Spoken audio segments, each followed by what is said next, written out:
Tongzhou City, people were shocked by the announcement that was posted in broad daylight. It was written that due to the merit of Zhao Dan, the senior princess of the Qingha dynasty would marry him. The wedding will take place tomorrow. People began to discuss how the two gods of war of the Qing family died because they went too far into the desert lands. And Qing Yu, the best warrior of Tongzhou in the ruling dynasty, became disabled. The man standing at the pillar was surprised that the princess would marry so quickly, to which the woman nearby replied that any woman would want to become Zhao's wife. People also discussed that Prince Zhao and Miss Li were to be admired as they would personally go to visit Qing Yu. The courtyard of the Qing family.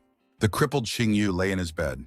Zhao Dan and Miss Li, who were standing nearby, spoke with malicious smirks that since childhood, he had been the pride of Tongzhou. At the age of 3, he knew the essence of great perfection. At 9 years old, he began to master this great technique. At 13, he reached great perfection. And at 18, he almost entered the realm of spirituality.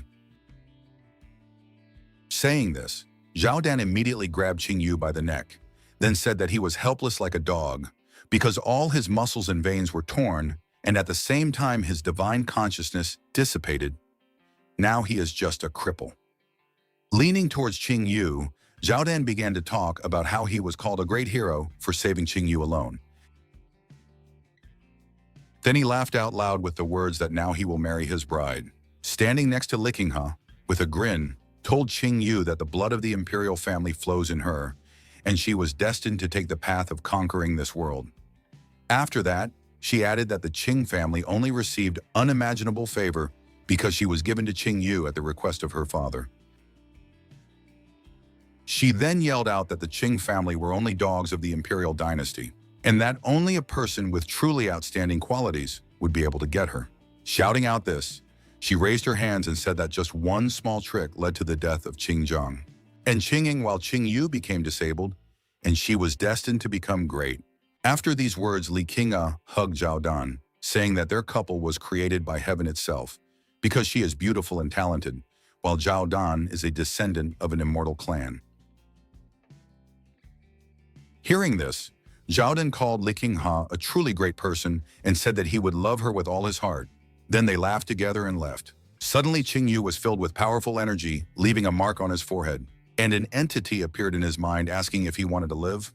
After that, the entity filled Qing Yu's body with energy and said that she would like to see Qing Yu's abilities. Qing Yu opened his eyes and stood up abruptly. Looking at his hands, he could not understand what happened and how he returned. Remembering his grandfather and father, Qing Yu regretted that he could only get up now and not earlier, because he could still save his grandfather and father from death. After saying this, Qing Yu got angry, calling Qingha and Zhao Dan vile creatures for setting up his family by killing his grandfather and father and making him a cripple. And now they want to play a wedding because of which his family was completely destroyed. At that moment, he woke up. After thinking, Qing Yu got up and immediately ran to Zhao Dan and Qingha to talk to them before the wedding. Seeing Qing Yu, Zhao Dan laughed angrily and beat him. After which, Zhao Dan, together with the servants, took Qing Yu to the desert lands, hoping that he would not survive. Everything will be fine, the girl said, trying to cheer up the exhausted Qing Yu, after which she gave him water to drink. It was Qingha's sister, Li Qingyao, after rescuing Qing Yu from the desert. She came out of him. After 10 years of training, Qing Yu was able to take advantage of the chance given to him, buy the desert lands and receive the right to inherit, but he did not expect that. During his practice, Qingha would kill his sister. Picking up Qingha, Qing Yu screamed out in grief as he went straight to the imperial palace for revenge. Upon arriving at the place, Qing Yu recognized Qingha, and Zhao Dan had already left, after which Qing Yu had no choice but to embark on the path of cultivation again. After Qing Yu managed to become the supreme devil, he again began his hunt for Qingha and Zhao Dan. In those days, Qingha had already become the empress of the entire continent, and Zhao Dan had become the head of the immortal clan. They allied with the monarchs of the whole world in order to kill Qing Yu. After that, they entered into a deadly fight. But since Qing Yu was in the minority, he was able to be wounded and surrounded. Zhao Dan ordered Qing Yu to accept his death, saying that he could not escape. To which Qing Yu filled his heart with energy and said that if he died, he would take them with him, shocking Qingha and Zhang Dan. Then there was an explosion that took the lives of everyone who was on the battlefield. Remembering the events of his past life, Qing Yu vowed that he would take revenge on Zhao Dan and Qingha. After all, a happy accident in the desert lands gave him the Book of Nature, which contained 108 ancient ferocious beasts and 72 ancient divine beasts. Unrolling the scroll, Qingyu realized that he could awaken one of the beasts, after which he summoned the ghost of Yazi. The ferocious Yazi had an incredibly strong body. His body and bones are stronger than anyone else. Also, with the help of Yazi, Qingyu would be able to reach the first level of cultivation in the spiritual realm. Remembering the faces of Li Qinghe and Zhao Dan, Qingyu said that they would soon know the strength of his anger. Suddenly, the door to the room opened, and a man entered the room who was immediately surprised that Qingyu woke up. Seeing him, Qingyu immediately clenched his teeth, because it was Qing Shuang, the elder of the Qing family, who was like a brother to his father. But he secretly teamed up with Li Qinghe to send Qingyu with his grandfather and father to the desert lands, after which he became a dog Zhao Dan and killed Qingyu's entire family. Seeing Qingyu, Qing Shuang was glad that his veins were torn, because now he is just a non-entity, after which he laughed out loud. He was glad because of how, from the incomparable genius, Qingyu fell onto the altar, becoming just trash. Hearing this, Qingyu called the head of the dog, which thinks that it ceased to be an empty place only by changing the owner, and that even if he fell on the altar, Qing Shuang would not be able to break it. Hearing the insolent words from the cripple, Qing Shuang immediately ordered the cripple to close his mouth. After all, he did everything he could for the Qing family, but received nothing in return, forcing him to betray his family, after which he added that from now on the Qing family is Qing Shuang. Hearing this, Qingyu stood up, and inflamed with anger, began to go to Qing Shuang, who said that everything that had happened was Qingyu's fault. Angry Qing Shuang said that today he would send Qingyu to the underworld, and asked him to tell Qingying that he had killed him. Immediately after these words, a fist flew into his face, breaking the floor with his body. Holding Qing Shuang by the throat, Qingyu said that a dog that bites has only one fate, after which he took Qing Shuang's life. After the killing, Qingyu immediately got dressed and went to the exit. Capital of the Divine Sword Dynasty.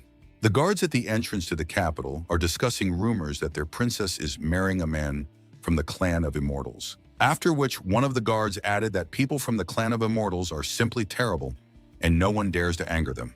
Hearing this, a higher-ranked guard ordered them to keep their mouths shut as they discussed the princess's husband, after which he advised them to focus on the service. The maids approached the princess's quarters and bowed to her, asking her to disturb her. Li Qinghe, dressed in her wedding attire, allowed them to enter. Entering the room, the maids reported to her that the ceremony would soon come, and it was time for her to go to the palace. Hearing that the hour had come, Li Qinghe immediately went to the palace. The trumpeters blow their horns announcing the arrival of the prince and princess. The prince and princess were walking up the steps to the imperial hall. The messenger reported to the emperor that they had arrived, after which they approached and bowed to the emperor of the Divine Sword Dynasty, Li Qinghe. The emperor proclaimed that he would entrust Zhao Dan, his daughter, to Li Qinghe, and that he treat her well. Zhao Dan bowed to the emperor, then took Li Qinghe's hands, and swore that suddenly a spear pierced through the door, killing several guards in the process. Shocked by what had happened, the emperor became angry at the interruption of the ceremony and demanded an explanation from the intruder. Then Li Qinghe and Zhao Dan were horrified when they saw Qingyu. Looking at the emperor with a pair, Qingyu rejoiced at the power of Yazi that he received, because being in the first level of the realm of spirituality, his skills had become several times better than before. He thought about the fact that in a past life, he could not summon a wild beast, while anticipating how terrible he could be if he immediately summoned him. Zhao Dan was horrified that Qingyu's cultivation had recovered, after which the shocked Li Qinghe could not understand how it happened, because his veins were torn apart, due to which he turned into a non-entity. Qingyu was walking up the stairs while a frightened Zhao Dan doubted what was happening. Seeing how scared he was, the emperor thought that although Zhao Dan was a descendant of the immortal clan, he was absolutely hopeless, while Qingyu's cultivation skills had only improved. The emperor laughed and then, rubbing his mustache, said that he did not expect Qingyu today. He wanted him to lie down at home. Qingyu immediately held out a spear to the emperor, looming with the tip of the spear at his forehead, and ordered him to cast aside his hypocrisy, because if Qingyu's father had not saved him in the past, he would have become a ghost long ago. He said that his Qing family was ready to do anything for the emperor, and their merits are enormous. After saying that, he asked the emperor, what did he do with his family? After all, Zhao Dan and Li Qinghe entered into a criminal conspiracy. Upon hearing about the fate of the Qing clan, the guests immediately began to discuss what they had heard. Zhao Dan came out in front of the emperor, ordering Qing Yu to be quiet, and immediately emitted purple energy, opening his eye on his forehead, after which he said that he underestimated Qing Yu, but did not expect that his injuries were a sham. And even despite Qing Yu's level of cultivation, he was sure that he would not be able to do anything to him. Qing Yu offered to test Zhao Dan's strength, then swung his spear to the side and released golden energy. The guards immediately came to the protection of the emperor. The emperor was sure that Zhao Dan would win, because even though they have the same spiritual realms, the blood of immortals flows in Zhao Dan. Extending his hand forward, the emperor ordered Zhao Dan not to beat Qing Yu hard, because he is from the Qing family, which did a lot for the imperial family. In return, he should lightly punish Qing Yu by destroying his cultivation. Zhao Dan started the fight by summoning the first stage divine weapon, Green Flame. Li Qinghe explained that it was the Zhao Dan family's divine weapon. Hearing this, the surrounding people were delighted with Zhao Dan, and at the same time they condoled with Qing Yu.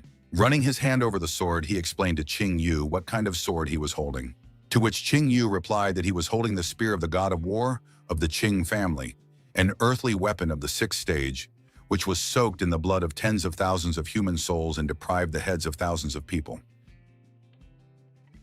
Hearing this, Zhao Dan shouted in anger that it was just an earthly weapon, after which he raised the sword above his head. Guessing the right moment to strike, Qing Yu, with an animal mark on his forehead, summoned the phantom of Yazi's ghost. Summoning the ghost of Yazi and the spear of the god of war, Qing Yu immediately ordered him to destroy the target. Approaching Zhao Dan, the spear curved and attacked him from behind, surprising at the same time. Zhao Dan got angry at Qing Yu for daring to underestimate him and blocked the spear with his sword. Seeing his sword cracking, Zhao Dan could not understand what was happening, because suddenly his divine weapon was broken by the usual attack of an earth warrior, and then slammed him into the ground, causing him to spit out blood. The surrounding people, the emperor and Li Jianhe, were shocked by what they saw. Refusing to accept what was happening, Li Jianhe ordered Zhao Dan to stand up and attack Qing Yu. Qing Yu asked Zhao Dan if the descendant of the immortal clan was so weak. Zhao Dan grabbed the spear with his hands, trying to pull it out, after which Qing Yu pressed him with even more force, asking if he, the very son-in-law of which the entire imperial family is proud. He saw before him only a weak and frail man. Zhao Dan said that he did not know that the Qing family's weapon was not an earthly rank weapon, but a divine one, because it could break his sword. After wiping the blood from his spear, Qing Yu explained to Zhao Dan that the spear of the god of war cannot be compared to a fragile divine sword, because the Qing family washed their relic with blood for centuries. After these words, Qing Yu mentally replied that Yazi's divine power lies in the ability to combine it with weapons, of which there are two types, earthly and divine. At the moment, his spear has the power of at least the second level of earthly weapons. The emperor, watching this, was shocked that the Qing family had a divine weapon. He doubted this because he followed their every move, after which he assumed that Qing Yu received this spear in the desert lands, and decided that he would watch him in order to find out what he still has it hidden. After considering the situation, the emperor told Zhao Dan that he was mistaken in entrusting his daughter, because he could not even defeat Qing Yu. Zhao Dan tried to explain himself to the emperor, but realizing that it would be pointless, he clenched his teeth, after which he screamed. His eyes shone red, while the eye on his forehead completely opened. After releasing all his power, Zhao Dan told Qing Yu that he underestimated, after which he called himself a descendant of the immortal clan and jumped on Qing Yu. While calling him an ordinary person, as soon as Zhao Dan got close, he was punched in the face and sent flying. Qing Yu complained about the noise from Zhao Dan, after which he stepped on him with all his strength and said that today he would pay for everything he had done. Qing Yu raised the spear over Zhao Dan, and with a cry of "Die," he was about to plunge the spear. Seeing this, Li Qinghe began to beg her father to save her husband. Seeing how the spear was rapidly approaching him, Zhao Dan began to beg to be rescued, after which a flash appeared. Seeing the approaching enemy, Qing Yu immediately tried to block his blow, after which the guard hit the spear, from which Qing Yu flew off the ground. Surprised at the strength of the arrival, taking advantage of the momentum from the blow, the guard grabbed Zhao Dan and placed him in a safer place. Standing up to his full height, the guard recognized Qing Yu as talented, but he dared to rampage in the imperial city. Qing Yu remembered this guard. It was Bai Wuti, Li personal guard, who had almost become a level 2 spiritual realm master. While raising her husband, Li Qinghe ordered her guard to kill Qing Yu, after which the emperor added that Qing Yu had disrespected the law, behaved arrogantly, and harmed many members of the imperial dynasty, and for this he should be punished. But since Qing Yu is from the family Qing, Bai Wuti must break his arms and legs. Hearing this, Bai Wuti smiled maniacally as he accepted the order and immediately jumped towards Qing Yu, while laughing insanely. Qing Yu was shocked by his speed, after which he received a blow and was sent flying, not intending to let the victim go. The distraught guard continued to strive for the victim, ordering him to stand. Qing Yu summoned the power of the dragon Yazi and then repulsed the guard's attack, surprising him at the same time. Seeing Yath's silhouette, Bai Wuti fearfully asked what it was. Qing Yu grabbed Bai Wuti's hands and jumped off the ground and told Bai Wuti that he should stop here, after which he kicked him with the power of Yasi, sent the guard flying, who could not understand how he could lose. Qing Yu took his spear and said that his next target would be Li Qinghe. Hearing this, the emperor became angry and reminded Qing Yu that he forgot something while under the protection of the Qing family. Surprising Qing Yu, the emperor reminded Qing Yu that he had forgotten how powerful the imperial family was, immediately after which Qing Yu was surrounded by the imperial guards. Seeing the guards, Qing Yu asked if this was really all the power of the imperial family, after which he reminded the emperor that he did not seem to understand what power he wielded, and in an instant passed all the guards, and then grabbed the emperor by the neck. Li Qinghe and the guards immediately panicked upon seeing this. Trying to save his life with the emperor, Li Qinghe advised Qing Yu to think about what he was doing, because he was surrounded by guards who are in the second level of the spiritual realm. Smiling slyly, Qing Yu told the emperor not to worry about him, after which he looked around and thought that everything was like in a past life. The guards are dressed in heavy armor, the damaging effect of which is incredibly high, but because of it they become very slow. Qing Yu squeezed the emperor's throat, causing him to only scream softly. The emperor begged for mercy, but Qing Yu was not going to let him go. Suddenly, a beam of light pierced the heavens, causing Qing Yu to experience incredible pressure. The man who appeared after the flash told Qing Yu that he should be able to forgive, hoping that he would let the emperor go. Qing Yu was shocked by the strength he felt at the peak of the spiritual realm. He remembered that in a past life, this person was not so strong. It was a winged celestial man in white robes and with 3 eyes on his forehead. The arrival decided to introduce himself. It was the head of the immortal clan. Zhao Huan explained to Qing Yu that the immortal clan and the imperial family had a common origin, after which he requested that Qing Yu let the emperor live. Seeing the arrival, Zhao Dan asked the arrival to kill Qing Yu, while calling him his uncle. Seeing that the situation had come under his control, the emperor laughed at Qing Yu, since he would not be able to kill him today. Standing in a stupor, Qing Yu thought that now he could not kill Zhao Huan. Zhao Han warned Qing Yu that until now they had taken care of people, and that they were ready to forgive him even today's misdeed. After which he turned to Zhao Dan and scolded him for his despicable act, warning at the same time that when he returns he will be punished according to family laws. After scolding Zhao Dan, Zhao Huan told the emperor that the imperial family was to blame, and that he confessed to Qing Yu, to which he only agreed. After talking to everyone, Zhao Han opened his third eye. While ordering Qing Yu to let the emperor go, Qing Yu fell into a stupor, unable to move due to the celestial's aura, and immediately realized that it was the overwhelming power of the 9th level of the spiritual realm. Understanding what was happening, Qing Yu released his power, telling the celestial that he could not be controlled using only suppression, after which he squeezed the emperor's neck even more tightly. Zhao Kun wondered how Qing Yu could suppress his power with only the 1st level of the spiritual realm. Free from the shackles, Qing Yu said that since the immortal forces him to let him go, then he has only one way out. After which he deprived the emperor with a movement of his hand, from which he could only squeeze out a death cry. Li Qinghe was shocked at her father's death, and the people around them were shocked to see Qing Yu kill the emperor. The guards immediately ran towards Qing Yu. Startled by what he saw, Zhao Huan assumed that Qing Yu had obtained something in the desert lands. After killing the emperor, Qing Yu grabbed him by the robe and threw him at the celestial, from which he simply opened his wings to catch him. Qing Yu immediately began to run away, saying goodbye to the head of the immortals. But suddenly he was stopped by an invisible hand, forcing him to kneel.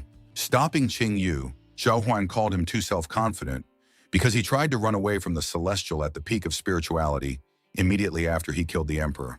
Feeling the pressure, Qing Yu realized that the suppression power was 10 times stronger than last time, after which he summoned the power of Yazi and stood up. Standing up from his knees, Qing Yu raised his spear and threw several energy waves towards Licking Ha and Zhao Dan. The Celestial destroyed the waves halfway, calling them children's toys, after which he realized that Qing Yu was running away. Jumping down the stairs, Qing Yu once again said goodbye. Zhao Dan, spreading his wings, told Qing Yu that he would not be able to escape, after which Qing Yu warned that if the Celestial pursued him, Zhao Dan would die from grievous wounds, offering him the choice to decide what he considered more important. Zhao Dan, who was bleeding, immediately asked his uncle to save him, from which he only smirked, and called Qing Yu a funny boy. He then warned Qing Yu that this time he would let him leave. After missing Qing Yu, Zhao Han healed Zhao Dan, telling him that his injuries were no longer life-threatening. Zhao Dan immediately told his uncle that he would not be able to live in peace if Qing Yu survived, to which Zhao Han replied that he would definitely avenge today's incident. Zhao Han turned back, remembering Emperor Li Jianhe, and smiled, calling him a non-entity. Li Qingya sat in awe of the Celestial, who explained to her that after the death of her father, she should fully support her husband, to which she could only agree with tears in her eyes. Zhao Kan took off into the sky and began to explain to people that today their emperor had died, because of which their empire was temporarily under the control of the immortal clan, after which he ordered everyone to catch and capture Qing Yu. One of the guards wanted to ask the princess what to do, from which she only gritted her teeth and replied that they all obeyed the immortal, which pleased him with how simply they submitted. Qing Yu ran away from the empire, thinking that in the Divine Sword Empire, only endless persecution awaits him, because they cannot let go of the one who killed their emperor. After that, Qing Yu wondered what Zhao Huan was doing here, because in his previous life he was not here. Realizing that none of this mattered, Qing Yu decided that he would let Zhao Dan and Li Qingha live a little longer, after which he jumped off the cliff. After the assassination of the emperor, a decree was issued throughout the Divine Sword Empire to punish Qing Yu, because he, being a descendant of the Qing family, lost his integrity and committed a terrible atrocity. He killed Emperor Li Jianhe in front of his people, after which he managed to escape. The one who succeeds in executing the criminal will receive a part of the city's lands as a reward. Under the supervision of an eagle, a stagecoach rushed through the forest at full speed, inside of which was Qing Yu, along with fellow travelers. Qing Yu sat quietly without showing any sign, which caused his fellow traveler to watch him suspiciously.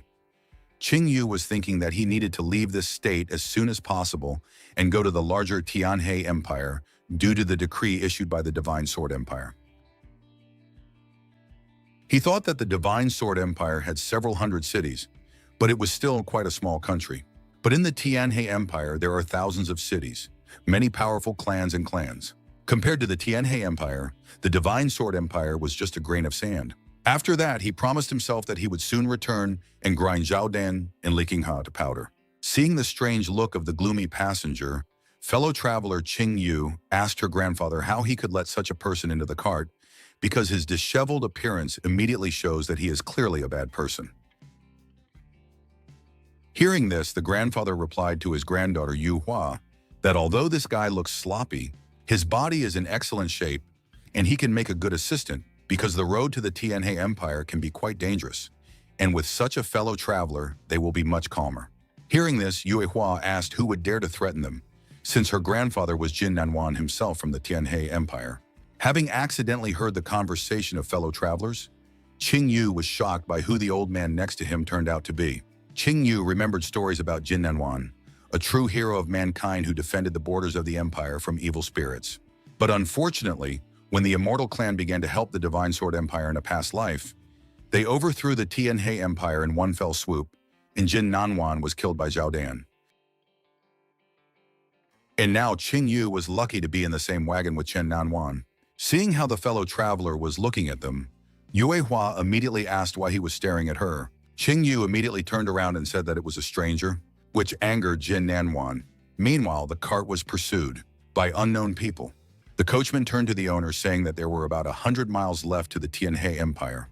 Hearing this, Jin Nanwan ordered him to speed up, because they must get to the empire as soon as possible. After which he turned to Qing Yu and gestured until nothing happened. Hearing this, Qing Yu immediately realized that Jin Nanwan had said it on purpose, and that he knew from the very beginning what position Qing Yu was in now. Suddenly, several arrows covered in a scarlet aura flew at the horse, causing the cart to shake. All the people inside immediately wondered what had happened, after which a huge blade on a chain flew towards the cart and cut the cart in two and returned back to its owner. After destroying the cart, she warned Jin Nanwan that they were ordered to take his head. Jin Nanwan immediately warned the people to be careful as they were being attacked by the Death Clan assassins from the Tianhe Empire. Hearing this, Qing Yu immediately remembered them. They were quite famous assassins in the Tianhe Empire. The woman who stopped the wagon plunged her blade into the ground, after which she asked Jin Nanwan to obediently accept death. Jin Nanwan, hearing this, began to rub his beard, saying that the Death Clan obviously underestimated him, after which he became more serious and asked if she thought that she could kill him alone. The killer, having heard disobedience, answered the old man that of course she was not the only one who came for his head. Something was flying in the sky directly above Jin Nanwan. Noticing this, Qing Yu immediately warned him of the danger, after which he grabbed a spear and blocked the arrow covered with a scarlet aura. Seeing this, Jin Nanwan was surprised because of what was happening. Reflecting the arrow, Qing Yu realized that it was the arrow of the sun god, and then broke it in half by releasing a wave of energy and moved a few meters due to the momentum from the tree to her accomplice. Hearing about the sun god's arrow, Jin Nanwan was shocked because the sun god's arrow was one of the Death Clan's 3 high-level lethal weapons. He realized that the killers were ready to go out of their way just to kill him, after which he turned to the killers. Jin Nanwan said that he was ready to meekly accept his death, provided that the killers let his granddaughter and the others go. Hearing this, Yu Hua immediately turned to her grandfather in order to convince him, but the killer with the blade agreed to his terms, because it would only be easier for her. Suddenly, Qing Yu's hand covered Jin Nanwan's face. He told Jin Nanwan that he could help him and not let him die. Then he told the killers that he would protect this old man while giving his name. Realizing who they were dealing with, the assassins agreed to help Qing Yu with his murder, after which he asked them to introduce themselves because he did not want to kill the nameless. The killers decided to introduce themselves to their victim. The archer was called Wu Yue, and the woman with the blade was Wuxi. Hearing their names, Qing Yu immediately remembered the Wuxi sisters from a previous life. After the collapse of the Tianhe Empire, they went to the desert lands where they managed to become very famous. But unfortunately, they lost to Zhaodan, after which they were deprived of their lives. Remembering this, Qing Yu thought that it would be very good to win over these two to his side. Seeing that the enemy was in thought, Wuxi threw her blade at Qing Yu with all her might, ordering him to accept his death. Seeing that the enemy began to act, Qing Yu threw the spear of the god of war in order to reflect the blade flying at him. From such a strong blow, the audience had to cover themselves from the dust flying into them due to the shockwave. Catching his spear, Qing Yu immediately noticed that there was almost no difference between the spear of the god of war and this blade. But suddenly he saw how Wusu was already flying at him, swinging a huge blade, after which he could hardly block the blow. That destroyed the ground under Qing Yu's feet, whereupon Wuxi asked Qing Yu if it was the war god's spear. Taking the opportunity, Wuxi pulled the bowstring, saying that last time Qing Yu managed to catch the arrow of the sun, god of 30% strength only by pure chance, and that this time the arrow fired with full strength would definitely be able to take his life. Qing Yu deflected Wuxi's blade by throwing her into the air, surprising her that her blades were repulsed by a person in the first level of the spiritual realm, which made her think that there was some kind of divine genius in front of her. But preparing for a new attack, she said that the gap between them was too great, after which she used the offensive ability of her yellow-level high-class weapon, Blade of the Scorching Sun, reacting instantly. Qing Yu summoned the ghost of Yazi to block the Blade of the Soaring Sun, while barely holding it back. Seeing how Qing Yu could not hold back her onslaught, Wuxi told Qing Yu that he could not even deal with her alone, after which she broke through Qing Yu's defenses while throwing him away. Qing Yu was able to get his bearings in the air and landed, trying to stop the momentum from kicking and free-handing, and then thought that even though he had summoned the ghost of Yazi, he could not use powerful martial techniques in front of Wuxi right now. Qing Yu got to his feet and then laughed at Wuxi's inferior fighting techniques, to which he replied that he was talking nonsense. Qing Yu explained to Wuxi that her martial arts were not complete, and that she was trying to use black-level techniques on the condition that she only had yellow-level weapons in her hands. Hearing this, Wuxi attacked Qing Yu with a series of attacks, but he closed his eyes, after which He was able to easily dodge all attacks. Dodging Wuxi's series of attacks, Qing Yu timed the moment and was about to stab Wuxi's neck with a spear, but he stopped right before the strike, shocking Wuxi in the process. Then he repeated that her combat techniques were not complete, and this technique was full of flaws. Seeing her sister being held hostage, Wuxi called Qing Yu a bastard while demanding that he let her sister go. Qing Yu thought about it, and then suggested that Wuxi improve her techniques, but with one condition. Upon hearing this, Wuxi interrupted Qing Yu by shouting to him that she did not need help with the improvement of techniques, because if her techniques were worse than those of the enemy, then she must die. Whereupon Wuxi turned to her sister and ordered her sister not to think about her, but simply kill her along with the enemy to complete their mission. Wuxi trembled as she prepared to shoot. Qing Yu knew that the bond between the Wu sisters was very strong, and therefore Wuxi could be ignored. While watching the fight, Yehua unexpectedly accepted that Qing Yu was really strong, and her grandfather thought that he had rightly bet on the boy from the Qing family, because he was very good, after which he suggested that the trip to the desert lands was for him very useful. Qing Yu clutched the spear in his hand, after which he put its tip closer to Wuxi. Seeing this, Wuxi asked him to stop and throw the bow and arrows on the ground, after which she bowed with a request that Qing Yu let go of Wuxi and killed only her. After considering the situation, Qing Yu removed his spear from Wuxi and said that the Death Clan is worthless and shameless. Although they raise them, they do everything against the will of the sisters, after which he asked if they really want to continue to stay with them.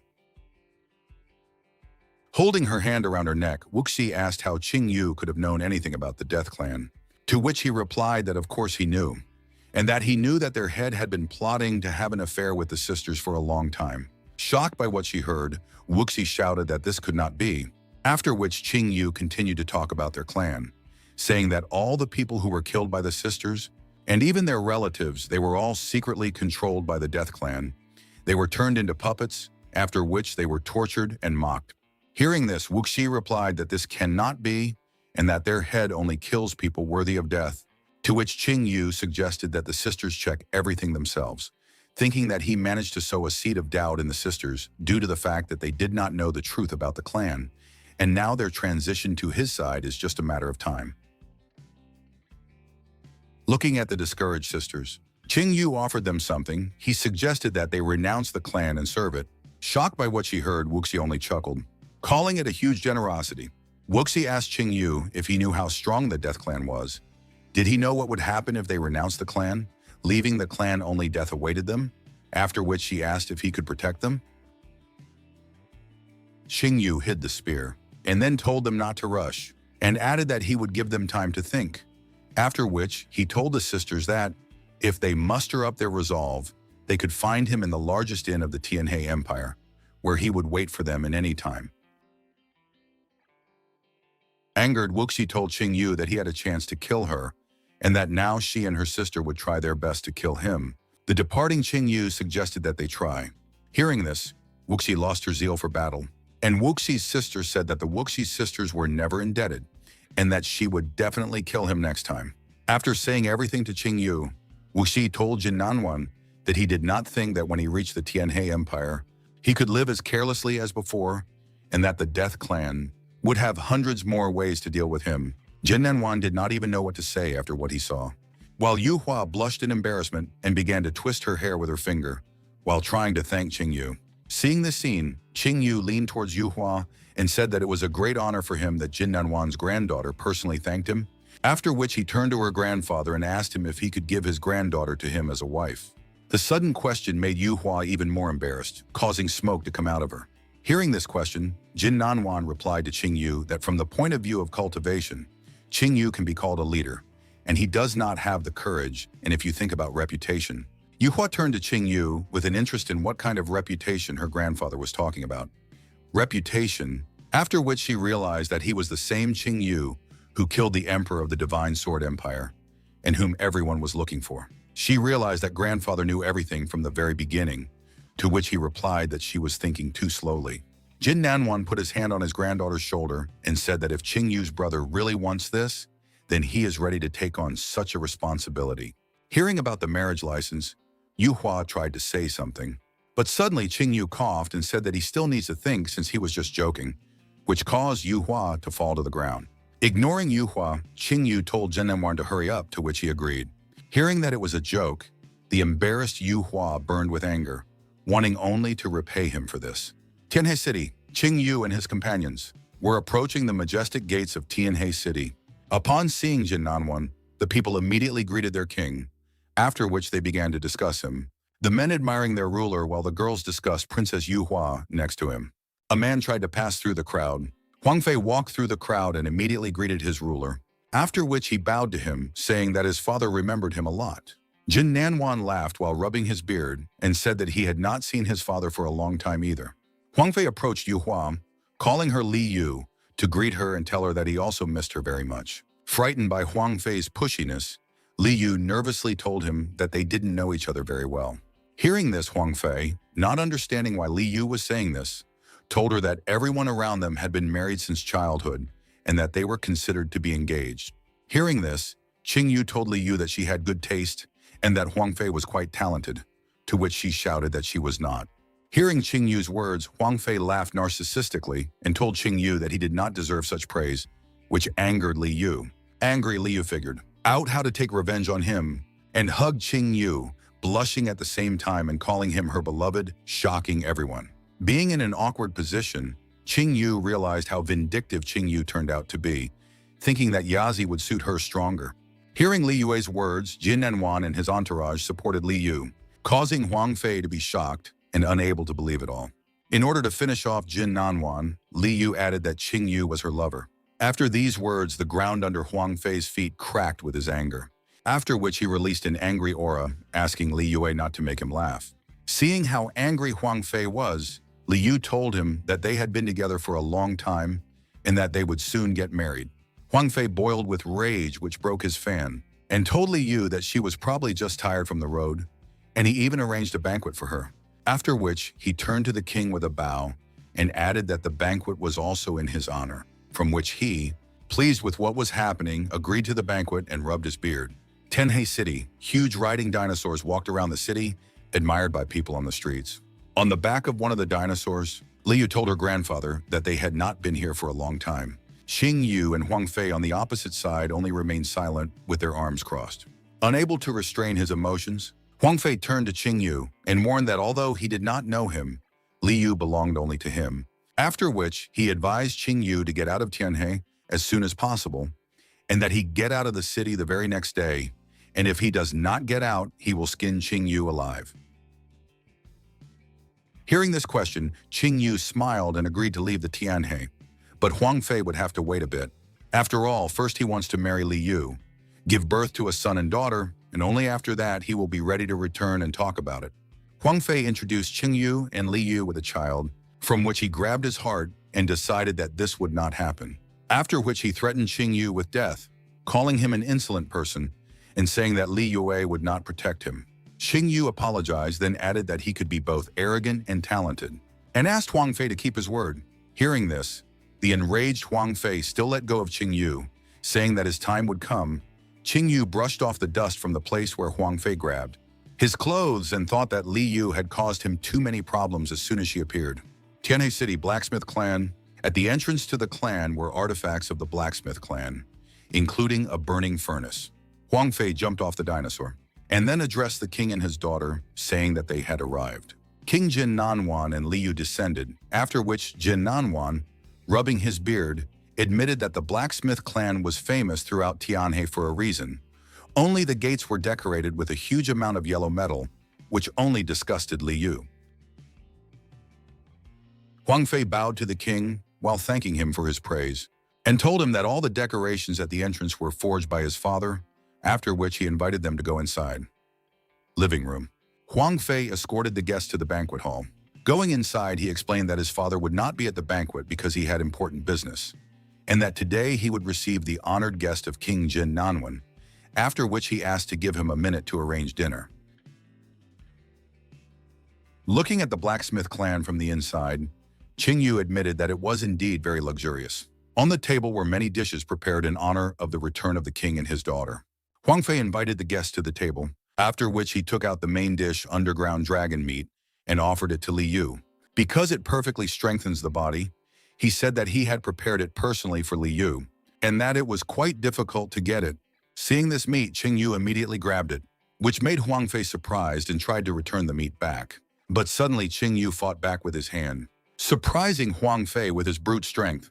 Sifting the underground dragon meat, Qing Yu immediately felt his body suddenly strengthened with increased strength, and satisfied with the result, he immediately began to clear the table of food. Taking the opportunity, Huang Fei decided to tell the king the news. He told him that he had recently been able to awaken the sacred fire of the 5th rank 5, with which his divine ancestor congratulated him, which surprised Server Wanainuman, Jin Nanwan and Li Yu. After that, he said that the master had learned about Huang Fei's desire to marry Li Yu, so in a few days he would personally visit Tianhe to woo them, which made the king and daughter gloomy.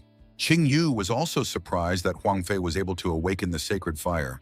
Because the sacred fire is a unique magical power that a martial artist can develop, and it is divided into 9 ranks, from the weakest one to the strongest 9.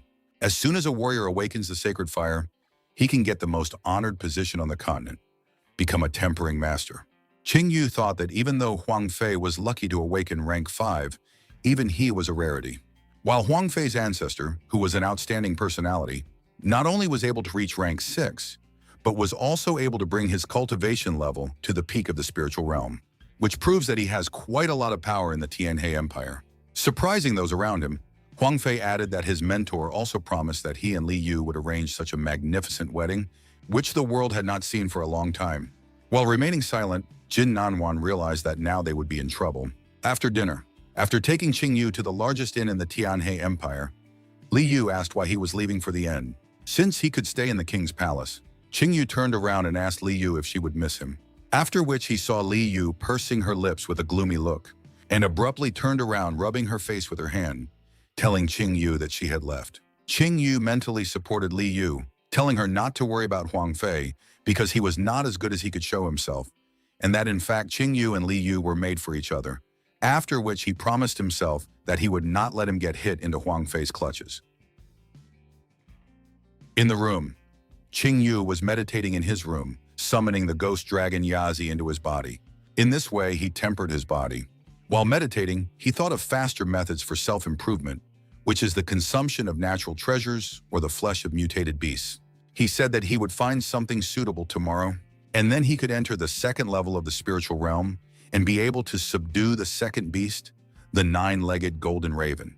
Qing Yu wanted to look at Huang Fei's face after summoning the 9-legged golden raven, which is in charge of the fire of heaven and earth, which is a rank 9 sacred fire, after which Qing Yu mentally left.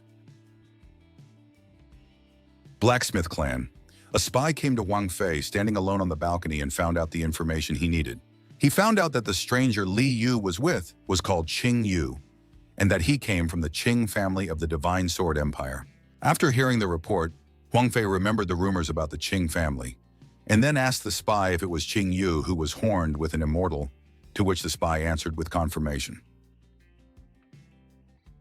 Huang Fei clenched his teeth and began to laugh maniacally, saying that he was trying to understand what kind of person was next to him all this time, and he turned out to be just garbage, after which he decided that he would still give him time to live, because he once Qing Yu personally saw Li Yu become his wife. At the same time, Qing Yu took out a scroll saying that describing the martial art is rather tedious, and thought that in a past life he had obtained the Thunder Palm, and although it is a low-level,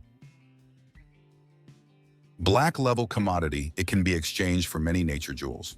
Qing Yu got up from the bed and left the room putting on his cloak. Auction House Tiani. Upon entering the auction house, Qing Yu was delighted to be back at this place. He immediately began to feel nostalgic looking at the interior of the auction house. Seeing the visitor, the hostess asked Qing Yu what he would like, to which Qing Yu replied that this did not concern him and demanded to call Miss Warner, after which he apologized and ran away, asking Qing Yu to wait a bit. After some time, a 3-headed snake crawled to Qing Yu, on the back of which sat the beautiful Miss Warner. The hostess from the auction house led Warner to Qing Yu, after which he immediately greeted her, saying that they had not seen each other for a long time, causing her to wonder who it was. Qing Yu immediately said that he wanted to participate in today's underground auction, surprising Warner and the attendant, after which Miss Warner asked Qing Yu to follow her. Having reached the empty room, The escort let Warner and Qingyu inside, after which they locked themselves inside. Going inside, Qingyu said that it would be nice for him to come back here again. Miss Warner lit the pipe, after which she told Qingyu that they did not know each other and asked how he knew her. Qingyu only replied that she did not need to know, and added that he was already familiar with the rules of the auction. Qingyu took out a scroll that he had recently written and asked Warner how much it would cost. Opening the scroll, Warner asked Qingyu what it was, after which she realized that it was a black level technique.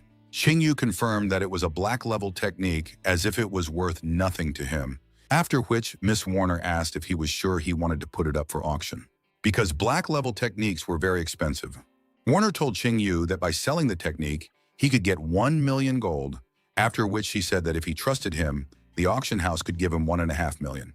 Qingyu thought that a tempering pill cost about 10,000 gold, and that with 1.5 million, he could buy 150 pills, after which he accepted the offer, saying that he wanted to exchange this money for the corresponding amount of tempering pills.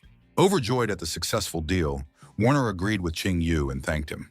After that, Warner lit a pipe and thought about how unexpected it was to receive a black-level technique from such a person, after which she suggested that he might be a follower of some strong spiritual current who came to Tianhe to train, and asked Qingyu if he wanted more participate in today's auction,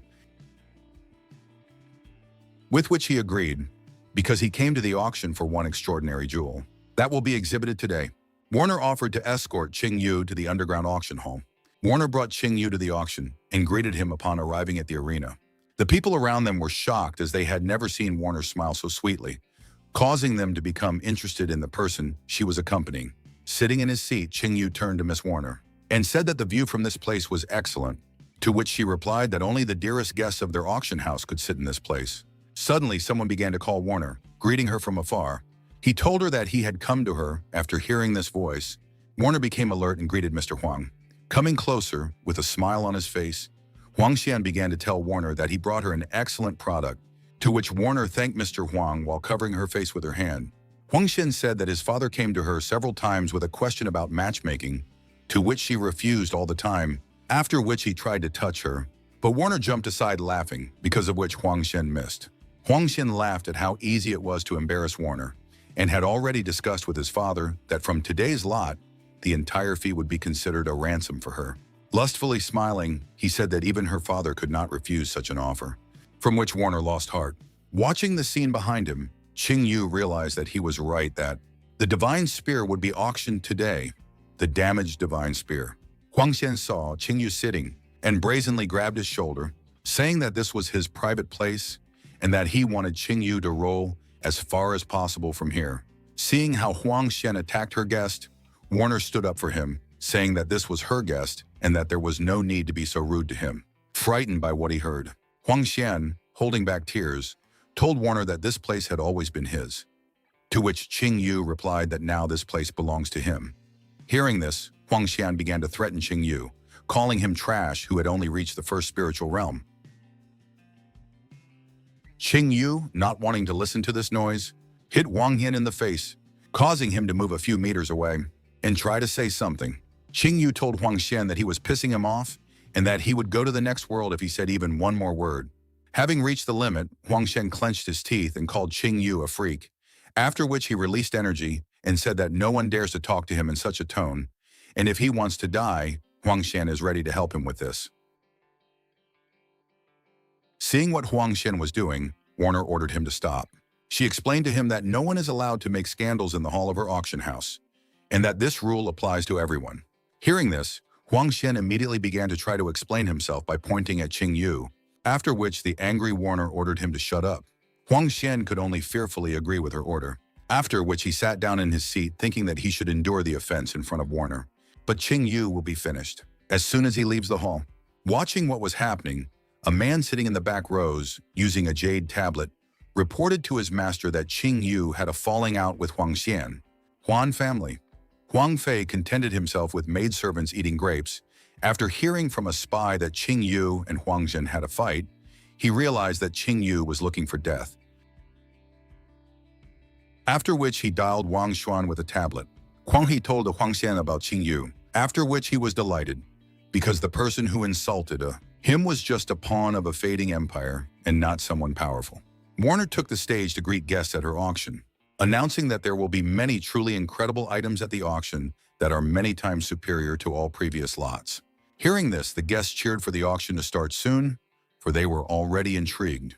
Warner signaled with her hand, after which the first lot was brought to her, and she announced that the first lot was a second-class survival pill, after which she opened the box, in which there was a pill exuding pure energy. Warner explained whether it was alive or dead, flesh or bone, regardless of the severity of the wounds, whoever ate this pill would be able to recover in an instant, and announced the starting price of 10,000 gold. There was an immediate uproar in the hall. A bald man shouted the price of 15,000. He was immediately interrupted by a horned man sitting next to him, shouting the price of 18,000. Qing Yu yawned upon seeing the first lot and decided to sleep, until something worthwhile appeared, after which he instantly fell asleep. Huang Xian, who was sitting nearby, grimly told Qing Yu to continue sleeping peacefully, as this was his last day. Half an hour later, Warner congratulated the man in the front row on acquiring the jewel, then ordered the maid backstage to bring the next lot onto the stage and announced to everyone the final lot of today's auction. After the announcement, the backstage was opened, and several men carried a rather large box onto the stage. After hearing about the latest lot, Qing Yu immediately woke up, wiping his saliva in anticipation. The spy from the Forging clan immediately burst into flames, saying that he needed this weapon. Warner began to introduce the lot. It was a first-class divine weapon, a damaged divine spear, after which he added that although it was broken, it was still a divine weapon whose starting price was 1 million gold, after which he offered to raise the bids. As soon as he saw the lot, the spy of the Forging clan immediately offered 1.5 million for the lot, after which he explained to those around him that this item was very important for his clan and that he hoped to show respect from others. Warner immediately realized that the Forging and Casting clan was again trying to bring down the price for product. Qing Yu was about to bid, but suddenly a woman in a raincoat appeared next to him and offered 2 million, saying that she also really needed this thing. Looking at the cloaked figure, Qing Yu immediately guessed that it was Wuxi. Upon hearing the bid of 2 million, the Forging clan spy immediately made a fuss, demanding an explanation of how someone dared to outbid his clan's bid, after which he ordered her to roll off the stage. Hearing these words, Wuxi took off her hood, which scared the spy that the Death clan also wanted to take the damaged divine spear into their own hands. He realized that he could not do anything with the Death clan and hoped that his master would understand the situation. Wuxi smiled, saying that this thing is now hers. Upon hearing this, Qing Yu jumped up from his seat and bet 3 million, after which he mockingly smiled at Wuxi, who got angry thinking that he did it on purpose. Meanwhile, Huang Xian was shocked that a brat like that could have 3 million gold. Warner asked if anyone would give more gold, to which no one could answer. Since no one could beat Qing Yu's bid, Warner announced that the damage rank 1 divine weapon now belonged to Qing Yu, and then blew him a kiss, surprising him at the same time. Warner then announced that today they will be presenting another lot. This time the final one, the black level martial art technique, Thunder Palm. Only after seeing such a rarity as a black level technique, the people rejoiced in anticipation, after which Warner announced the starting price of 5 million and the start of bidding. The hall was immediately filled with noise. Everyone who had money bet, hoping to snatch the jackpot. The bald man bet 6 million, the bearded man bet 7, after which Huang Xian exploded like a volcano, shouted the price of 10 million. The spy of the blacksmith clan also did not sit silently, outbidding Wang Xuan with a bet of 12 million.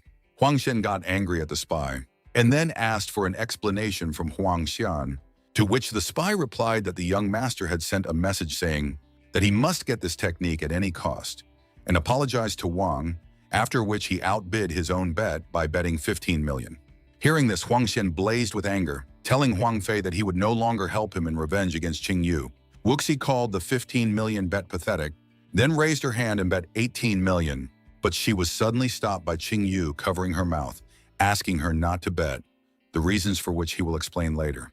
Outraged by Qing Yu's behavior, Wuxi said that she did not have to listen to him and was going to bet 20 million, but she lowered her hand, after which she agreed with Qing Yu, and was confused, thinking why she should listen to him at all.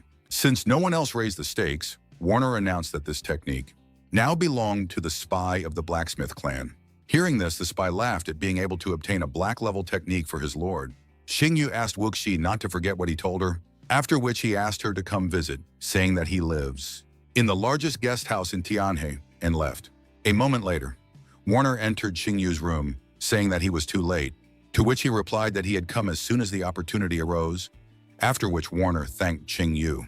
Qingyu told her that she was a great fellow because she was able to sell equipment for such a price without even deceiving buyers, after which he asked if he owed her for it. Warner walked over to Qingyu and whispered in his ear that he could still help her with something. Hearing this, Qingyu wanted to ask her a question. He took her by the waist and lifted her chin, after which he asked the blushing Warner if she could do him a favor. Warner wanted to ask what Qingyu wanted to do, but in a fit of passion, she was about to kiss him. Suddenly, Qingyu held out his hand saying that he would not tease her and simply asked her to bring his thing. Warner immediately took out the ring, then coughed and explained to Qingyu that it was a warehouse ring that the auction house gave to Qingyu along with the lot. Qingyu put on the ring and immediately called it not bad because it was a medium yellow level storage ring. After that, he remembered something and asked Warner to tell him if Huang Xian would invite her to excavate the ancient ruins in the future, while saying that he would also go, after which he said goodbye and left, leaving Warner with the question of what ruins he was talking about. Grand Tiana Avenue. Qingyu lazily walked through the streets of the city, thinking that in a past life he was already familiar in Warner, but after returning from the ancient ruins. Then she was forced to marry Huang Xian, because he wove a whole conspiracy against her. But unfortunately, after the wedding, Huang Xian showed his true colors and turned his wife's life into a real hell. Although Qingyu could not pull Warner out of this abyss in his past life, in this life he promised to give her heaven. Late at night, Qingyu was meditating in his room while the pills were swirling around him. He was thinking that ordinary warriors at the first level of the spiritual realm can only take one tempering pill. Talented people can take about 3 at a time. Warriors who have reached the peak can drink 10 pills at a time. But Qingyu, possessing the power of Yazi, has no equal in physical strength, can take 150 pills at once at a time. Qingyu began to absorb the pills, during which he saw the silhouette of a 9-legged golden raven and absorbed all their energy at once, from which he shouted, and all his outer clothes were torn to shreds. Qingyu was tired from swallowing 150 pills, but the 9-legged golden raven symbol appeared on his forehead. Looking at his hands, he confirmed that 150 tempering pills were indeed enough for him to break through to the second-level spiritual realm. Qingyu took a small flame from the 9-legged golden crow with his fingertip, after which it bypassed him and went to the finger of his second hand. Qingyu greeted the heavenly flame, after which he shook off the satisfied flame from his finger and took out the damaged divine spear and the spear of the god of war of the Qing clan from the inventory ring, after which he sent a flame to the weapon, thinking that the heavenly mysterious fire could give strength to all things, and that with it, it will be easy to connect the broken spear and the spear of the god of war with it. The sky was lit up with a flash from the creation of a new divine weapon. While Qingyu looked at the improved spear of the god of war, he grabbed the spear with the thoughts that he could improve his spear into a divine weapon of the first stage, and he said that now he was close to the 5th level of the spiritual one. Realm in strength, surroundings. The people carrying the palanquins suddenly stopped. When they saw how the sky above Tianhe suddenly lit up with a flash, seeing the light through the curtains of the palanquin, the old man sitting inside opened the curtains while thinking about the flash. This flash made him think that a divine weapon of the first stage had appeared in Tianhe. And if there is a divine weapon of the first stage, then he must think of a way to take it for himself. After which he laughed in anticipation of profit. Clan of Death, the lavishly decorated Death Clan, was adorned with such dark things as burning skulls with glowing eye sockets that seemed to glow with life. When Yu and Wuxi bowed to their master to greet him, the head of the Death Clan, Huasijin, called the Wu sisters their misdeeds. They could not kill King Jinnan, and also failed to buy the necessary thing at the auction, which made him wonder what he should do with them. Wuxi put her hand on her heart and asked, lifting Wuxi's chin with his finger, Huasiren reminded them that he had raised them since childhood, and then asked how he could punish them after such a thing. After these words, Huasiren told the sisters that they had a new task, and that he hoped that this time they would not screw up. Unamayu and Wuxi immediately agreed to the task with a gloomy expression. Hearing that his servants were ready for the task, Huasiren began to explain that the person who had previously ruined all their plans was Qingyu, who was from the Qing family of the Divine Sword Empire, and that he was forced to leave the empire for the Tianhe Empire because he killed Emperor Li Jianhe. because of which the Immortal Clan issued a decree to capture Qing Yu, and he entrusts this matter to the Wu sisters. Hearing this, the sisters immediately bowed and set off towards the goal. As soon as the sisters left, Huasiran flared with anger, calling the sisters nothingness, saying that they could not even complete such simple tasks, and that he had raised them all these years in vain, after which he grabbed his face and said that if they failed the task again, then he will have to find new pets. The next day, Li Jianhe stood in front of the inn, waiting for Qing Yu in the early morning. Leaving the inn, Qing Yu yawned, after which he asked what she wanted from him at such an early hour.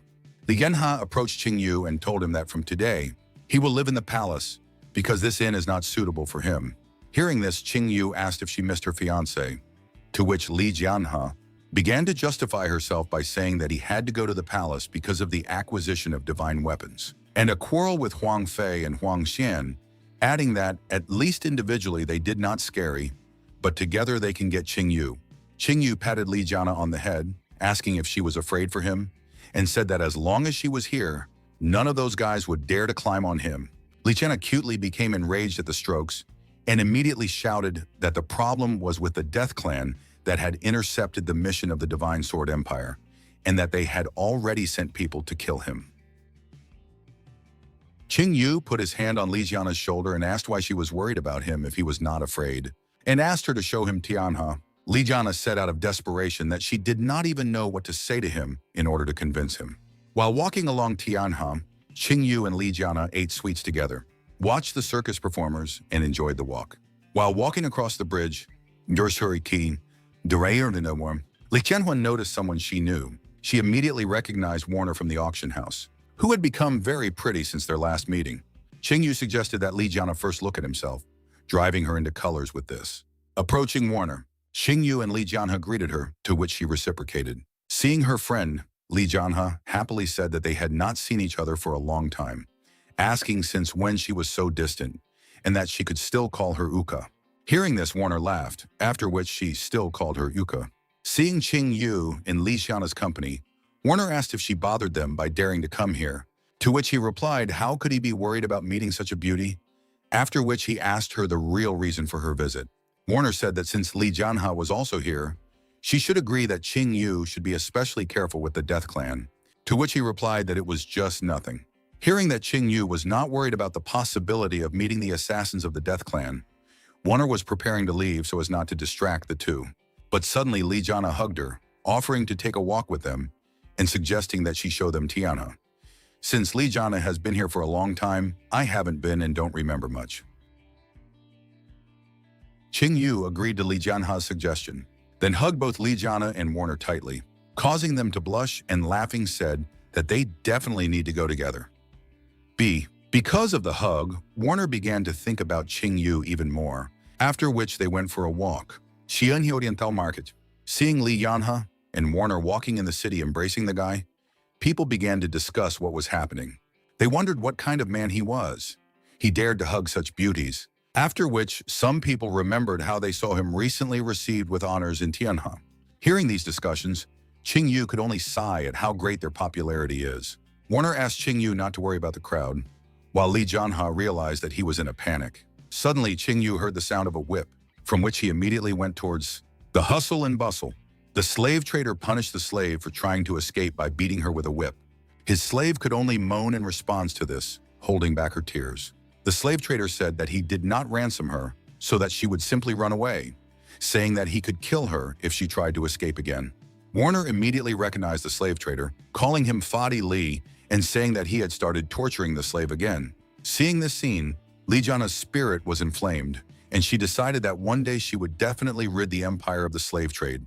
Warner explained that Fadi Li is a very arrogant and domineering person, and that he can do whatever he wants due to the fact that he is a relative of the Huang family from the blacksmith clan, after which she added that every month or fortnight he humiliates his slaves in public. Meanwhile, the fat man Li dealt another blow to the slave, again knocking her to the ground, and again asked if she would run away from him because he feeds and sings her, and she, like an ungrateful one, runs away from him. The slave girl was gathering her strength when Fadi Li demanded an answer from her. Unable to hold back her tears, she turned to the fat man and said that if he kills her, then she will get him from the other world. because he killed her and her entire family. Hearing the slave snarl, Fadi Li kicked her, asking what it was that he cut out her family because he was just garbage like her, and said that he would have killed her if not for her pretty face. He shouted that he gave 2 million of silver for her, which is a huge sum, and that now he is her master in the sky. Having said this, the fat man stomped on the ground and grabbed the slave by the chain on the collar. Hearing the name of Jiraiya, Qingyu immediately asked the girls if he really called the slave that way, to which Warner gave an affirmative answer. Hearing the answer, Qingyu smirked and said that he did not expect to see this here. Seeing how Qingyu smirked at Liu, she realized that he was going to do something that did not bode well. Qingyu moved towards the fat man, saying that this slave needs to be saved. While remembering how in a past life people encountered something terrible, Fadi Li let go of the chain and began to choke because he was too tired, after which he turned to the people and demanded that they disperse, asking if they had never seen the beating of a disobedient slave. After these words, Jiraiya looked gloomily at Fadi Li. Seeing this look, he asked himself why he was frightened by the look of a miserable slave, after which he waved his whip and was about to strike again. Surprised by what was happening, Fadi Li asked the stranger who dared to interfere in his affairs. Qingyu replied that he was ready to buy this girl if he named the price, to which the fat man replied that she was not for sale, while ordering Qingyu to leave here. Qingyu reminded Fadi Li of the words of the slave that she was sold against her will, and said that in this case he would redeem her by force, which made the fat man laugh. Fadi Li asked if this brat knew who he was, after which he again ordered him to leave. Hearing the refusal, Qingyu said that he had no other choice. The arrogant fat man Li wanted to tell Qingyu that he would not dare, but at that moment Qingyu struck the fat man's face, knocking him back 10 meters. The people around them were shocked that someone dared to hit Fadi Li. They understood that this kid would come to an end because of the blacksmith clan. Only Jiraiya watched Qingyu in awe. Rising from the ground, Fadi Li was as angry as ever. Fadi Li summoned a ghost boar, yelling that he would kill Qingyu, and then used the yellow level technique. While Bauer huffed, Qingyu meekly stood while Fadi Li was flying towards him. Suddenly his eyes flashed, and Fadi Li crashed into an energy wall, which sent him flying into the neighboring streets. After sending the fat man flying, Qingyu thought about the name of the fat man's technique, and then said that it suits a pig like him. Qingyu approached Tomesis Sisho Item, the slave girl, and stroked her head, telling her that she belonged to him now, and then used his flames to break the chains holding her down, causing him to admire him. Nearby, Warner and Liu were talking about how unusual this boy was, and that Huang Fei would be pissed to death if he found out about this. Qingyu picked up the sleeping Jiraiya, and together with the girls left this place. When they saw Princess Yu Hua and Warner, people became interested in who this guy was, after which the guy in green clothes suggested that Fat Li offended a big man, to which the guy standing next to him with a basket replied that the blacksmithing clan would not leave it just like that. Walking the streets, Li Yu asked Qingyu what he was going to do with this girl, while Warner offered her to live in the auction house if he couldn't find a place for her. Qingyu smirked as he said that he was organizing everything himself. He realized that it was exactly who he thought of because of the ancient demon. Aura she exuded in her blood. Thinking about the wrong thing, Li Yu twisted her face, saying that she didn't think that he liked it. Qingyu turned to Li Yu and said that she did not understand anything because this little girl had an incredible future, which led Li Yu to think that Qingyu was only throwing dust in everyone's eyes. Qingyu remembered that Jiraiya would be a demon lord in the future, and that in a few decades she would already be able to lead an army of thousands of evil spirits, dooming humanity to a terrible existence. After which he realized that she hated people so much because the years of slavery left an indelible mark on her heart. Suddenly he realized that she should not be allowed to walk in this rag, to which Warner offered to go to the largest trade union, Yanulu. A little while later, Yanulu, Qingyu with the girls entered the territory of the union, where they were immediately greeted by a merchant. Warner explained to him that they wanted to buy a dress for Jiraiya. After listening to Warner's request, the merchant told Qingyu to follow him. The girls left alone decided to take a walk while waiting for Qingyu. Huang Fei was strolling through Yanlu Trade Union, excited to see the colorful eagle feather dress that was about to arrive. Suddenly, he saw Li Yu and decided to greet her, saying that he was looking for her, but she had found herself. Surprised by the sudden encounter, Li Yu asked Huang Fei what he was doing here, to which Huang Fei wrinkled his nose and began to talk about how he had heard that high-quality clothes would be brought here soon. So he thought about looking at them and possibly buying them for Li Yu. Huang Fei explained that it was a colored eagle feather dress made of 9 colors of eagle feathers. This dress was very expensive, and it was very rare even in Tianhain.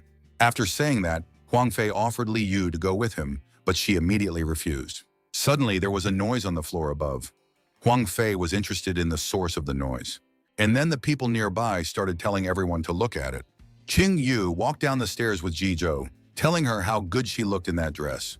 When Huang Fei saw the girl, he couldn't stop himself from shouting that she was beautiful. Li thought that she didn't even think that Ji Zhou would look so beautiful when she changed her clothes. And then she sharply asked Qing Yu why they were going so fast, to which he replied that it was of course fast because they had only bought one thing. Suddenly, Huang Fei realized something.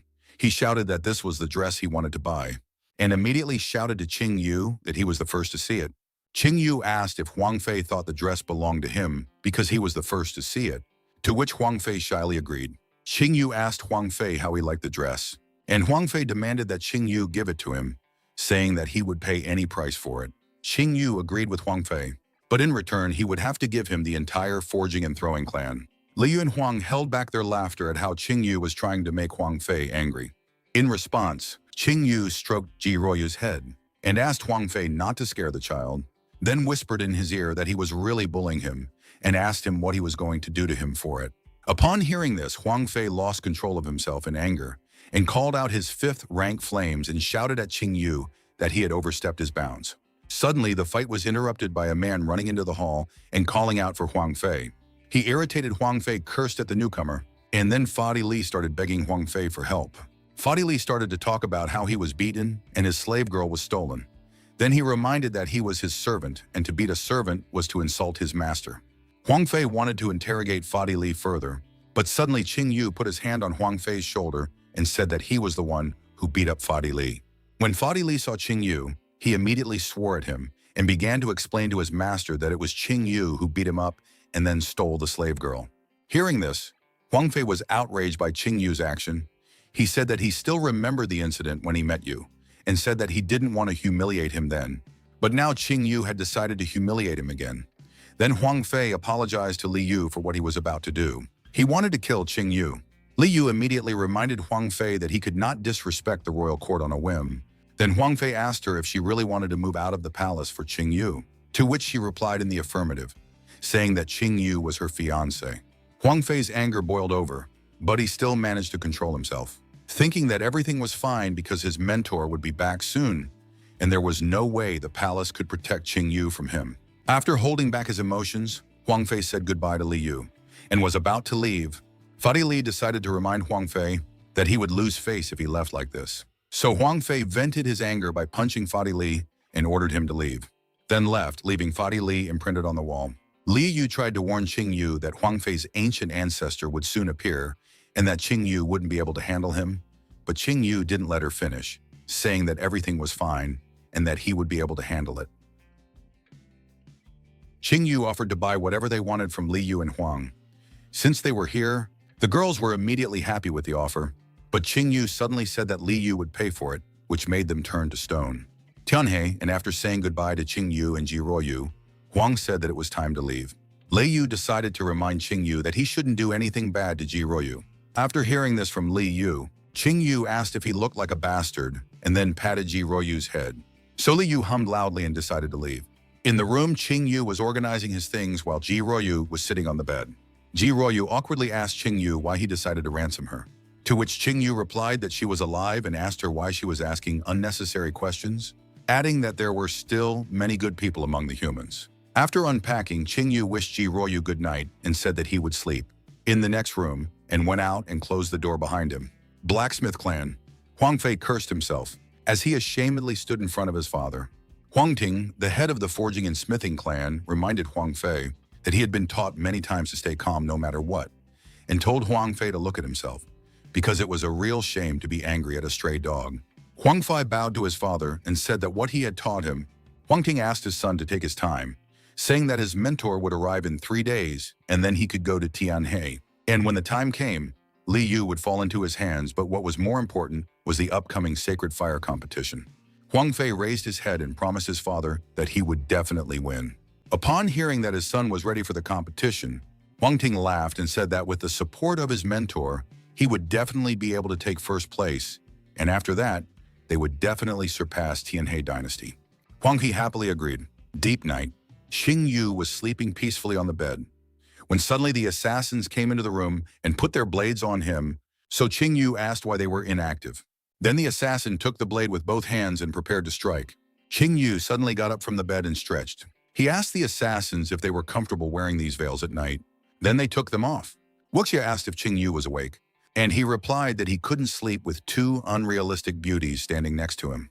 Wuxia immediately put her blade to Xing Yu's throat and said that if that was the case, he should understand why they were here.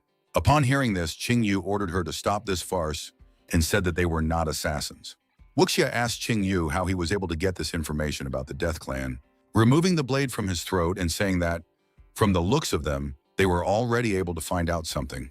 The assassins chose to remain silent, and Xing Yu said that it was none of their business where he got what he knew and how he knew it, and all they needed to know was that the Death Clan was obviously not a good place to be. Xing Yu got serious and said that it was not too late for them to get on the right path, to which Wuxia replied that it was easier said than done because she and her sister had had the Death Clan seals for a long time, and they could not leave the clan as long as they had the seals on them. Wuxia added that they haven't looked for ways to remove them on their own, but they know that a holy fire of level 6 or higher would be able to help them. Xing Yu got up from the bed and asked Wuxia to come closer. The assassins were suspicious and asked him what he wanted from them. Then he grabbed Wuxia's hand and pulled her towards him. Wuxia blushed in surprise and asked what Xing Yu wanted to do to her. And Xing Yu replied that he could free her from the Death Clan seal, touching Wuxia with 2 flaming fingers. Wuxia immediately felt the 9-legged golden crow touching her, and then stabbing into her, causing her to groan as the seal on her forehead disappeared and she collapsed to the ground. The Ian energy in Wuxia began to dissipate. She felt relieved. Wuxia said that she didn't expect Xing Yu to hide a rank 6 holy fire. He replied that she clearly underestimated him. He summoned a holy flame and declared that he actually possessed a rank 9 holy fire. Wu Yu and Wuxia were shocked. After removing the flame, Xing Yu said that it was now Wu Yu's turn. Moments later, her seal was removed, leaving her slightly confused. Xing Yu explained that he had freed her from the seals, and from now on, the Death Clan would no longer be able to control her. The sisters hugged each other, happy to be free of their shackles. Not wanting to disturb the sisters, Xing Yu asked them if they were willing to follow and serve him. Sisters nodded to each other and bowed before Xing Yu while taking the oath of allegiance. Upon hearing this, Xing Yu told Wuxia that her technique had a flaw and that it was definitely at the beginning black level, but she could only use it at the yellow level. He extended his finger to Wuxia's forehead and then used rune magic transfusion to help her learn the technique. After pulling his hand away, he said that her current level of refinement was at the 2nd spiritual realm, so she could train more powerful sword techniques. And when she reached the 3rd spiritual realm, he would be able to give her a medium black level technique. After helping Wuxia, Xing Yu asked Wu Yu if she had the Sun God arrow with her, and she immediately took it out. As she grabbed the weapon, Xing Yu began to teach her an initial black level technique that would fully unleash the potential of her weapon. After receiving the gifts, Wu Yu asked Xing Yu if he had really received all these gifts in the desolate lands, to which Xing Yu replied that they would know the answer when the time came. Xing Yu smiled and reminded the sisters that it was late. Then he smiled grimly and suggested that they go to bed. The frightened sisters blushed and didn't dare to reply. Xing Yu laughed and said that he was only offering them a room. The sisters agreed with Xing Yu and immediately bowed out. As soon as they left the room, Xing Yu fell on his bed and sighed. He thought that according to his estimation, the Taoist old man should arrive soon, and then the Sacred Fire competition would not be far away. The Sacred Fire competition is held in Tianhe City every 3 years. It is jointly organized by the 4 major sects that guard Tingyu from the 4 sides, and the purpose of this event is to select the best disciple to then train him to the level of a tempering master. The 4 major sects are Buddha Heart Temple, Polar Sun Clan, Ruthless Sword School, and Jade Fairy Clan. They are constantly competing with each other, but they are roughly on the same level. Xing Yu remembered that once upon a time, the Taoist old man had also gone through this competition and emerged victorious, allowing him to achieve incredible success. The four major sects themselves had a profound heritage, and their cultivation base was even more profound. With their guidance, any disciple could reach unprecedented heights. For this competition, the four great sects have jointly produced a single pill, the Power Unleashing Pill, which will go to the winner of the competition. Xingyu thought that the energy contained in the pill was enough to allow him to instantly break through to the fifth spiritual realm, and once he broke through to the fifth spiritual realm, he could immediately subdue the third beast, the Swami Lion. Once Xingyu possessed the spirit of the Swami Lion, he would have access to endless energy techniques, and at that time, he would already possess a power that was not inferior to the peak of the spiritual realm. After possessing this power, Xingyu would return to the Divine Sword Empire and take revenge on all his enemies. After thinking about it, Xingyu raised his fist and told his enemies that they did not have long to live. Tongzhou City. The crowd could be heard rumbling in every part of the city. Xingyu realized that it was all because of the upcoming competition. And even though the event was still a few days away, there was no place for an apple to fall in the city. The clatter of hooves could be heard, and people began to discuss whether it was a representative from the Buddha Heart Temple, with some people saying that it was rumored that the temple maiden herself was coming to town, and they hoped to catch a glimpse of her. Suddenly, a hand appeared from the window of the stagecoach and immediately pulled back the curtain, revealing temple maiden Ling Qinchuan. Seeing her, everyone around her immediately began to admire her beauty and wanted to talk to her. When she saw Xingyu, Ling Qinchuan snorted at the way he looked at her, and then greeted him by name, saying that it had been a long time since they had seen each other. The passers-by who saw this scene were shocked by Xingyu. At that moment, Xingyu remembered that he still didn't know Ling Qinchuan in this world. Ling Qinchuan wondered who this person was and how he knew her. Then Aunt Yu closed the curtain and said that there were only cables around. Aunt Yu told Ling Qinchuan that everyone in their temple hoped that she could convince the next winner of the competition to join their clan, and Ling Qinchuan agreed, saying that she would do her best to fulfill her father's order. Aunt Yu tried to encourage Ling Qinchuan, saying that only a very outstanding person could win first place, and that if he was a boy, he would become her son-in-law. Hearing this, Ling Qinchuan mentally apologized to her aunt because she wouldn't let herself be sold like that. Ling Qinchuan interrupted her aunt to say that she understood and suggested that she visit Prince Xingnan first. After a while, the carriage stopped. Ling Qinchuan and Aunt Yu got out of the carriage, and then they were immediately greeted by the spiritual son of the Polar Sun clan, Chulin, who said that the rumors about the Buddha Heart Temple trying to recruit the winner in exchange for the temple maiden were true. Upon seeing Chulin, Ling Qinchuan told him to shut his filthy mouth or she would teach him a lesson like the last time, to which he replied that he had given in that time because she was just a fragile girl. But after hearing her words, he realized that she had mistaken his nobility for weakness. Ling Qinchuan abruptly turned around and suggested that Auntie go somewhere else. Seeing this scene, Chulin was angry at her for daring to ignore her, as he was suddenly distracted by the whistle of a person nearby. Chulin greeted Qinchuan, making Chulin wonder who this person was. Qinu asked Qinchuan if she happened to be visiting Prince Xingnan, and he offered to escort her since he knew his residence like the back of his hand. Aunt Yu mentally called Qinu a slut for following her all the way here. Aunt Yu laughed out loud and put his hand on Qinu's shoulder, saying that he had clearly underestimated Qinchuan, not even thinking that she would be able to pick up such a poor guy just by coming to town. When Qinchuan heard this, she turned around and angrily told Chulin that he was making the same mistake over and over again, and then asked him if he thought her patience was limitless. When Qinchuan suggested that Qinshuang attack him, Qinu suddenly released his aura and ordered Chulin to cover his mouth, causing Chulin to move away from Qinu in horror, and Qinu angrily asked him who he thought he was, which only made Qin Yu's aura grow stronger. Qinu warned Chulin that if he insulted Ling Qinchuan again, he would turn from a spiritual son into a dead son. Chulin could only step back in horror, unable to understand who was standing in front of him and why a level 1 puppy was able to scare him so much. After thinking it over, Chulin came to his senses and told himself that he was the spiritual son of the Polar Sun clan and that he could not be afraid of anyone, and he decided to wash away this shame. Chulin shouted at Qingyu that he would not kill him in front of the residents out of respect for Prince John Nan, and demanded that Qingyu kneel down and beg for forgiveness. An enraged Qingyu gestured that he didn't like that, and ordered Chulin to strike first. Chulin summoned a flaming weapon, and charged at Qingyu at full speed to kill him. Qinchuan asked Qingyu to be careful, since Chulin possessed a 5th rank of holy fire, but Qingyu just smiled. Chulin slashed at Qingyu, satisfied that he was able to teach him a lesson, when suddenly his flame spat on the ground as if it was completely helpless and began to gurgle in front of Qing Yu, after which he stomped on the flame. Qing Yu asked Chulin why he was so weak and if he had bought his holy flame from the bazaar. Chulin scaredly began to ask what Qing Yu had done to his fire and why his holy fire was so easily defeated. Qinchuan and her aunt, who were standing nearby, were surprised to see this.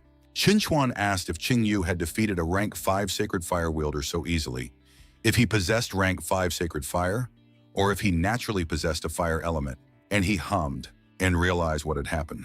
Qing Yu was simply shaking with rage. Shulin demanded that he answer how a scum of the first spiritual realm could suppress his rank 5 sacred fire, and then accused him of cheating. The Prince of Jinnan suddenly appeared and told Kulin to stop, warning him that they were in his residence, not the bazaar. Seeing the prince, Shulin and Qinchuan immediately bowed to the prince and said that they had come to visit him, to which the prince nodded. Seeing this, Qing Yu immediately realized that Jin Nan had been watching them all along, but only decided to intervene now. While Jin Nan pondered over Qing Yu's strength, thinking that being in the desolate lands would allow him to acquire a high-level holy fire, and realized that he had made the right decision the day they met. Jin Nan greeted Qing Yu and motioned for him to enter the mansion. Seeing Qing Yu chatting with the prince, Chulin began to tremble with anger. He immediately separated, while thanking the prince for the warm welcome, and immediately bowed out. Qinchuan looked at the departing Chulin and called him an idiot. Reception hall. Jin Nan explained to Qing Yu that he had called him to tell him what was coming, and Qing Yu guessed what the prince wanted to talk about and replied that he already knew about the sacred fire competition. The prince confirmed Qing Yu's guess and said that the court had a quota for participation in the competition, and he offered it to Qing Yu. Qing Yu bowed to the prince in gratitude for the quota, and immediately Qinchuan asked him if he wanted to join the Buddha Heart Temple, to which Qing Yu replied that they would revisit the matter if he won the competition, to which Qinchuan could only agree. Qinchuan turned to her aunt, who immediately took out a ring and asked the prince to accept it as a humble offering from Buddha Heart Temple. Prince Jin Nan took the ring and thanked Aunt Yu for her generosity. After handing over the ring, Aunt Yu leaned over to Qinchuan and whispered to her that Qing Yu had been able to win Prince Jin Nan's favor and also possessed a high level of holy fire, advising Qinchuan to be proactive and build a good relationship with him, to which she agreed with a slight blush. Qinchuan asked Qing Yu to take a walk around Tianhe City with her, as she had not been here for many years. Qing Yu accepted Qinchuan's request. When Prince Jin Nan realized what was going on, he told Qing Yu that since the girl invited him, he should go with her, but he should return to the residence for dinner. Then he added with a smile that his fiancée would cook personally. Qing Yu immediately mentally called Jin Nan an old devil for such a prank. While Chen Shuang was upset that Qing Yu already had a fiancée, after informing Qing Yu about the dinner, the prince let the guests go, not wanting to take up their precious time, since his Li Yu was not inferior to Qin Chuan, and then he laughed out loud.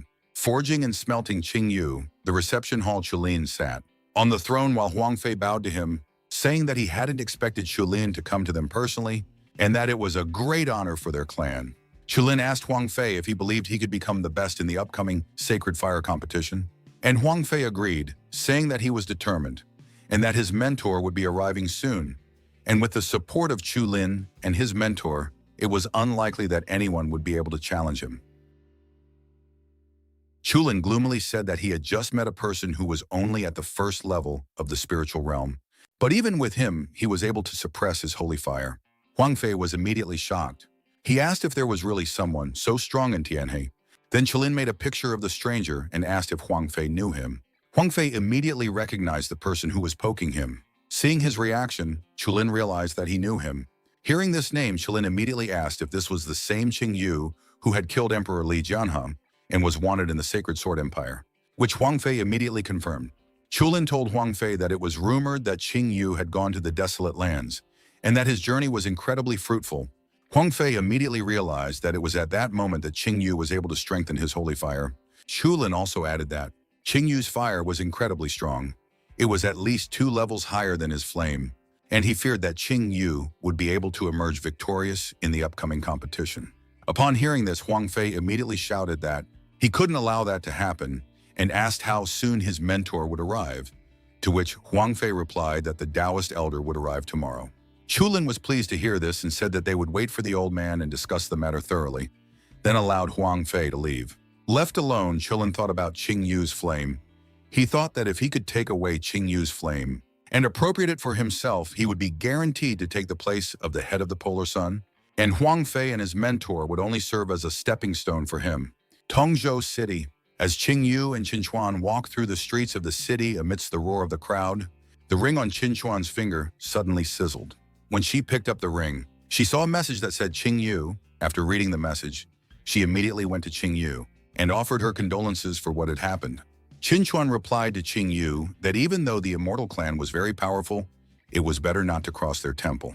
Qing Yu thanked Qin Chuan for her words, then said that it was a matter of personal revenge. So he would do it himself, but first he would like to get the support of their temple. The blushing Qin Chuan was about to ask what Qing Yu meant, but he stopped her and said that she understood correctly, causing her to gasp and turn completely red. Suddenly, some of the passers-by recognized the temple maiden from Buddha Heart Temple, and the guy the whole town was talking about. They were jealous of the fact that he changed beauties every day. He'd already been seen with Princess Yu and Warner from Dugu House. Unexpectedly, Qing Yu was surrounded by a crowd discussing him and Qin Chuan. He coughed and immediately pulled Qin Chuan's hand, suggesting that they go for a walk somewhere else. To the next street, Fadili followed Mr. Wang and asked him to join them.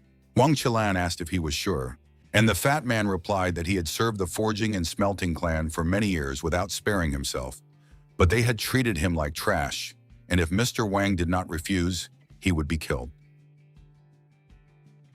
Then Fadili whispered in Wang Chun's ear that he had recently acquired about 10 slave girls, all of them from the succubus race, which made Wang Qian blush and start drooling as he imagined the succubi. And Fadili added that he had personally selected each one. Wang Qian accepted Fadili's offer, saying that he was his man from now on, and ordered him to have the succubi at his residence that evening. Suddenly, Fadili noticed a familiar figure and recognized Qing Yu. He immediately told Mr. Wang that he was in trouble because of Qin Yu. Wang Qian only looked at the temple maiden next to Qin Yu and called her charming. Fadili began to say that it was Qing Yu who stole his slave girl, who was also very pretty, and in that respect, she was not inferior to his new companion. He told Wang Qian that he had found out why Qing Yu had no one to count on in the city, and it was all because of Prince Jiannan. After hearing this, Wang Qian understood why Huang Fei would not risk dealing with him, even though he wants the prince's granddaughter, but he is afraid of angering the prince, which Huang Fei does not care about from a high bell tower. He went to Qing Yu and told Fadili that he was his man now and would not let anyone hurt him. Qing Yu was walking with Qian when suddenly Wang Qian and Fadili blocked their way. Fadili greeted Qing Yu and then asked if Huang Fei's dog had decided to change masters, which made the fat man angry. Wang Qian decided to explain to Qing Yu that Fadili was now his servant and that Qing Yu had stolen his slave, and if Huang Fei was weak enough to ask for it, Wang Qian would not hold back. Qin Chuan was shocked that everyone she met was Qing Yu's enemy. Qing Yu asked how he planned to do this, and Wang Qian replied that he would first return the slave girl, then give up his charming companion, and from that day on, she would belong to him. Upon hearing this, Qin Chuan boiled with rage and threatened to kill Wang Qian, but she was stopped by Qing Yu, who suggested that Qin Chuan be patient and give him a chance to handle it himself. After calming Qin Chuan down, Qing Yu asked Wang Qian what he would do if he refused. Hearing of Wang Qian's disobedience, Wang Qian got angry and told Qin Yu that he would behead him. Qing Yu agreed and started kneading his neck, saying that his joints were stiff. Wang Qian began to prepare his attack, telling Qing Yu that he had chosen his own death and that he would be tested with the newly learned black entry-level technique of Thunder Palm, which he used to summon a thunder aura that knocked down Fadili and changed the weather. Qin Chuan warned Qing Yu that the Thunder Palm was a very powerful technique and offered to deal with Wang Qian, but Qing Yu refused, asking her not to bother, saying that he could easily handle it since it was only an entry-level black technique. Wang Qian, who was mad with power, cheered and said that he had bought this technique from Huang Fei for a huge amount of money, and now was the perfect chance to test its power. Wang Qian gathered the thunderstorm energy into a ball and shot the thunderbolt at Qing Yu, but Qing Yu, instead of dodging, took a lungful of air and summoned the dragon ghost Yazi, roaring loudly, smashing the enemy's technique and sending it flying. Seeing how easily his new master had lost, Fadili panicked. Qing Yu sighed and told Qin Chuan that this technique was worthless, which shocked her. Qin Chuan thought that Wang Shun's cultivation level was at the 4th spiritual realm, and he had used an initial black level technique. but he still couldn't repel an attack from Qing Yu. She thought that Qing Yu had also used a black-level technique. After dealing with the obstacle, Qing Yu approached the panicked Fadi Li and threatened him, telling him that it was his turn. Afraid of being killed, Fadi Li immediately hit his head on the ground and begged for mercy in exchange for all his possessions. Qing Yu asked him if he had all of his possessions, to which he agreed, and upon hearing this, Qing Yu offered Qin Chuan a look at him, and she agreed. After receiving her agreement, Qing Yu kicked Fadi Li and ordered him to lead them. Fadi Li's leaves, Qing Yu walked around the house and looked at Fadi Li's belongings, then asked if these were all his belongings, to which Fadi Li nervously agreed. Not getting the answer he wanted, Qing Yu glared at the fat man and said that this was not enough to trade for his life. Fadi Li started to beg for mercy again, saying that this is really all his stuff and he has nothing else. But Qing Yu was not enough and prepared to attack. But suddenly Fadi Li remembered that he still had a slave market. Qing Yu demanded Fadi Li to show him the slaves, and Fadi Li immediately started to open the secret door by pressing the right tile. After pressing it, a huge door opened, from behind which came a source of stinky smell. Qin Chuan immediately covered her nose from the foul smell, and Qing Yu asked the fat man, what kind of freak would he be to keep someone in such a horrible place? Although he knew the fat man was foul, but at this moment he surpassed Qing Yu's expectations. Qing Yu grabbed Fadi Li's clothes and dragged him into the room, while asking Qin Chuan to be more patient. Inside the hall there were many cages. Qin Chuan was shocked by the condition of the slaves, emaciated and mutilated. They waited in fear for their fate. Suddenly one of the slaves tried to attack Fadi Li, but was stopped by the shackles. He wanted to take revenge on Fadi Li for exterminating his kind and making him a slave. Qin Chuan was furious and wanted to punish Fadi Li for all his evil deeds. But Fadi Li begged for mercy and promised that he would never do such things again.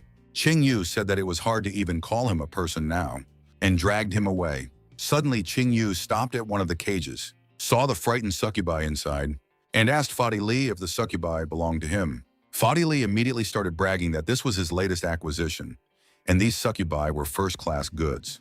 Qing Yu told the fatty that he was satisfied with it, and the fatty asked if he could leave now, and Qing Yu agreed, saying that he would not kill him. Fadi Li was happy with his newfound freedom and was about to leave. Suddenly, Qin Chuan stabbed him in the chest, saying that Qing Yu's mercy didn't mean that she would just let him go. Wiping the blood from her hand, Qin Chuan told the fat man that a person who abused slaves like that deserved nothing but death.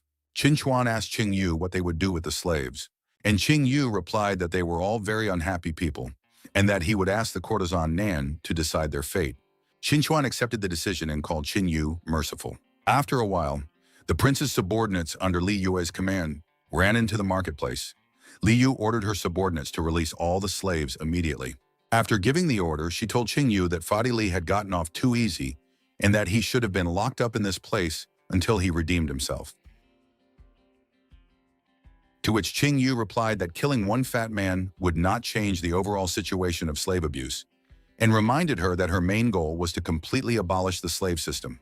Qing Yu asked Li Yu to keep Mrs. Lum company, warning her that he would not be here for dinner, and then left. Upon hearing this refusal, Li Yu was immediately flushed with anger. She was furious that he would not taste the food she had so diligently prepared, and said that she would not forgive him for such a thing next time. Seeing this scene, Qin Chuan was relieved that Qing Yu and Li Yu's relationship had not turned into something serious. So Li Yu touched her in her and asked her why she was blushing. Qin Chuan immediately started to deny that she was blushing, making Li Yu wonder what was going on. In a drawing court, surrounded by many talismans, Qing Yu was meditating to prepare for the sacred fire competition. He wanted to use every moment to advance his cultivation before the competition. Divine Spear Clan. The head of the Divine Spear Clan, Wang Tiqian, greeted his guest and said that he was honored that Mr. Liu had paid a visit to their humble abode. Liu Delan of the Ruthless Sword School asked to stop idle chatter and asked if the Divine Spear Clan could provide a worthy candidate to participate in the sacred fire competition. Wang Tiqian panicked and didn't know what to say when he saw that Liu Delan had lost faith in them, saying that they were becoming more and more worthless with each generation. He said that the Polar Sun clan had already recruited a disciple from the Forging and Casting clan, and the Jasper Fairy clan had bet on the Moonlight School, while the Buddha Heart Temple was still unclear. Liu Zhelan took out a holy flame and said that he would give it to their clan. Seeing this, Wang Tiqian was puzzled for a moment But after a second, he was overjoyed and started drooling because he had received a rank 6 holy flame.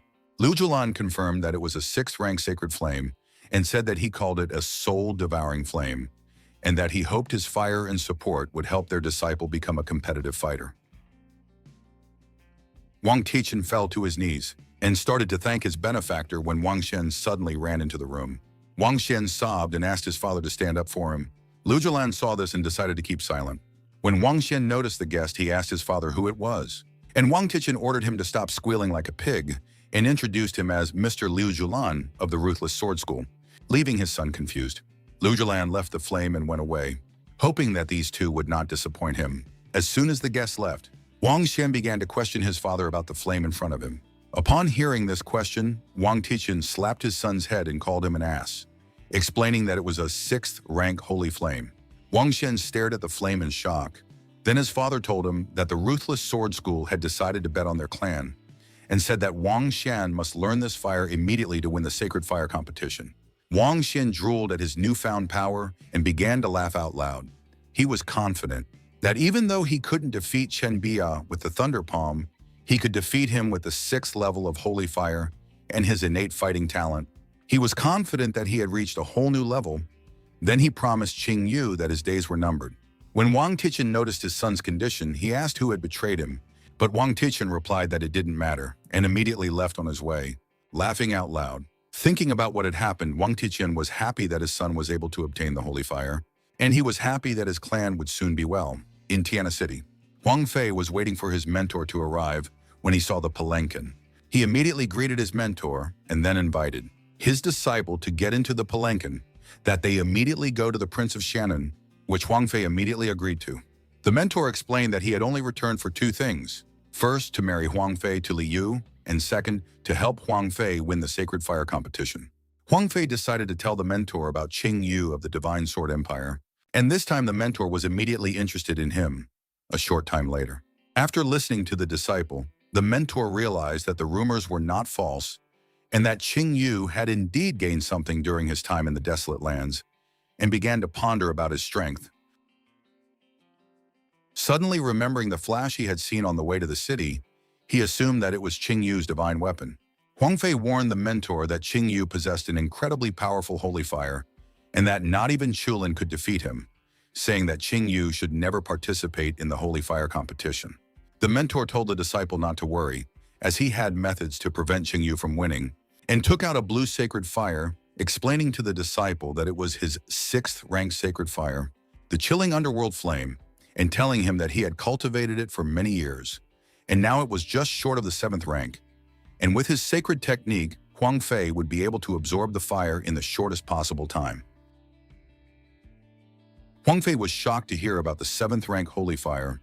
The mentor began to explain to his disciple that sacred fires above the 7th rank were very rare, so he assumed that Qin Yu's sacred fire was also at the 6th rank, which meant that with his chilling underworld flame, victory was guaranteed.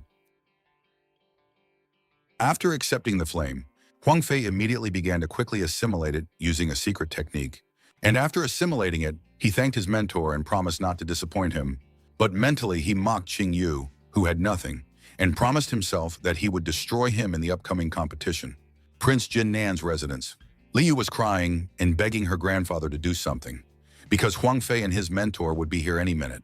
Jin Nan said that Qing Yu should go to Qing Yu, which made him spit out his tea in surprise. He was exhausted from always having to stand up for Li Yu. Li Yu went to Qing Yu and asked him to show himself to Huang Fei so that he would not interfere with her anymore, which made Qing Yu sigh. Huang Fei and his mentor entered the mansion and immediately greeted the prince. Qing Yu looked at Huang Fei and wondered what had happened to his sacred flame, because recently he had been the 5th rank and became the 6th rank and was very close to the 7th rank, and then realized that it was the Taoist elder. Huang Fei approached Li Yu and greeted her, warning her that the mentor had come to marry her today. Li Yu immediately grabbed Qing Yu and pulled her towards him, reminding Huang Fei that she already had a fiancé, and said that she didn't really know Huang Fei, and although they had played as children, nothing more, then asked him to stop coming here with this proposal. The Taoist elder asked Qing Yu if he was indeed the same Qing Yu from the Sacred Sword Empire, and Qing Yu confirmed that he was. The elder immediately asked Qin Yu if he really thought he was worthy to marry Li Yu. After all, he was just a foreigner, a member of a defeated family. The elder pointed at his disciple and described his bright future as the winner of the Sacred Fire competition, then asked who Qing Yu was. Li Yu decided to stand up for Qing Yu, saying that he too had a holy fire and that he would be the winner of the competition. Qing Yu doubted Li Yu's stamina because he knew that this was the reaction the old man was waiting for. He had deliberately provoked Li Yu to say this, and he also hoped to undermine Qing Yu's morale. Qing Yu was sure that they would want to take his life in this competition, so he thought that they would see who was who. The Taoist elder was happy that Li Yu had fallen for his words, and said that if Qing Yu could miraculously win the competition, then of course Huang Fei was no match for him, and then asked what would happen if Qing Yu lost. Li Yu immediately refuted the elder's words that Qing Yu might lose. Then Huang Fei offered Li Yu to marry him immediately if he were to win the Sacred Fire competition. He was sure that she would not dare to refuse, since she was so confident of her victory. Of course, Li Yu could not control her impulse and immediately accepted the bet. She turned to Qing Yu and asked if he had heard their conversation, because he had to win, or else she would end up in the clutches of that monster. Satisfied with the bet, the Taoist elder warned that everything would be settled after the competition, and then hurriedly left. Looking at the backs of those who were leaving, Li Yu began to complain about how they had annoyed her, and then asked Qing Yu to teach them a lesson during the competition. After hearing this, Li Yu said that this weakling was nothing, after which she realized what Qing Yu had said and was afraid of the possibility of marrying Huang Fei, and immediately demanded an answer from Qing Yu as to why he hadn't warned her before. Qing Yu sighed and said that he was no longer confident of winning, and that Li Yu would still have to become Huang Fei's bride. Deeply affected by what she heard, Li Yu sat down and began to cry for how impulsive she had been. Prince Jiannan laughed at this scene and asked Qing Yu to stop bullying Li Yu, because he had long suspected that for Qing Yu, there was no difference in the level of an opponent's holy fire, whether it was 6th level or 7th level. Seeing the crying Li Yu's face, Qing Yu immediately woke up and pretended that everything was fine. In the night of the same day, Qing Yu was absorbing the herbal pills. When he finally opened his eyes, summoned the spirit energy of dragon spirit Yazi in one hand and the 9-legged golden raven in the other, and combined them to form a yellow and purple ball. Suddenly it exploded and began to be absorbed into Qing Yu, before bursting into a blue flame. After finishing his meditation, Qing Yu sighed. He had reached the 3rd spiritual level just in time. Tomorrow would be a momentous day. Then he fell onto the bed exhausted. The sight of the Sacred Fire competition. The spectators were rejoicing in anticipation of the competition. Prince Jiannan Wang was eager for the competition to finally begin, while Qin Xuan confidently hoped that Qing Yu would win, and the Taoist elder, sitting on the highest seat, was completely confident in his disciple's victory. The spectators were excited for the competition to begin, while some were angry because they didn't possess the holy fire. Huang Fei looked at the people around him and mentally called them a bunch of talentless cockroaches who naively believed that they had a chance to win, because he was sure that he would emerge victorious while the others were destined to crawl before him. After looking at the confident Huang Fei, Wang Xian asked Huang Xian if he thought he could win the competition, but instead of answering, Huang Fei asked Huang Xian what he was doing here, since he had no holy fire. To which Huang Xian smugly replied that he would have to see his holy fire soon, and then a spark of enmity flashed between the two. At that moment, Qing Yu entered the ring and saw their common enemy Huang Fei, and Huang Xian immediately switched to him, making a temporary peace because of their common enemy. Then greeted them and said that he hoped to see how they would perform today, and that they would not embarrass themselves too much. Angered by these words, Huang Xian and Huang Fei began to threaten Qing Yu, saying that he would not live to see the end of the day, and that they would see who would smile last. One of the representatives of the 4 major sects began to praise the assembled talents, but she singled out Qing Yu in particular. Suddenly, her ward recognized Qing Yu and immediately jumped towards him, landing slowly with an umbrella. Coming closer, Li Xian, when sure that it was indeed Qing Yu. When Qing Yu saw her friend, he immediately greeted her, saying that he hadn't seen her since she went to cultivate in the Jasper Fairy clan 3 years ago.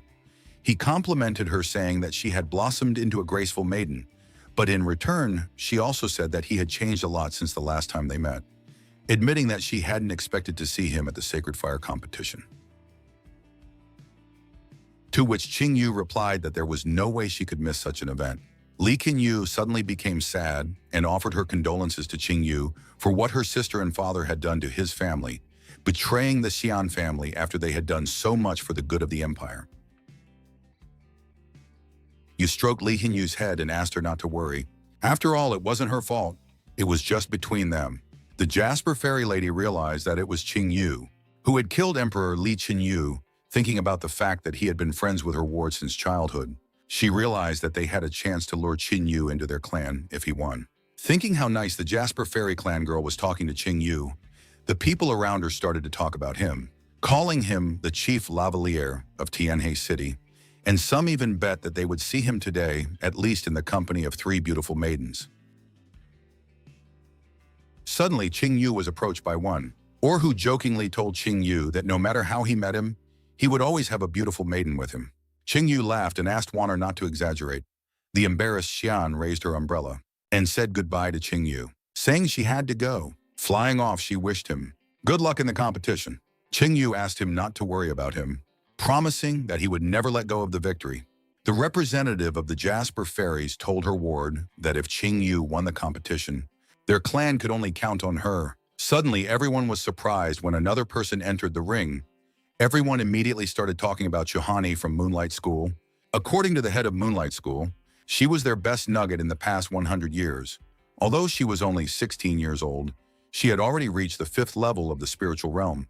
With the 6th rank of Holy Fire, some people hardly recognized her. After all, she had been in seclusion for 3 whole years. And before that, she was just a little snotty girl. Chuhani walked up to Qing Yu, causing Huang Fei and Huang Shen to burn with rage as all the beauties walked up to him. Chuhani told Qing Yu that her destiny was tied to the Xin family, and that they would definitely meet again. But if their meeting happens in this arena, she will not spare him. Qing Yu grinned at the departing Chuhani and thought about how funny she was. After a while, most of the participants had already gathered in the arena. Suddenly, a few demonesses arrived and began to greet everyone. Qing Yu looked at the red demoness and wondered about her identity. The red demoness walked over to Qing Yu to greet him, which made Wanner wonder how many people Qing Yu knew. Qing Yu knew this demoness from his previous life, as she was the winner of the competition in his previous life. All he knew was that her past was unknown, and she called herself a free cultivator. From his memories, Qing Yu guessed that she had already reached the 8th level of the spirit world, and her holy fire was no lower than the 8th level. And the strangest thing about her was that no one had seen her after her victory. So Qing Yu decided that he would definitely find out who she was in this life. Suddenly, the Taoist old man announced that the competition was about to begin, stopping the roar of the crowd, and then stepped into the ring with Prince Jin Nan. The prince asked for silence and announced that today would be a great event for the Tianan Empire, where the winner of the Sacred Fire competition would be announced. The prince wished the participants good luck and then invited the representatives of the 4 major sects to come out. Jumping onto the stage, they immediately began to call for a huge stone. Huang Fei was shocked to recognize the heavenly firestone. Huang Xian began to describe it, saying that this stone was the most mysterious object in the entire Tianan Empire, and perhaps as old as heaven and earth. He said that just being close to it helps to concentrate its holy fire, and some even managed to increase their rank. Because of its incredible value, this stone belongs to all 4 major sections. While the people around him were astonished at this treasure, Qing Yu laughed inwardly at the fact that such a small stone could cause them so much awe.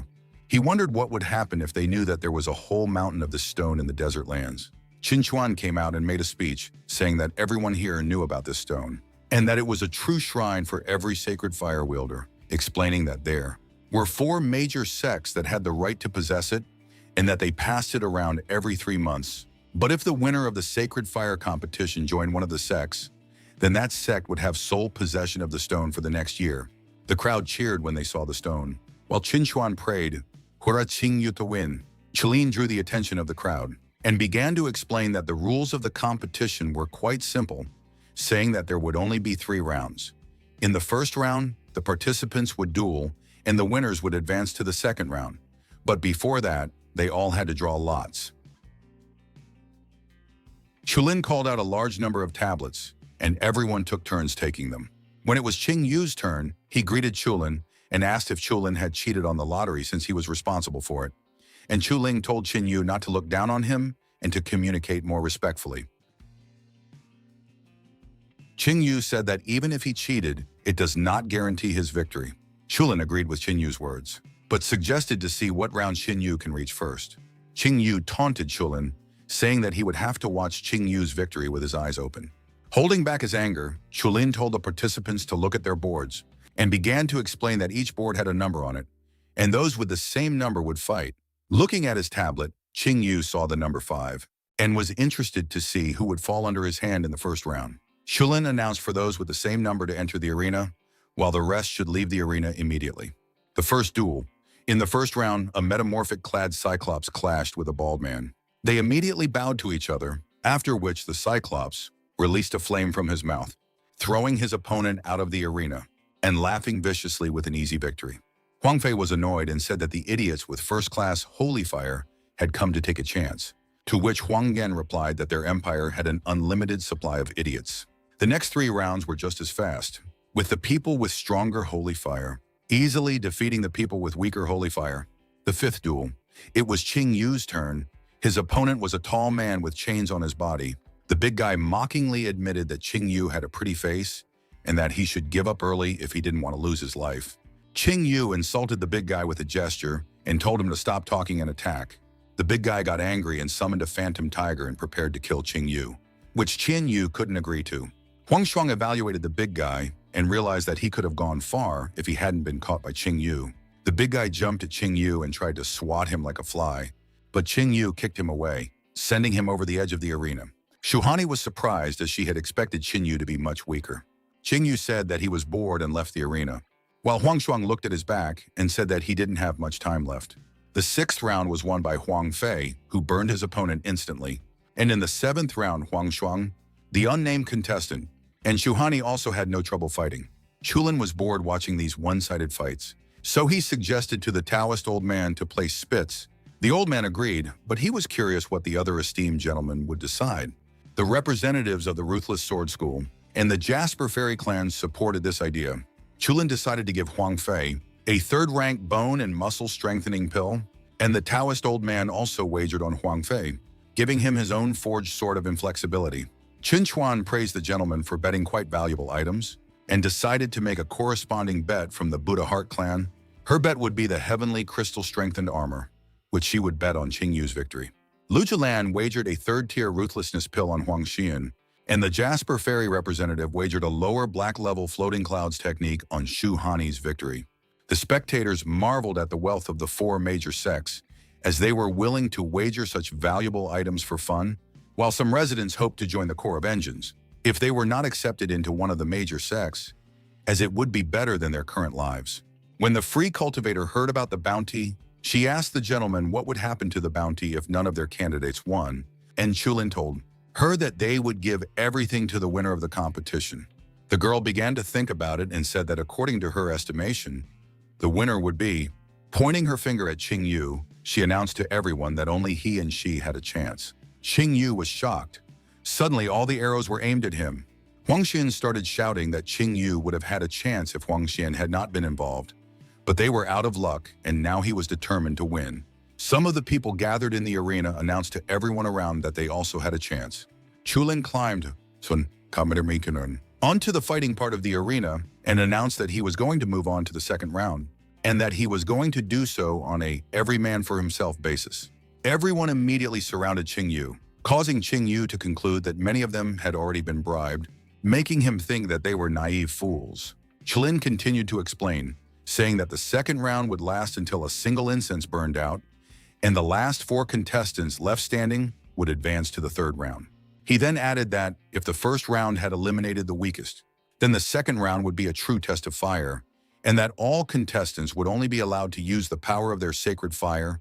Cold weapons and hand-to-hand combat were forbidden.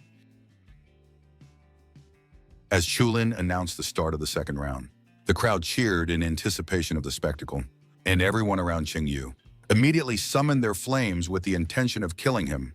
Qing Yu invited them to attack if they thought they could cause him even a little trouble.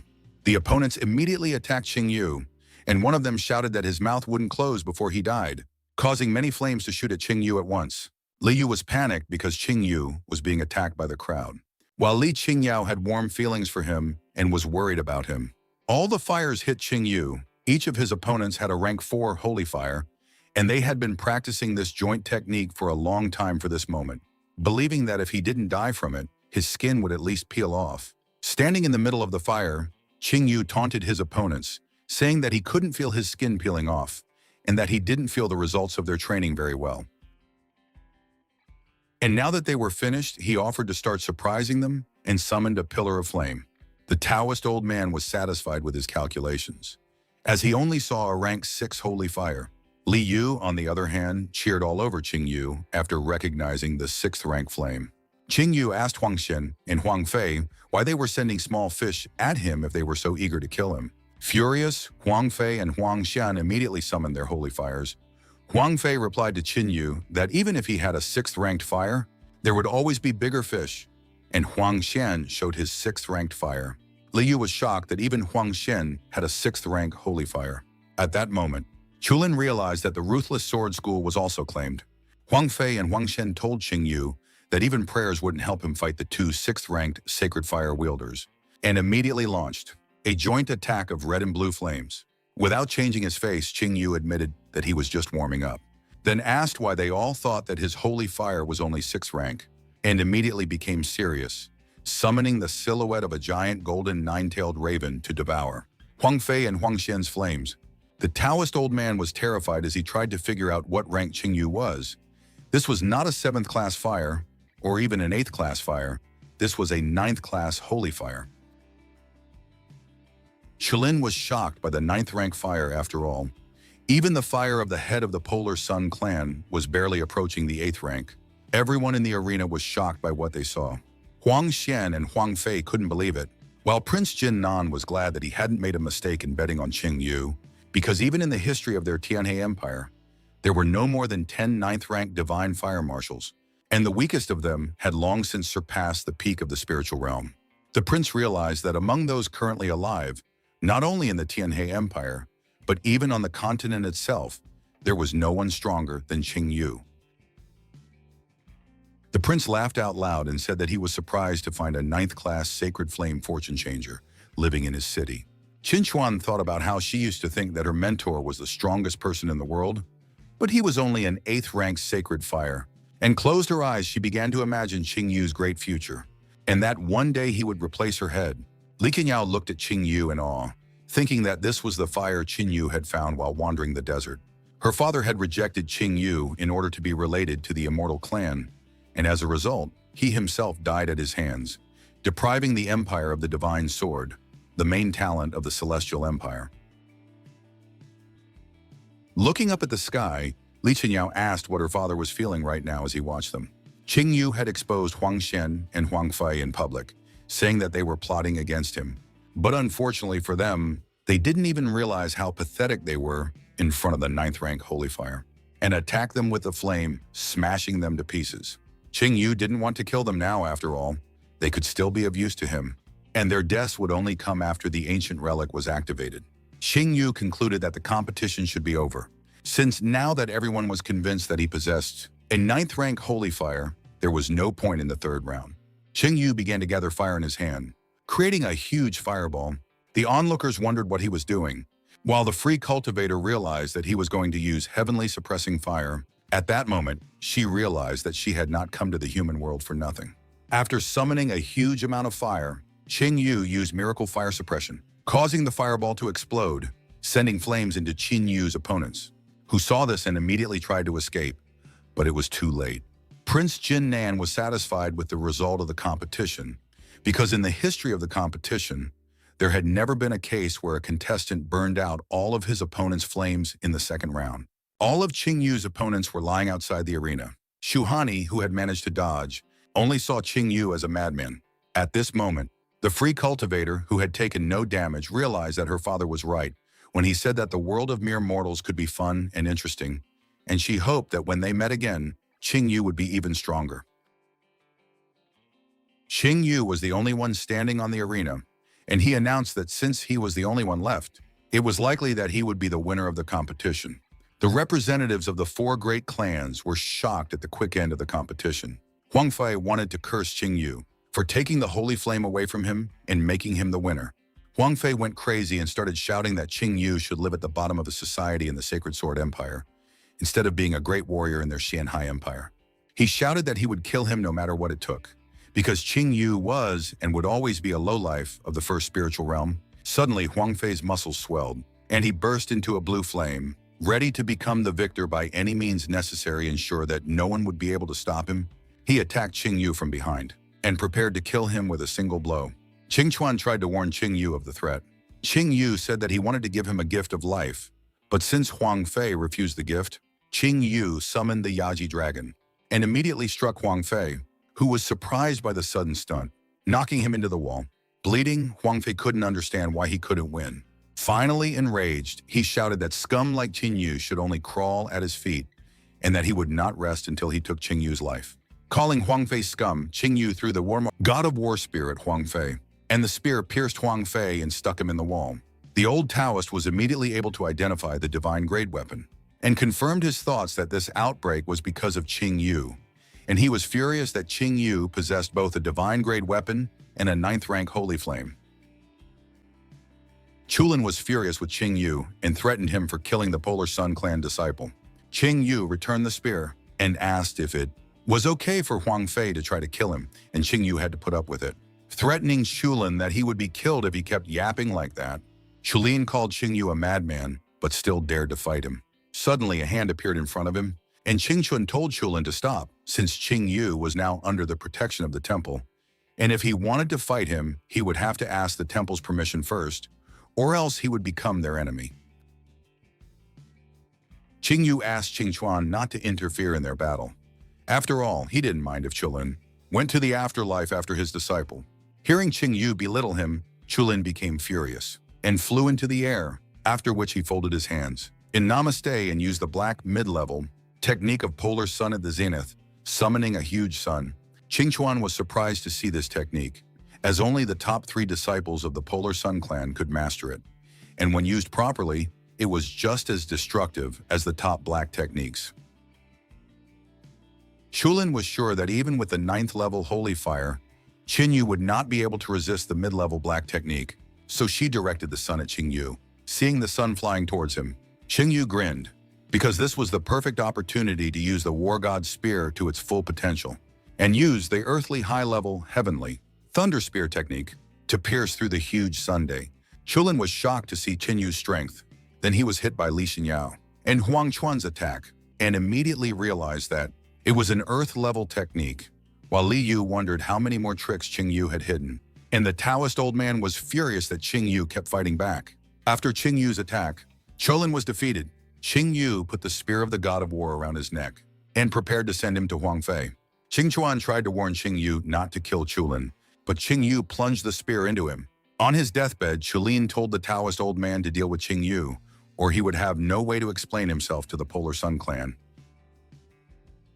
The Taoist old man demanded that Qing Yu let Chulin go, and threw a jade ring at him, but Qing Yu blocked him by summoning Dragon Yasi and shattered the ring.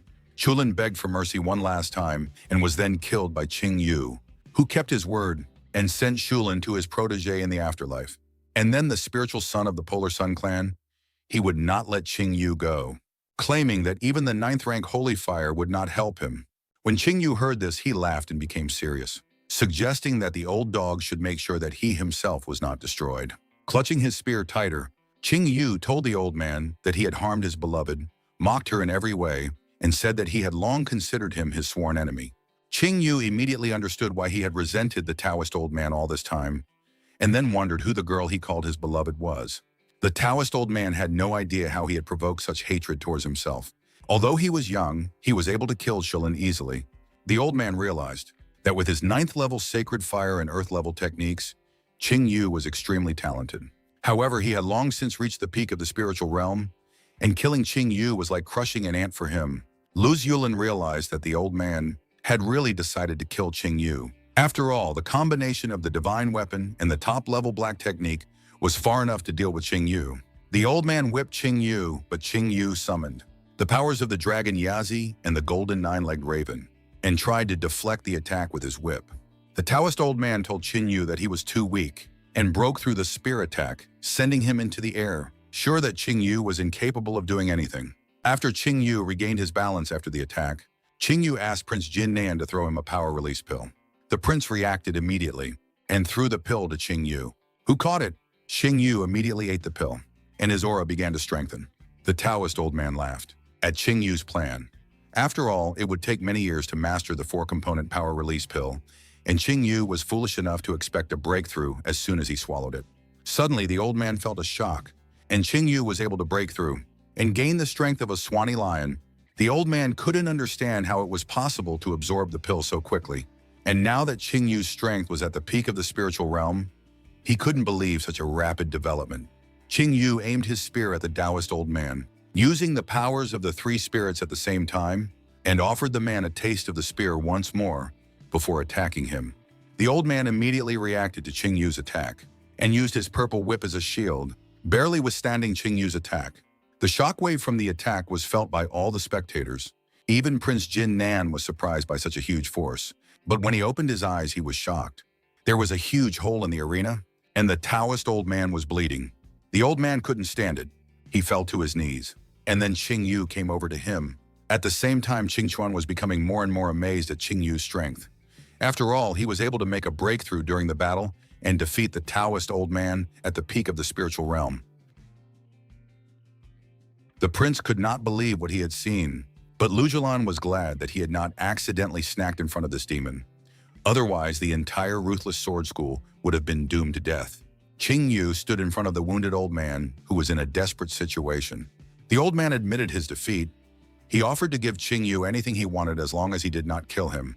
But Qing Yu replied that he only wanted his death. Suddenly, Qing Yu's body became heavy and symbols appeared on the ground, forming a magic circle around Qing Yu. Seeing this, Li Shenyu was excited about what was happening. Seeing Shenyu trapped inside the magic circle, the old man began to laugh madly, realizing that Qing Yu was the main talent of the continent. Yet he was so inexperienced, the old man began to explain to the trapped Qing Yu that he had spent many years to create this magic circle. The essence of the circle was that once someone was inside, their soul would immediately begin to decompose into a shell. The old man told Xian Yu that he had lived in this world for over 100 years and had managed to destroy many lives with this technique, while Qing Yu was just a young boy who had yet to see anything in this world, but had time to be proud. After that, the old man activated the magic circle, causing Qing Yu's soul to burn, killing Shen Yu, and the old man wanted to take his holy fire. Suddenly, the magic circle was damaged, and the old man was shocked that the magic circle he had used for so many years could not work on Shen Yu. Shen Yu grabbed the old man and told him that he had seen things in the desert that he had never dreamed of, but his magic circle was fine. It was just that Jian Yu's techniques against the soul did not work. Shen Yu called the old man a miserable old dog because he thought he had everything under control since he had been trampling this land for over 100 years, and most people had no idea how much evil he could do in that time. But Qin Yu knew much more about him. The Taoist old man began to beg for mercy, promising not to raise his hand against Qing Yu again, saying that by killing Shilin, Qing Yu had insulted the Polar Sun clan, but by killing him, the clan would never rest until they took revenge. The old man begged Qing Yu not to kill him, and in return, he even agreed to be his messenger, and was even willing to help the immortal clan take revenge. Qing Yu launched a series of attacks on the old man's arm, shredding it to pieces, but the old man asked Qing Yu to be smarter, because even the protection of Buddha Heart Temple would not save him from the wrath of the Polar Sun clan, and by saving his life, Qin Yu would be saving his own life. Qing Yu stepped on the old man's foot and said that he did not need to save his life because it belonged to him alone, and no one could take it away from him. And he certainly could not rely on the old man who set such conditions, and then broke the old man's leg. The old man started shouting that Qing Yu was a real demon, and Qing Yu was a little surprised that it was the old man who called him a demon. He told the old man that he didn't even know how Qin Yu was able to stop himself from attacking him when they first met at the prince's residence.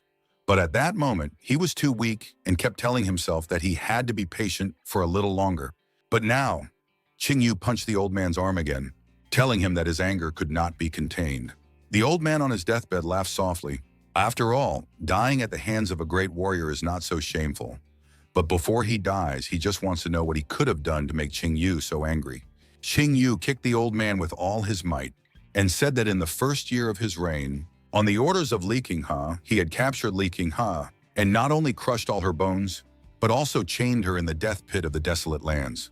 The death pit is known as one of the worst places to torture people, as even the slightest touch to the skin there turns into excruciating pain, a fate far worse than death. Qing Yu's tears flowed as he told about the old man torturing Li Qinghe. The old man panicked, not knowing what Qing Yu was talking about. After all, Li Qinghe was still alive. He cried out with all his might that he was innocent and begged not to be killed for no reason.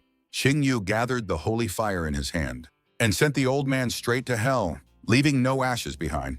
The arena was silent, and Li Yue, his grandfather Li Qinghe, and Wanar were happy that Qing Yu had won. Qing Yu raised his head to the sky and said that the Taoist elder was dead, and the next in line would be this couple, Sacred Sword Empire. Xiaodin performed a blood ritual on Qing Yu under the supervision of his Xiaohuang. Xiaodin realized that everything depended on his ability to awaken the immortality seal, so he ordered it to appear. Suddenly, Xiaodin's body was enveloped by a powerful energy. That surprised even Yao Huan. After completing the transformation, Xiaodin sighed as his body glowed with energy. Zhao Dian began to rejoice, shouting that he had awakened the immortal seal, and Zhao Huang praised Zhao Dian, suggesting that Zhao Dian take Li Qinghe as his wife, since her blood could awaken the immortal seal, and as a faithful wife, she would obey unconditionally. However, he could not imagine that instead of the immortal seal, Zhao Dian could awaken the almighty seal, so he laughed, because he had never heard that anyone from the Zhao family had managed to do so in the past 10,000 years. In fact, among all the immortals, one could count on one's fingers those who had managed to awaken the Supreme Seal, while Zhao Dian had managed to awaken the Supreme Seal. Zhao Huang was glad that he could finally return to the immortals, since they would no longer have anything to do with the ordinary layman. Zhao Huang suggested that Zhao Dian return to the immortals to further develop his strength, saying that they would be able to unite all the immortals, and the members of the Zhao clan would become their rulers. Zhao Dian replied to his uncle that he should follow the rituals, because the one who awakens the Supreme Seal should become the head of the family. When Zhao Huang heard this, he was indignant for a moment, but he had to agree anyway. But Zhao Dian was dissatisfied with his uncle's behavior and ordered him to kneel down. Zhao Huang, Wenxi, immediately understood everything and could not contain his laughter. He liked Zhao Dian's determination and was sure that this was what their ruler should be, a cold-blooded tyrant. Zhao Huang kneeled down and introduced himself as Zhao Huang, an immortal of the Zhao family in the 147th generation, and welcomed Zhao Dian as the new head of their family. Zhao Dian ordered his uncle to spread the news of the new ruler to all the members of the clan so that they would come down to this world to bow before him, and Zhao Huang accepted this order without hesitation. Zhao Dian let his uncle stand up, and then Zhao Huang asked what they should do with Li Qinghe, to which Zhao Dian replied that although she was a mere mortal, she was able to get into his heart, because she could be affectionate, so he wanted her to stay by his side. Zhao Huang agreed, and looked at his consort, Prince Jinnan's residence. Prince Jinnan praised Li Qinghe, saying that he had lived in this world for many years, but no one had ever been able to defeat him like Qing Yu, because before he was 18 years old, Qing Yu was able to defeat the Taoist old man. Then the prince warned Qing Yu that the Taoist old man was closely related to the Polar Sun clan, and since Qing Yu had killed both the old man and Shulin, the clan would never stop until he took revenge. Qinghe offered Qing Yu to join the Buddha Heart Temple, guaranteeing him complete safety, because even though their temple was slightly inferior in strength to the Polar Sun clan, they would never dare to declare war on them. The Jasper Fairy envoy intervened and said that the Jasper Fairy clan was also capable of protecting Qing Yu, so he didn't need to join the Buddha Heart Temple. Qinghe asked Bai Feifei what she was implying, and Bai Feifei replied that Li Qinghe was their best student and would most likely be their next chief. And most importantly, she had grown up with Qing Yu and was his loyal friend, so she was sure that this was a good reason to choose her Jasper Fairy clan. After that, Feifei spoke to Qing Yu on behalf of the chief and promised that if he joined their clan, Li Qinghe would be appointed as the deputy chief of their clan for 3 years, and Qing Yu himself would take the position of manager, which was the same as a deputy in terms of authority. Qing Yu and Qin Chuan got angry with Bai Feifei and offered Qing Yu similar terms from the Buddha Heart Temple. In the middle of this argument, Prince Jinnan realized that he couldn't give any advice in this situation and left the decision up to Qing Yu. Qing Yu made up his mind and told the envoys that he would not join any of their clans, shocking them, and then added that he would still go to Buddha Heart Temple to train for a while.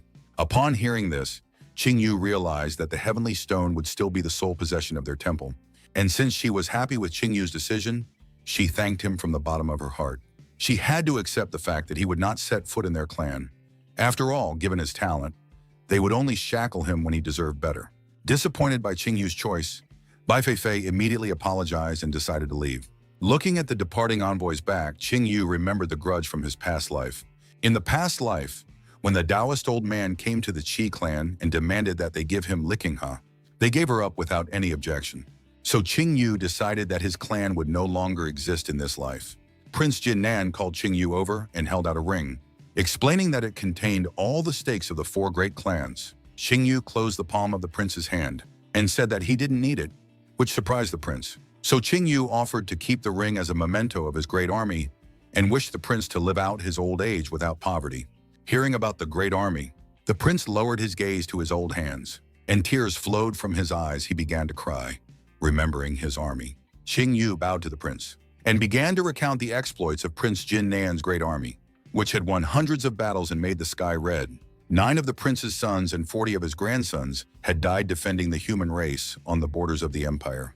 Qingyu admitted that he knew that the prince had given away almost all of his wealth to help the relatives of the fallen warriors, and the prince himself had almost lost his once productive cultivation after suffering a concussion. Qingyu recognized that the prince was a true hero, so he wanted to express his gratitude to him on behalf of all the survivors of his great army. The prince thanked Qingyu for his kind words and was about to say something to him, but Qingyu interrupted him and told him not to worry and vowed that no matter how high he reached in his cultivation, he would always protect the human race and deal ruthlessly with its enemies for the sake of the world's prosperity. Divine Spear Clan, Ancestor Worship Temple. Wang Tiqiang and Huang Xian knelt in front of their ancestral altar. Wang Tiqiang slapped his forehead on the ground and apologized to his great-grandfather for his infirmity and for never being able to restore their clan to greatness. The wounded Huang Xian tried to apologize to his father, but his father slapped him and ordered him to beat his forehead on the ground and repent. Huang Xian immediately began to beat his forehead on the ground, justifying to his great-grandfather that it was not that he was weak, but that his opponent was inhumanly strong, so Huang Xian could not do anything.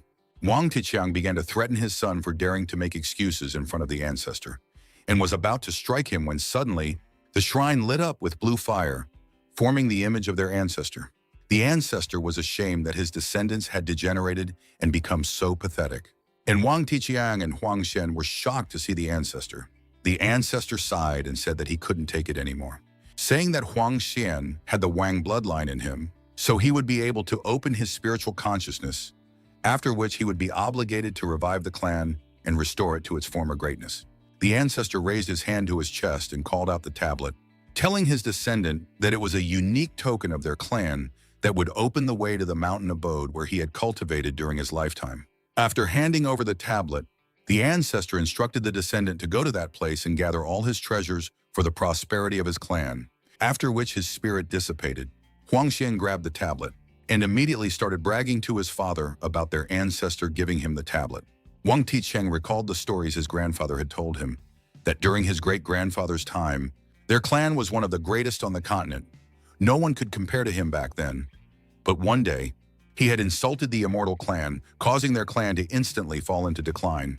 Wang Tiqiang suggested that if his son could retrieve the treasures from the mountain dwelling, they would have a hope of rebirth.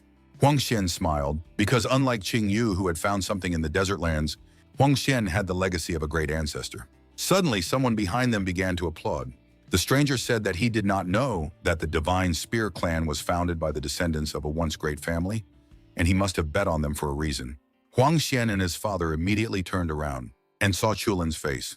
Huang Xian immediately fell down in fear as he was a ghost, after which Chulin took off his hood and said that he was quite alive. Huang Xian asked how he had survived since he had personally seen Qingyu take his life. Chulin laughed and revealed that a year ago, the Polar Sun clan had 18 sons, and he was the last of them, but now he was the 5th son. And now the Polar Sun clan had 5 sons. Chulin asked if they could guess where the other 13 sons had gone, and he told them that he had made his way up through flesh and blood, and when he killed the 8th son, he found the imaginary death technique on his body. After the story, Chulin asked Huang Xian if he wanted to kill Qing Yu, to which Huang Xian replied that he would not be able to rest until he did so. Chulin told Huang Xian that he now had the perfect opportunity to do so, suggesting that he lure Qing Yu to the mountain retreat where they would kill him, and also promising that he would not touch the Wang family's legacy as he only wanted Qing Yu's 9th-rank sacred fire. Huang Xian asked Chulin how he was going to kill Qing Yu, since even the Taoist old man was no match for him, but Chulin only replied that he had his own methods. After killing the Taoist old man, Qing Yu's next step might be to return to the Divine Sword Empire, so there was no time to lose. And therefore, if we fail to lure Qing Yu to the mountain abode tomorrow, the Wang family will not like the consequences. Saying that this, Chulin immediately disappeared from the temple.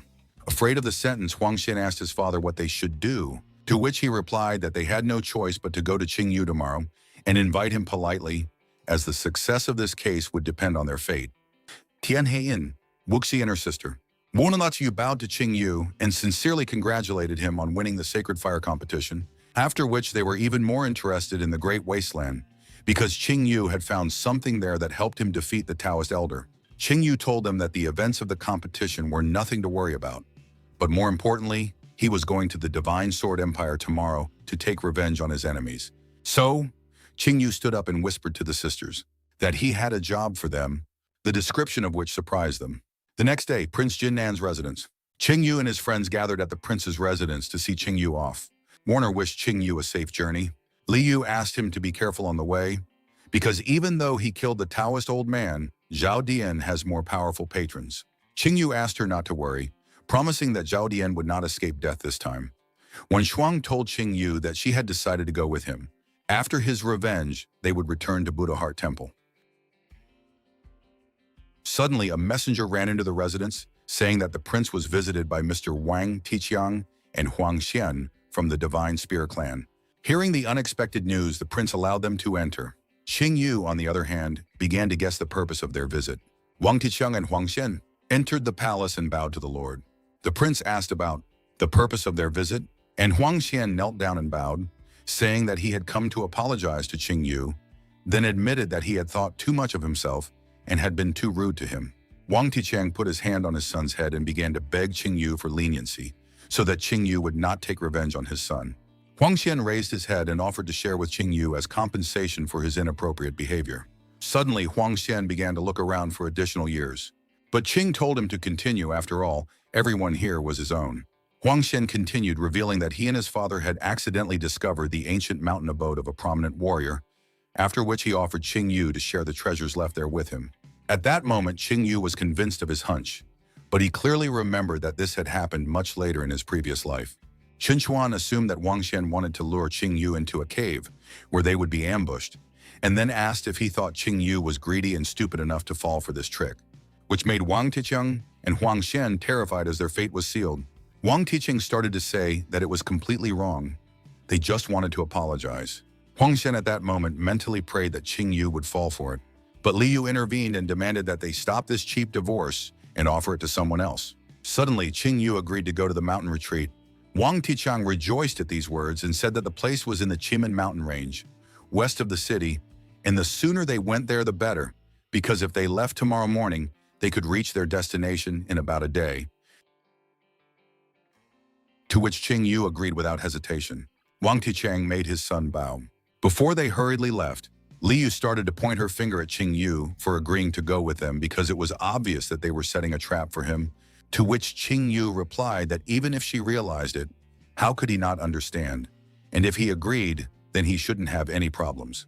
Qin Chuan offered to go with Qing Yu, but Qing Yu replied that he could handle it on his own. Finally, the prince told Qing Yu that they all knew about his strength, but he should still be careful because his self-confidence could lead him to his grave. Qing Yu took the prince's advice. The next day, at the foot of Qimen Mountain, after arriving there, Qing Yu jumped down from the dinosaur and began to think about his past life. Warner had a hard time here because she was the one who was summoned to this place in his past life. So Qing Yu thought that his victory in the Sacred Fire competition could change the course of future events. Wang Tiqiang interrupted Qing Yu's thoughts by informing him that the ancient abode was at the foot of the mountain, and that there was a cave ahead of them, which they were about to enter. Qing Yu ordered them to show him the way. wondering if they had a plan for retreat or if they were prepared to die if they failed. At the foot of the mountain, Wang Tiqiang informed Qingyu that they had arrived at their destination and then struck the mountain with a shout, causing the passage inside to open. Wang Tiqiang motioned for Qingyu to go ahead of him, inside the mountain dwelling.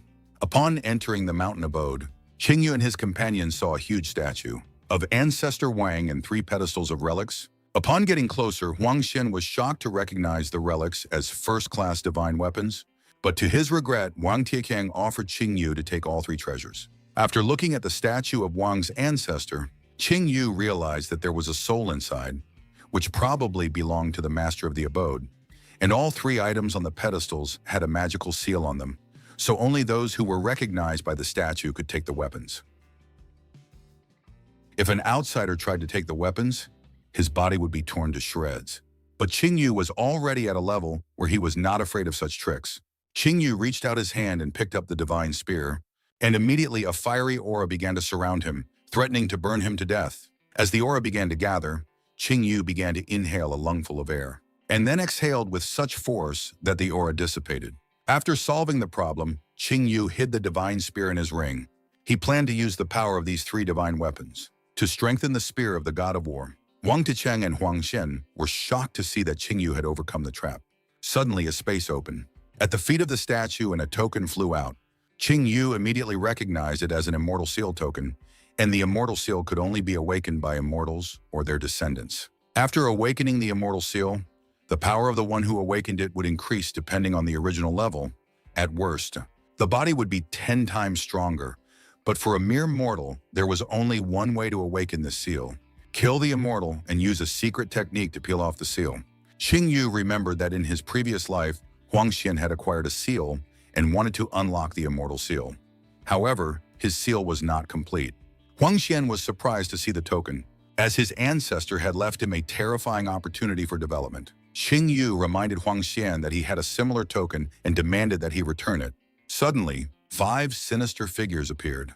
The head of the death clan, Hoshijin, surrounded by servants demanding that Qingyu give him his life first. Qingyu immediately recognized the head of the death clan, who haughtily asked Qingyu about these rumors, to which Qingyu replied that few people in the Tianhe Empire had not heard of such a freak who was neither a boy, a girl, a man, or even a devil.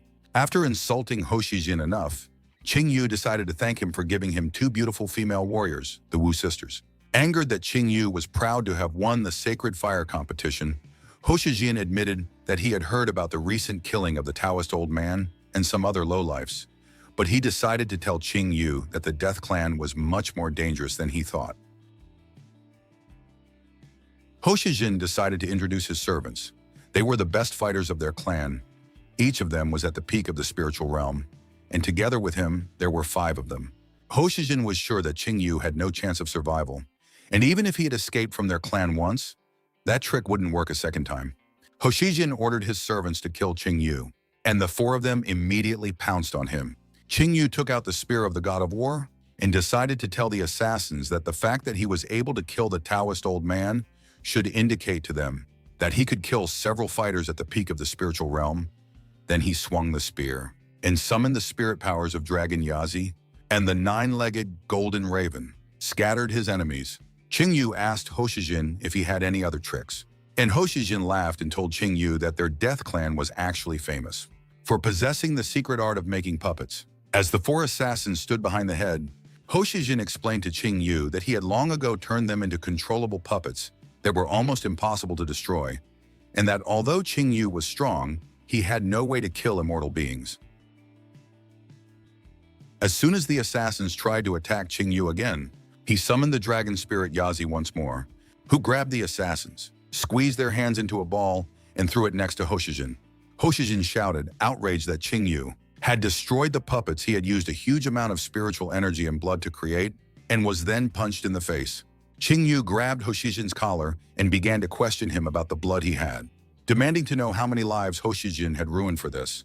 Qingyu stabbed Hoshijin in the stomach, calling him a monster who could not be forgiven by humans or gods. Hoshijin coughed up blood from the blow, and Qingyu stabbed him with the spear of the god of war, vowing that he would avenge all the innocent souls ruined by the Death Clan today, and used his holy fire on him, causing an explosion. After inspecting the Death Clan chief's body, Qing Yu asked Wang Ticheng and Huang Xian if this was all they had prepared against him, causing them to be horrified. Suddenly, Ho Shijin's hand moved. Ho Shijin stood up and asked Qing Yu how dare he. Hearing these words from behind, Qing Yu was confused. Ho Shijin continued to repeat his question without stopping as he suddenly began to absorb a huge amount of dark red energy, turning him into a puppet. Qing Yu called Ho Shijin pathetic for choosing to turn into a puppet, but Ho Shijin immediately dodged and shouted that he was only half a puppet, and immediately begged Qing Yu to kill him. Qing Yu raised his God of War spear and hit Ho Shijin, but he was too strong, causing Qing Yu to fly back from the blow. Qing Yu thought about the fact that Ho Shijin's body had become much stronger after his transformation into a puppet, and he was now as strong as the first level of the destruction realm. Ho Shijin once again jumped at Qing Yu and threw a few slashes at him, then continued to overwhelm him, asking him what he could do now.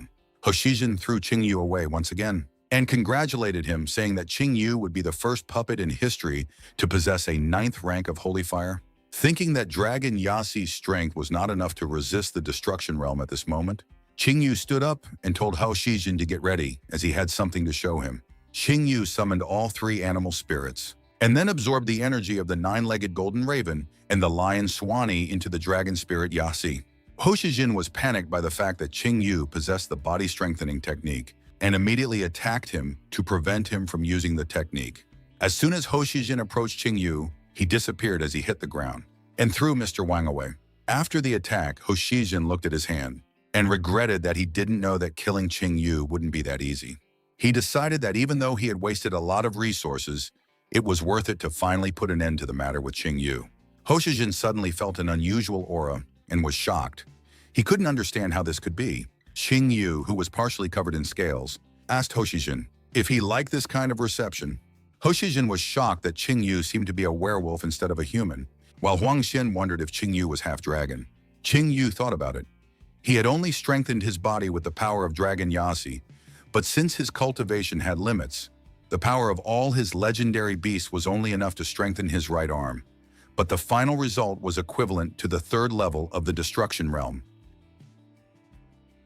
Qing Yu slashed at the air with his right hand, causing Ho Shijin to be hit by the terrifying power of the Yasi dragon's energy, sending him flying into the distance. After being defeated, Ho Shijin returned to his original body, spat out the blood and admitted that this was the end of his life, saying that he had used the blood of thousands of people to create a puppet body, but he couldn't take the blow. Qing Yu raised his hand and was about to finish off Ho Shijin. Suddenly, Ho Shijin called out to Chulin to save him. Chulin informed Ho Shijin that he had disappointed him, then told Qing Yu that this was not the end and that they would definitely meet again. Chulin immediately left the mountain dwelling, and Ho Shijin shouted at him how he dared to leave him. Qing Yu told Ho Shijin that he was finished now, and Ho Shijin replied that Qing Yu would not be able to kill him, because after that, he would not be able to take revenge on Zhao Dian. Qing Yu was interested in the reason for this, and Ho Shijin told him that Zhao Dian had been able to awaken the Almighty Seal and that he was now preparing to ascend to heaven. Ho Shijin admitted that Qing Yu himself could find the place of ascension, but it might take him weeks, and by that time Zhao Dian would already be in the realm of immortals. Ho Shijin promised to tell Qing Yu about the ascension place if he would keep him alive and let him go. Qing Yu agreed to the deal, but Ho Shijin demanded that Qing Yu swear on his soul that he would not kill him. Qing Yu raised his hand and swore on his soul that he would not kill Ho Shijin. Then Ho Shijin sighed and said that according to the information obtained by his clan, the ascension procedure would take place on Mount Shifeng in the southwest of the Divine Sword Empire. He said that Qing Yu had a maximum of 10 days, and if he did not make it in time, Zhao Dian would be in the heavenly realm, and Qing Yu would not be able to take revenge in this life. Qing Yu thanked Ho Shijin for this valuable information and decided to kill him quickly. Ho Shijin reminded Qing Yu that Qing Yu did not keep his word, and he had already pledged his soul, and if he broke his vow, the heavens would surely rain down their punishment on him and blow Qing Yu's soul to smithereens. Ho Shijin asked if Qing Yu was really willing to defy heaven. Qing Yu squeezed Ho Shijin's hand, took his life, and threw his body to the ground. Qing Yu said that he wouldn't keep his word in front of such scum. Suddenly, a bolt of lightning shot down from the sky and landed on Qing Yu. Huang Xian rejoiced that the heavenly punishment would incinerate his enemy. But the lightning dissipated, and Qing Yu appeared out of the smoke, covered by Lion Swanee without a scratch. Qing Yu thanked Lion Swanee and immediately asked Huang Xian for a token. Huang Xian gave the token to Qing Yu and asked Qing Yu to repel him, promising that he wouldn't tell anyone about what happened here and that Qing Yu was a werewolf. Wang Tiqing sat down on his knees and muttered that he would not touch his son, but rather kill him, because after Huang Xian's death, their entire lineage would be broken. Qing Yu decided to annoy Mr. Wang by telling them that he would not spare them, especially Yazi was very angry with them, and there would be no mercy from him. Qing Yu raised his hand and shot energy at Huang Xian and his father Wang Tiqiang. Killing them after solving all the problems, Qing Yu decided to test what these tokens could do and connected them, causing them to dissolve into a stream of energy and be absorbed into Dragon Yazi's scale-covered right hand. Qing Yu asked the dragon if it would absorb the power of the immortality seal, and the dragon agreed. So Qing Yu told the dragon that it was ready to be absorbed. The tremendous energy began to be absorbed into the dragon's hand, increasing in size, and Qing Yu realized that Dragon Yazi could not absorb all of the energy of the 7th-ranked immortality seal, so he decided to use the remaining energy to increase his own spiritual power. Under the pressure of such a huge amount of energy, even the ground collapsed.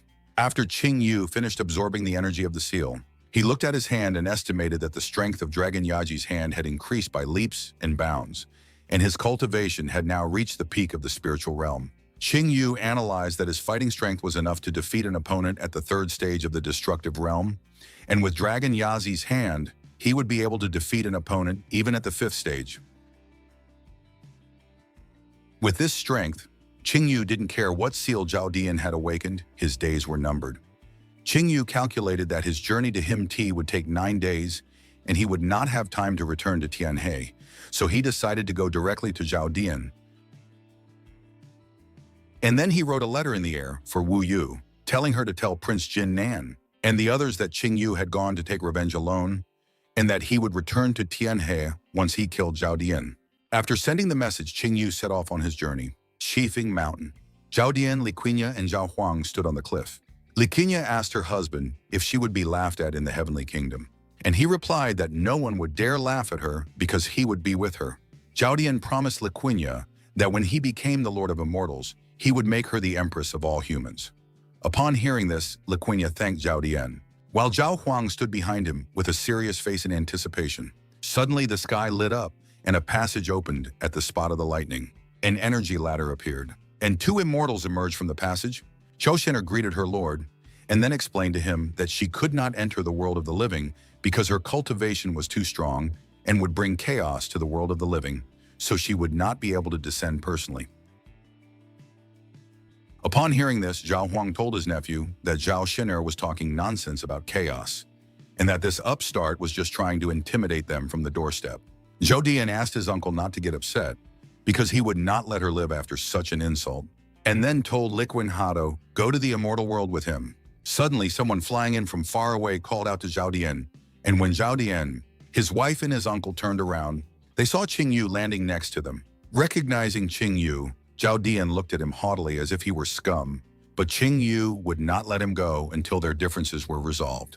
Zhou Shen'er immediately assumed that it was the same Qing Yu from the rumors, and realized that she thought this day would be special for a reason. Then her brother confirmed that it was indeed him and offered to kill him. Zhao Shen'er told him that there was no point in interfering since Zhao Dian had awakened the Almighty Seal, and it should be no problem for him to deal with a mortal, and if Zhao Dian still could not kill a mortal, then he was not worthy to rule her Zhao clan at the top of the world. And her brother had to agree. Qing Yu and Li Qinya were ready to fight Zhao Dian, but Li Qinya was in a panic because her father's killer had caught up with them. After testing Qing Yu's strength, Zhao Dian praised him, saying that only a few people could reach the peak of the spirit world in such a short time, and Qing Yu said that he did not like him anymore, but roared and begged his uncle for help. Zhao Dian laughed out loud because Qing Yu was trying to annoy him, and asked him if he thought he had become worthy of challenging an immortal just by reaching the peak of the spiritual realm. Zhao Dian confessed that he used to be jealous of Qing Yu for what he was able to achieve in the desolate lands, but now it was all trash to him. Zhao Dian ordered his uncle to kill Qing Yu, and Qing Yu immediately jumped on him. Zhao Huang advised Qing Yu that it would be better for him to sit in a corner like a scared mouse after being expelled from the Divine Sword Empire instead of coming here to die. To which Qing Yu replied that Zhao Huang thought too much of himself, and then struck back. Zhao Xianer asked Zhao Fengqing how many blows he thought Qing Yu could take, to which Qing Yu replied that he could not take a single blow because he could easily deal with not only Zhao Huang, but also Zhao Dian. Hearing this, Zhao Xianer asked her brother how Zhao Dian, who was in the destruction realm with the Supreme Seal, could be inferior to Qing Yu.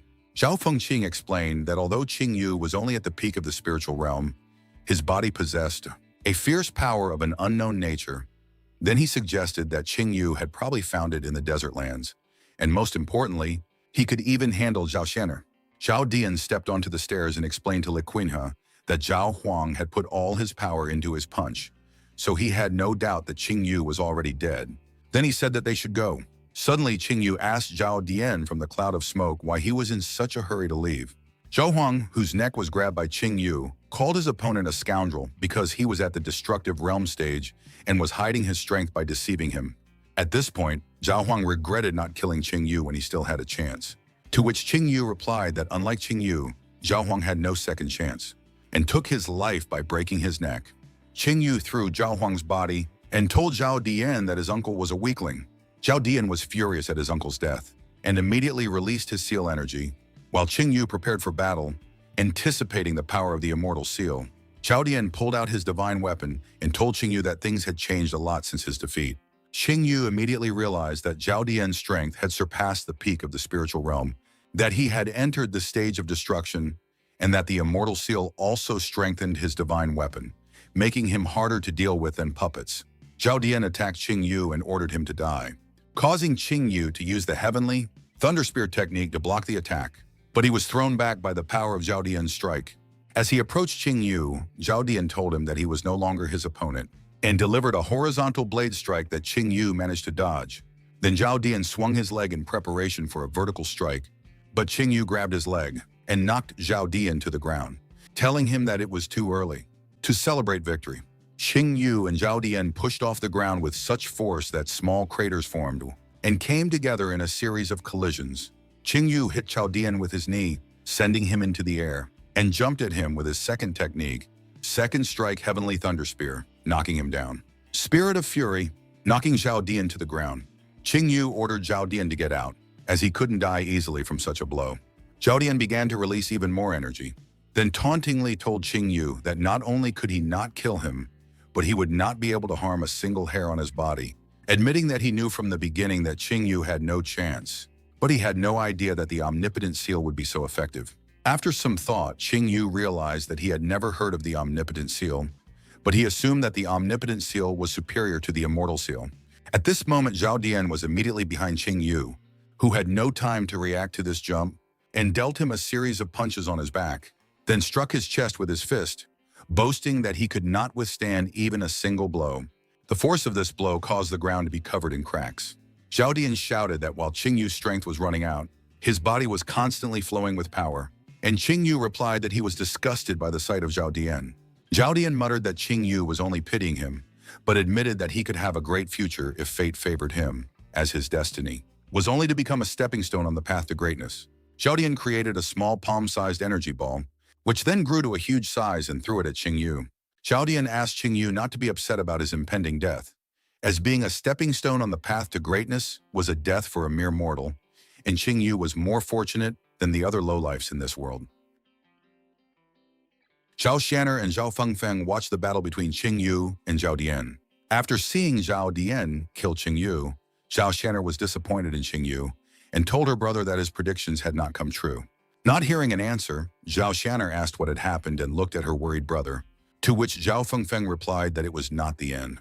Zhao Dian rejoiced at Qing Yu's death, for at that moment he realized that he had truly ended the hustle and bustle of this world, and that he was about to become an immortal king in the world of immortals. Suddenly, a huge dragon hand appeared at the site of the explosion, followed by the silhouette of the dragon spirit Yasi, whose aura frightened Zhao Dian. Qing Yu asked Zhao Dian where he was going, since it was time for the second round. Zhao Dian wondered where the feeling of unbridled fear that made his hands tremble came from, for the almighty seal holder could not be in awe of an ordinary mortal bug. Shocked by what she saw, Zhao Xianer removed the broken staff from her mouth and asked her brother what was going on. for she felt a chill from Qing Yu's strength. And even if he had gained strength in the desert lands, it shouldn't affect immortal seal holders like that. Zhao Fengfeng replied that the strength of the legendary desolate beast was comparable to that of the immortals. But he himself was confused. After all, he shouldn't be in awe of them. Whereupon he speculated that Qing Yu was able to subdue one of the strongest beasts from the desolate lands. Zhao Fengfeng advised his sister to let him finish off Qing Yu, as he might evolve to the point where it would be a disaster for them. Zhao Xian'er smiled mischievously and told her brother that Zhao Dian and Qing Yu's feud was their own business, and that only fools oppress young talents while wise men draw them to their side. She explained to her brother that from her point of view, it would be good for them if Qing Yu could kill Zhao Dian. Zhao Fengfeng suggested that she think it over, because even if she was right, she could not guarantee. Zhao Xian'er interrupted Zhao Fengfeng with an angry expression and told him that they were not debating here, and that she was only informing him of her decision, which Zhao Fengfeng did not dare to disagree with. Qing Yu walked over to Zhao Dian and asked him if he was afraid, as his hands trembled with fear. Furious, Zhao Dian picked up his sword again and asked Qing Yu who he thought he was, if he thought he could scare an immortal. After all, the Supreme Seal was the pinnacle of development, and everyone should kneel before the face of the holder of the Supreme Seal. Zhao Dian lunged at Qing Yu, saying that he was no exception, and punched him in the cheek with his fist, then began to deliver a series of blows with his blade, shouting in vain that Qing Yu could never defeat him. Zhao Fengfeng, who watched the battle, was embarrassed as Zhao Dian acted like a buffoon, while Zhao Xian'er chuckled softly, as she thought about what she would offer Qing Yu to win him over. Enraged, Zhao Dian shouted that he would win, and was about to stab Qing Yu in the chest, blood splattering. Zhao Dian smiled contentedly, but suddenly he coughed up blood in shock as he realized that it wasn't him who had pierced Qing Yu with his blade, but Qing Yu who had punched a hole in him and grabbed his core. Zhao Dian shook and tried to threaten again, but Qing Yu snatched his soul away, causing Zhao Dian to fall to the ground exhausted. Qing Yu admitted that he had realized many things that day. For example, he understood why great wars like to play with their victims like cats with sparrows. After all, these sensations are the sweetest. Saying this, Qing Yu crushed Zhao Dian's core, after which the core energy began to form the Almighty Seal. Zhao Dian wondered how he could lose. After all, he possessed the Almighty Seal. So Zhao Dian reached out to Zhao Xian'er and Zhao Fengfeng and ordered them to help him. Qing Yu glanced at the immortals, but Zhao Fengfeng remained indifferent, and Zhao Xian'er replied to Zhao Dian that she couldn't help him even if she wanted to. Hearing this refusal, Zhao Dian started to threaten Zhao Xian'er, but abruptly groaned at Qing Yu's blow, after which he turned to dust. She couldn't move for fear. Qing Yu approached her and asked her if she regretted her decision. Lakinya cried and replied that she didn't regret it. She didn't regret it because all she did was to become stronger. She wanted to become the ruler of this world, to rule over all people. After saying this, Laquinya asked Qing Yu to end it soon. Qing Yu confirmed that Liquinha was right. After all, everyone has their own choices, and she was not wrong in her choice. Qing Yu said that she was able to succeed and still become the empress of this world. After hearing that she had made the right choice to become the empress of this world, Lakinya started laughing madly, while shedding tears. But at that moment, Qing Yu took her life, and her body fell at his feet. Qing Yu closed his eyes and said that it was over. Looking at the immortal standing above him, Zhao Xian'er asked Qing Yu if he knew the consequences of killing Zhao Dian, to which Qing Yu replied that he would like to know. Zhao Xian'er sighed and explained to Qing Yu that Zhao Dian had awakened the Almighty Seal and was destined to become the head of all the immortals of the Zhao family. So logically, she should avenge Zhao Dian. When Qing Yu heard this, he said that besides him, only Zhao Xian'er wanted to kill Zhao Dian so badly, so he asked her to not hold back and rejoice that Zhao Dian was dead. Zhao Fengfeng shouted that this was nonsense, and that Qing Yu didn't know anything, to which Qing Yu replied that Fengfeng hadn't changed and still reacted to everything with the same sour face. Zhao Xian'er and Zhao Fengfeng blurted out, and then Zhao Xian'er began to think about how Qing Yu knew Zhao Fengfeng's name, because he couldn't have overheard the immortals' conversation, because the immortals' conversations were protected by a magic barrier. And Zhao Fengfeng was trying to understand why Qing Yu was talking to him, as if they had known each other for a long time. Qing Yu thought that he was lucky to kill Zhao Dian so easily, because if these two weren't here, the battle would have been much bloodier. He remembered that in his past life, Zhao Xian'er was the leader of the immortal clan, with at least an 8th level immortal seal, but she was not evil in temperament, and she almost never killed innocent people. In his past life, it was only because of her support that he was able to resist Zhao Dian for a long time. But unfortunately, in the end, Zhao Dian killed her.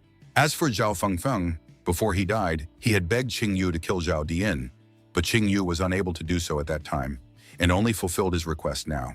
Qing Yu raised his head and ordered the immortals to go down. Zhao Xianer called him curious, but decided to go down. With his brother anyway. Qing Yu held out his hand with the supreme seal, and said that since he had killed Zhao Dian, the seal belonged to him.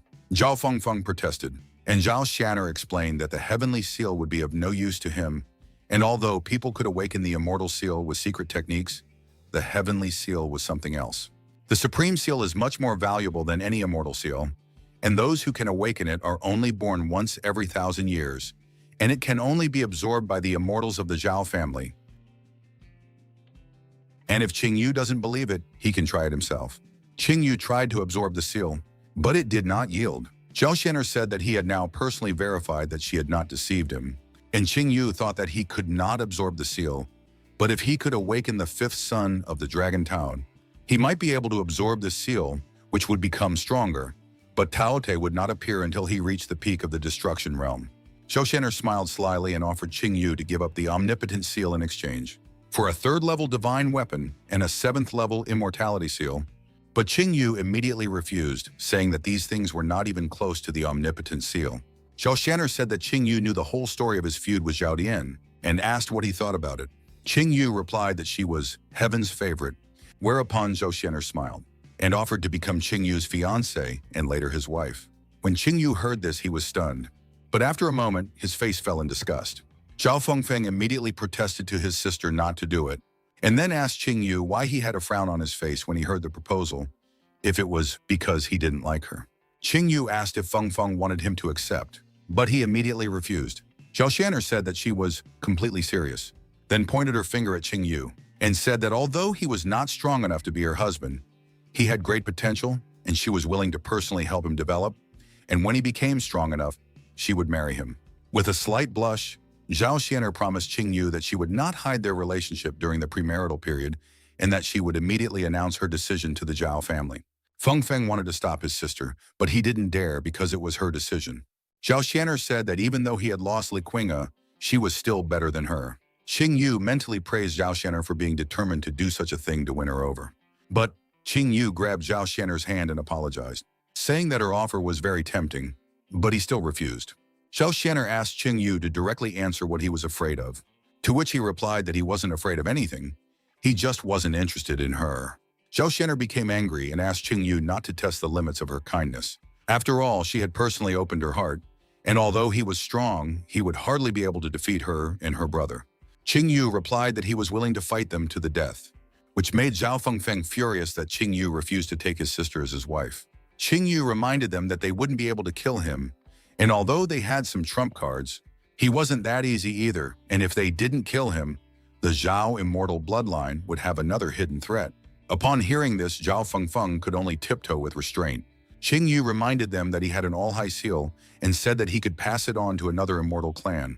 Zhao Fengfeng thought this was a threat, but Qing Yu replied that he was not threatening, but merely explaining the balance of power. Zhao Xianer told Qing Yu and her brother to stop fighting, and asked what Qing Yu wanted in exchange for the omnipotent seal. Qing Yu said that first he wanted a 4th-level divine weapon, and second, he wanted 10 9th-level divine pills. At this moment, Qing Yu thought that the omnipotent seal was not of much value to him, and keeping it to strengthen the dragon a bit in the future was useless, since one could get something useful right now. And thirdly, Qing Yu asked for 3 7th-level immortality seals. Upon hearing this, Zhao Fengfeng immediately started screaming and called it robbery, to which Qing Yu replied that he was glad that Fengfeng realized this, but it was pointless to say it out loud. Zhao Xianer explained to Qing Yu that she could give him a 4th-level divine weapon, but the 9th-level pills were too valuable, and she didn't have that many. But in exchange, she was willing to give him 1 rank 9 pill, 10 rank 8 pills, 50 rank 7 pills, and of course 3 7th-stage immortality seals. Zhao Fengfeng wanted to warn his sister that it wasn't worth it, but she asked him not to worry about it since these things were plentiful. She asked Qing Yu if he agreed to the deal, to which he said yes, and they raised their hands to seal the deal with a handshake, but Qing Yu missed Zhao Xianer's hand. Qing Yu replied that he thought she was going to give him something, but for some reason, she held out her hand. At that moment, Zhao Xianer held back as much as she could to avoid getting angry. The immortals were climbing the stairs to return to the immortal world. Zhao Xianer held the almighty seal in her hand, happy that she had managed to get it, while Zhao Fengfeng, who was walking behind her, said that he could not let Qing Yu go unpunished for his arrogance, and that he was not willing to swallow this insult so easily. Zhao Xianer replied to her brother that he would have to hold on to his grudge. After all, it was nothing compared to getting the seal. Zhao Xianer turned around and told her brother that Qing Yu was more cunning than he seemed, and thought about his next move much further than others. She reminded her brother of the rumors that he had gained something incredible in the desolate lands that made him so strong, but she was sure that it wasn't that simple. Upon hearing this, Feng Feng asked what she meant. As soon as the immortals disappeared, the free cultivator came out from behind the cliff, happy that she had seen something interesting, namely that Qing Yu had skillfully used the wasteland beast, and that he had reached an agreement with the Zhao family immortals. She was sure that her parents would be very pleased, and that they would soon have another great warlord. Then she laughed in anticipation of her upcoming meeting with Qing Yu, and she left by jumping off the cliff. 10 days later, Qianhe City. Qin Chuan was standing at the city gate waiting for Qing Yu, when she suddenly saw a familiar silhouette. She greeted Qing Yu and congratulated him. Qing Yu confirmed that he had indeed settled the old matters and suggested that they go to see Prince Jin Nan together. Qin Chuan tilted her head sadly and replied that Prince Jin Nan and his granddaughter had already left, leading Qing Yu to believe that it was because of the werewolf attack. Qin Chuan gave Qing Yu a letter from Li Yu, in which Li Yu congratulated Qing Yu for killing Zhao Dian and said that she wanted to prepare something festive to celebrate his arrival. But the situation at the border had become very difficult, so she and her grandfather had to leave immediately.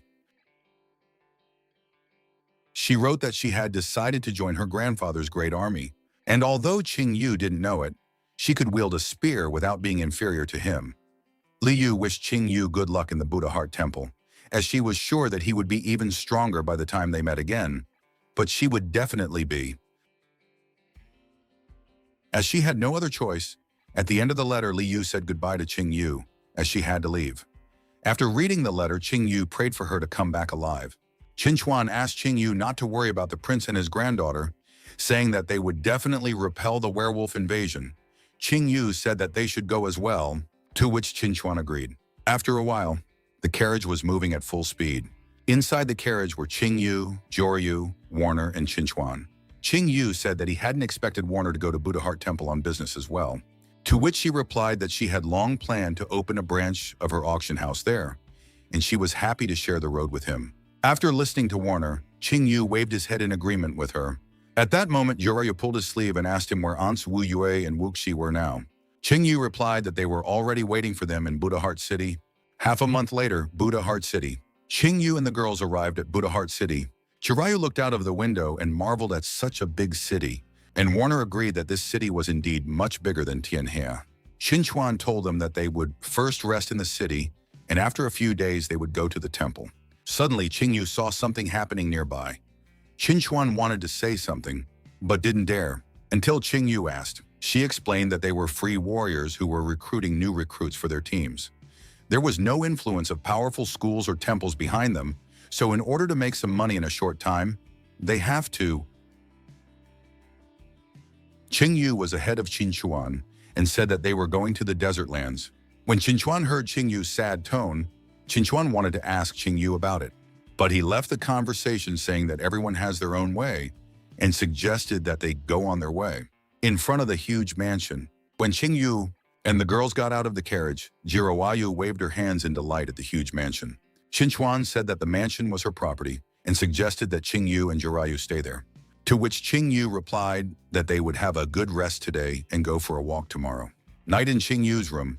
Qing Yu meditated in his room surrounded by divine weapons, then took out the God of War spear and used heavenly fire suppression to improve the God of War spear at the expense of the other weapons.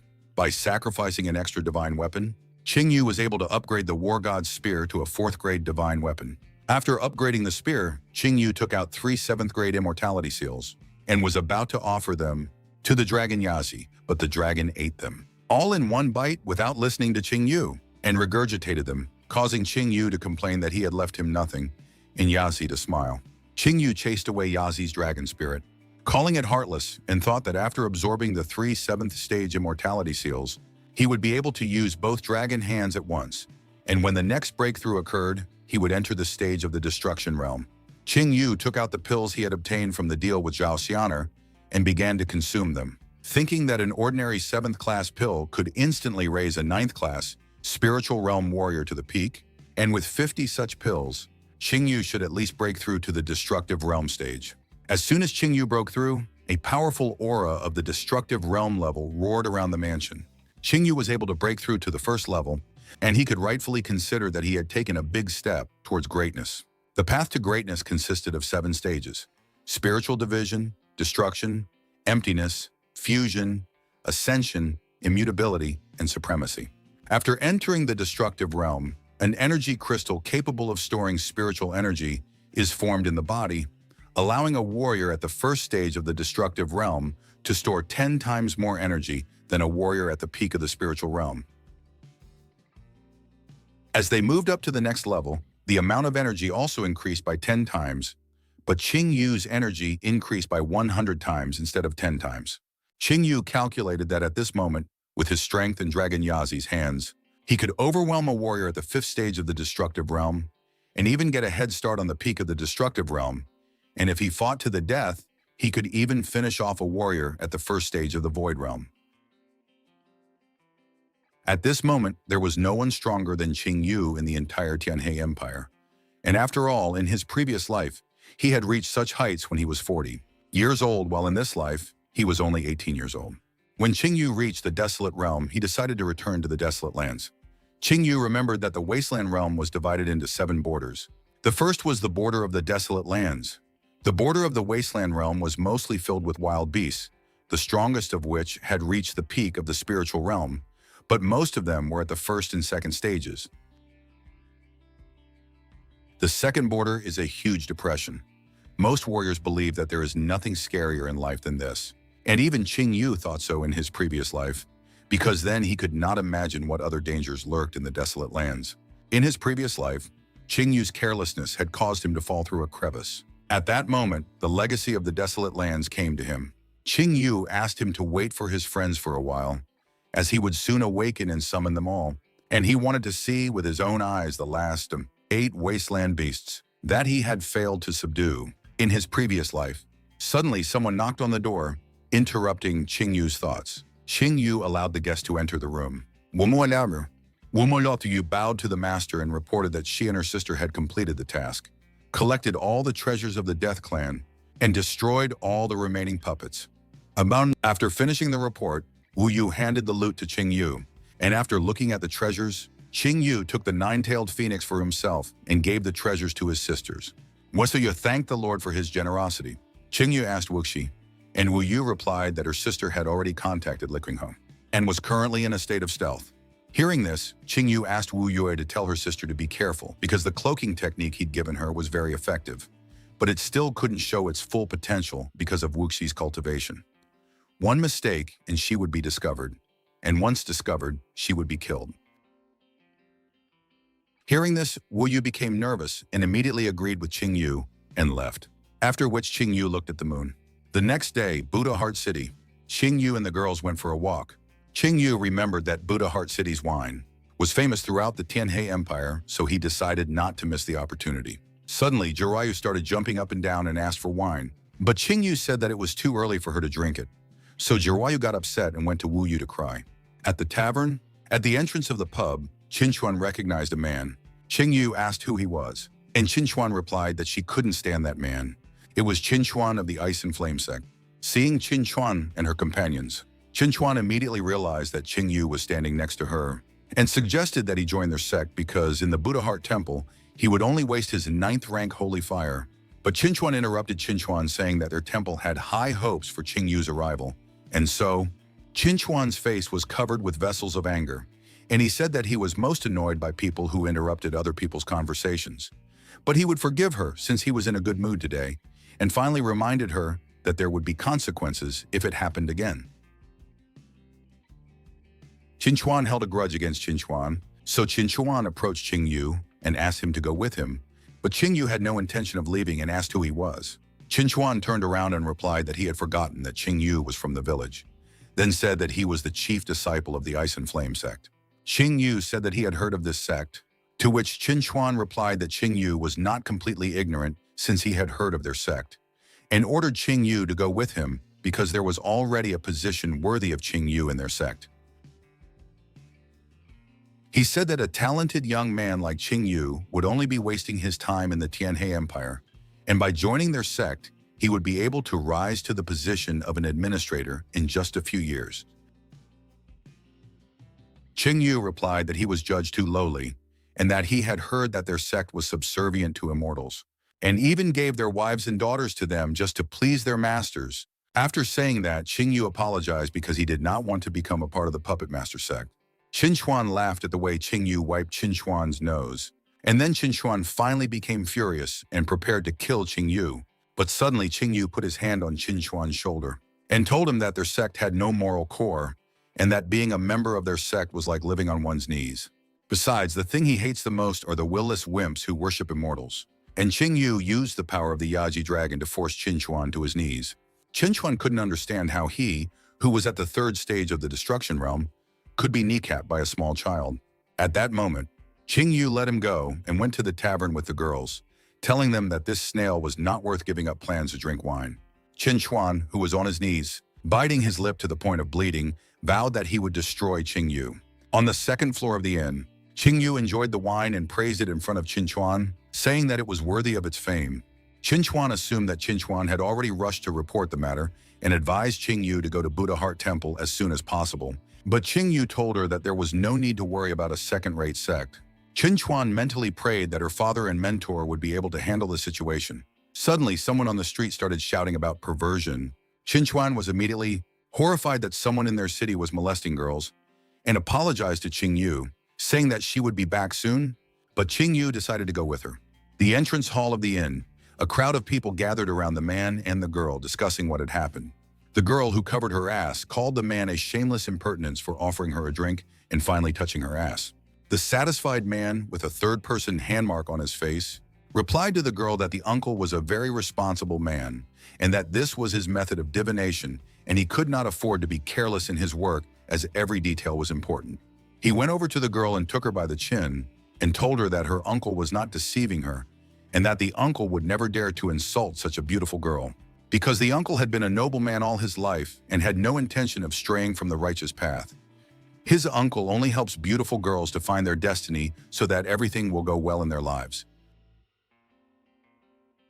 His words made the girl herself doubt that he was a pervert, but the man replied that he often encountered misunderstandings, and it hurt him, but even after that, he did not give up his work and steadfastly continued to carry the heavy burden of being a fortune teller. Qinchuan boiled with rage when he heard that the man had stunned the girl, and Qingyu, who admired him, called him cool. Suddenly, the uncle pulled his hand to the girl's chest and offered her a fortune elsewhere, but he was interrupted by Qinchuan, who appeared behind her back and wanted to taste his blood.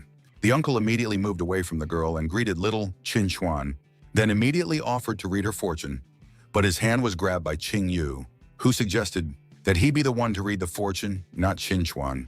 The uncle immediately released his hand and waved Qingyu away, saying that he wouldn't tell fortunes for people like him, then took out a handkerchief to wipe his hand, shocked that this guy had become a pervert at such a young age. Qinchuan shyly introduced her uncle.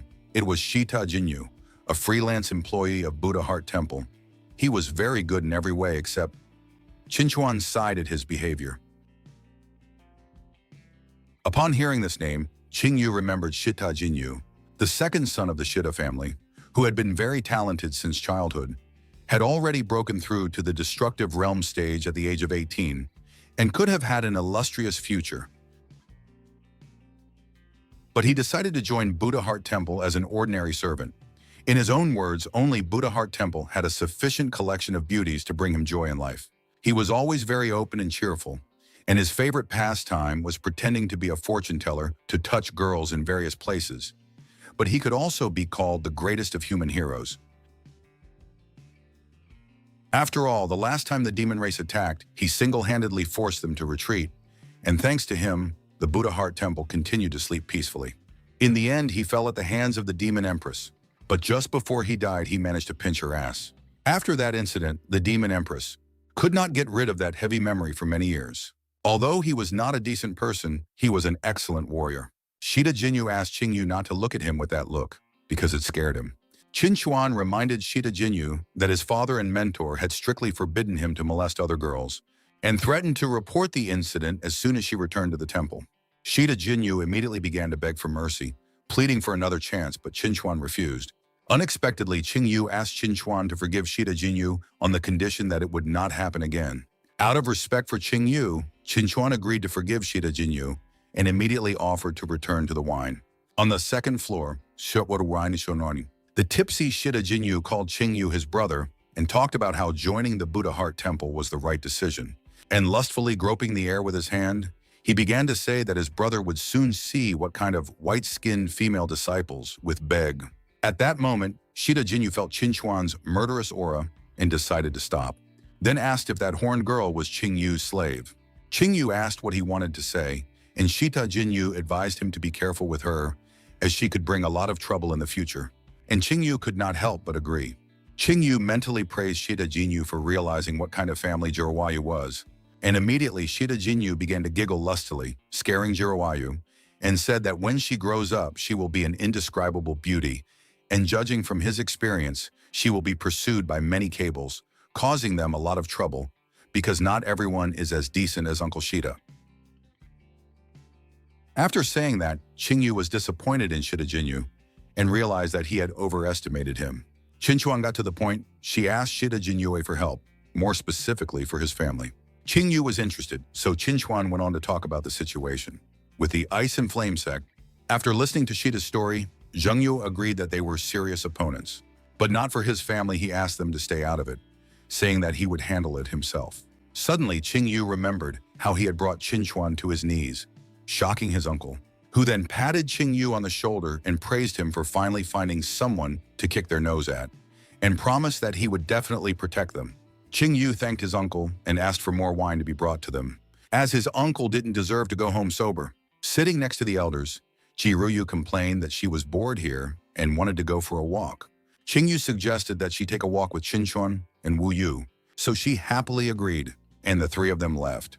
Before they left, Qin Chuan wondered what Qingyu wanted to talk to Shida Jinyu about alone. Shida Jinyu and Wu Yu immediately understood why Qingyu had suggested that the girls go for a walk, and asked what he wanted to talk about. Confirming his uncle's suspicion, Qingyu said that he wanted to borrow something from him while jabbing his finger on the table.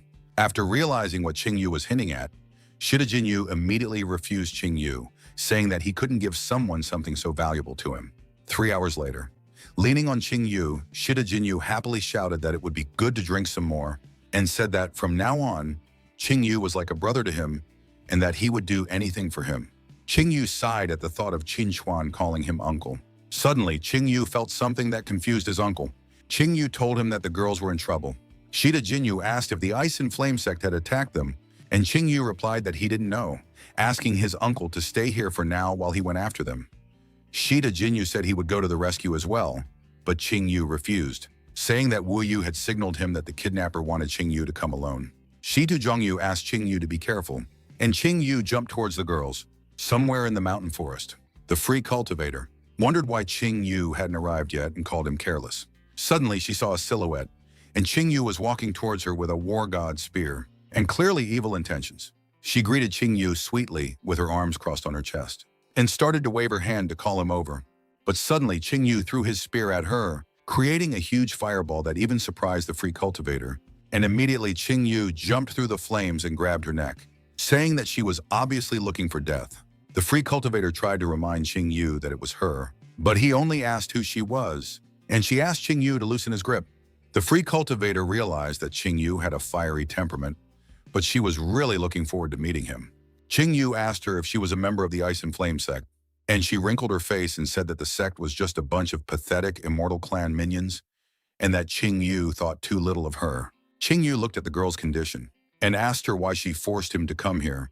But with a slightly flushed face, she asked Qing Yu to stop strangling her first. Qing Yu let go of the free cultivator's neck, and she immediately explained that she was looking for him to offer to join her clan, since the wasteland beast was a part of it. Immediately surprised by what he heard, Qing Yu asked the cultivator who she was, and mentally inquired how she knew about the Yazi dragon. The cultivator asked Qing Yu not to be nervous, and began to reincarnate, saying that now that the power of the wasteland beast was connecting them, she was willing to admit that her father was one of the guardians of the wasteland. He was a black dragon. Qing Yu was surprised by what he heard and asked about the black dragon. After evaluating Qing Yu's appearance, the dragon daughter realized that he was surprised sincerely and really did not know about her father, which confirmed his rebirth. The dragon daughter asked Qing Yu if he knew if the desolate lands were so vast, to which Qing Yu immediately replied that he did not know. She began to explain that the desolate lands stretched for hundreds of millions of kilometers and that it was larger than the immortal world in area. The desolate lands was divided into 7 natural borders, and each border was under the control of one of the princes, and her father was one of those princes belonging to the 7th border. Realizing how dangerous he was, Qing Yu asked Yazu if he knew anything about him, since he had never met him in the 10 years he had been in the desert lands. Dragon Yazi growled at Qing Yu that the Black King was his little brother, so Qing Yu teased Yazi that he was trying to trick him. The dragon daughter told Qing Yu that in his position, it would be natural for him to join her clan, and she was even willing to give him time to collect himself, after which she would take him to her father. Qing Yu thanked her for the invitation, but still declined, as he was used to moving on his own. The black dragon daughter began to lose patience and asked Qing Yu if he thought she was deceiving him or if he was afraid of something else. But Qing Yu replied that he was simply not interested. The dragon daughter told Qing Yu that he was no longer of the human race, and that only with them could he feel like he belonged, then asked if he was rejecting her because he liked Zhao Xianer. Hearing this, Qing Yu immediately realized that during the fight with Zhao Dian, the dragon daughter was hiding nearby, and he hadn't noticed her. Qing Yu replied that he was not interested in Zhao Xianer, but he would not join the wasteland beasts either. Realizing that Qing Yu could not be persuaded, the dragon daughter sighed and told Qing Yu that in that case, the doors of her clan would be open to him forever. Qing Yu turned away from the dragon daughter and went to the girls, telling them that he did not like their working methods and that there would be no mercy next time. The dragon daughter puffed up her cheeks and called Qing Yu a bore. Then she pointed her finger at Jirwayu and asked for permission to take her with her, because this girl had the blood of the ancient succubus race, and if she was not helped, she would not be able to reach her full potential in the future and would grow up to be a mediocre succubus. But if Qing Yu gave her Jirwayu, she would ask her father to purify her blood and get rid of the succubus blood, and she would grow up to be just like her and have a family in the form of her clan. Qing Yu considered the dragon daughter's proposal and asked her how he could trust her, to which she replied that it was very simple because their clan had a special spell to make a contract, and as long as they both kept their word, they would both live. But if one of them decided to betray the other, they would die a quick death. Qing Yu asked Yazi what he thought of this method. Then he nodded and said that it was fine.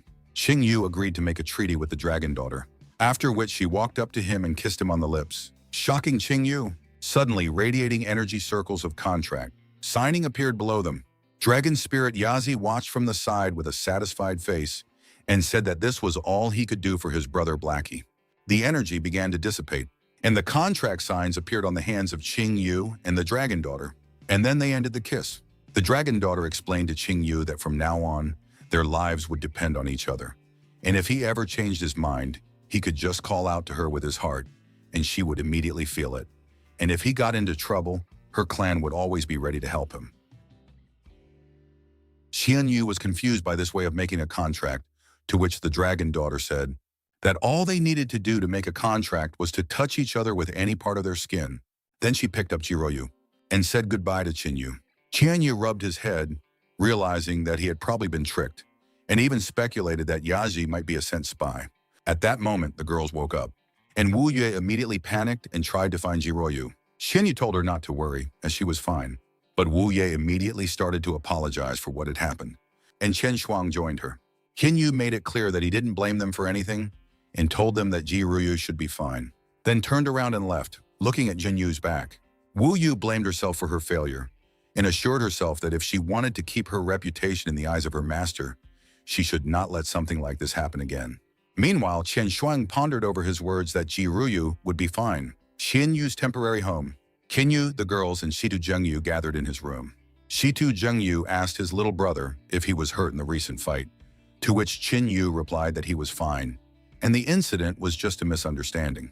Chen Shuang was surprised to hear Shitu call Qin Yu, and Shitu Zhengyu laughed and explained that he and Qin Yu could now be considered brothers, and from now on she should call Qin Yu uncle. Chen Shuang was astonished at what she heard, but Qin Yu stood up and explained that Shitu Zhengyu was just joking, and then wished the boys a good night's sleep, as they would be going to Buddha Heart Temple in the morning.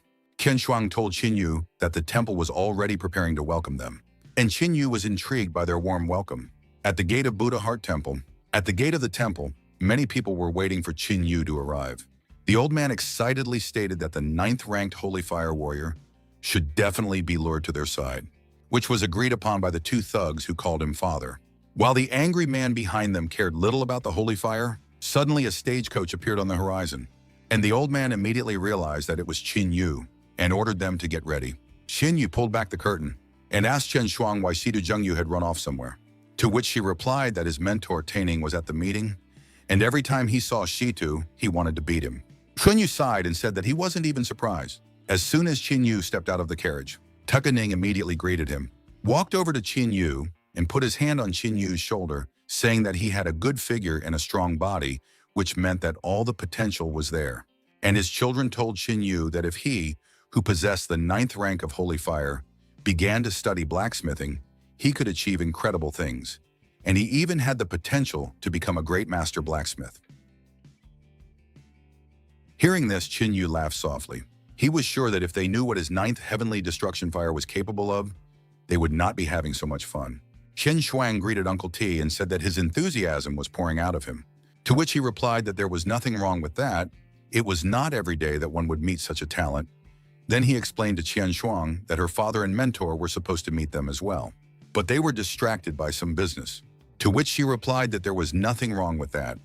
The man behind Taining's back laughed as he walked up to Qin Yu and welcomed him as the newest member of Buddha Heart Temple.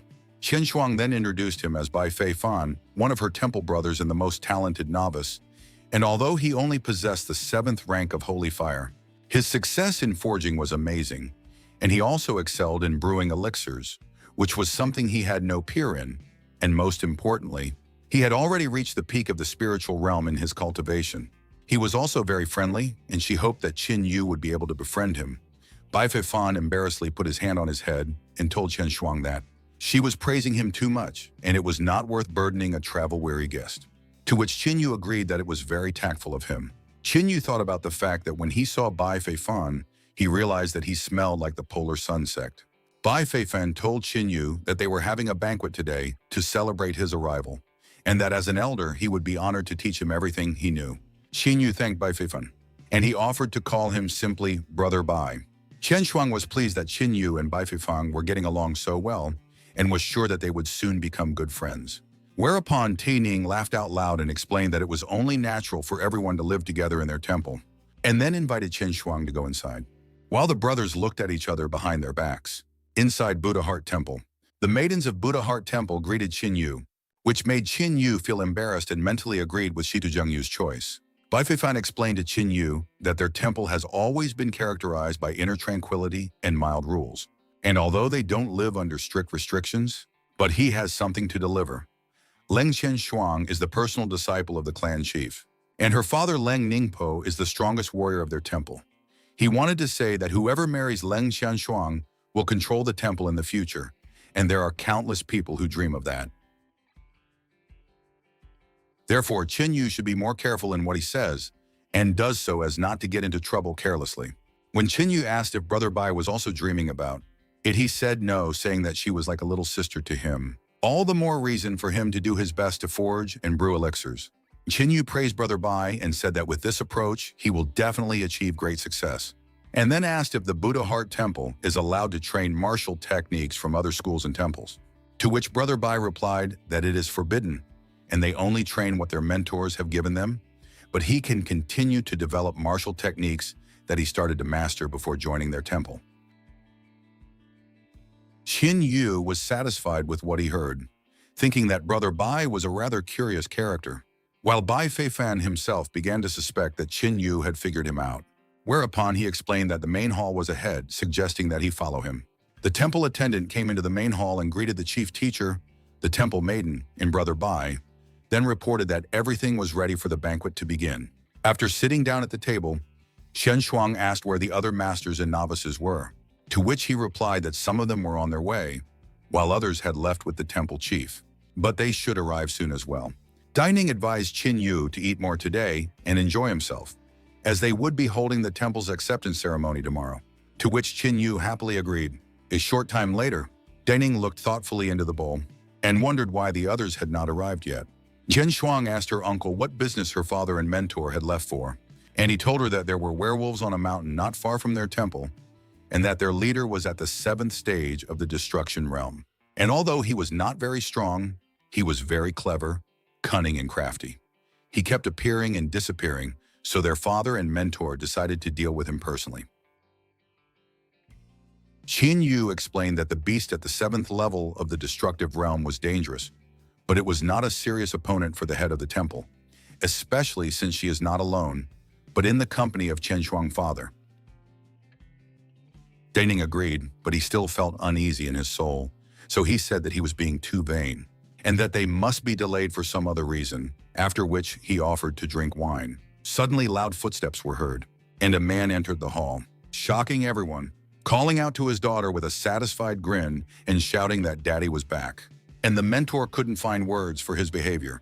Leng Ningpo looked at his daughter and noticed that she was a little thin, and Chen Shuang sighed and explained to her father that he was one of the most respected members of the temple and could be more careful about his appearance. Leng Ningpo threw the monkey body off his shoulder and laughed out loud, asking who she was showing off for, since everyone here was a member. Then he looked at Qin Yu and praised his proud posture and handsome appearance. But Cheating Yu just remained silent. Leng Ningpo asked his daughter why Qin Yu was so grumpy, and she asked him what was wrong, and he explained that it was one of the generals of the werewolf vanguard, the four-eyed monkey caterpillar. Leng Ningpo was surprised by Qin Yu's knowledge, as he had never heard of such werewolves, and praised him for his broad-mindedness. He explained that although he was fast, he was not good at fighting, which made him think that he was too weak for a general. Mentor Chen Shuang approached Qin Yu and told him that they had arranged today's feast in honor of his arrival, and suggested that they enjoy the feast instead of thinking about that dead creep. Chen Shuang introduced the mentor, who was the head of their temple, Fuyao, and Qin Yu greeted her. He explained that although this werewolf was weak, its appearance in this area was alarming, so he asked the temple chief for a private audience. The temple chief thought about it and suggested that Qin Yu follow her. Teet Ning rubbed his head and asked Chen Shuang what could have made her new friend so confused, to which she replied that judging from Qin Yu's face, it was something serious. Bai Beifan sat gloomily at the table and thought about the fact that Qin Yu had already muddied the waters on the first day. In the temple chief's office, the temple chief explained to Qin Yu that it was just the two of them, so he could talk freely. And then Qin Yu said that the four-eyed monkey caterpillars were very intelligent, observant, agile, and cunning, and that they were one of the few intelligent creatures in the werewolf ranks. That's why they are sent out before the main army arrives to scout the situation and gather information to provide the werewolf army with information before the battle. Fu Yao asked if Qin Yu was referring to the werewolf invasion. Qin Yu thought about the fact that in his past life, before the large-scale werewolf invasion, people sometimes noticed the four-eyed creatures watching them, but they didn't pay much attention to them, thinking that they were just randomly lost ordinary beasts. It wasn't until people realized that larger creatures were coming after them that they began to realize what was going on, and then an army of them came. And the delayed realization of the problem led to a great loss of life. However, in his past life, the monkey caterpillars had appeared much earlier than now. Sun Yu confirmed that the threat of invasion was real and said that they would grow like grass out of the ground, in countless numbers to take over the territories currently occupied by humans. And when they came, the entire Buddha Heart Temple would be covered in blood. Fu Yao asked how he knew all this, to which Qin Yu replied that he was not trying to deceive her. He explained that after the first appearance of the monkey caster, it would not take a month for the main forces to arrive, and her temple should start preparing in advance. Fu Yao asked why she should believe that, and Qin Yu said she shouldn't, but it was up to her. Fu Yao thought about Chen Shuang's words How Qin Yu always amazed her with his insight and agreed with him, then offered to go with her. She took out a stone and opened the locked door. After a while, Fu Yao summoned all the temple mentors. Senior mentor Taning, second mentor Leng Ningpo, third mentor Mo Linfeng, and fourth mentor Zheng Qingfeng. Fu Yao ordered Qin Yu to tell them everything he knew about the werewolf invasion in detail, and Qin Yu agreed. Then began to tell them everything while showing their progress on the map. In the forest near the Buddha Heart Temple, Bai Feifan was sitting there, thinking that Qin Yu was too cloudy, and assumed that he was talking to the head to betray him. Suddenly he sensed something and asked Chuling not to come here whenever he felt like it. Chuling came out from behind a tree and asked the second spiritual son not to be upset because his mentor had given him a cloaking spell, so that no one would notice his aura appearing here, and then joked that Bai Feifan's psyche was too shaky for a second spiritual son. Bai Feifan demanded that Chulin tell him why he had come, or else he would kill him on the spot, and Chulin immediately said that he understood the reason for his nervous behavior. After all, he was afraid that Qin Yu would be able to reveal his true identity, but there was no need to worry about that. Chulin explained that he had received information from their fourth mentor that Qin Yu was not communicating with the temple chief about him, but about another more important matter. Bai Feifan asked what the matter was, and Chulin told him that it was a werewolf invasion. They would soon appear at the Buddha Heart Temple, which would give their Polar Sun clan a unique opportunity. After all, they would stand aside during the invasion, and when the temple fell, they would simply take everything that belonged to them. Bai Feifan grabbed Chulin by the neck and angrily explained that this temple was his territory, and by recruiting people here, he was trying to challenge them. Chulin said that the fall of Buddha Heart Temple was all Bai Feifan's doing, and that all he wanted was Qin Yu.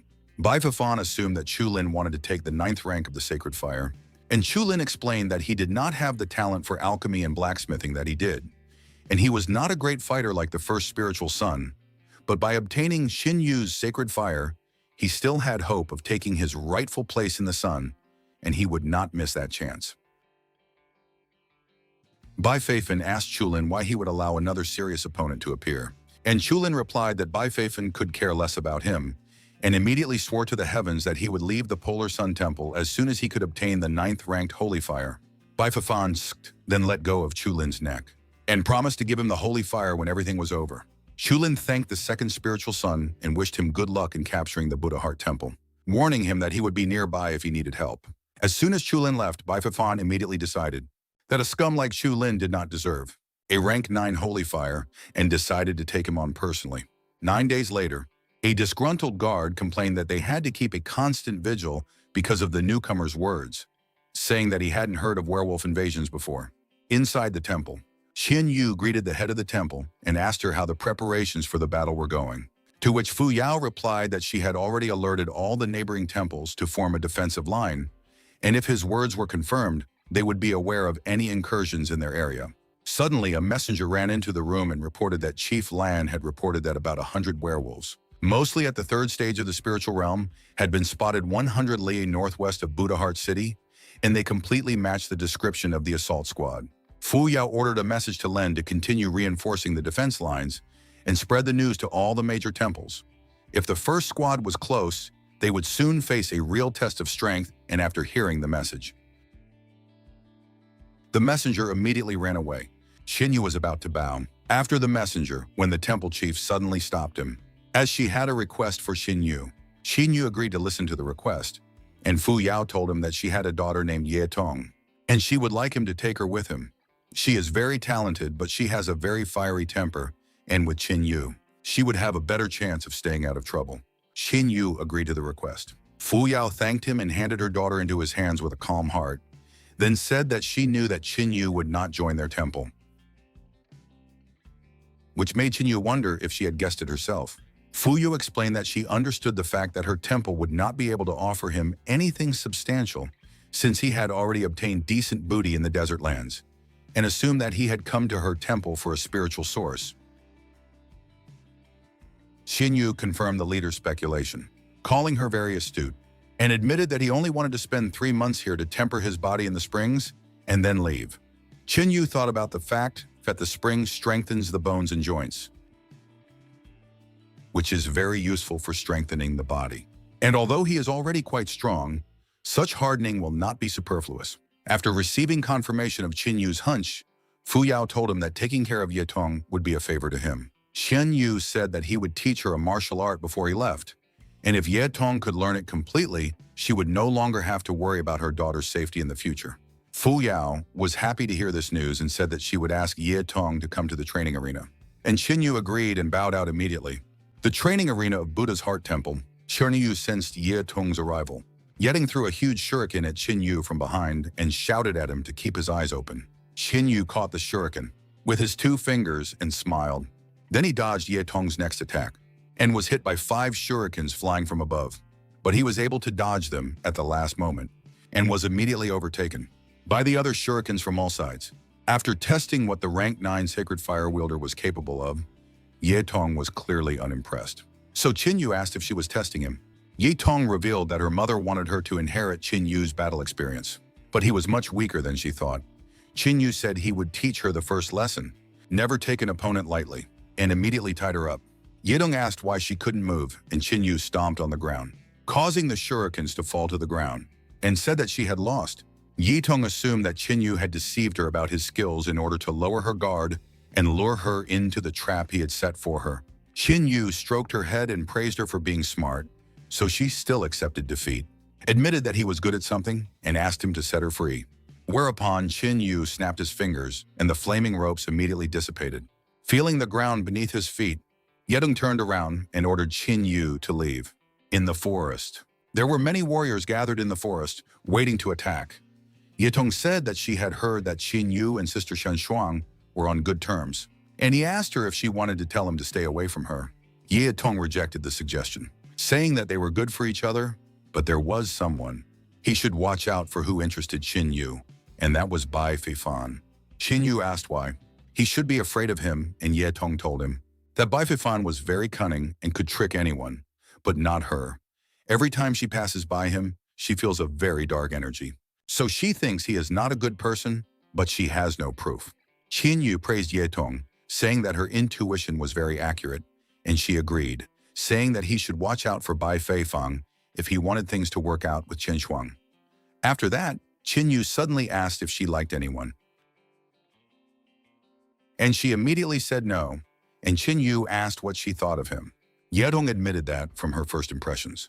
She felt that he was strong and principled, so she could rely on him. She said that she liked that kind of person. After which she blushed and said that if Sister Chen Shuang didn't mind, they could do couple cultivation together. At this unexpected suggestion, Chen Yu grabbed his head with one hand and coughed, admitting that he was joking, and immediately suggested that they continue on their way.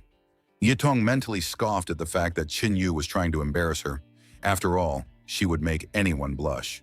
The next person on the path was a man who immediately greeted Chen Yu and Ye Tong, then introduced himself as the senior disciple of Zhenjuan Black Tiger School, then reported that they had already set up a position around the forest and had everything under control.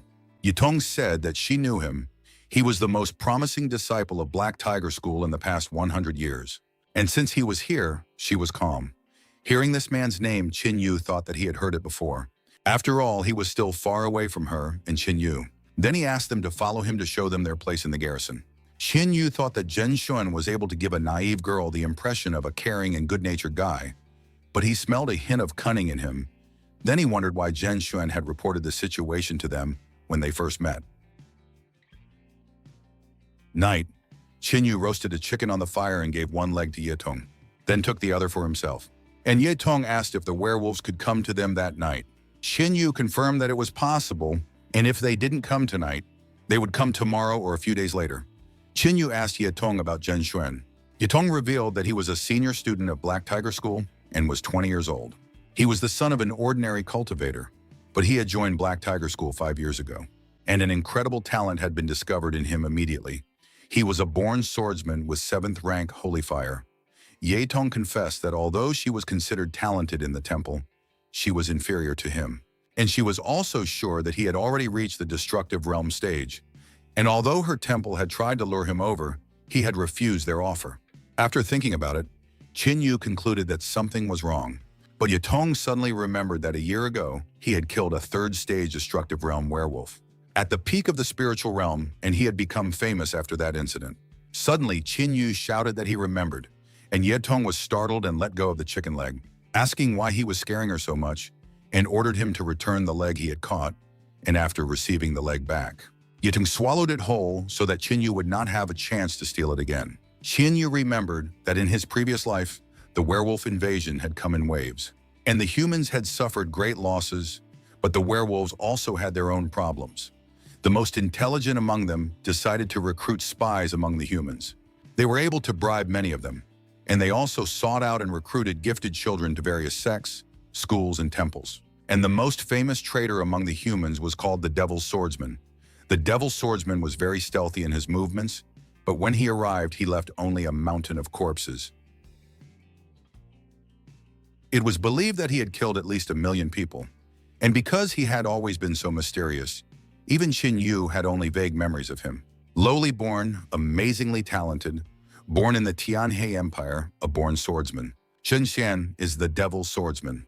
Qin Yu wondered if Zhenxian was a werewolf assassin now, or if he had not betrayed the human race yet. Suddenly, there was an explosion, and Qin Yu and Ye Tong immediately realized that it was the werewolves and ran towards them. Hordes of werewolves were running through the forest, and the men were trying to stop their attack, when a huge werewolf suddenly appeared under one of the warriors and was about to eat him. The man had time to say goodbye to his life, when suddenly a huge sword fell from the sky and split the giant werewolf worm in two. Zhenxian was furious because he had been waiting for these creatures for a long time. Seeing Zhenxian, the warriors were filled with fighting spirit and were ready to fight even harder. Zhen Wen used the sparkling sword technique and created a large number of swords that rained down on the werewolves. After dealing with them with ease, he said that it was just a walk in the park. After watching the battle, Yitung was delighted with Zhen Xuan's cultivation and said that he had invented the sparkling sword battle technique himself and suggested that it probably belonged to the black level, but Qin Yu rejected this assumption. He said that this technique was strong enough to belong to the Earth realm and admitted that as a warrior at the first level of the destruction realm, he indeed had terrifying strength. Seeing Zhen Xuan coming towards him, Zhen Xuan stepped down from the giant sword and greeted Qin Yu with Ye Tong. Ye Tong praised him for his work, to which Zhen Xuan replied that it was just a small fish and that he had done nothing wrong. So he asked Qin Yu if they should continue to operate in this forest. Qin Yu told him that they would send out a few dozen advanced troops before the main werewolf army attacked. At the moment, they had repelled the attack of the shell beetles, which were rather weak creatures, but with each wave, the werewolves would become more and more terrifying, which made Zhen Xuan sigh as he realized that he would not be able to rest anytime soon. Whereupon Ye Tong tried to cheer him up by saying that the werewolves would not go through them. Instead, they would defeat them together. Suddenly, Zhen Xuan felt something and looked at his palm. There was a small wound on it, which surprised Zhen Xuan because he couldn't have been injured in such an easy fight. Seeing the wound, Ye Tong advised him to treat the wound as soon as possible before it got infected, to which he agreed and wished them a good night as he went to his room. At that moment, Qin Yu realized what was going on. Zhen Xuan had betrayed the humans and gone over to the werewolf side because of the red scorpion. The red scorpion has a special position in the werewolf army. The upper part of her body is human and the lower part is scorpion. She has stealth techniques and a natural ability to control others' minds, and that's why she plays a big role in the war between werewolves and humans. She stealthily attacks the best human warriors, then penetrates their minds and lures them over to the werewolf side. Behind every scorpion is a military advisor who helps formulate a plan of action, and the military advisors themselves have all the information about the werewolf invasion. This means that capturing a military advisor is like capturing the general staff. In his previous life, Qin Yu had heard rumors that a werewolf military advisor had been seen near the Buddha Heart Temple, but it was only in this life that he found confirmation. Qin Yu clenched his fist and decided that he could deal with the military advisor personally. As this invasion was unlikely to involve anyone above the destructive realm, he vowed that he would not let the werewolves flood the temple grounds with human blood in this life. In a certain cave, Tiger the werewolf smelled a scorpion and asked if she had succeeded in capturing the strong fighter, which she confirmed by saying that he was hooked, and all that was left was to wait a little longer. Tiger explained that Zhen Xuan was very important to them as a natural swordsman and that she had done a great job capturing him. He said that when the Buddha Heart Temple fell, he would report her contribution to the Empress herself, and she would be rewarded according to her merits. Red Scorpion thanked the Tiger General, and he told her that there was a rumor that there was a ninth-rank holy fire wielder in the human camp, Qin Yu, and he wanted her to capture him as well. Red Scorpion wanted to warn that a ninth-rank holy fire wielder should be immune. But the Tiger General refuted that, saying that Qin Yu's cultivation was still too weak, meaning that he wouldn't be able to unleash the power of his fire to the fullest, and he also had a plan. He will assign an elite unit to help her, and when they attack from the flank, after a while, After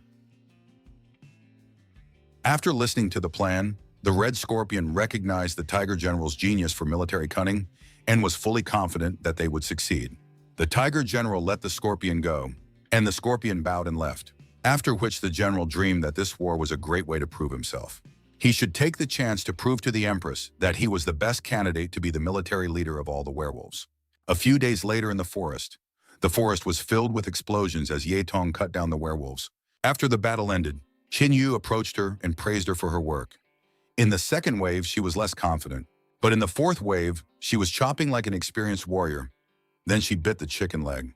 Ye Tong asked if he had learned this technique in the desert lands, to which he said, while biting the leg, that it was no big deal, but if she mastered it completely, she would be unrivaled in the Buddha Heart Temple. Ye Tong said that he was too low in her clan, but she was still grateful to him, and then asked how she could thank him. When Qin Yu thought about it, Ye Tong came closer and offered to sacrifice himself as a gift, but Qin Yu embarrassedly replied that it was better not to. Ye Tong realized that when Qin Yu was embarrassed, he looked very cute, so he offered to be her little brother, which made Qin Yu giggle in embarrassment. Ye Tong asked Qin Yu how much time they had left before the main enemy army would arrive. Wan Yu thought about it and replied that there would be 7 false attacks before they brought the whole army, and only after that would the real invasion begin, which was estimated to happen within a few weeks. Qin Yu thought about something strange, namely that he had not been able to track down the Red Scorpion in the past 4 waves. But considering that he was a 9th-rank sacred flame burner and had defended the Buddha Heart Temple, he could not help but attract the attention of the military advisor. After thinking about it, Qin Yu was depressed, thinking that he had lost his former charm and had become invisible to others. Suddenly, Zhen Xuan arrived and reported that one of the garrisons 30 kilometers away had been attacked by an elite group of werewolves, all of whom were at the 7th level of the spiritual realm. They were disciples of the Steel Fist School and the Great Swordsman Temple, about 50 people in total, and almost all of them were killed. Qin Yu asked how many werewolves had attacked them, and Zhen Xuan reported that one of the disciples from the Great Swordsman Temple had managed to leave some notes, offered them to Qin Yu to look at, and then took out a coil and said that according to him, the werewolf group consisted of 16 individuals, and after the attack they split into 2 groups and left. Zhen Xuan reported that since they were closest to them, they should catch up with them immediately and destroy them. Zhen Xuan admitted that he couldn't catch up with the 2 squads by himself, so he suggested that he go to one, and Qin Yu and Ye Tong would catch up with the other. Ye Tong told Zhen Xuan that he might as well not think about it, because if the werewolves were really only at the 7th level of the spirit realm, and there were only 8 of them, the 2 of them would have no problem dealing with it. Qin Yu realized that it had started, because according to the description, these werewolves were the guards of the military advisor. Zhen Xuan took out a token and handed it to Ye Tong, saying that they could use it to find their werewolf squad and asked them to take care of themselves. After all, if they defeat the werewolf army, they will drink for 3 days and 3 nights, to which Ye Tong happily agreed. Zhen Xuan immediately went to catch up with one of the squads, after which Ye Tong suggested that Qin Yu move out. On the battlefield. When they arrived at the battlefield, Qin Yu and Ye Tong saw the devastation and the many bodies of their comrades in arms. Ye Tong was even angrier at the werewolves, and Qin Yu remembered how more blood had been spilled during the werewolf invasion in his previous life. Ye Tong took out a token and offered to move forward to finish them off. Qin Yu held out his hand, and the token pointed in the direction of the mountains, and they set off after them. In the mountains, Ye Tong said that she could clearly feel the aura of the werewolves and that they were nearby. But Qin Yu said that it wasn't like that because they were surrounded, seeing the werewolf troop. Ye Tong was terrified because these werewolf tigers were not at the 7th level of the spiritual realm at all, but at the peak, and Qin Yu estimated that there were not 8 but at least 16 of them. While there were about 1,000 small individuals in the rearguard, Ye Tong cursed. After all, they had been ambushed, and although they could kill 8 werewolf tigers, 16 was beyond their capabilities. She was sure that although Qin Yu was able to kill the Taoist old man, he was alone, while in the face of the current threat, all they had to think about was retreating. But that was no easy task either. Yatong looked at Qin Yu and decided that she had no choice. She created many shurikens and ordered Qin Yu to escape and spread the news about these werewolves while she distracted them. If she were to die, she wanted him to avenge her by killing all the werewolves. Yesting was about to attack when Qin Yu suddenly grabbed her arm and said that it was too early to say goodbye to her life, and that this gang was no big deal to him. Yidong replied that she knew he was strong, but even he couldn't handle so many werewolves. But Qin Yu said that she hadn't even seen what he was capable of and suggested that she watch carefully. A powerful aura rose around Qin Yu, and he took out the spear of the god of war. Holding it in his hand, he said that he was now irresistible and asked Ye Tong not to fall in love with him. The chief of the werewolves gave the order to attack, and they all rushed towards Qin Yu at once. Qin Yu prepared himself and jumped high, then used the third lightning spear technique, Ancestor Spirit Spear, to destroy all the werewolves around him. Yidong was amazed that Qin Yu was able to kill them all with a single strike, and Qin Yu told her that he had warned her that he would be irresistible. Mentally, Qin Yu boasted that the third lightning spear was already a heaven-level weapon, and using it together with a heaven-level technique created an amazing effect. The Red Scorpion was shocked that her elite squad was so easily defeated. 16 of the Tiger General's personal guards and 1,000 lesser individuals fell from a single blow. She raised her tail and threw a sting at Qin Yu, satisfied with the result after all. They didn't even expect Qin Yu to be that strong, but at least it was good that the operation was successful. After all, the stronger Qin Yu was, the more benefits he would bring to their race. One day he will turn his spear against his own allies and tower over a mountain of their bodies. He would be their main weapon in the war against the humans. The Red Scorpion disappeared into the ground, and Qin Yu, who saw it, was satisfied that the plan had succeeded. Yedong asked Qin Yu what had happened, but he just told them to go back. At the garrison, Yatong complained about Zhenxuan's misinformation, but Zhenxuan just rubbed his head and apologized, promising that it would not happen again. Then he asked Qin Yu if he would forgive him. Qin Yu put his hand on Zhenxuan's shoulder and said that he would forgive him because they would soon be like brothers, and there was no way to solve big problems without brotherly support. Zhenxuan agreed, and Yetong was amazed at how close the two of them had suddenly become. Zhenxuan suggested that Qin Yu talk to him tonight, and Qin Yu immediately agreed. Good night. Qin Yu arrived at the meeting place, where Zhenxuan informed him that they would soon be the right and left hand of the Tiger General, which pleased Qin Yu, who said that he was counting on their mutual support. Zhenxuan praised Qin Yu for these words, and Qin Yu asked when he would be able to meet the Tiger General, to which Zhenxuan replied that Qin Yu should not be in a hurry and that there was a time for everything. Soon the Tiger General would organize a massive attack, and they would have to repel it to gain respect from the people. And when they had achieved unquestionable authority, only then would they earn an audience with the Tiger General. Qin Yu thought that the tiger was a general for a reason, because he was a master of waiting, and he did not want to rely on Zhenxuan alone. Zhenxuan put his hand on Qin Yu's shoulder and pulled him closer to tell him about the Tiger General's immediate plans. Meanwhile, Shulin appeared behind their backs. Overhearing their conversation and realizing that the two of them had decided to switch to the werewolf side, he was sure that the heavens were favoring him. After all, he had originally hoped to take control of the Buddha Heart Temple with the help of Bai Fei Feng and his man in the temple.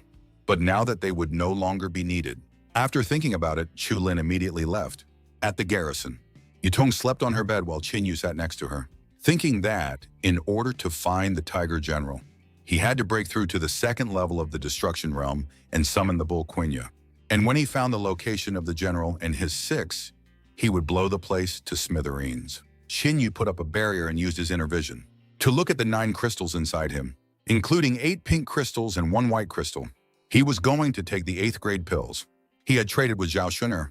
If he took 10 of these pills, he would be able to break through to the 3rd level of the Destruction Realm immediately. Qin Yu had originally planned to strengthen his body before doing so, but now there was no time for that. After absorbing the pills, Qin Yu's body absorbed even more energy than before. But due to the premature breakthrough, he felt unimaginable pain as his muscles tore. Qin Yu summoned the dragon spirit Yasi and began to transform into dragon form, this time covering not only his hands, but also all other parts of his body with scales. Inner vision. Qin Yu once again used the inner vision, where two near-white crystals turned yellow and purple, causing Qin Yu's scales to explode, shattering the barrier he had placed earlier. Qin Yu sighed heavily after standing up, his muscles whimpering and steam escaping from his body. Finally moving to the third step, Qin Yu was ready. He took out a nature scroll and summoned his old new friend. The Quinyu bull then greeted it, and it immediately entered the mark on Qin Yu's forehead.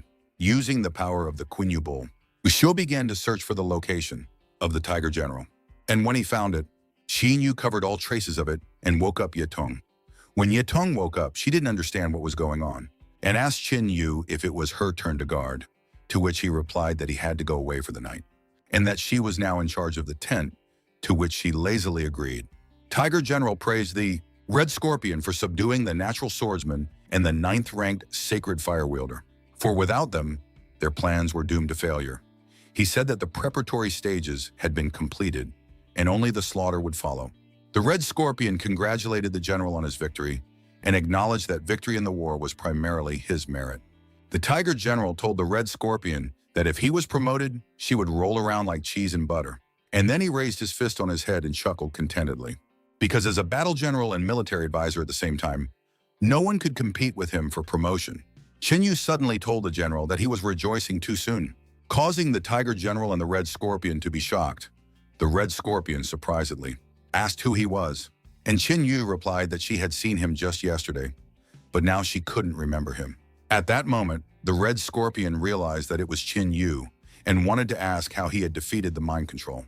But the Tiger General admitted that he had miscalculated, because the power of the 9th-rank holy fire was greater than he could have imagined. Qin Yu pretended to have fallen under its influence, while he himself found a way to discover its location. When the Tiger General rose from his throne, he realized that Qin Yu was much stronger than Zhen Xuan. The Tiger General towered over Qin Yu at full height. Assuming that since Qin Yu had come here alone, he believed that he could handle him. Qin Yu confirmed this, and the Tiger General immediately revealed that he was well aware of his background. His family had done their best for the good of the people, but they had been wiped out by the people in gratitude. The Tiger General asked Qin Yu why he was still on their side after all this. Humans are greedy and mean by nature, and they will stop at nothing to achieve their personal goals. They will only continue to bicker, decay, and degenerate, and the fight for a piece of land will be their doomsday. The Tiger General explained to Qin Yu that they were different, because they had the unity of the high and the low, and one day they would unite all the territories under one authority, and only then would there be peace in the world. He suggested that Qin Yu leave the human race and join the werewolves, because none of the werewolves would discriminate against him because of his origin. And once he joined them, he would become a loyal friend and brother of the werewolf race, a member of the family. The Tiger General promised Qin Yu a great future in their ranks. After listening to this propaganda, Qin Yu asked if this was his last word. He didn't even try to deny that it was exciting. But he and the werewolves had an irreconcilable enmity, and today he was going to kill the Tiger General. The Tiger General snorted unhappily and admitted that Qin Yu's words only reinforced his belief that humans were hopeless. Then he jumped up with one foot to step on Qin Yu, saying that he was sorry to kill such a warrior, for whom he had big plans, and then he crushed Qin Yu. Qin Yu caught the general's foot, and while he was barely holding it back, he could tell that the Tiger General was at the peak of the destruction realm. The Tiger General appreciated Qin Yu's toughness, but in his report, he revealed that he had crushed more than one of them, and once again tried to hit Qin Yu with his foot, enveloping him in an aura. Such a powerful imminent attack made Qin Yu's ears spurt blood, causing him to curse and catch the Tiger General's kick with his body, after which he struck Qin Yu with his powerful fist. After dealing with the problem, the Tiger General regretted that he had to kill such a good warrior by human standards, and realized that he deserved to have his body treated with respect after death. So he ordered the Red Scorpion to distribute Qin Yu's flesh to the werewolves as a fitting tribute to him. The Red Scorpion gladly accepted the order and giggled as she walked towards Qin Yu's body. Suddenly, it was startled, and the Tiger General sensed an aura of surprise directed at Qin Yu. The Red Scorpion shouted in horror that he was not a human, but rather a wasteland beast, prompting Qin Yu to ask what the big deal was and if they still wanted him in their ranks. After realizing that Qin Yu was a wasteland beast, the Tiger General asked how he was allowed to leave his post, whereupon Qin Yu dispatched the Red Scorpion with a single blow, asking why they cared when he could have just gone AWOL. At that moment, the shocked Tiger General suggested that Qin Yu was actually a wasteland beast who had been recruited by humans. And if that was the case, then he should report it to the Empress as soon as possible, because if the wasteland beasts and humans united, their position would be drastically worsened. Tiger General created a portal and said goodbye to Qin Yu, saying that they would meet again. But Qin Yu snarled and tried to hit Tiger General, which he barely dodged. Qin Yu wondered why he was trying to escape, to which the Tiger General replied that he didn't want to waste time killing him, but apparently if he wasn't killed, he wouldn't be able to leave. The Tiger General summoned his huge axe and rushed towards Qin Yu to strike, but Qin Yu did not dodge and blocked it with his fist, causing the axe to crumble, surprising the general, after which they broke the distance between them. The Tiger General was astonished that Qin Yu was able to break the axe gifted by the Empress with a single blow. As he suddenly noticed Qin Yu's aura approaching, swinging his fist, Qin Yu said that the general had underestimated him too much, and in a war, such mistakes were unforgivable, and struck out with his hand, knocking the Tiger General into the wall. After a moment, Qin Yu sensed something wrong and blocked the blow with his hand. Being thrown back, the Tiger General emerged from the dust cloud, stripped off his armor, and held a huge whip in his hand, cursing the wasteland beast. After assessing the blow that Qin Yu had received, he realized that the peak-destroying realm was quite a serious force. The Tiger General jumped off the ground and immediately flew towards Qin Yu to strike him, but Qin Yu was able to block his blow, shattering his armor. And the general was already preparing another attack, which Qin Yu blocked with his other hand and was thrown back. Bleeding, Qin Yu told Tiger General that it was his hour of death. Tiger General begged him not to write him off too early, because if that was all he was capable of, he wouldn't be able to reach the rank of general. Then a mark shone on his forehead and his arm grew back. Then he told Qin Yu that he hadn't even activated his innate skill, Tiger Fury, which made him stronger for a short period of time. Without this skill, Qin Yu's strength was comparable to his strength. But now, the Tiger General immediately stood beside Qin Yu and punched his fist with all his might, saying that Qin Yu was no match for him now. Qin Yu spat out blood, and the general immediately bit his shoulder. And Qin Yu retaliated by headbutting him.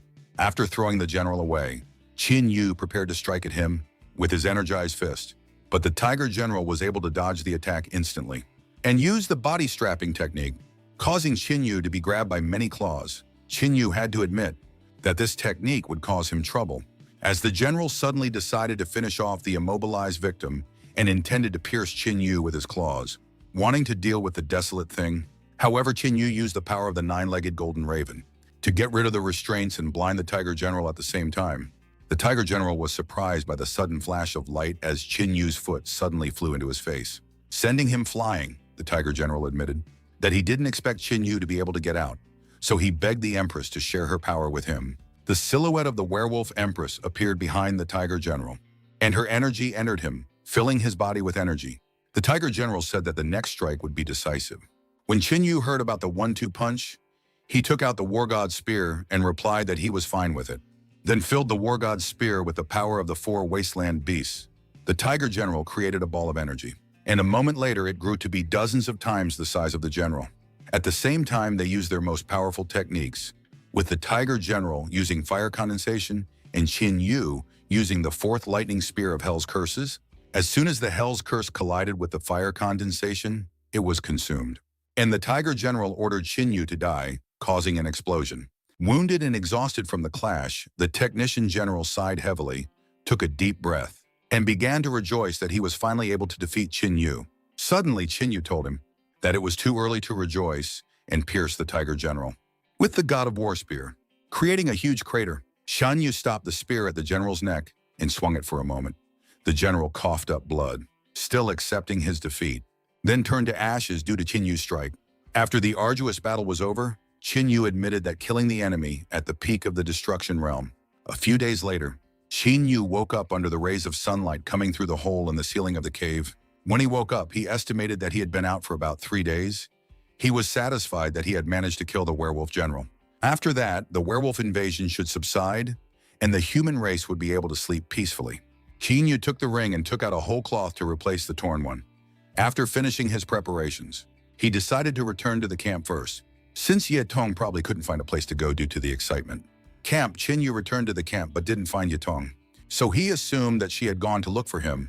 Just as suddenly he heard the rumble of a crowd looking for him, so it was worth it for them to run closer as they prepared to catch him. Qin Yu asked them who they were, and they replied that he could not escape, that they had already surrounded this forest, and that he had no choice but to surrender. Without hearing who they were and why they had a problem with him, Qin Yu told them that he always had a solution for them.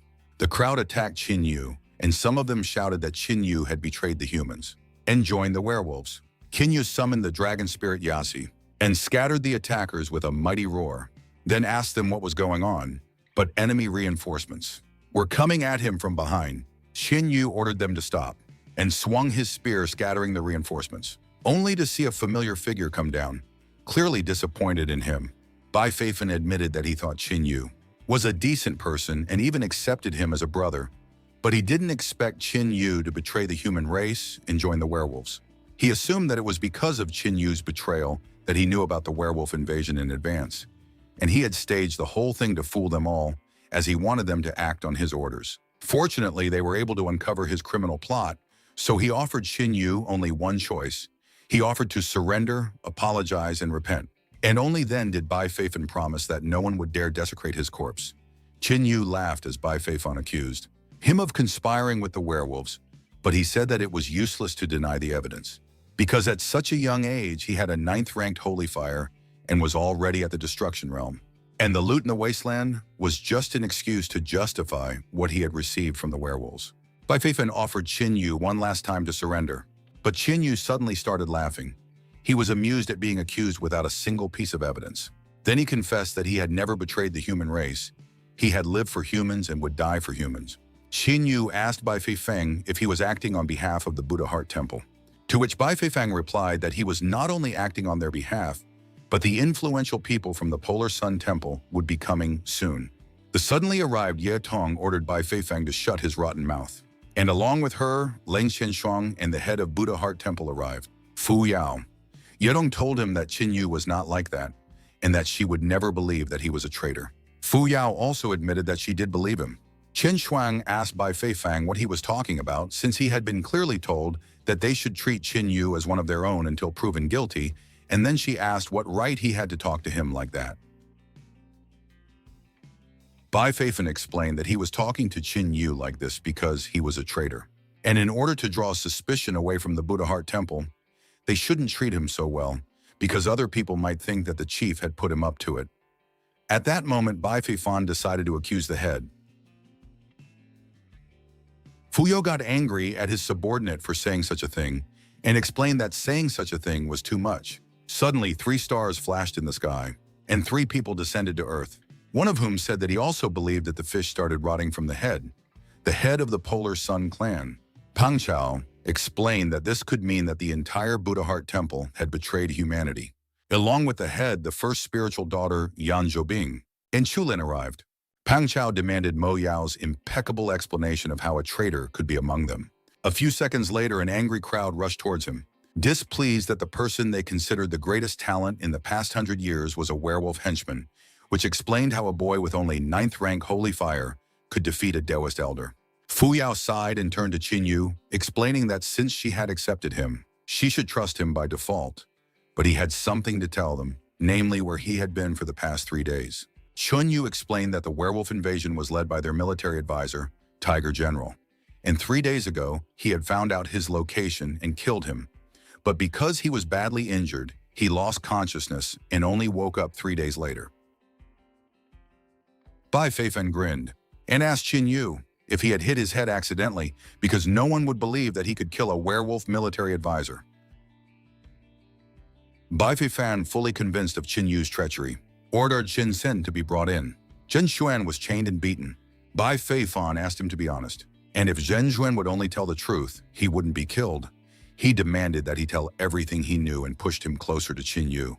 After taking a deep breath, Zhen Shen admitted that he was indeed a traitor and that he was very guilty, in front of everyone, and that Qin Yu had also given his soul to the werewolves just like him. Qin Yu was surprised out of the blue, and the crowd was already burning with the desire to kill him because Zhen Xuan had betrayed him, and now nothing could justify him.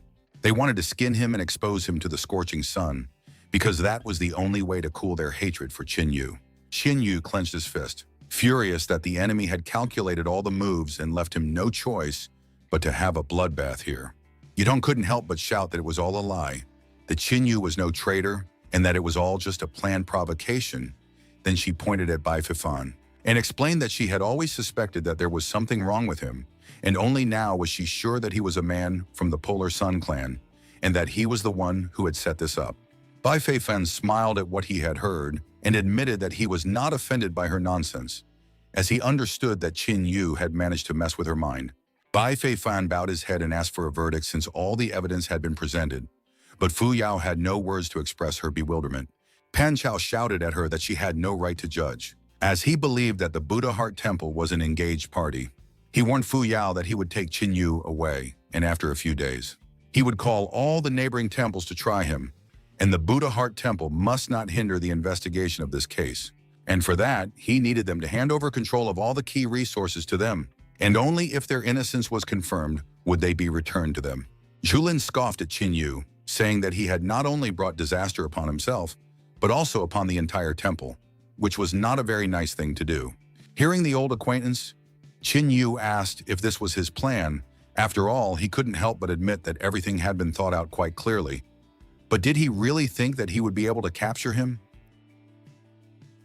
Shulin asked Qin Yu if he was stupid enough to think that he could escape, suspecting that he had a plan. Yan Zhibing told Qin Yu that on behalf of the Polar Sun clan, she was giving him one last chance to surrender without resistance, or else they would take him away crippled. The people in the crowd admired her, for at only 20 years old, she had a 7th rank of holy fire, and was at the 3rd stage of the destructive realm.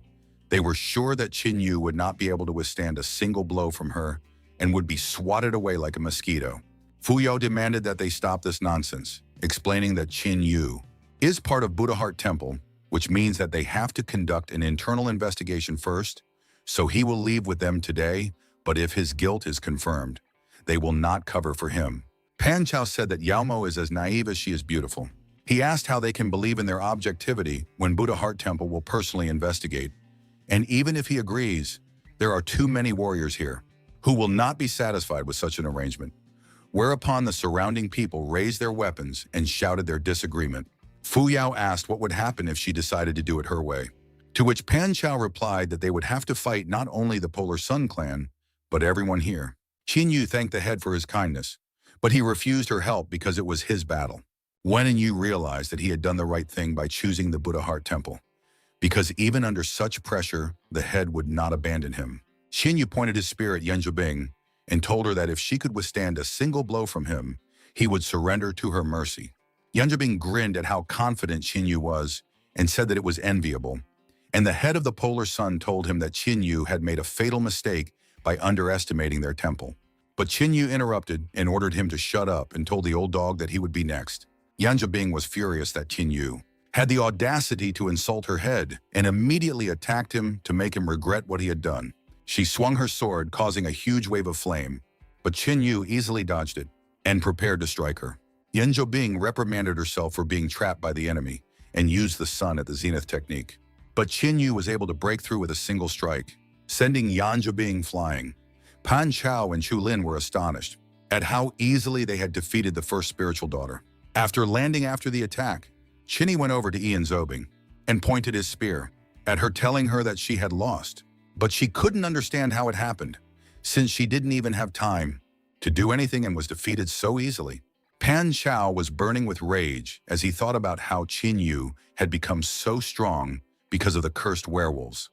Because not long ago, he had fought hard in the battle with the Taoist elder and barely won, while Chu Lin was mocking the talentless Yan Zhibing, who had lost the battle before it even began.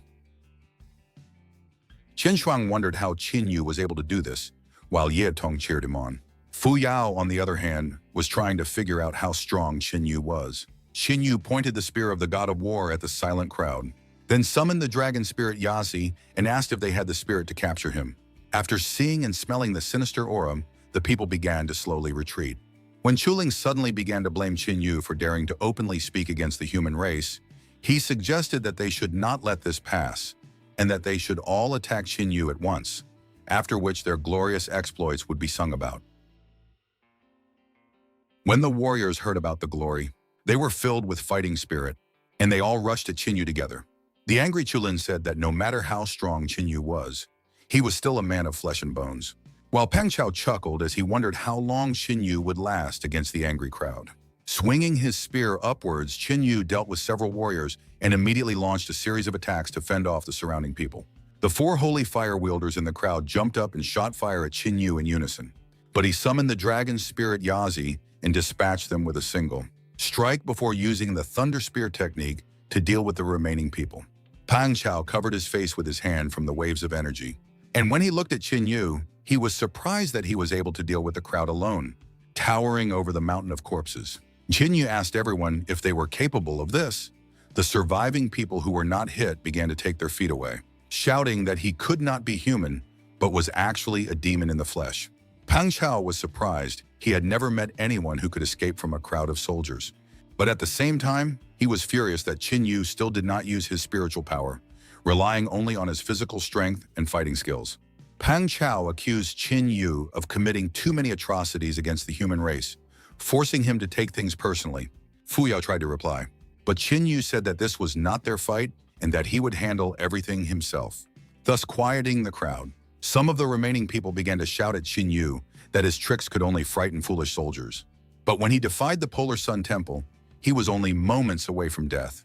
They wanted him to pay for his treachery with his death, and since the head of their temple had personally decided to deal with him, he was no longer alive. After saying that, Qin Yu mentally laughed at those fools. Pang Chao unleashed his mighty fire aura, ready to destroy Qin Yu. Suddenly, the sky was covered with purple clouds, and it began to rain. Pang Chao and Qin Yu were shocked by what they felt. Suddenly, the dragon spirit Yasi appeared beside Qin Yu and advised Qin Yu to flee. As the rest of the crowd tried to figure out what it was, blood suddenly spurted from their wounds towards the winged silhouette against the moon, causing Qin Yu to be terrified. The woman passed her finger over her lips and said, "There are too many people here." As soon as Pang Chao saw her, he started to curse the werewolf, but he suddenly felt her aura behind him. After evaluating the head of the Polar Sun, the werewolf said that she would be one of the first to kill him because he was too ugly, and she didn't like that kind of guy. She turned him into nothingness with a flick of her hand, creating a powerful shockwave that knocked everyone off their feet. Everyone who didn't die from her first attack was under tremendous pressure, trying to figure out who she was, and only Qin Yu knew that she was the commander of the werewolf army, but he couldn't understand what she was doing here. Seeing Qin Yu, the woman became interested in him and smelled a very familiar scent from him, and with that, she could tell that he had killed the Tiger General. Qin Yu thought that she was a servant of the Night Queen from the underworld, a blood-sucking bat who was able to immobilize ego with a single glance. And judging from her cultivation, she had already reached the first level of the fusion realm. Yin Yu figured that if he used his trump card against her while she was completely subdued, he wouldn't be able to withstand even a single blow, so he would have to take the risk. After Qin Yu finished thinking, he used the spirit energy of the dragon spirit Yasi. The bat asked Qin Yu why he was silent, assuming that he had the courage to kill her, but was now afraid to admit it, so she raised Qin Yu's head with a finger and admitted that she liked brave people. But now he was disappointing her. Qin Yu replied that he wasn't afraid of anything. It was just that she was so ugly to him that he tried to stop himself from choking before opening his mouth. The bat sarcastically said that he was actually trying to flirt with her to arouse more interest, and now she couldn't wait to drink his blood. Qin Yu began to curse all werewolves, saying that he would rather die than let such a vile creature drink his blood, and began to gather energy for his technique. But unfortunately, the loot mouse touched his forehead and bit his shoulder. Sucking on its victim, it began to suck all the juices out of him, leaving Qin Yu looking like a dead man. After finishing its meal, it began to praise the taste while the bleeding Qin Yu lay there unable to say anything. While Chen Shuang couldn't believe what had happened, and Fu Yao started laughing madly. She was sure that they deserved all this for their sins, and now they would get what they deserved. Bai Feifang looked at Chu Lin and realized that it was just an empty shell that was starting to crack. And then he seethed with rage. At that moment, the people in the crowd realized that they had brought this disaster upon themselves. And if Qin Yu hadn't been called a traitor, they wouldn't even be here. While some of them went crazy and cursed Qin Yu for being the one to bring this punishment upon them, after looking around at the people, the bat couldn't find anyone to whet its appetite, so it decided to just kill them all. It began to unleash waves of energy that flew into the sky, creating a huge array that bade farewell to its victims. Seeing the power of the warlord, Zhenshen realized that he had made the right choice in betting on them, for they were so strong that they could crush an entire army. The Buddha Heart Temple maidens had already accepted their deaths. Suddenly, the bat felt something and spat out a large amount of blood before falling from the sky to the ground, groaning in pain. Everyone was surprised at what happened. Even Zhenshen ran over to his mistress and started to ask her what was wrong with her. But the bat just brushed him off and told him to go away. Qin Yu got up from the ground and grinned as the bat demanded an answer as to what it had done to her, and he replied that it liked the blood of the wasteland beast. Upon hearing this, the bat panicked, and Qin Yu explained that the incest between werewolves and wasteland beasts was destructive to both parties. She had sucked so much blood out of him that all his internal organs were on fire. The bat shouted that this was a forbidden technique and asked if he was afraid that the immortals would punish all the wasteland beasts for this. Qin Yu grabbed her by the throat and lifted her up, explaining that he was not a wasteland beast but a human and didn't care about their interspecies agreements. Then she tried to ask a question, but Qin Yu interrupted her, anticipating that she would ask where he got the wasteland beast blood from, so he told her that he wasn't generous enough to satisfy her curiosity and squeezed her neck. Bat was furious that some cockroach had managed to fool her, and since she was going to die, she wasn't going to let him live. She would use all her spiritual energy to curse them, and her punishment would ruin all the people here. She wanted Qin Yu to know that it was all on his conscience and that he would have to live with this burden of regret for the rest of his days, whereupon she exploded. Qin Yu asked her if she thought he would feel sorry for these people, and tossed what was left of her aside, saying that he didn't care about them. Huyaku told Yin Yu that everything that happened today was not his fault because these people were willing to torment him, and asked him to leave this place as soon as possible. Leng Xianshuang closed her eyes and said goodbye to him forever, while Ye Tong laughed out loud, pretending that the curse didn't torment her, and asked him to leave and stop thinking about her. Surprised by her words, Qin Yu asked what was wrong with them. After all, it was only the death curse of a weakened werewolf, and used the destructive fire of the 9 heavens on them, then agreed that they could leave now. Seeing that Qin Yu had broken the maiden's curse, the crowd gathered around him again, demanding that he save them, since they didn't want to die. They confessed that they were wrong, and that they themselves had been deceived, and since he was not a traitor to the human race, he simply had to save them.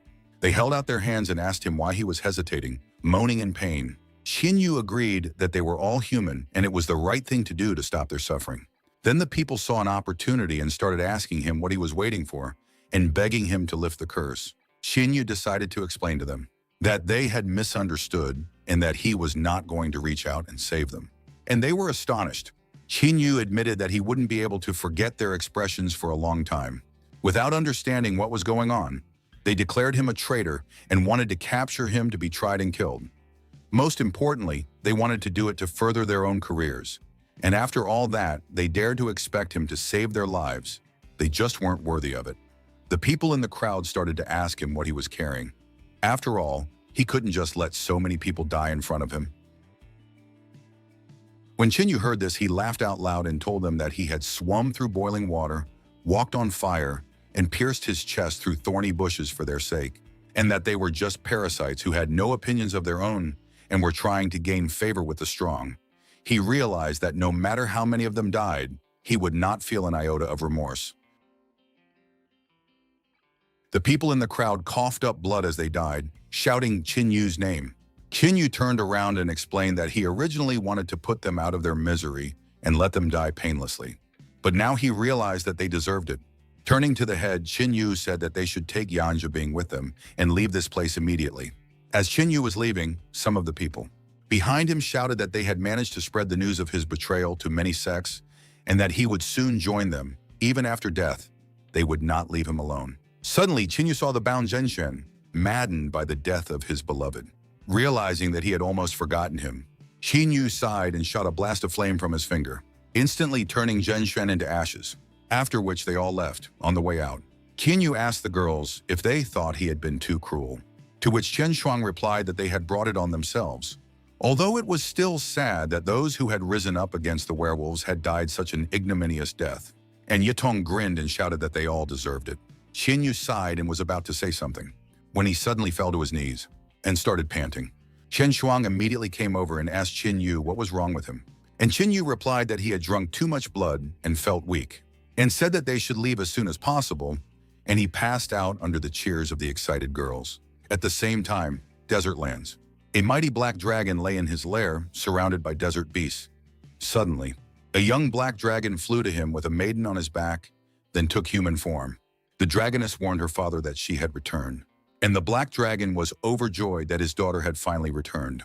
It was only when Ji Royu saw such a huge and sinister dragon that she began to tremble with fear and sob.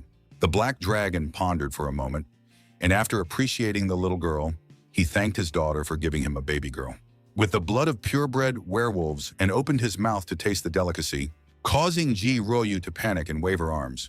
Suddenly, the dragoness stopped her father and asked him what he was doing. She explained that she had not brought her to eat, but to purify her blood so that she could become one of them. The shocked dragon asked her daughter what she meant, and they were immediately surrounded by other desert beasts, causing Ji Royu to hide behind the dragoness in fear. The dragoness was furious that her sister was being bullied and ordered them all to go to bed, so they scattered in fear and pretended to sleep. The black dragon asked his daughter if she thought werewolf blood was so easy to cleanse, adding that she'd be right back with a headache for her father. The dragon's daughter warned him of this, but she would not discuss it with him, only tell him. And she also had another piece of news for him. While traveling through the human world, she met an interesting young man. The black dragon asked what could be interesting about this man, to which the daughter replied that he had the body of a beast of the wasteland, which amazed her father. The black dragon swept his gaze over the surroundings, dispersing all the surrounding beasts. Then he took a humanoid form and asked his daughter if she was sure that this man really had the body of a wasteland beast, to which his daughter replied that his name was Qin Yu and that he possessed a rank 9 sacred fire. And although she had invited him to join the clan, he had refused. She explained that he could help them leave the desert world and move to the outside world, and so she had contracted with him. Hearing this, the black dragon was astonished that his daughter had made a contract with the first person he met, and immediately grabbed her hand to see for himself what had happened. But just by looking, he immediately saw the dragon spirit Yasi, in whom he could recognize his brother. After thinking about the situation for a bit, he accepted the fact that his daughter had made a sacred contract and agreed to purify Ji Royu's blood. His daughter explained to Ji Zhou that since the black dragon had given his word, he would purify her blood and not hurt her. After which, she still decided to follow the terrifying black dragon. Moving away from the girls, the black dragon suddenly started sobbing in 3 streams. He swore that he would take care of Qin Yu like his son, since he was the last pillar of Yazi. Wiping his tears, he told Ji Rui that they would have a big celebration in 7 months. And with a smile, he said they'd still have time to breed by then. Hearing about inbreed, Ji Royu panicked, not knowing what he meant. Deep within the core of the earth was the werewolf palace, where their empress sat on the throne while the warlords worshipped her. The dragon warlord belittled the bat, saying that it did not originally deserve to be in the ranks of the warlords, and that it, having failed in its task, died at the hands of man. While the warlord bat was trying to nominate one of his subordinates for the bat, saying he was as good as her. And the Kappa warlord replied that that fireball could not be equal to the bat because it was too rough and dumb. Listening to this, the empress couldn't help but giggle at this, for as soon as her subordinate died, the rest of them would dramatically activate their meanderings. She already had someone in mind who could replace the bat, but right now she was only interested in someone who could kill it. Although the bat wasn't known for its immense strength, but it was still at the first stage of fusion, and in the entire area under its jurisdiction, there wouldn't be more than 7 or 8 people of comparable rank, and so it would be able to escape from them without getting harmed. The dragon warlord suggested that a unicum was able to appear among the humans, and the bloodsucker was only ruined by her arrogance. After listening to the warlord's opinions, the empress ordered them to rush to the Tiani Empire and lure the bat assassin to their side, and if he refused, they could just kill him so neither side would have him. The dragon warlord asked why send 3 warlords at once to kill just one person, but the empress demanded with a look that they go now. After which, all 3 warlords rushed into the Tianhe Empire at full speed. The very next moment, Zhao Fengsheng's silhouette appeared in front of the empress. After which, the empress immediately welcomed the immortal into her home. But to her dismay, he announced that starting today, the mandatory donation amount for werewolves was doubling. Before the empress could even get a word in, Zhao Fengsheng explained that this would not be discussed. Disappearing, he explained that they had brought this burden upon themselves and ordered them not to approach Qin Yu again. Upon hearing about Qin Yu, the Empress was stunned that she was brought so much trouble because of a person unknown to her. Meanwhile, in the immortal world, Zhao Xuan'er was happily swinging on a swing while touching the water with her feet. Suddenly, her brother flew in and asked if such a decision was an overreaction. When she heard this, she tisked and said it would be a warning to the werewolves for daring to infringe on her betrothed. And after all, her Qin Yu is getting daintier and daintier by the day. Zhao Fengsheng asked his sister not to talk about Qin Yu unnecessarily. After all, if rumors of his connection with the wasteland beast reached anyone, then suddenly Zhao Xuan'er activated the almighty seal and explained that with it, she would become the next immortal ruler, and no one would dare to spread rumors about her. She explained that the feud between the immortals and the wasteland beasts had been going on for too long, and perhaps only Qin Yu would make them bow down, which would be a great achievement for them. She admitted that her brother was overly worried about it, then warned that from today onwards, he would live in the mortal world and secretly guard Qin Yu. After all, this time he was lucky to stay alive, but next time he would not be without outside protection. Hearing about all of this, Zhao Fengsheng could only be petrified from the shock he was experiencing. The secret grounds of the Buddha's Heart Temple. Qin Yu meditated in the spring to strengthen his body. The head of the temple, Fu Yao, had been watching him for 10 full days, but he still hadn't awakened. Suddenly, Chen Shuang arrived and immediately bowed to her teacher, then asked if Qin Yu had come to her senses. To which Fu Yao replied that he would probably need a few more days and asked about the progress of the investigation. After which, Chen Shuang told her that Bai Fei Fan had indeed turned out to be a spy of the Polar Sun clan, and that he was actually their second spiritual son, and he had also currently taken the position of their head. She also told of how only after he returned did he begin to gather forces around him, convincing that the Buddha Heart Temple was involved in a conspiracy with werewolves, and unfortunately, many believed them. And now the Polar Sun clan and the Jasper Fairy clan are jointly preparing for a punitive mission, along with many smaller clans. But the Ruthless Sword School is staying away for now. Fu Yao was angry at the realization that the world had turned upside down, and now evil was pretending to be good. But even so, she was ready to fight back. She ordered Chen Shuang to summon all their mentors and strongest disciples, and to find out which of the neighbors were on their side. Fu Yao thought that what was happening might be for the best, as the strongest great temple would finally be found out after many years of rivalry. After 5 days of being in the great spiritual springs, Qin Yu abruptly woke up, and energy immediately began to envelop him. After which, he opened the nature scroll, and the strongest energy struck it, sputtering out the source. After finishing his meditation, Qin Yu was glad that he had managed to get to the source, as his body had strengthened much more than expected. Which means it's time for him to break through to the 5th stage of the destructive realm, which he'll be helped with by 9th grade pills and trophies from the Tiger General.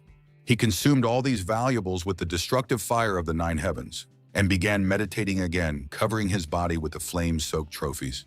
He then used inner vision to look at his inner world again, where 5 more crystals were infused with energy, making them lose their transparency. After that, his soul was absorbed by this energy, from which a pillar of energy, even stronger than the previous time, appeared. After breaking through, Qin Yu realized that he had jumped a stage, and immediately found himself at the 6th stage of the destructive realm. This meant that it was time for the summoning of the 5th beast, after which Qin Yu touched the nature scroll, and the Unlun dragon descended to him. The Unlun dragon opened its huge mouth and tried to devour Qin Yu. But a moment later, it entered inside the mark on his forehead, making Qin Yu much stronger. Qin Yu estimated that, being at the 6th stage of the destructive realm with the 5 beasts, his current combat power was at least at the level of the 3rd stage of the Void Realm, and his next goal is to reach the peak of the Destroying Realm and summon the 5th son of the dragon, the insatiable Taute. And once he had his strength, the cultivation that followed would be swift and leaping. Suddenly, Qin Yu realized that because of his promotion, his spiritual source had been evaporated, because of which he didn't know how he would explain himself in front of the head. Just as suddenly, the head himself arrived, interested in Qin Yu's condition due to the recent energy surge, after which she screamed because their spiritual source had been completely vaporized. After a while in the main hall of the Buddha Heart Temple, Fu Yui sat in the head seat completely petrified and covered in cracks from the shock she had experienced. Meanwhile, the girls were chatting contentedly with the recovered Qin Yu. Listening to them, Fu Yao could only let out a long sigh and suggested that they ask about what happened to the spiritual source. Chan Yu replied to the girls that he had fully recovered and had even become stronger, after which he coughed and apologized for what had happened to their source, which the temple head was glad about, for Qin Yu had realized what he had done after all. Jin Yu admitted that he had done it by accident and said that he would not allow the temple to remain at a loss during his stay here, and for that, he would give them 3 scrolls of heaven-level martial techniques as compensation for the damage. Hearing this, everyone was stunned. Chen Shuang recognized that their cleric was valuable, but not so much so that they were given such valuable scrolls. And Ye Tong didn't hold back and told Qin Yu that he was too nice in front of them. Fu Yao awkwardly coughed and said that Qin Yu was really acting like a stranger, and to save everyone the embarrassment, she would keep the scrolls for now. Whereupon the girls started peering at her with a look that made her feel even more uncomfortable, and she turned away. Looking at the head's demeanor, Qin Yu had to admit that she remained a cutie even at this age. Suddenly, Leng Ningpo entered the hall and congratulated Qin Yu on his awakening, after which he bowed to the head and reported that all the subordinates were already ready to take the fight to the Polar Sun clan and the Jasper Fairy clan. But it's still unknown who else the enemies are going to lure to their side. Perhaps they will even turn to the Yinshan demon. Fu Yao pondered on this and said that he has been leading a reclusive life for decades and has not left his mountain. Especially, he is too strange a person to be considered a reliable ally. The Yinshan demon is a free cultivator whose life path is unknown to anyone. 40 years ago, he had descended from Yinshan Mountain, and the sight of him terrified all people.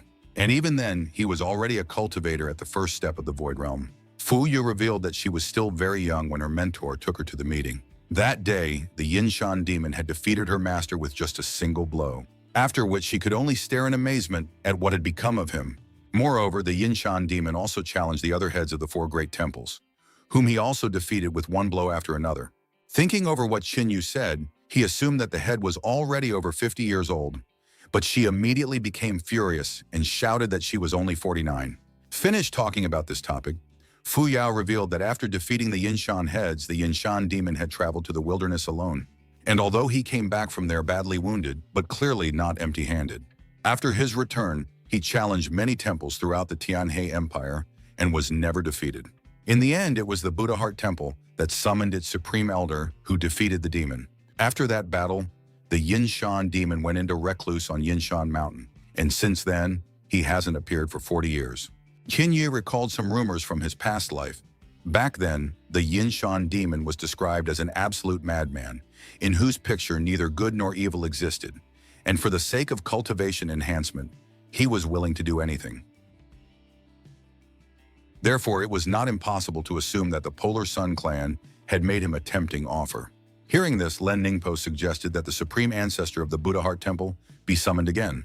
But Fu Yao reminded him that unfortunately, he had also gone into recluse for decades, and it wouldn't be easy to summon him. Suddenly, Daning ran into the hall and immediately reported that a person from the Ruthless Sword School had arrived. Fu Yao let her enter, and Chu Hanyi walked into their hall and immediately announced that after the competition, she had officially joined the Ruthless Sword School. After which she greeted head Fu Yao and everyone here. And she also greeted Qin Yu as well, to which he responded with a slight nod. After finishing her greeting, she reported to the head of Fu Yao that she had come here to express the positions of the Divine Sword School, and that they were willing to support the Buddha Heart Temple in the war against the 2 warring clans. And in return, when it was over, they would have to give them Qin Yu for a while. They would like to utilize his rank 9 sacred flame for their needs, and this was their only condition. Fu Yu told Qin Ye that although he was with them now, she had no right to control his fate, so it was up to him. To which Qin Yu agreed without any problems, making Chu Hanyi happy in the process. Whereupon Chu Hanyi replied to the chapter that since Qin Yu had agreed, they were now allies, and the Ruthless Sword School would come forward at her command. Fu Yao accepted Qin Yu's decision and told them that they had a big battle ahead of them, but having such allies, they wouldn't be afraid of enemies, even if they had the Yinshan demon. After agreeing, Chu Hanyi bowed to Fu Yao's head and said that she had to return. But on her way out, she warned Qin Yu that she would be waiting for him at night in the city. After a while, Qin Yu walked outside and saw Chu Hanyi waiting for him. Moving closer, he asked her to lay out what she wanted from him, after which Chu Hanyi turned around and asked Qin Yu to follow her. From the sudden request, Chinyu could only rub his head, and yet he followed Chu Hanyi. Chu Hanyi led Chinyu to the second floor of the inn and asked that he go inside the room. Yunyu asked if she would come in, but unfortunately she replied that they were not on a date here and asked him not to worry as he would not be harmed. Chinyu thought about who might be inside the room, but still decided to go inside. Inside the room was a woman who was clearly happy that Chinyu had come to see her. Seeing the stranger, Chinyu asked who she was, after which tears flowed from the woman's eyes and she named him Baby Yu.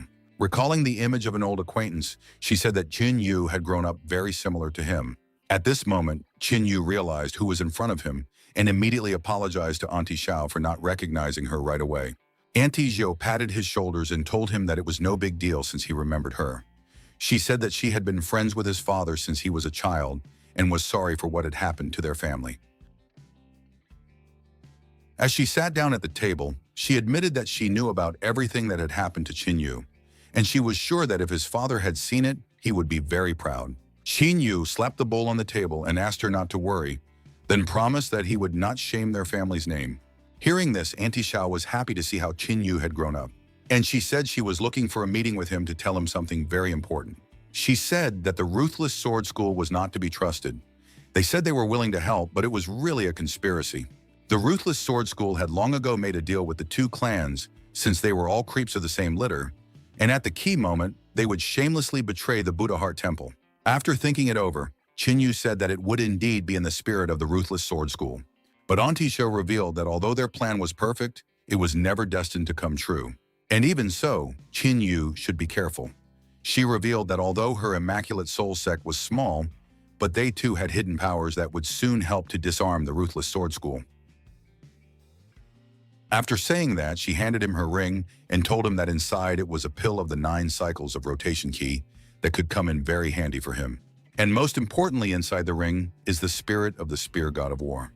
Auntie Xiao said that she did not pass it on from a good life, but after all the Qin family had been through, she had no other choice. She admitted that her only hope right now was Qin Yu, and that she believed that he would be able to skillfully use this power. At this moment, Qin Yu realized that Auntie Xiao had had the spirit of the war god spear all this time. After all, in his past life, after returning from the desolate lands, he had been trying to find it for a long time. But in view of the unsuccessful attempts, he decided that it was irretrievably lost after the death of his father and grandfather. After all, by the time she returned from the desert lands, Auntie Xiao had already died from the werewolf invasion. Auntie Xiao told Qin Yu that in times like these, even honorable people can be at their worst, and that although his father was a good warrior, he died because of a despicable plot by trusted people. She wanted him to be as careful as possible now, for inattention was an unacceptable luxury, and he was the last living male of his kind. Qin Yu asked her to worry about him, for the day would come when he could bring back the former glory of the Qin family. Auntie Xiao was delighted with Qin Yu's attitude and determination, and still asked her not to tell anyone about this conversation, and to work on mastering the spear spirit as soon as possible. Qin Yu bowed to Aunt Xiao and asked her not to risk much for the sake of eliminating the Ruthless Sword School, as her life was much more important to him. Hearing this, Auntie Xiao grinned and asked her not to worry about her, as she was capable of standing up for herself, and asked her to go back to her place as soon as possible.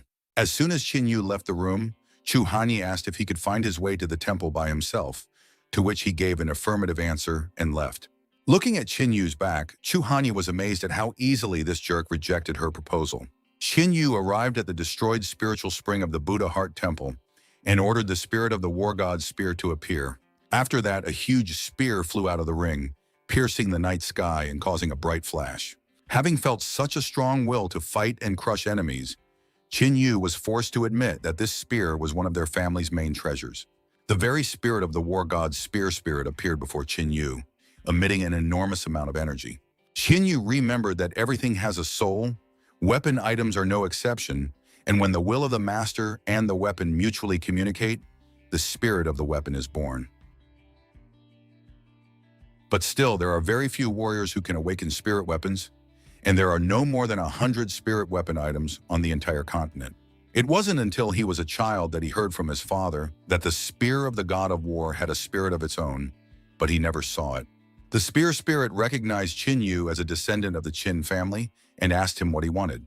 As he suddenly sensed Qin Yu's strength and once again asked what he needed, doubting that the one was human, Qin Yu put his hand on his heart and told him that he was a proud descendant of the Qin family and that his blood was boiling and he himself was eager to punish his enemies. He is determined to fight for the good of the human race and destroy the werewolves, and he wants to protect law and order in his land. After listening to Qin Yu, the spear spirit laughed at his words but still recognized that it was a great speech. But if Qin Yu wanted the spirit to be on his side, then he would have to prove himself worthy. Qin Yu admitted that he guessed that subduing the spear spirit would not be an easy task, after which he summoned the dragon spirit Yazi and said that he was fully prepared. As soon as he finished his preparations, he instantly clashed in an attack along with the spear spirit. Qin Yu used the first lightning spear. Spirit Crushing and Spirit Spear used this technique at the same time as him. After that, they clashed again, destroying the surrounding landscape with their incredible energy from the technique. Immediately after the attack, Qin Yu used the second Thunder Spear, again attacking the spirit. Just as suddenly, the war god's spear spirit was grabbed by the huge hand of the dragon spirit Yazi. After which, Qin Yu immediately used the third lightning spear, the ancestor spirit. But unexpectedly, the spear spirit unwound his spear, completely blocking Qin Yu's technique.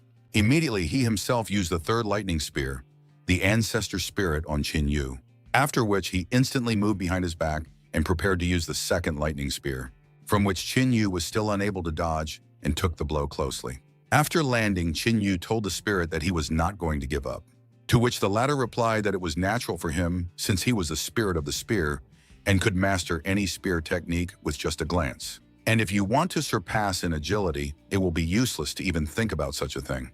But Qin Yu asked him not to jump to conclusions. After all, he was only probing the ground. And once again, he attacked the spirit, saying that the mature game only begins now. The spear spirit noticed that even though Qin Yu had said this, nothing had changed, after which it began to repel his attacks. But suddenly it was worth the contact of their attacks as Qin Yu himself rushed toward the spirit. After that, he struck him with his fist, from which he flew away. After landing on the ground, the spirit complained that Qin Yu had tricked him, to which Qin Yu could only ask if this was all an excuse, and if he wished, the fight could continue. After which he revealed that he was currently using the 10 directions technique, which was close to the heaven level in terms of power, and was also a spear technique. However, the spirit is not capable of assimilating it now, for it is far beyond its comprehension. Hearing this, the spirit laughed loudly, then praised the descendant of the Qin family and still agreed to obey him. He promised to serve him faithfully. It then dissipated and flowed into the spear of the god of war, filling it with new powers. Qin Yu calculated that having a spirit war god spear, his capabilities were practically limitless, and in a short period of time, it could be transformed into a 9th grade divine spear. After pondering for a while, Qin Yu took out the 9 cycles rotation chi pill, although it was only a grade 5 pill, but it had unique characteristics. Suddenly, the 9 cycles rotation chi pill stabbed into Qin Yu without leaving a mark on him. The main feature of this pill was to protect the heart, and at the right moment, it is able to make it beat even after stopping. At this moment, Qin Yu was confident to the point that he was ready for a big battle, and the Polar Sun and Jasper Fairy clans would be destroyed. Meanwhile, at the Steel Sword School, the students bowed to the invaders and swore that they really didn't know what had happened on the last day of the battle with the werewolves. Upon hearing this, the warlords were enraged that even these lowlifes couldn't give them information about what happened in that forest. The elders said that none of the disciples had returned alive that day, and if anyone knew what might have happened there, it was the people from the Polar Sun and Jasper Fairy clans. Upon hearing of the Polar Sun clan, the Dragon Warlord decided that they should pay them a visit. Hearing this, the Steel Sword Elder hoped that the werewolves would let them live. But to their dismay, the Dragon Warlord informed these knuckleheads that he no longer needed them and took his dragon form. After which, he exhaled a huge ball of flame into the Steel Sword disciples, which left only ashes from them. After which, he ordered them to leave, and they immediately rushed toward the Polar Sun clan. In the Polar Sun clan head hall, Bai Feifan was drinking tea and thanking the Buddha Heart Temple for helping him become the head of the clan so quickly. Suddenly, 3 portals opened in front of him, making him immediately realize that the werewolves had come to him. The Dragon Warlord asked Feifan if he was the head of the Polar Sun clan, but he only felt their oppressive power and realized that he had to find a way to escape. Hearing no response, the dragon warlord decided to push Feifang forcibly, forcing him to sit on his knees. Afterwards, he walked over and asked why he was so weak since one of them was still able to kill the bloodsucker bat. Upon hearing this, Bai Feifan began to swear that he wasn't the one who did it, hoping that he wouldn't be touched. Upon hearing this, the dragon commander called him an idiot and explained that he wouldn't have thought of such a lowlife, but merely demanded an answer as to who had done it. Realizing that he had blundered, Bai Feifan panicked and immediately began to say that he didn't understand what had happened back then, but it was all Qin Yu's doing.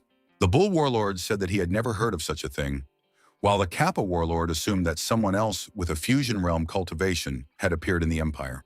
Hearing this, Bai Feifan explained to the werewolves that Qin Yu was actually only at the destruction realm level, which made the werewolves furious, thinking that the man in front of them dared to joke.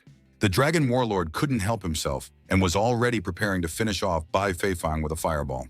As the one began to make excuses, saying that Qin Yu was indeed at the destruction realm level, and that day their tribeswoman cursed everyone trying to kill them after she felt herself dying, then caught fire and exploded. The Kappa Warlord restrained the dragon flames with his staff and reported that, judging from the expression on Bai Feifan's face, he was telling the truth. After which the Bull Warlord reminded that no one at the level of the destroying realm was capable of killing one of them, no matter what abilities they possessed. Hearing this, the Dragon Warlord assumed that Qin Yu was only a puppet in the hands of someone powerful, and they only had to find out everything from him.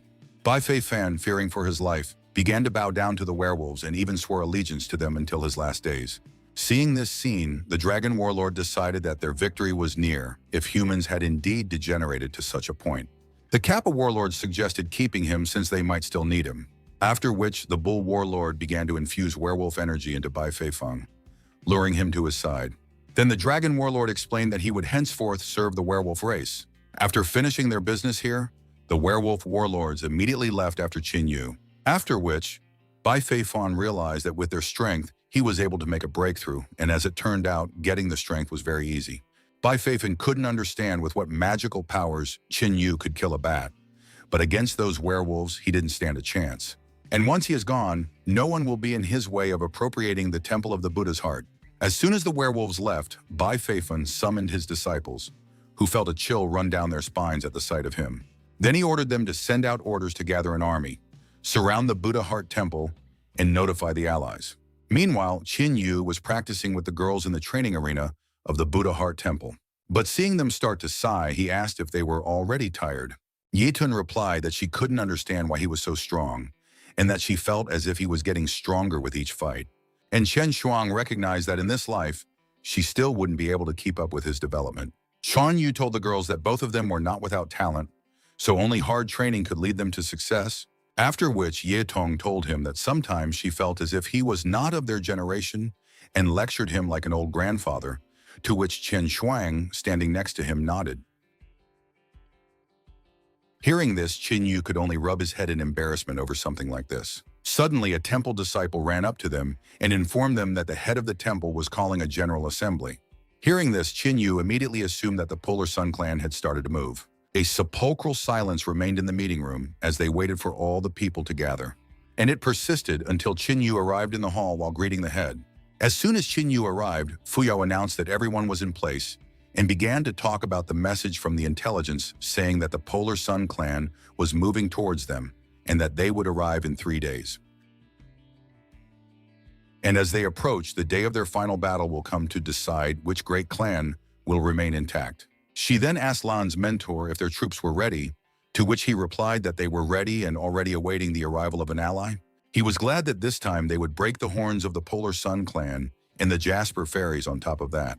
Mo Linfeng supported mentor Lan and said that after the war was over, there should be no mention of the Polar Sun clan. Suddenly, a messenger arrived in the hall shouting that there was great trouble.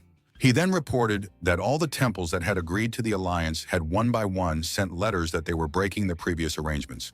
Upon hearing this, everyone except 4th Elder Zheng Linfeng was stunned by this news. Lan Ningpo assumed that such a quick change in behavior couldn't have come out of nowhere, suggesting that there was no shortage of threats from the two great sects here. After which, Dai Ning informed the chapter that even with this balance of power, they would fight until the very end.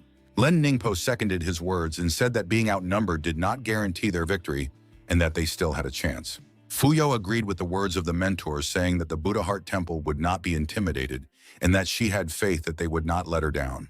After the end of the training camp, Qin Yu returned to the training arena once again. He asked them not to be discouraged because he was sure that victory would be on their side. Qin Shuang admitted that she felt as if Qin Yu was hiding something from her, which he immediately denied and warned that in 3 days the Polar Sun clan would be arriving, and the Jasper Fairy clan could not be worried about. After telling this, he immediately ran away from the girls, surprised because of his sudden escape during the questioning. It wasn't until then that they became fully convinced that he was really hiding something from them. In the evening of the same day, the 3 werewolf warlords arrived at the mountain near the Buddha Heart Temple. But due to the aura emanating from the temple, he could only grin as there was no one worthy inside. And the Kappa warlord suggested invading the temple and finding Qin Yu to interrogate him personally. Suddenly, immortal Zhao Fengxing appeared behind them and asked the werewolves what they were doing here. The warlords were frightened by the immortal and immediately bowed to him, calling him Shang Shi. Zhao Fengxing explained to the werewolves that they were not allowed to touch the Buddha Heart Temple and ordered them to leave immediately. But the dragon warlord dared to ask the immortal for an explanation of his actions. Zhao Fengxing said that he didn't have to explain himself in front of him and suddenly slapped the dragon's cheek. Feeling this blow, the dragon warlord, starting to get angry at Shang Shi, told him that this was already too much. Just as suddenly, Zhao Fengxing slapped the dragon warlord again and said that he hoped he wouldn't have to do it again. The dragon warlord could not help but obey the immortal and immediately disappeared with the other warlords. After 3 days near the Buddha Heart Temple, Bai Feifan was looming over him and dreaming of how he would capture him by the end of the day. He tried to find the aura of the werewolf warlords but couldn't sense it, which made him think they hadn't arrived yet. Even so, it would be better if he personally presented them the captured Qin Yu on a platter. When he finished thinking, he asked his apprentice where their allies were, to which he replied that the Jasper Fairy clan had been ambushed and so would be delayed, but that the others would be joining their army soon. After listening to the report, Bai Feifan asked where the spiritual sons of their clan were now, after which the 7 spiritual sons appeared in front of him a moment later. And coming to their new head, they immediately greeted him. Bai Feifan ordered them to inform the head of the Buddha Heart Temple that he was giving them 1 day to decide to surrender if they didn't want to wallow in the blood of their people. Suddenly, the sky on Bai Feifan darkened, and from the clouds that formed, someone said that this hassle was no use to them, and that it was better to entrust this matter to him. After all, he alone is enough to defeat the Buddha's Heart Temple. The Yinshan demon arrived at the Buddha Heart Temple and announced to them that although he was not bloodthirsty, the fate of their clan had already been decided. He admitted that he hoped they would soberly assess their situation and not send people to slaughter. But not heeding the demon's warnings, the disciples of the Buddha Heart Temple bravely lined up in front of the powerful enemy. Fu Yo explained to the demon that their temple would not surrender without a fight and that there were no cowards among them who could only escape. Seeing Fu Yao, the Yinshan demon recognized the girl he saw 40 years ago because of what he assumed that their destinies are connected, and therefore she should obey him and come to her senses. Besides, even given his current strength, they wouldn't be able to escape even if they could awaken their supreme mentor. Although there were strong warriors among them, none of them would be able to resist him at the moment. After saying those words, the Yinshan demon swung his cane, causing a violent impact on the ground. The force of this strike was enough to make Qin Shuang and Fu Yao kneel down, while some were barely on their feet. After feeling this power, Fu Yao estimated that the Yinshan demon was around the 6th step of the Void Destruction realm. After demonstrating her power, the Yinshan demon was disappointed that no one could resist her. Suddenly, he noticed Qin Yu, who didn't even raise an eyebrow at this attack. Seeing him, the Yinshan demon laughed. He was ecstatic that the Buddha Heart Temple finally had a new genius. Whereupon he pointed his cane at the upstanding fellow and asked about his name, to which Qin Yu replied that he wasn't used to socializing while looking at someone from the bottom up. The Yinshan demon regarded him curiously, but still dared to come down, giving him a portion of respect in advance. It was only after that that Qin Yu gave the demon his name, after which the demon admitted that he admired him, because not only did he resist the pressure, but he also stood his ground. He told Qin Yu that the Buddha Heart Temple was already doomed and therefore offered him to take over, because it would be a shame if such a talent remained unrealized. But Qin Yu ignored his words and asked under what conditions he agreed to side with the Polar Sun clan. The Yinshan demon grinned and told him that the Polar Sun clan had promised to give him their best apprentice who could continue his work. But since he had met Qin Yu, He had no use for their pathetic disciple, and if Qin Yu asked to be a disciple, they would leave this place right now. Seeing the Yinshan demon holding a conversation with Qin Yu, Bai Feifan became furious. The demon asked Qin Yu what he thought of his proposal, but instead of answering, Qin Yu took out the spear of the god of war and suggested that the demon decide everything by himself.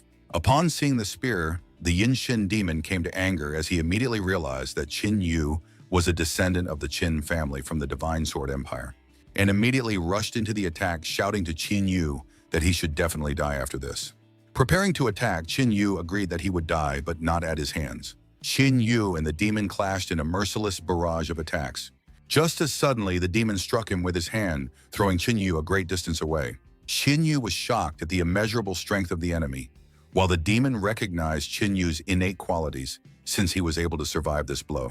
The Yinshan demon praised Qin Yu, since it had been years since anyone had been able to survive his strike, and recognized that a great future could have awaited him, but unfortunately, he had chosen the wrong path.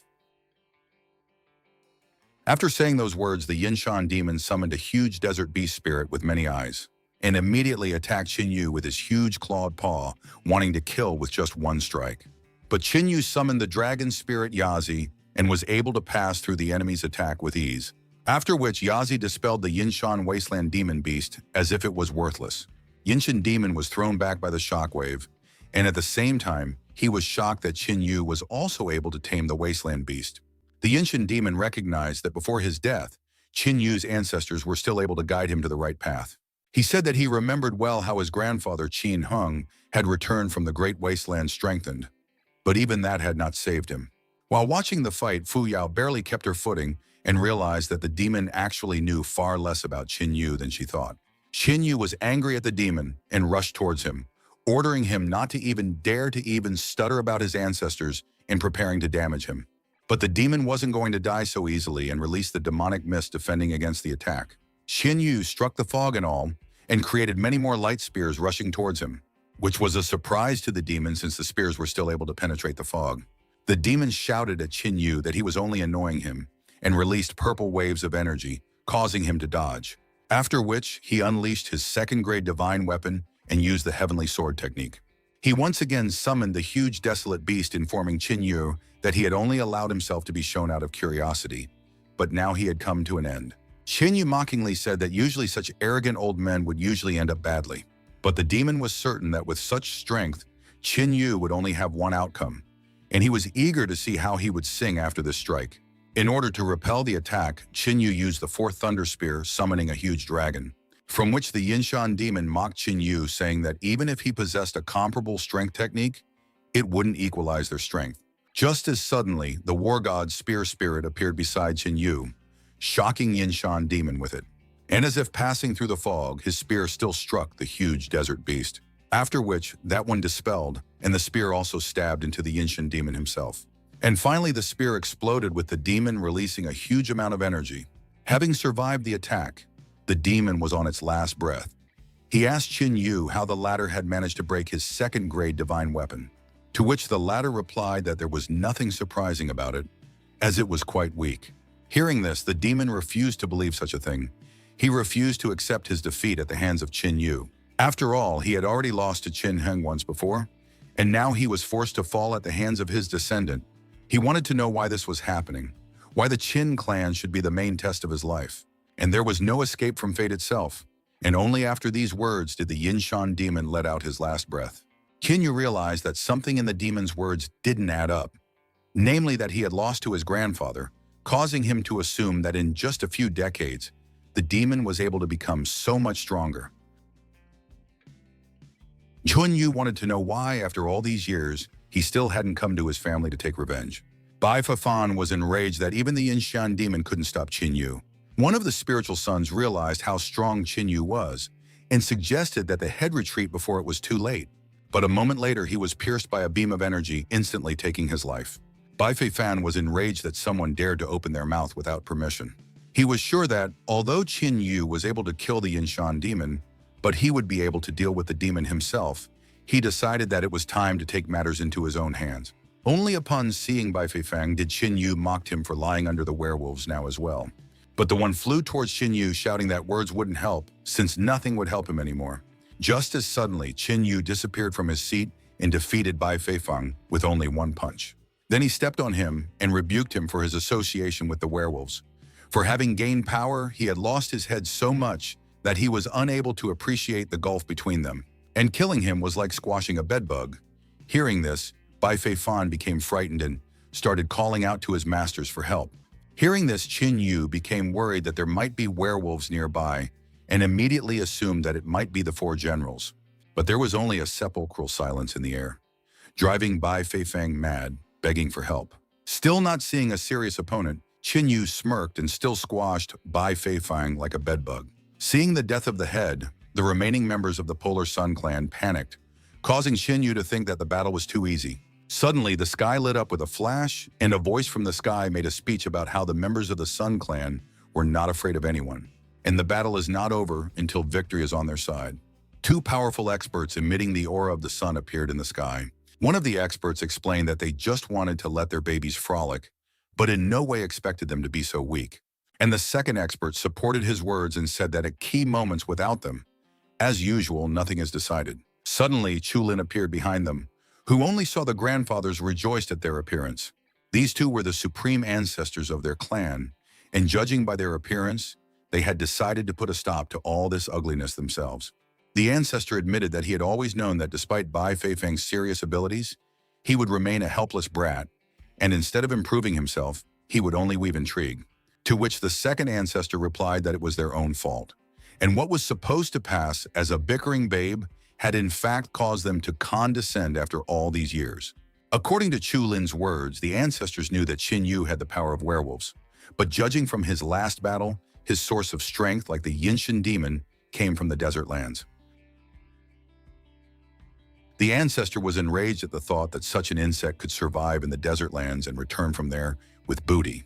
Fu Yu realized that they would not be able to handle the situation on their own, and immediately sat down on her knee, begging for the Supreme Ancestor's help. And a moment later, the Supreme Ancestor of the Buddha Heart Temple appeared on the battlefield. As he flew past Qin Yu, he praised him for his display of valor. Afterward, he met with the ancestors and suggested that their arrangements would come to an end that day because they dared to threaten his temple. The first ancestor of the Polar Sun agreed to this. They honored their arrangement for many years, but it still came to an end. The second ancestor then said that he was willing to admit that part of the responsibility lay with their clan, and so they refused to take over the temple, but in return they demanded that Qin Yu be handed over to them. He then offered the ancestor of the Buddha Heart Temple a one-on-one fight. If the Polar Sun clan lost, he would give up 9/10 of his possessions, and if he won, he would give up Qin Yu. The Buddha Heart Forefather agreed to the arrangement, causing Chulin to try to dissuade him by saying that they should destroy the Buddha Heart Temple. As Qin Yu suddenly agreed with his words, he was in agreement that the Polar Sun clan should no longer exist. Hearing this, Chulin got angry at Qin Yu and asked who he was to dare talk about destroying the Polar Sun clan. He admitted that Qin Yu was stronger than anyone in their clan, but against the background of their ancestors, he was only a lowlife, to which Qin Yu replied that by comparing him to their clan, Chulin was only insulting him, and that he dare not pass judgment on him, and most importantly, having Chulin's gift of surviving in any situation was another reason to get rid of him. The ancestors laughed from the disciples' conversation and came down to them, telling Qin Yu that a young man should not only have pride, but also the ability to realize the reality of the situation. The second ancestor of the Polar Sun recognized Qin Yu's strength, but warned him that he wouldn't even bear a single blow. The Buddha Heart ancestor appeared in front of Qin Yu and was going to personally deal with the Polar Sun ancestors. But Qin Yu, without letting him say a word, stabbed the war god's spear near the Polar Sun ancestors. Qin Yu refused the ancestors' help since this was his battle, and he must destroy the Polar Sun clan with his own hands. The Buddha Heart Forefather asked Qin Yu not to let his pride cloud his mind and said that this task was beyond him. But Qin Yu asked the ancestor to just have faith in him and not interfere. After which the ancestor looked over at Qin Yu and decided not to interfere with his battle. Fu Yu tried to change her ancestor's mind by saying that Qin Yu's youthful foolishness was raging and that there was no way he could defeat those superior to him alone. To which the ancestor replied that this was a controversial statement and that Qin Yu's strength was not inferior even to him. After which, Fu Yao was forced to tell him that this was not a good time for jokes, to which he replied that there was no need for him to lie, for Qin Yu was not inferior even to him, and within him was a true fathomless force maelstrom, the depth of which was impossible to estimate. Qin Yu was blazing with fighting spirit. He suggested the ancestors start the fight first, as he wanted to see what they were capable of. Hearing this, the ancestors realized that there was something wrong here, for even old man Yeli did not obstruct the boy, which meant that there was indeed a catch. With a glance, the ancestors signaled to each other that they would proceed with the old scheme, whereupon the first ancestor agreed to fight. But before that, it would be worthwhile to change this cramped place for a more suitable one.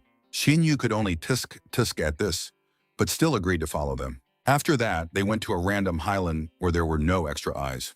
And taking the chance, the ancestors simultaneously attacked Qin Yu.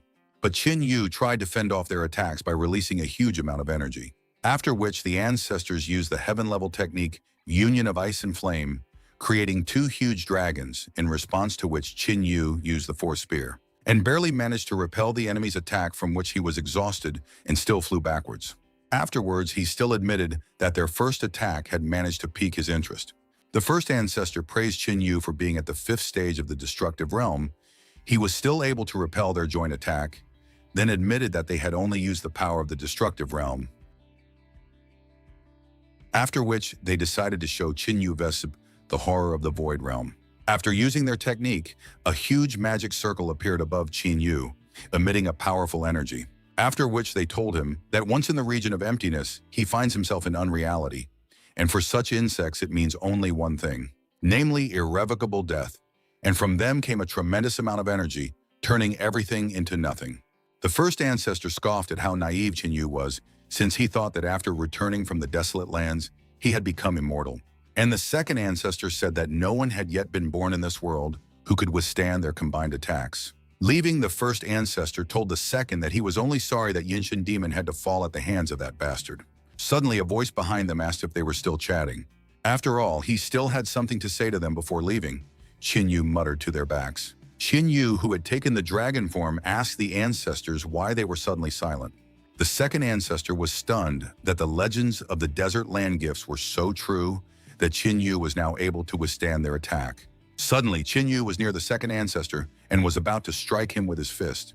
But reacting at the last moment, the ancestor managed to put up an ice shield in an attempt to defend himself from Qin Yu's attack. Unfortunately for him, the shield was not strong enough and Qin Yu was able to easily break through the shield.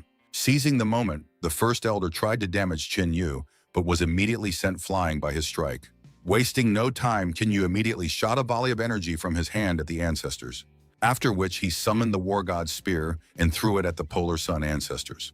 And in order to defend against the attack, the ancestors had to take out the Mirror of Change artifact. Qin Yu looked down at them, mocking the fact that they had to use their trump card to no avail. But the first ancestor wasn't going to forgive him for forcing them to use a divine great item. And so he used a technique that created an area of emptiness around Qin Yu using the terrain. And so Qin Yu assumed that they wanted to use this place against the Buddha Heart ancestor. Then he explained to them that they didn't know who they had to fight with, while he was fully aware of what they were preparing. Therefore, he offered the ancestors to show him what the power of the 3rd stage of the Void Realm could do. He explained that although he knew about their trap, he had fallen into it because he wanted to understand what he was capable of. Qin Yu sighed and began to use the powers of all his beasts, the dragon Yazi, the 9-legged raven, the lion Swanee, the bull Quinny, and the winged dragon Unlun. He ordered them all to awaken, after which he began to exude a huge amount of energy. And after that, Qin Yu completely transformed into the form of a dragon. Because of which, the Void region, unable to deal with such a huge power, was torn to shreds. The first elder was astonished, for he didn't expect anyone to be able to do this. Qin Yu admitted that he was disappointed in the elders and all the current warriors, for the opponents were stronger before, although he didn't refute the possibility that he was currently much stronger than all of his enemies. Taking only a step, Qin Yu found himself in close proximity to the ancestors, almost fainting from fear. And raising a finger upwards, he told them that the two of them were very lucky that today they would be able to see Qin Yu's true strength. Pointing into the sky, a wisp of energy came out from Qin Yu's finger that was able to tear apart the heavens. A moment later, a huge touted dragon appeared from the sky, and Qin Yu used the Desolate Lands technique Taudi Dragon Fury, after which the giant dragon directed its claws at them. Trying to survive in such a terrifying situation, the first ancestors summoned the change mirror. But a moment later, they were attacked by the Taote dragon, instantly taking their lives. After that, Qin was able to sigh, although he was unable to summon the Taote dragon himself, but even the Taote Dragon Fury technique was enough for an unconditional victory. After this technique, the ancestors were just soulless shells with grimaces of horror, and in whose eyes one could only see the primordial chaos. And their souls were consumed because the Taote dragon was known for its voraciousness and left nothing behind, which made the ancestors become empty effigies. Taking the mirror of change, Qin grabbed the two ancestors and headed back to the temple. Suddenly, Chulin felt as if his end was approaching. He could not believe that his ancestors could lose. After all, no one at the Destruction Realm stage would be able to do so. But even so, one could also prepare for the worst outcome just in case. Suddenly sensing something, the ancestor of the Buddha Heart Temple started laughing loudly. Seeing this, Fuyao couldn't help but ask how he could laugh at such a tense moment. To which he, rubbing his beard, replied that from now on, the Polar Sun clan would be at their feet. And a moment later, Qin appeared between the disciples of the great clansman and threw the bodies of the two Polar Sun ancestors onto the ground. And the disciples of the Buddha Heart Temple began to rejoice heartily as the Polar Sun clan that had attacked them was destroyed. And Chulin, stunned by this, stood still without being able to say a word due to the shock he was experiencing. Suddenly, Qin stretched out his hand to the side and shot out energy to the side, striking Chulin's shadow that contained his real body. But Qin was not going to listen to his annoying enemy and destroyed him, leaving no ashes behind. Then he announced that from now on, the Polar Sun clan would no longer exist. Then he told the head of the Buddha Heart Temple that they could handle the rest on their own, and immediately left the Buddha Heart Temple, leaving everything to the disciples. At this moment, Fuyao was more interested than ever in who he really was. On the way to his next target, Qin contacted the Wu sisters via Jade Token and was told that they had managed to escape, taking Li Qingyao with them. Auntie Xiao told Qin that the Jasper Fairy clan had enlisted the support of a mysterious warrior, causing her to have to retreat, so Qin should be as careful as possible as the enemy was moving straight towards the Buddha Heart Temple. Hearing this, Qin decided that the Jasper Fairy clan would fall next. At the same time, somewhere in the mountains, Bai Fei tried to catch her breath after the recent fight. Afterwards, she apologized to His Highness, since without him, their trek would have ended before it began. The Emperor's ninth son, Chen Shang, asked her not to apologize for this, and asked if the Buddha Heart Temple was really on the other side of the mountain range. To which Bai Fei replied that it was like that, except it was unknown if the Polar Sun clan had managed to capture the temple. Chen Shen said that even if they succeeded, there was nothing wrong with it, as the Jasper Fairy clan should definitely be able to handle it. Bai Fei recognized that if her clan went it alone, they would have no guarantee of success, but with the support of the Emperor's son, their overall victory was imminent. The head of the Jasper Fairy clan thanked the Ninth Prince for his support and promised that they would serve him faithfully until their last breath if the Buddha Heart Temple fell today. Chen Sheng praised the head for such words and suggested that they speed up, lest all the glory go to one Polar Sun clan. After a while, a silhouette appeared behind Chen Shan's back. He bowed to the Ninth Prince and asked him what he was doing here, as it was not His Majesty's custom to descend into sectarian fighting. Chen Sheng replied that he was looking for adventure. Life in the palace makes him so bored that he can get bored, but after these events, at least he would have something to remember.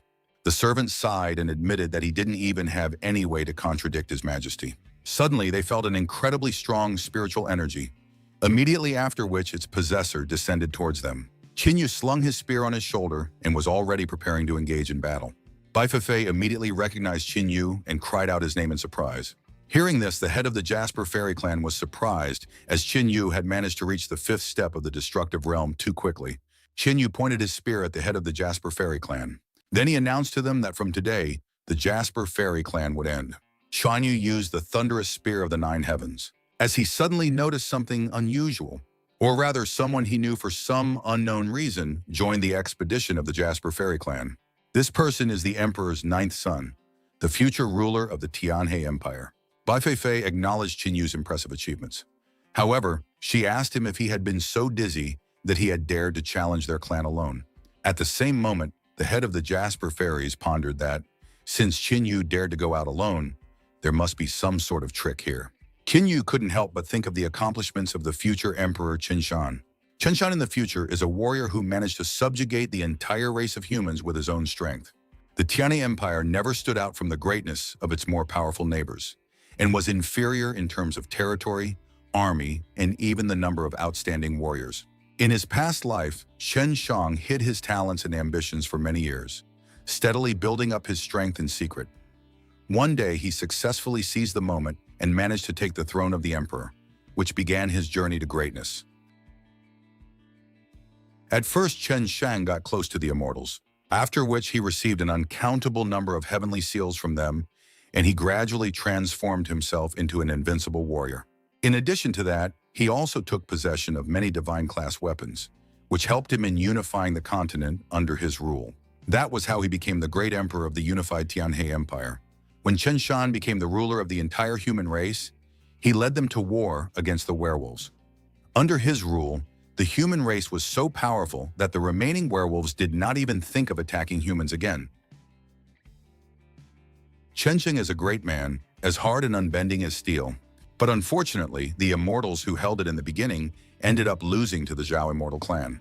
Unwilling to submit to Li Qingye, he was executed by her, upon which the star of the great emperor was extinguished. From all these memories, Qin Yu sighed sorrowfully.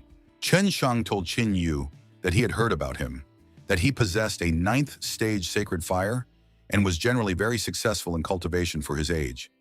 He then asked why Qin Yu shook his head upon seeing him. Bai Feifei asked Qin Yu whether Qin Yu knew who he was standing in front of. After all, it was himself. Chen Shen ordered Bai Feifei to shut up, because of which she, frightened by the will of the prince, could not utter a word. Qin Yu asked the 9th prince not to think badly of him, as he wasn't trying to disrespect him at all. It was just that he was suddenly overcome with sorrowful memories. Chen Sheng was surprised that Qin Yu knew him. He then told Qin Yu that he was only called the 9th prince by those who didn't know him. He assumed that Qin Yu knew who he was and suggested that he call himself Brother Chen. Qin Yu accepted Brother Chen's suggestions and asked if his companion could give up his desire to kill. Turning around, the prince noticed his servant's face, whereupon he mentally told the prince that the person in front of them was too dangerous. Just when he thought that he could kill Qin Yu stealthily, he immediately sensed it.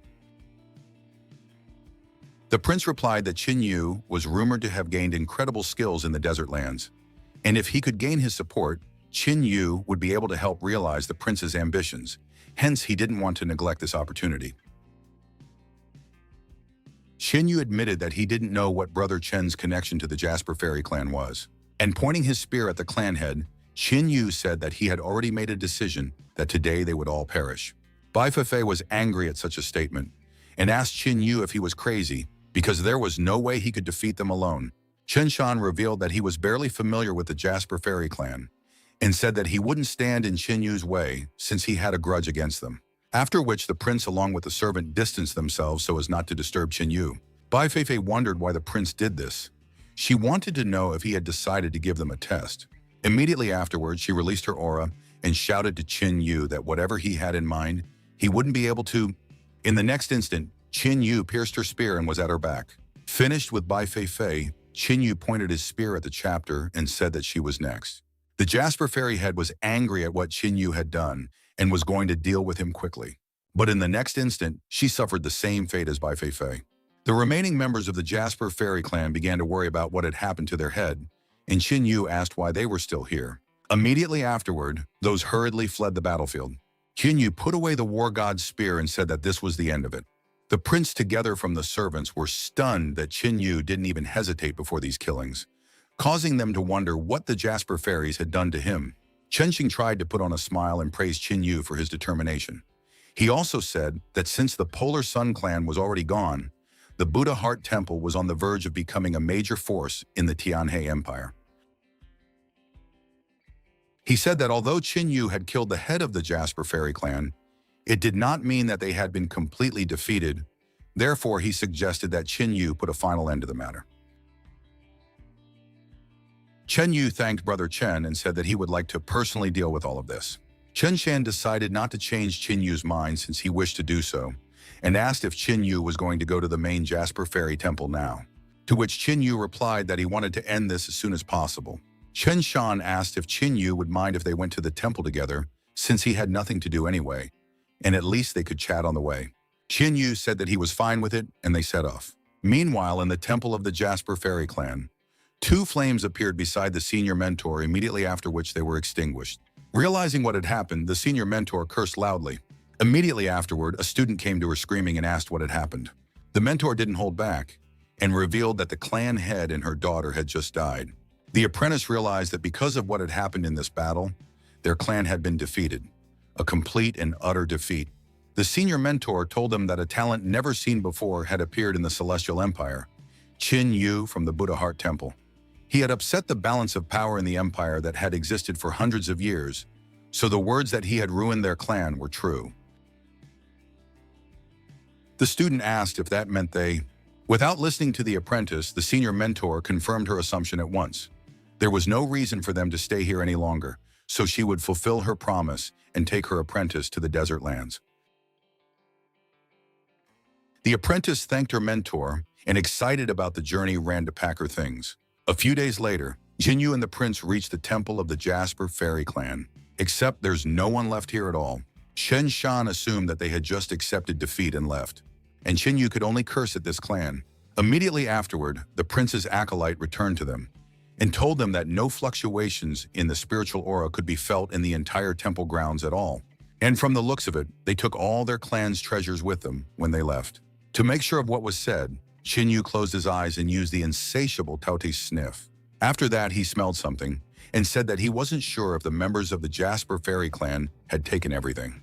The prince was surprised at what he heard, for his servant had said the opposite. But Qin Yu asked them to follow him. From his memories from his past life, Qin Yu could tell that deep beneath the Jasper Fairy clan's temple, the tomb of an ancient human lord was hidden. The tomb held divine-grade weapons, and judging from the feeling, they were still there. After walking for a while, they stopped near a well.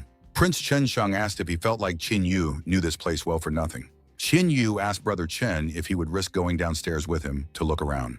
On hearing this, the prince at once agreed, and the servant tried to object to this. But the prince told the one that since Brother Chen wanted to go down, he knew far more about this place than they did, and so he asked him not to worry about it.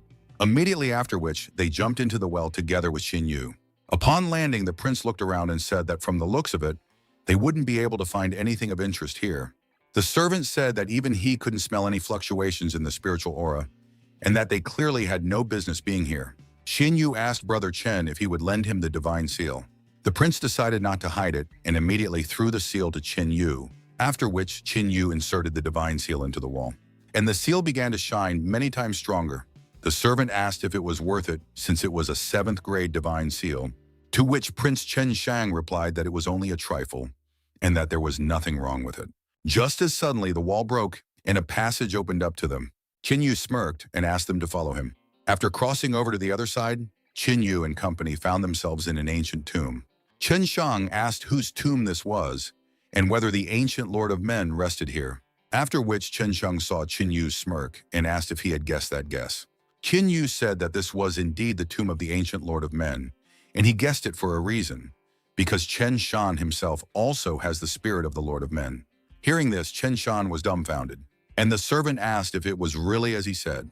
Tang Yun said that they would soon see everything for themselves and went to the sarcophagus. Approaching the lion statues, Qin Yu released a bit of aura from which the statues began to be covered in cracks.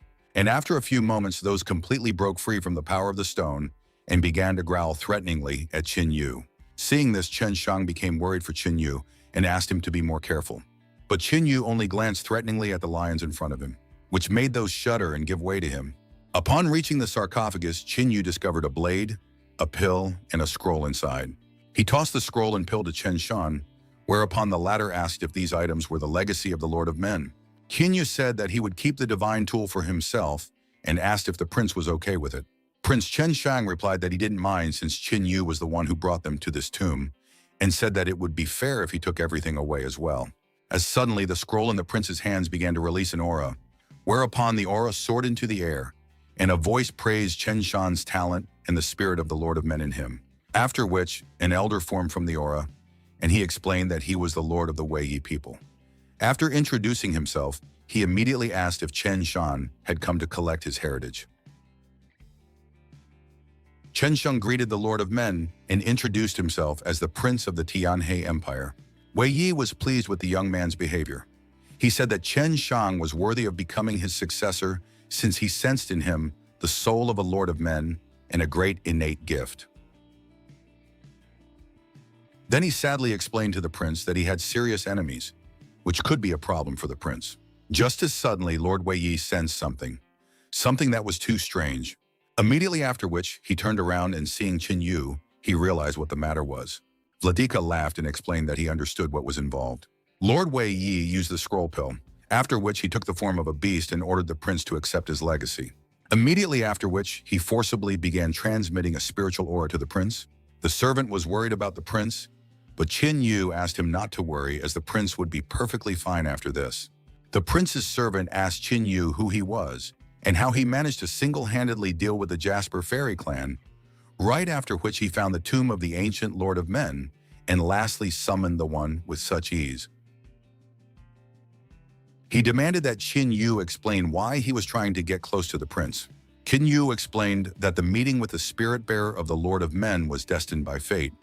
As for the prince, Qin Yu asked if they had met by chance. The spiritual aura still continued to rapidly fill the prince's body. And after a while, Chen Shan finally opened his eyes. A servant asked the prince if he was all right, to which Chen Shang replied, as expected from a powerful ancient Lord of Men. His fame had spread for a reason. He then asked if he should worry about a great matter with such a powerful ability. Chen Shang recognized that he had met a tremendous fortune today and thanked Brother Qin Yu for the good fortune he had given him. In gratitude, he promised that he would gladly help Qin Yu if he needed help. Qin Yu wished for the prince to make the best use of this power for the benefit of their race. Chen Shun slapped his chest and vowed that as long as he lived, he would do his best to protect their people. Finished with everything in the dungeon, the trio made their way outside. The prince wanted to talk to Qin Yu as they suddenly found themselves in the middle of a thunderstorm, and Prince Chen Shan's body began to spew out a huge amount of aura. Qin Yu realized that this was a bad matter, as it was a contradiction to the emperor's kui.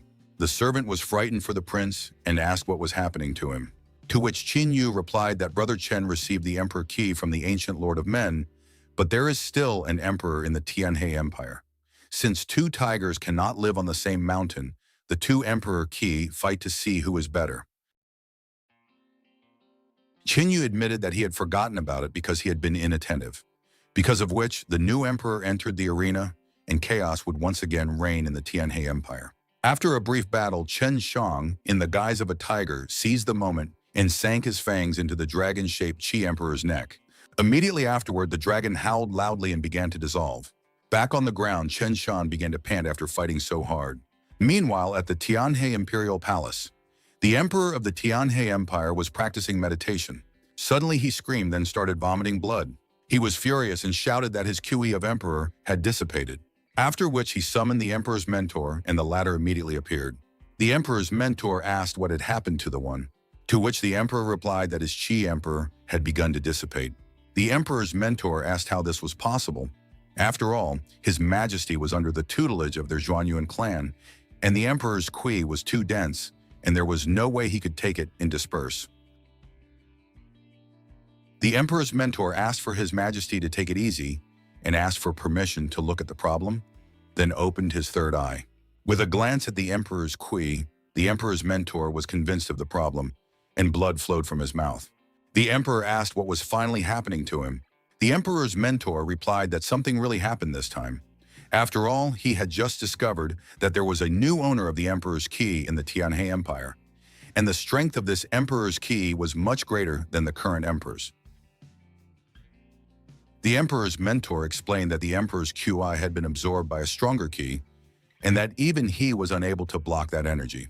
The mentor asked the emperor not to worry so much about it, as this world was changing very quickly, and even if a new Lord of Men was born, he wouldn't be able to take away the emperor's place. He also said that he had an idea. When the emperor heard about this, he was overjoyed and asked him to explain everything. The emperor's mentor explained that they just needed to gather the cultivator's key and change it into the emperor's key, after which the emperor could use it as he wished.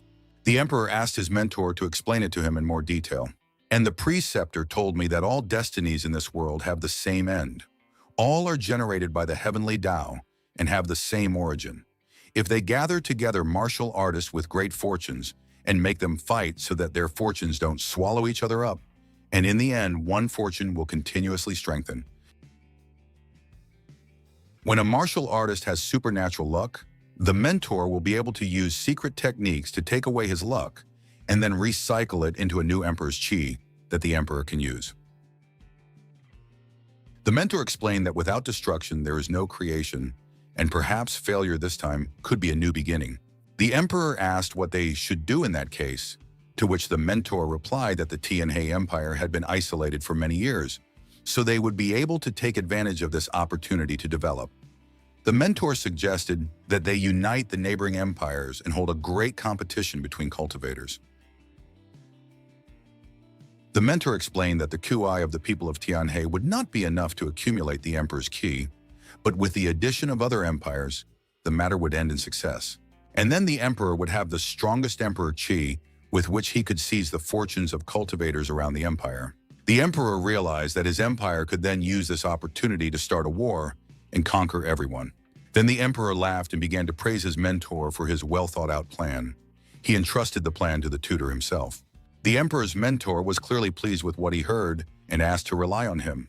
Inside the Jasper Fairy Temple, Chen Shang asked Qin Yu if he really didn't want to go to the imperial city with them, to which Qin Yu replied that he would be powerless in the imperial city, and if he decided to go, he would only be annoyed. Therefore, he would return to the Buddha Heart Temple since the Jasper Fairy clan had scattered anyway. Qin Yu asked the prince to by no means forget about the emperor Qi concealment technique, as no one should find out about it, only if an extreme case came. Shenzhen asked Qin Yu not to worry about it as he understood everything. Just as suddenly, Qin Yu said that he would go first and said goodbye to Chen Shan. Immediately afterward, he soared into the sky and flew towards the Buddha Heart Temple. Chen Shan boasted to the servant that they had managed to get a really big catch this time, to which the man replied that Qin Yu was too mysterious and unpredictable. The servant asked if the prince wanted him to follow him. Chen Xing said that there was no need for this, and if Qin Yu found out about the surveillance, there would be discord between them. Upon hearing this, the servant only frowned in agreement. Seeing this, the prince laughed and offered to leave this place. A large area of the inner hall, Buddha Heart Temple. Temple members collected treasures left behind by the Polar Sun clan and repaired buildings damaged in the defense of the temple. As soon as Qin Yu approached the disciples, he was immediately welcomed as their temple's mentor brother. Looking at their faces, Qin Yu felt slightly embarrassed as collecting the Polar Temple clan's treasures had clearly worn them out. As soon as Qin Yu entered the main hall, Ye Tong along with Chen Shuang immediately rushed over to greet him. Ye Ting examined Qin Yu, and seeing that he was perfectly fine, she asked if he had really managed to deal with the Jasper Fairy clan alone.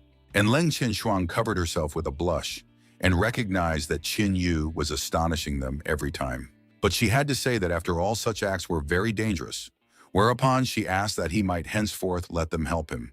After talking to the girls, Qin Yu approached the head and asked where Qin Yao was now. Hu Yao asked Ye Tong to escort Qin Yu to his girlfriend. Immediately after, Ye Tong grabbed Qin Yu's hand and dragged him behind her, while Qin Yu begged for her to stop. Once those two left, Fu Yao had to inform Chen Shuang that Qin Yu's heart already belonged to Li Qingyao. From what she heard, Leng Chen Shuang could only sigh and admit that she didn't have such a blessing after all. Meanwhile, Li Qingyao was bored in her room, pondering over what was happening. Just as suddenly, the door boiled open and she saw a familiar face. Xian Yu sat down beside her, and Li Qingyao asked if the Jasper Fairy clan had really been destroyed.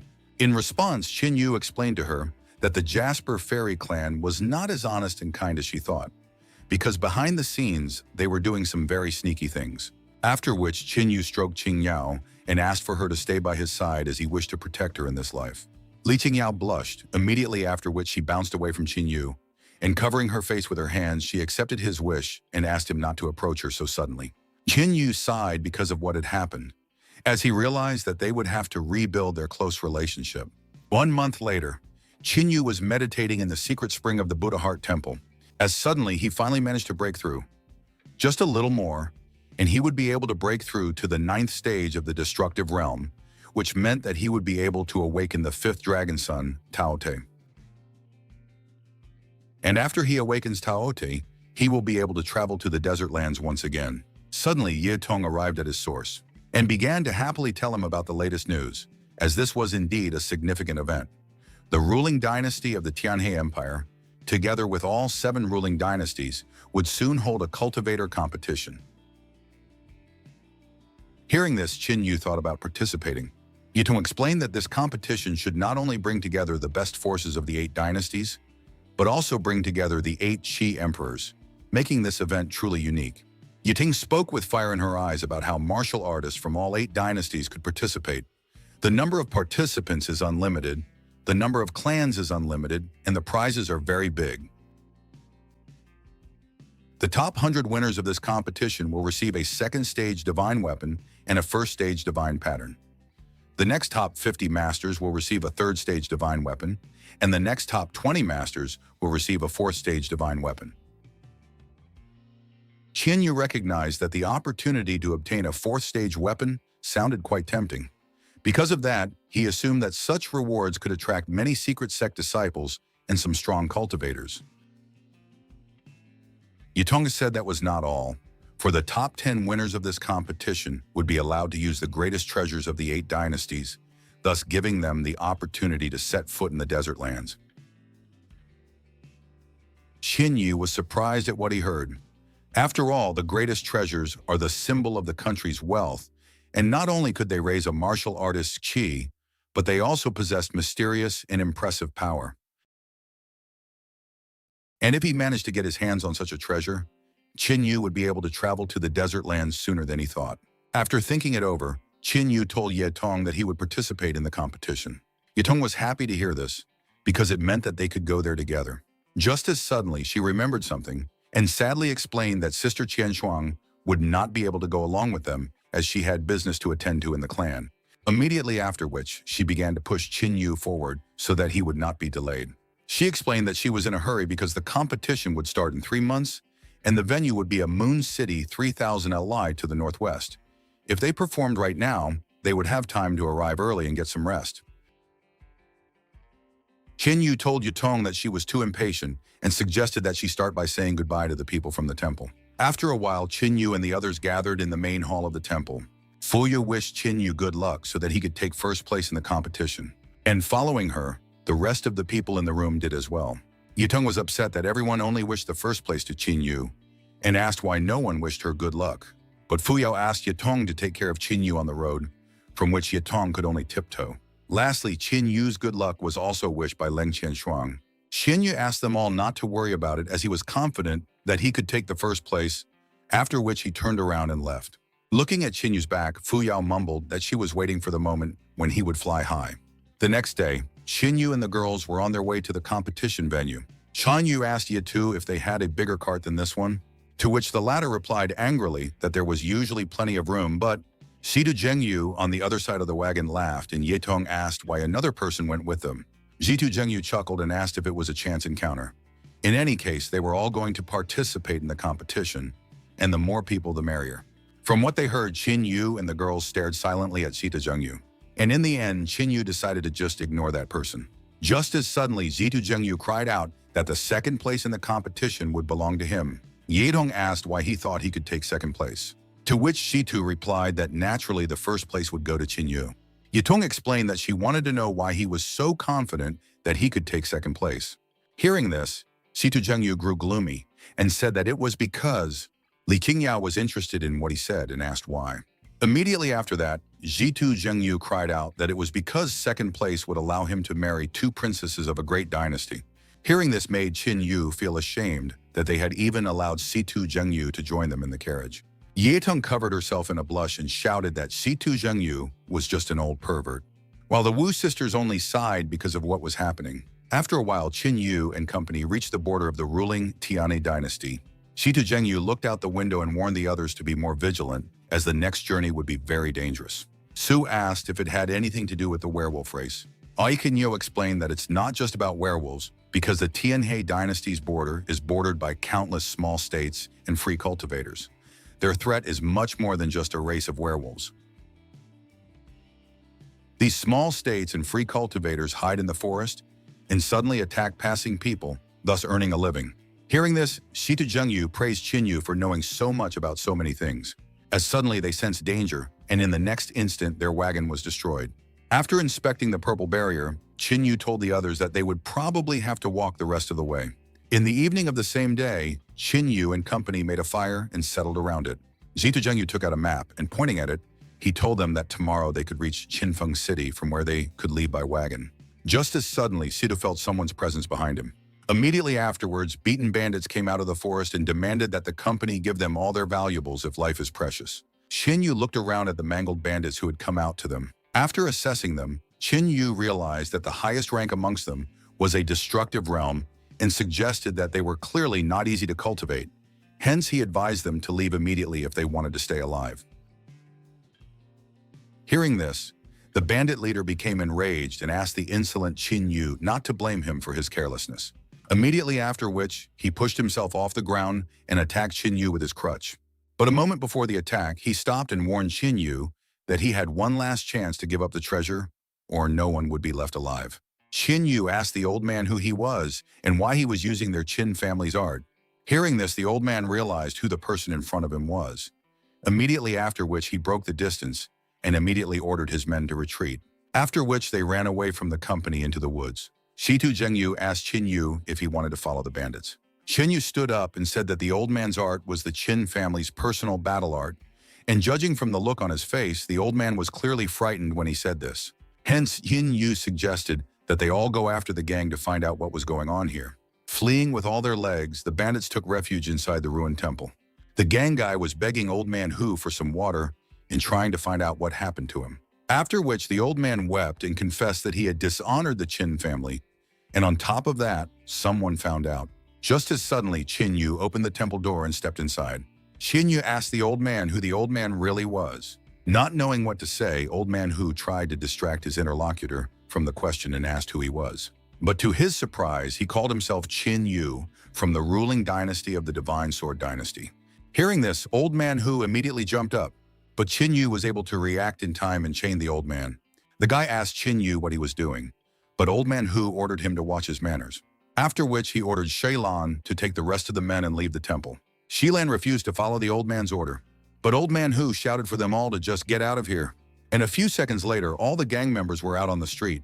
Left alone, Qinyu took off the old man's restraints and demanded that he tell him who he was. And the one revealed that he was a descendant of Hu Li, a soldier of the Bafing advance camp in the Qin clan, Hu Meng. After thinking for a bit, Qinyu realized that he had never heard of Bafing camp. Then he asked why he was wandering here since he was related to the Qin clan. Why did he choose such a low path in life? Old man Hu Meng admitted that he didn't want this kind of life either, but he had no other choice. Qinyu demanded that he elaborate on everything, as he had enough time to listen to his explanations. Hu Meng sat down and began his story from the Bafing camp. 30 years ago, his father Hu Li was the personal guard of the head of the Qin family, Qin Heng. But one day, he was ordered to lead the Bafing squad and go to the Qin Feng family border to complete a mission. Hearing this, Qinyu was surprised because Hu Li was his grandfather's personal guard. Hu Meng said that in those days, some really powerful people appeared in Qinfeng. These people committed various atrocities, and the sovereign of Qinfeng had an unbearable burden on him, because of which he asked for their help. Upon arrival, the squad managed to deal with these people, and he mistakenly thought they could come home victorious. Suddenly, one mysterious strong man appeared in front of them, and in almost an instant, he was able to completely destroy the Bafeng camps. Hu Li resisted the enemy at the risk of his life. That was why he was able to escape from there and survive. After escaping, Hu Ming wanted to return to the Bafeng family and camp in the ruling Qin Divine Sword Dynasty, but accidentally learned that this mysterious person has a connection with the young sovereign of Qinfeng country. That man sent an army to search for their tracks, and they were blocked from all escape routes, leaving them in a desperate situation, and in the end, they were only able to hide with their family. What was even more desperate was that the young lord of Qinfeng country had informed the Qin family that the Bafeng camp had been destroyed, and even sent a few corpses of soldiers back to the Qin family as proof. This act finally severed the Qin family's hope that the Qin family would save them. The children in the gang are all descendants of people from Camp Bafeng. Hu Ming revealed that for the past 30 years, he has been looking for breakthrough opportunities many times, but always failed in the end. He wishes to die, but if he just dies, how will he order his descendants from the afterlife? After all of this, Hu Meng changed his appearance and began to engage in robbery, hoping that the children could get on with their lives. Hu Meng knelt down in front of Qin Yu and cried out that he had dishonored the Qin family and deserved to die. But those children were not to blame for all of this. He only wishes to die and wash away the stains of disgrace from the Qin family. Tears began to flow from the old man's eye, and he begged Qin Yu to contact the Qin family to take these children away. Realizing what the matter was here, Qin Yu told the old man that just as suddenly, Shilan burst into the temple and shouted that a bunch of cultivators had appeared outside. Hu Meng was shocked by what he heard and started shouting that Qin Yu had tricked them, and he wasn't actually from the Qin family. Qin Yu replied that he had no reason to be deceived and offered to go outside to see what was going on outside. For 30 years, Qin Feng's men have been hunting to kill his Qin family's men. The debt of blood must be covered with blood. A squad from Qing Feng had gathered outside the temple, and the people from the gang were trembling with fear. The leader of the squad looked around the gang and said that there were only ugly and disabled people among them. Then he asked why they were wasting his time if they could just die in peace. Immediately after which, Qin Yu and Hu Meng walked out of the temple. Seeing Hu Meng, the woman was pleased that she had finally found him. Qin Yu, on the other hand, realized that he didn't know the person in front of him. Noticing Qin Yu, the woman said that he looked quite elegant and offered to go along with her, calling herself Sis. Qin Yu walked out to the stranger and asked if she was the one who had been following them everywhere all these years. She replied that there were many people who wanted to kill Hu Ming and his men, but she only wanted Hu Ming himself. However, her luck had come today, and it was her turn to become rich. After which, she touched Qin Yu and offered him a chance to survive as he looked much better from the others. Just as suddenly, Qin Yu grabbed her by the throat and said that right now, it was better for her to just die. Gasping, the woman asked who he was and what kind of things Hu Ming had given him, after which she offered to give him twice as much, or even 10 times as much. With her last strength, she cried out that he couldn't kill her, for she, and in the very next instant, Qin Yu took the life of the woman chasing his men. Qin Feng's soldiers were dumbfounded by what had happened and shouted that they should run away, as this guy had just killed the heir to the throne's wife.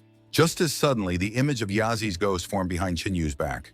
He said that no one would leave, immediately after which Yazu's ghost exhaled a huge amount of spiritual aura, sweeping away everything in its path. Seeing their enemies killed in a pitiful moment, Hu Meng wept with joy, for they had another chance. Qin Yu said that according to the people who attacked them, there were a lot of people who wanted to kill them, and so he wanted to find out who it was. Hu Ming understood what he wanted and said that it couldn't be done. Although Qin Feng is a small state, but there are many strong men here. Just now, only one of them was killed, causing Qin's people to be exposed soon. Hu Ming said that he would stay here to distract the enemies and pointed at the children and asked Qin Yu to just take them with him. Qin Yu explained that from now on, they should all follow him since the former Qin family was no more. Old man Hu Meng was surprised at what he heard and asked what Qin Yu meant, to which the man replied that he would tell about it later, but now he must find out who the other people threatening his family were. Hu Meng said that everyone else belonged to the lineage of the young lord of Qinfeng country, now the sovereign of Qinfeng country. Qin Yu smirked and said that it was great since this country would soon fall. Suddenly, the barrier next to the ruined temple cracked, and out of it, Situ Zhengyu appeared along with the rest of the company. As he approached the temple, Situ Zhengyu admitted that he had in no way expected to meet the last people related to the Qin family.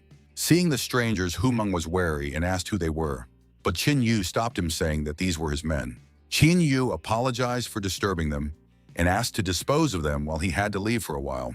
Hu Meng said that Qin Yu shouldn't leave now because the first priority was to return to the Qin family and report the situation, from which Qin Yu turned gloomy and once again said that the former Qin family no longer existed.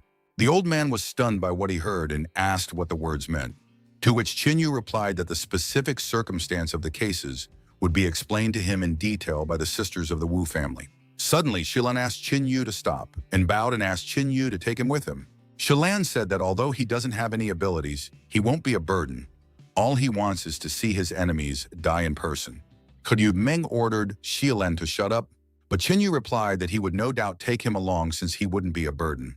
After which Yu grabbed Shilan's hand and headed towards Qingfeng State.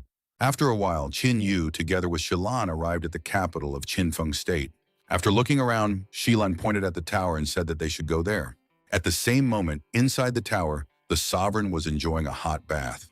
The maid bowed to the sovereign and reported that no one could find Humeng. The sovereign said they were all just a bunch of scum, because in how many years they couldn't even catch a few rats with nowhere to go. The maid explained that it was because Humeng was too cunning. She asked the sovereign not to worry, as she would personally find Humeng and bring his head. Hearing this, the sovereign shouted that he didn't want Humeng's head. He wanted all of their lives. As suddenly they heard a voice. An unknown person shouted that if the sovereign wanted the death of the Qin family people, then he should at least comply with it. The sovereign and his servant immediately turned toward the voice, and the next instant, it shattered the roof of the tower. Shilan took off his mask and shouted to Yu that the person in front of them was the sovereign. The servant girl recognized Shilan and explained to the sovereign that he was the person who was always near Humeng. Upon hearing this, the sovereign smirked and began to scoff at the fact that Shilan had dared to come to meet his death. Immediately after that, he ordered Shilan to be killed, and the servant girl along with the shadow assassins attacked Yu with Shilan. The sovereign praised Shilan for coming to kill him alone, but asked him to underestimate him. After which, Yu walked over to the one and looked at him with disdain. The sovereign trembled when he saw how strong the stranger was and offered to pay him twice as much as Hu Meng's bandit. But he realized it wouldn't be enough and shouted that he was willing to pay 10 times as much. Yu told the sovereign that he was from the Qin clan, which frightened him even more. After which he sat down and asked if he was trembling because he was afraid. And when he was torturing the people of the Qin family, did he think about what might happen today? The sovereign raised his hands and explained his actions by saying that he had mental wounds and was forced to do so. But he would only tell the truth if Yu spared him. Hearing this, Yu told the sovereign that he had no right to negotiate with him. Immediately afterward, the sovereign cried out that by killing him, Yu would never know the truth, and he would never know who was the instigator of all this. After thinking for a bit, Yu agreed that he would spare the sovereign on the condition that he would tell the truth. But Shilan objected to this and shouted that the sovereign must die. Hearing this, Yu glared at Shilan, causing the latter to be forced to retreat. Whereupon the sovereign ordered Yu to swear that he would not kill him. Yu did not object and immediately swore with his spiritual aura that he would not kill the sovereign if he told the truth, immediately after which a thread separated from his aura. Realizing that he would survive, the sovereign laughed, after which he told him that his country Qingfeng was just a small country, and unless he was ordered to, there was nothing he could do. After which he asked if he could go against the ruling Qin Divine Sword Dynasty alone. Yu shouted that he didn't want to hear any idle chatter from that one. Startled, the sovereign jerked back and immediately revealed that someone had instructed him to eliminate the Bafeng squad of the Qin family. He was not a sovereign then, only a crown prince, but the stranger promised that he would make him a sovereign. Yu demanded that the sovereign, said who, give him the order, to which the latter replied that he did not know it. Immediately after which, Yu grabbed him by the throat and said that the man clearly didn't value his life. Squirming in pain, the sovereign explained that that person had not shown up from the beginning to the end. All he knows is that that person's cultivation is truly astounding, and he has a rough guess as to who it might be. The sovereign said that even though he was secretive, he wasn't the type of person who humbly waited for his death. According to his demeanor and clothing, he could only assume that this person was probably from the imperial family of Haoyu country. Yu was surprised at what he heard, wondering why the sovereign had brought Haoyu country into this. After all, even in his other life, he had never heard of Haoyu country having anything to do with the Qin family. Seeing Yu pondered, the sovereign was frightened and shouted that it was true, and if it was a lie, the heavens would punish him with a painful death. Realizing that this was indeed true, Yu threw the sovereign aside, and with a disdainful glance at the one said that he would not kill him. The sovereign realized that his life had been saved and began to laugh. Just as suddenly he was restrained by Yu's spiritual aura. Yu asked Shilan what he was waiting for. After all, this was his chance. Hearing this, Shilan roared and struck the sovereign, shouting that this strike was for old Manhwa. He dedicated the next two strikes to San Lan and Chilan. He beat the sovereign for Xiao Wu, for Shu Qi, and other tribesmen killed because of him. And he struck the last blow for himself. After being beaten, the sovereign was forced to admit his stupidity, because if he had known about it, he would not have spared them. Then he coughed and asked Qin Yu if he thought he had won. Sovereign told him that he still had a son who would avenge him and kill every last survivor. After which he started laughing madly. But his laughter was interrupted by Shilan's last punch. Tears sprang from Shilan's eyes, and he told his fallen comrades that he had avenged them all. Somewhere in the forest, Shitu Zhengyu finished his account of what had happened to the Qin clan. Listening to all of this, old man Hu Meng sobbed uncontrollably because his family was facing such a great calamity. Fortunately, their young master was with them.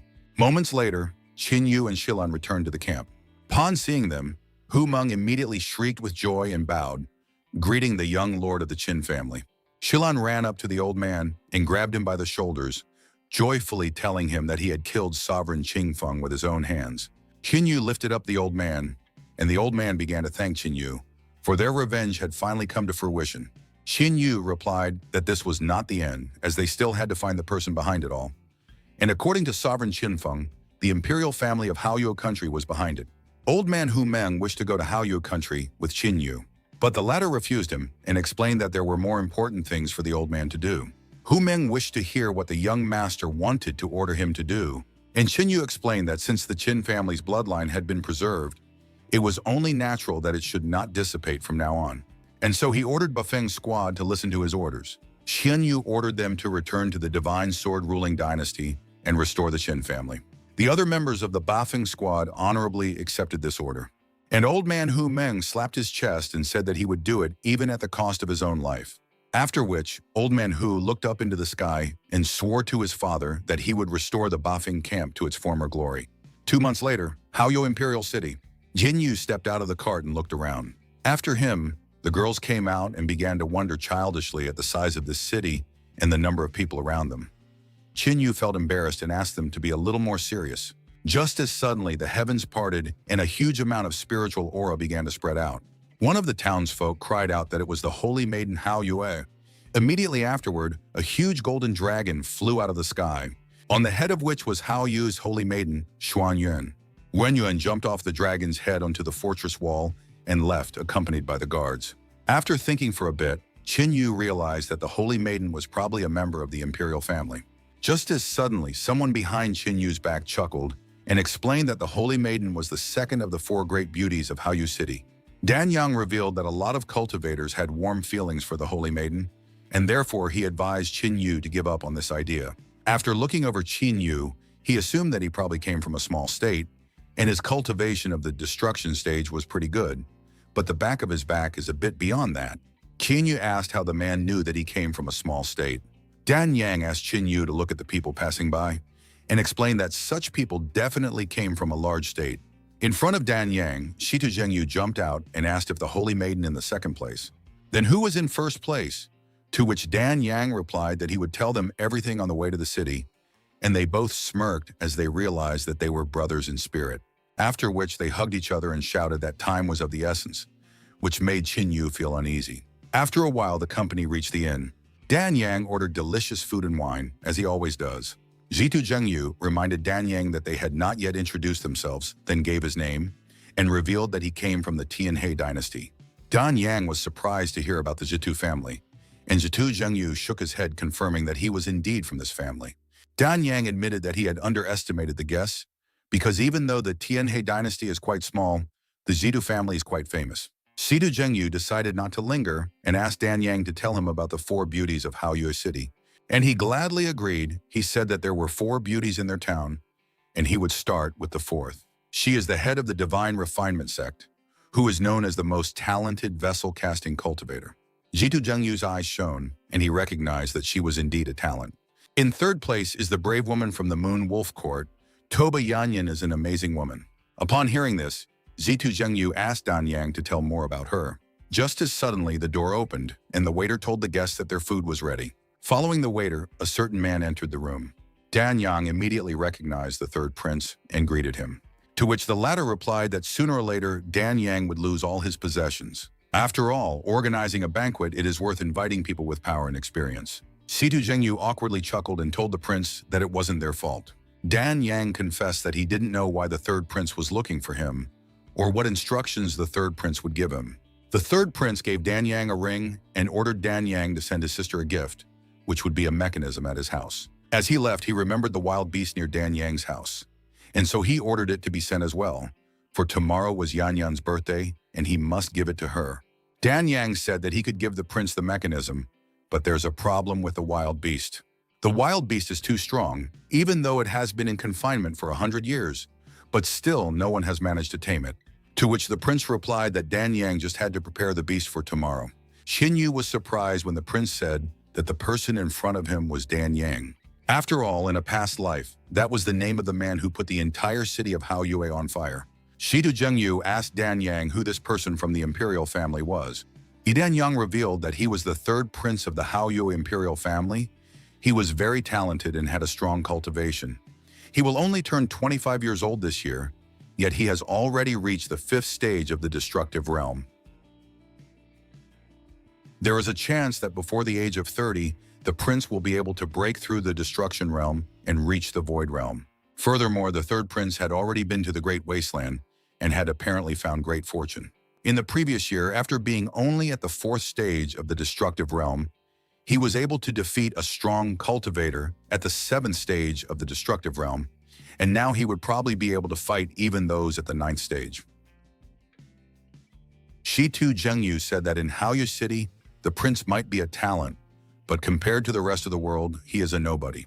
After which he glanced at Xin Yu and asked if that was the case, but there was only silence in the air. To dispel the awkwardness, Zitu Zhengyu asked Dan Yang who was the first beauty of Haoyu City, to which the man replied with a smirk that it was his sister. Out of surprise, Zitu Zhengyu spat out the drink he had recently drunk at the other person. Dan Yang angrily asked what it was and if Shitu Zhengyu thought he was lying. Then he shouted that he knew that they would not believe him, and therefore from this day on, they would all live in his house so that they could realize that his words were true. Shitu Zhengyu's eyes shone, and raising his hand, he asked how they could refuse such an offer. After a while, the company arrived at Dan Yang's manor, and he asked the guests to enter. Afterward, everyone saw a house almost falling apart. From what he saw, Zitu Zhengyu was at a loss for words. Dan Yang explained that his house was in quite a state of disrepair and asked if they would mind, to which Shitu Zhengyu replied sternly that they wouldn't. Suddenly, an unbridled aura wafted from the side of the house, almost knocking them off their feet. Dan Yang explained that it was all because of the wild beast and asked the guests not to take offense because of it. After feeling this aura on him, Qin Yu asked if they could see this beast. Dan Yang asked why not and led them to the beast's den. Upon arriving at the beast's lair in the backyard of Shitu Zhengyu, was horrified by such ferocious qi emitted by the beast. And even Qin Yu was forced to admit that this qi was indeed fierce. Being exposed to such ferocious qi, Yatong and Li Qingyao felt uncomfortable. Seeing this, Qin Yu explained that this beast's aura was too ferocious, and that they would not be able to be near the beast due to their lack of cultivation. Hence, he advised them to leave. Otherwise, their aura within them would begin to rage. Dan Yan clapped himself on the head and admitted that he hadn't even thought about it when leading them here. He then called Xiao Zhouzi and ordered him to take the guests away and take care of them. As soon as Xiao Zhouzi led the girls away, Dan Yang broke the seal of the beast's lair. Immediately afterward, a loud roar was heard, and a beast emerged from the den. Seeing him for himself, Shitu Zhengyu was forced to admit that this was indeed a strong guy. Dan Yang said that his ancestors captured this beast, after which imprisoned it in this place for hundreds of years. Over the years, they had tried every way to get rid of this ferocious qi, but all to no avail. Furthermore, the beast's power had only increased over the years, causing his family to have to create various spells, formations, and restraint arts to keep the beast here. Suddenly, Qin Yu stepped in front of Dan Yan, causing the latter to try to ask what Qin Yu was up to. Approaching the beast, Qin Yu told the beast that he could understand its feelings. After all, it was imprisoned here by force, causing it to be full of resentment, helplessness, and hatred. After which, Qin Yu asked Brother Dan if he could have this beast for himself. Dan Yang was surprised to hear this, after which he apologized and explained that it was impossible. Shitu Zhengyu clapped Dan Yang on the shoulder and said that if money was the problem, he could take it easy and offer his price. Dan Yang explained that the problem was not money, The problem was that the third prince had dared to get the beast, and if he gave the beast to Qin Yu, the prince would not let him live on. Shitu Zhengyu told Qin Yu that Dan Yang was telling the truth, and that if Qin Yu really wanted a beast, then they should turn to the beast. Taking another look at the beast, Qin Yu agreed that he would have to talk to the prince. Immediately after which, Shitu Zhengyu remembered something, and poking Dan Yang with his hand asked about his sister. Dan Yang chuckled and admitted that he had almost forgotten about it. At this one, they had guests over. Toba Yanyan asked if this was the place where the Dan family had imprisoned the beast, to which Dan Yana's sister replied that she would definitely like the beast. Hearing Wei Ying's voice, Dan Yang immediately turned around, and Wei Ying was surprised by his company and asked who these people were. Dan Yang revealed that the two are good friends of his whom he recently met. He introduced Shitu Zhengyu first, and after that, he introduced Qin Yu. He then introduced his younger sister, Dan Shuiying, and Toba Yanyan, whom he recently talked about, to the guests. Looking at Yanyan, Shitu Zhengyu recognized that she was really not bad and raised a finger up, causing her to frown and call him promiscuous. Right after that, Shitu Zhengyu showed her his pumped-up breasts and said that looks can be deceiving. Then he offered her to spend the night with him to find out if he was promiscuous or not. Unwilling to tolerate this, Toba Yanyan slapped Shitu Zhengyu and ordered him to bend somewhere. She then picked him up and threatened to kill him if he continued to molest her, to which Shitu Zhengyu replied that he liked such an energetic girl. Dan Yang asked Yanyan to calm down as he was sure that Shitu Zhengyu was not a promiscuous person at all, then asked her the reason why she decided to pay them a visit. Dan Shuiying reminded her brother that tomorrow would be Yanyan's birthday, and so she would like to give her the beast as a gift, which made Dan Yang uncomfortable with how many people wanted to claim this beast. Dan Shuiying frowned and asked what his facial expressions meant, and Yanyan promised that she wouldn't insist if he didn't agree. Dan Yang sighed and explained that it wasn't about his decision, but the fact that this beast had become a tidbit. He decided not to keep it from Yanyan and revealed that he had recently met the third prince, and the latter had asked for this beast to give to her as a birthday present. Realizing what the matter was, Toba Yanyan ordered Dan Yang not to sell the beast to the third prince and asked at what price he would sell the beast to her. Dan Yang didn't know what to say and looked at Qin Yu. Qin Yu then went to Yanyan and asked her to give him the beast, after which she smiled and said she was happy to agree to give in. Qin Yu was surprised at how easily Toba Yanyan agreed to this, and even Shitu Zhengyu and her brother were surprised by what they heard, after which she explained that she would concede the beast if Qin Yu could surpass her. Qin Yu agreed to this and asked what he should surpass her in, to which Yanyan replied that since the beast was their target, the one who tamed it would win. Realizing that he had a good chance, Qin Yu immediately agreed with her, from which Dan Shuiying chuckled and explained to Qin Yu that he would definitely lose after all. There were only a few people in the world capable of surpassing Yanyan in beast subjugation. Qin Yu replied that since there were a few people, he also had the ability to surpass her. Dan Shuiying gave a thumbs up and admitted that she admired his confidence. But even so, Yanyan would not lose. After all, she had fully mastered her family's subjugation technique, and in terms of talent, no one could compare to her, not even in 1,000 years. Moreover, Yanyan grew up together with the beasts. Hearing this, Shitu Zhengyu and Qin Yu were shocked, and Toba Yanyan said that Shuang was telling the truth. She actually grew up with beasts since she was a little girl, and so for the sake of fairness, she offered Qin Yu to start first, but Qin Yu refused, as he was curious to see how the beasts were tamed by someone who had grown up with them. Lastly, Yanyan warned Qin Yu that he wouldn't stand a chance if she subdued the beast. As soon as Yanyan approached the beast, it roared, releasing its aura, from which she covered herself with her hand and recognized that he was indeed a very fierce guy. She then took out a bottle and asked the beast not to be afraid of her, as the Kona was not going to harm him. After inhaling the elixir, the beast calmed down and laid down in front of Yanyan. Yanyan approached the beast and stroked it, and told it that she knew that it was imprisoned here, because of which its soul was filled with anger and resentment. Leaning closer to him, Yanyan promised the beast that she would save him. She told the beast that she had grown up with beasts since childhood, and so she asked if he could sense that aura from her. Happy for her friend, Dan Shuiying said that Yanyan was waiting to win, and Dan Yang awkwardly told Qin Yu that probably this beast had already been tamed. Toba Yanyan turned to Qin Yu and said that he had lost. Afterwards, she asked the beast if he would go with her, and she cut her finger to get a drop of blood out of it. Bringing the drop to the beast, Yanyan said that from now on, she and the beast would share the same fate. Agreeing with Yanyan, the beast opened its mouth and was about to swallow her blood. Dan Zhuang nodded and said that the result was already obvious. And Shitu Zhengyu frowned with a sigh and said that it was a failure. But Qinyu smirked and asked Yazi if he was going to spring into action. Immediately after which, Yazu's spirit spurted its blood into the beast's mouth. The incident caused the beast to shudder, and the Yanyan blood it almost swallowed flew past. Whereupon the beast stared in the direction of its new master. Shocked by what had happened, Yanyan asked Qinyu what he had done. Qinyu asked the beast if it was willing to follow him. The beast looked at the mighty spirit Yasu holding his voice, which caused him to bow down in fear. Qinyu told the surrounding people that apparently this beast had decided to return to him, and Dan Shuang couldn't believe that Yanyan was able to lose in taming the beast. Seeing what had happened, Dan Yang smirked as he thought about how uncomplicated this Qinyu was. Sudu Zhengyu ran up to Qinyu and patted his shoulder and began to praise him. Toba Yanyan admitted her defeat, as she didn't even expect that she could lose using the beast subjugation technique that she was so proud of. However, she wondered what technique he used and why she didn't feel anything. Shinyu touched the bowed beast's muzzle and said, "This is an undisclosed secret."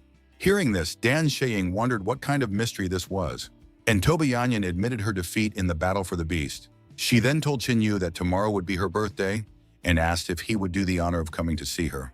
Qinyu said that since Miss Yanyan herself was inviting him, there was no way he could refuse. Toba Yanyan smirked and said that she was expecting them at her residence tomorrow, after which she said goodbye to Dan Yan and Dan Shuing and left. Shitu Zhengyu chuckled and reminded her that she hadn't said goodbye to him yet, which made Yanyan blaze with anger and ordered him to bend over. From what he heard, Shitu Zhengyu asked and asked if this was love at first sight, which made Qinyu feel slightly uneasy. Dan Yang congratulated Qinyu on taming the beast and advised Qinyu to rest since it was already late, for he would have a fierce battle tomorrow. Qinyu asked what kind of fierce battle awaited him, to which Dan Yang replied that Qinyu would understand everything tomorrow. The next day, Toba Yanyan residence. Toba Yanyan shouted that this was not the way things would go, and asked why they were acting like girls, then ordered them to drink faster. Seeing this scene, Qinyu understood why Dan Yang called it a fierce battle. Yanyan noticed Qinyu and asked why he had only come now, after which she gave Qinyu a drink and offered to drink to him, and immediately started drinking the booze down to the bottom. Qinyu agreed to keep Yanyan company and drink until intoxicated. Suddenly, a third prince entered the residence and shouted that if Qinyu dared to drink, he would meet his own death. Immediately afterward, he smashed Qinyu's drinking pot and ordered the beast to be returned to him. Yanyan asked Prince Zhuanyuan if he was going to make a scandal today. Oh, after all, Qinyu is her guest and today is her birthday. To which the prince replied that Qinyu had insulted him by stealing the beast he was going to present to her as a gift. Toba Yanyan explained to the prince that that beast, Qinyu, had gotten at the expense of his abilities, and asked the prince to leave and not interfere with her drinking if he had nothing to say to her. But Prince Huanyuan held out a box to Yanyan, and he said it was his gift and he didn't know if she would like it. To which Yanyan replied that she wasn't interested in the gift and asked why it was still here. In order for Yanyan to accept the gift, the third prince told her that it was a soul subjugation smoker that had been kept in Father Emperor's treasury for many years. And the most important thing was that it was very important to beasts. In response, Yanyan shouted for him to get out of here right now. Suddenly, a carriage pulled up to the residence, and the holy maiden Hao Yue stepped out of it. The holy maiden greeted Sister Yanyan and said that she looked even more manly now. Yanyan thanked the holy maiden for the compliment, and then she said that she didn't have time to make a gift because she came in a hurry, so she hoped Yanyan wouldn't be offended. Yanyan admitted that she was very happy already because of Sister Hao Yu coming to her, and she didn't need any gifts, after which she remembered her new friend and decided to introduce them. She introduced him as Qin Yu, the son of the Qin family from the Tianhe Empire. Hearing this made Xiao Yu feel uneasy, but after a moment she sighed, hiding her surprise over the Qin family member. Noticing this, Qin Yu immediately suspected that there was clearly something wrong with Xuan Yu and Hao Yue.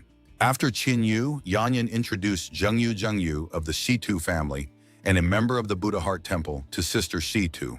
After thinking for a bit, Hao Yue assumed that the presence of a Qin family member in these places was just a coincidence. Qin Yu told the Holy Maiden that he had heard about her for a long time, and only today was the first time he had seen her, causing him to immediately realize that her fame was spreading for good reason. Hence, he asked for permission to introduce himself once more. He is Qin Yu from the ruling dynasty of the Qin Divine Sword Dynasty, and he is also one of the members of the Bafang army. Hearing this, Hao Yue was stunned. She acknowledged that Mr. Qin is indeed a talented person, but she can't continue chatting since she has some business to take care of, which made her have to leave first. Prince Xuanyuan asked his little sister what could be more important than Yanyan's birthday, but she only looked at the prince contemptuously, putting him in a stupor as he couldn't figure out what was wrong. Yanyan asked Hao Yue to take care of herself, whereupon she wished Yanyan the same and left the party. Once Hao Yue left, Prince Xuanyuan asked Qin Yu if he was really from the Qin family, and also a member of the Bafang army. Qin Yu replied that it was true, as the prince suddenly embraced him and said that he didn't recognize his own, because until you fight, you don't know each other. He and the Bafang army have a history together. Hearing this, Situ Zhengyu and Ye Tong were surprised that the prince was related to the Bafang army, and Qin Yu asked the prince how the prince was related to the Bafang army, to which the latter replied that it would be better if they talked about it tomorrow, since today was Yanyan's birthday. Seeing this in person, Yanyan was surprised at how drastically the prince's attitude towards Qin Yu had changed. After a while, the guests were still drinking in honor of Yanyan's birthday. Prince Xuanyuan asked if they had come here to participate in a big battle, and Qin Yu didn't bother to hide the fact that they had arrived for the sake of it. Hearing this, the prince sighed and said that it was really enviable to be able to fight the strongest members of the 8 dynasties.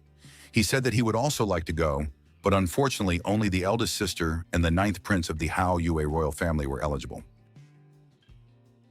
The prince decided not to talk about sad things, and said he knew something about other dynasties.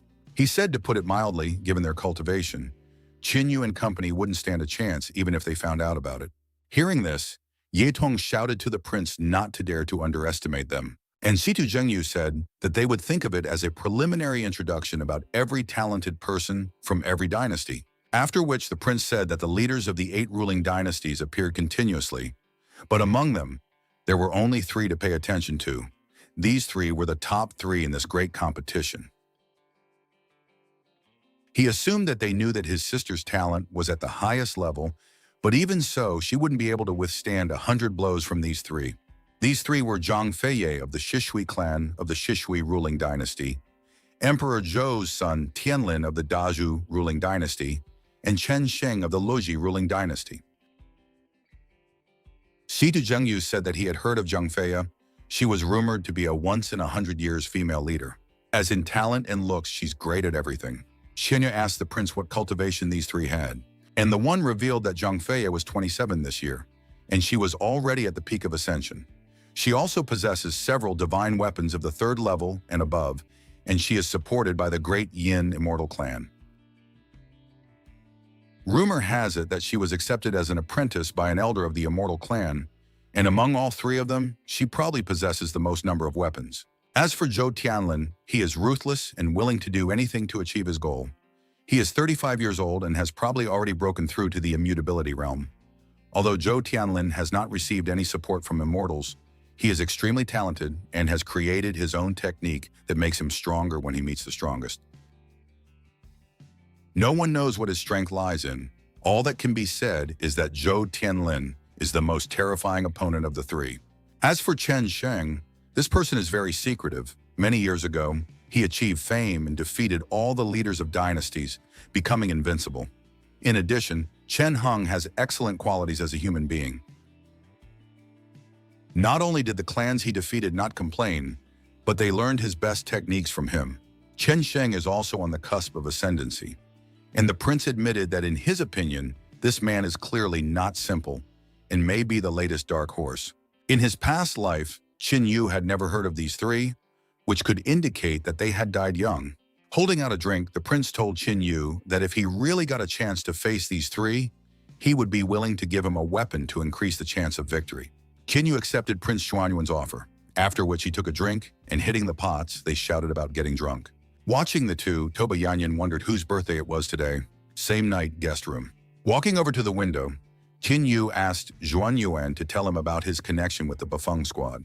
The prince revealed that more than 20 years ago, the ruling Haoyue dynasty had sent an army to Qingfeng City to help defend it from the demon clan's attack. It was then that they met, after which they fought side by side with the men of the Bafeng camp. Hearing this, Qin Yu realized that this was not at all like what the Chen Feng monarch was talking about. Besides, Hu Meng had not mentioned such a thing. According to Hu Meng, when Xuan Yuan went to Qingfeng City, the Bafeng camp should have already been destroyed. The prince said that he was too young and impulsive at the time, causing him to be surrounded by demons. But thanks to Camp Bafeng, he remained alive. Otherwise, he would have died on the spot. Afterward, he smiled and said that Camp Bafeng had saved his life. Listening to the prince's story, Yin Yu wondered what really happened. The prince said that after his return to the Haobu dynasty, strangely enough, everyone tried not to mention what had happened. He sent many letters, hoping to repay the favor, but nothing came in return. But today he was finally able to meet the man from the Bafeng camp, which is clearly fate. Xin Yu agreed and said that it was indeed the will of the heavens. At this moment, he was trying to figure out who was really lying. Calling Qin Yu a brother, Prince Xuanyuan said that although it was the first time they had met, but he felt as if he had met an old acquaintance. After that, he said that he would sleep here tonight and they could talk more tomorrow. And tomorrow he would show Qin Yu the imperial palace and introduce him to his brother and sister. Suddenly, the prince remembered something and said that back then, Sis was also with him. She is probably too busy today, and so he will take Qin Yu to her tomorrow. After all, she always thinks about how much good Bafeng Camp has done for them over the years. Wanu realized that this was a great chance, as tomorrow he would be able to check what Xuanyuan Haoyue was hiding. The next day, the imperial city of Haoyue. The prince asked Qin Yu how the guards of the Haoyue imperial dynasty were doing, to which Qin Yu replied that their cultivation is very strong and their blood is strong. A very brave and courageous generation. The prince liked Qin Yu's words and said that these were his inner guards, and they had all killed monsters from the demon clan before. As they approached the palace, they heard shouting. Haoyue wanted to ask her subordinates why she needed them if they couldn't even do their jobs. Once inside, the third prince asked his sister what was going on. Xuanyu and Haoyue told the subordinates that they could go, after which Haoyue apologized for the prince and Qin Yu to see this, and pulling up chairs asked them to sit down. Qin Yu recognized that the Haoyue imperial clan was indeed awesome, as there were even first-rate divine weapons turned into table and chairs. Haoyue replied to Qin Yu that he was probably joking and offered him some tea, after which she explained that she had been busy with other things yesterday, causing her to have no time to thank the Bafeng squad, and therefore she hoped that Qin Yu would be patient and not blame her for it. The prince said that Qin Yu is a shallow man and he wouldn't take it personally. Qin Yu, on the other hand, nodded to the prince in turn. Realizing that there was no offense here, Haoyue said that she had prepared a gift for Qin Yu. Just as suddenly, a guard ran in and addressed Haoyue. He reported that the Chen family's son, Chen Sheng, had come to visit them.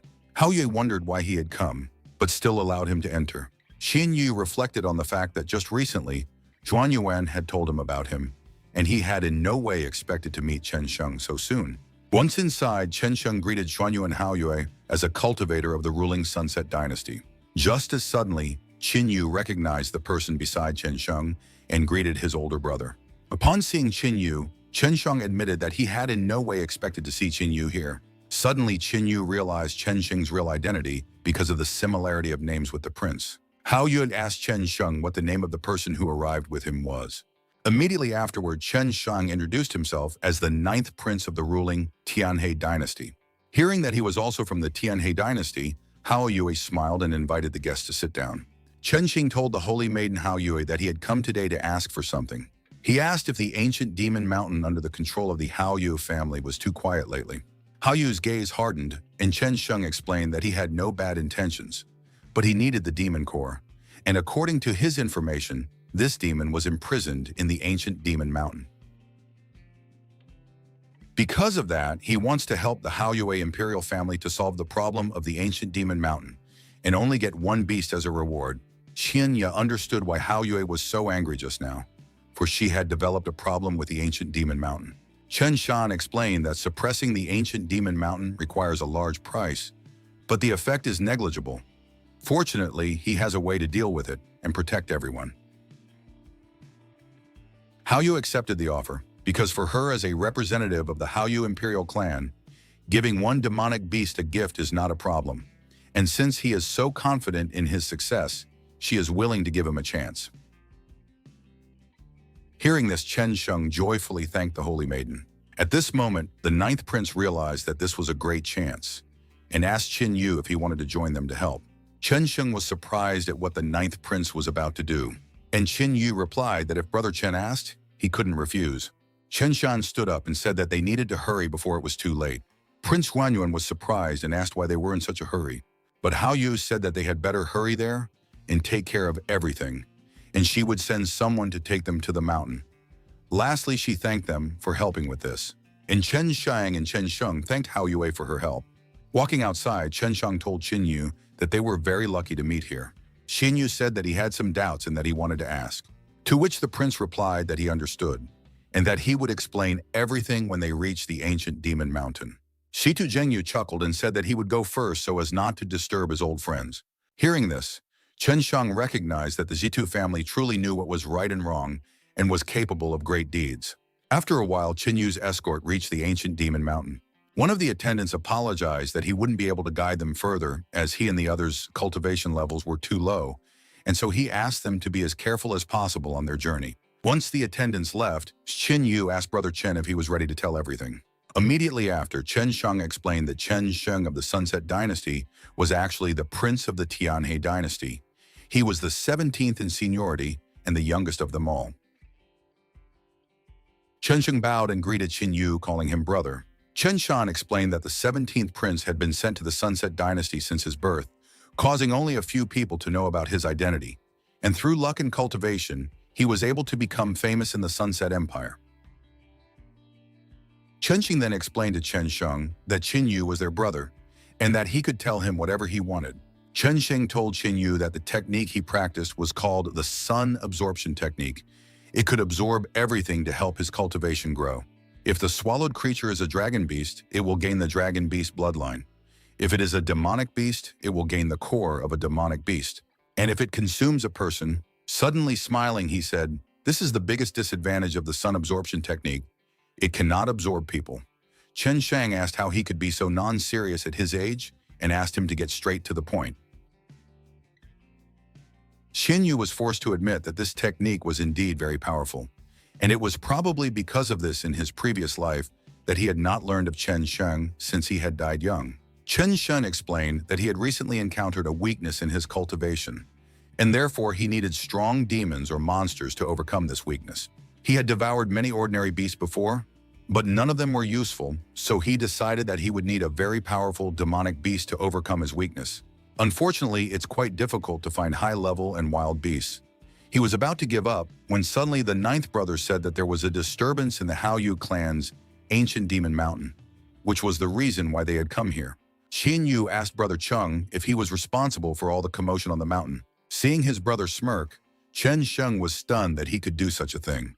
Chen Shan asked what was the big deal if he did it or not, whereupon he said they had better go and take care of business. After walking inside the mountain, Chen Shang explained that in front of them was an ancient demon mountain core formation created by hundreds of Hao Yu's strongest masters. However, for some reason, there was a problem with the formation, causing the seal to become unstable, and some of the suppressed demons began to wake up. If the formation collapses after a while, the entire demon race will wake up, and then there will be much suffering and misery. And to restore the formation, even the Hao Yue clan would need a lot of effort, money, and time, and it would damage the cultivation of the Hao Yu clan's competition members. And it was because of this that the best choice was to turn the case over to the three of them. Qin Yu became slightly uncomfortable, as the prince did not hide the fact that he had done this. And Chen Sheng said that the ninth prince had managed to win his heart. Chen Shan explained that the formation had not yet been destroyed enough for the sealed demons to wake up, and so he had to pour oil on the fire. After saying that, the prince threw a certain object into the core, which immediately started devouring the core. And a few moments later, a rather large chunk broke off from the core. Immediately afterward, the mountain began to tremble, and a moment later, the first demon appeared.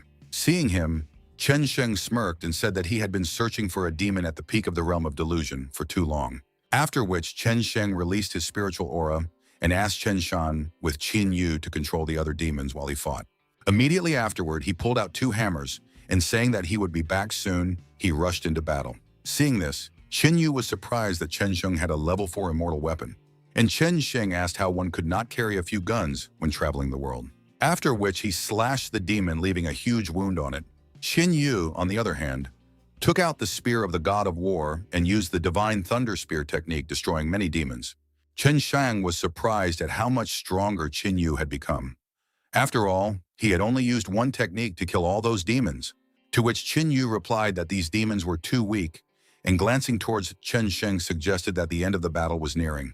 Chen Shen connected the two hammers, making the sun and moon appear in the air. Using the hammer technique of the sun, moon, and thunder, he fused the weapons together and turned into a huge giant, becoming taller than the demon before him. Scared of such a strong enemy, the demon planned to escape, but Chen Sheng was faster and destroyed him with a single blow. Chen Yu was surprised at such a terrifying hammer technique and assumed that it was at least a martial art of the highest heavenly stage, except that there are a few drawbacks to this technique. Chen Xing inquired about the disadvantages of this technique, to which Chen Yu replied that this hammer had to be used in combination with two hammers, and each time they were used, they would damage the wielder.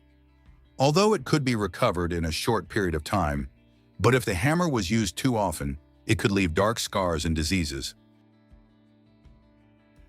After telling this, Chen Yu asked Chen Shan not to worry about it, as he was going to deal with the hammer method and improve it. Chen Xing smiled and said that he hoped Chen Yu. Meanwhile, Chen Sheng reached for the core of the slain demon, saying that he would surely be able to interrupt with it. Just as suddenly, a scream was heard in the sky, and it was covered with lightning. Chen Shan looked at the formation near where the demon had crawled and asked how such a thing was possible. After all, he had only broken a small part of it, and the demon shouted that they would all die here. Chen Yu realized what had happened and told Chen Shan that they had been tricked. Chen Shan was stunned at what he heard and asked what the man meant.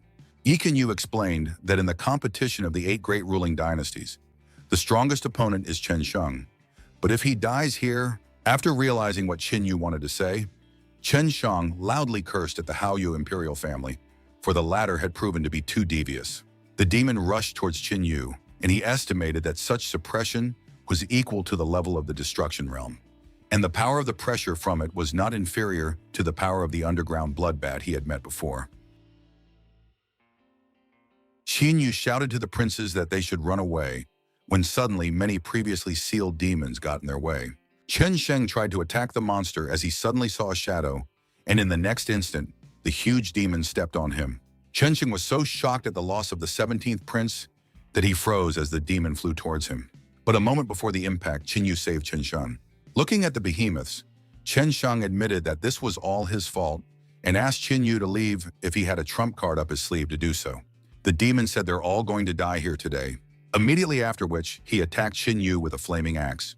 But a moment before the strike, Chen Yu pulled out the spear of the god of war and used the Thunder Sky Spear to defend against the attack. The demon asked Chen Yu if this was all he was capable of, after which he ordered the rest of the demons to stay out of the fight, for he desires to know what the limit of the man before him is. Chen Yu thought that the demon in front of him was not that strong, and he was inferior to him since he had not yet reincarnated. But the problem is 4 more great demons, and on top of that, 1 floating in the air. Jin Yu promised Emperor Tianhe that they would return, but they were forced to retreat for a short time. The demon swung his axe again, but to his surprise, Chen Yu managed to block the blow. Immediately afterward, the demon broke the distance to avoid being counterattacked. The demon was surprised by the power of the man in front of him. Hence, he strengthened and attacked Chen Yu again, wanting to test how the man could dodge the next blow.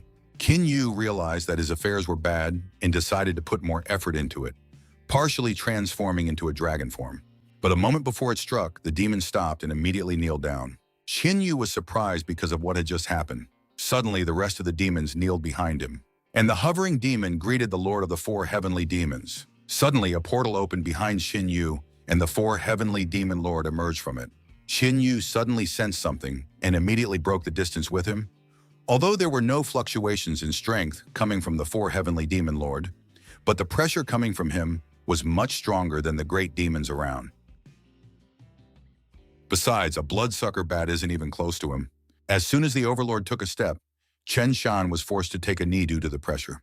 As he approached Qin Yu, the overlord raised his hand at him, and unexpectedly, the overlord placed his hand on Qin Yu's shoulder. Afterward, he smirked and said that he had finally found it. Hearing this, Chen Shang was shocked at how the overlord behaved, and the great demons froze in incomprehension. Only the hovering demon wanted to ask the Lord what was going on. Just as suddenly, the man laughed and asked Qin Yu to come along with him. Qin Yu was surprised that the four heavenly demon lord knew him. And furthermore, judging from his attitude, he was trying to make a friendship. Qin Yu wanted to understand what was even going on right now. Just as suddenly, he remembered Zhao Xuan and assumed that it was all her doing. After realizing what was involved, Qin Yu agreed to go along with the overlord. But before he did, he said he wanted to take one person with him. Overlord turned around and said he was fine with that, as suddenly the hovering demon flew towards the overlord and asked for him to stop.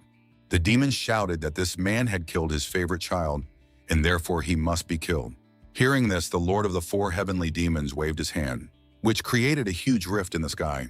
And in the next instant, the hovering demon's body landed not far from them, but without its head. Seeing this scene, Qin Yu realized that the overlord was much stronger than he had imagined.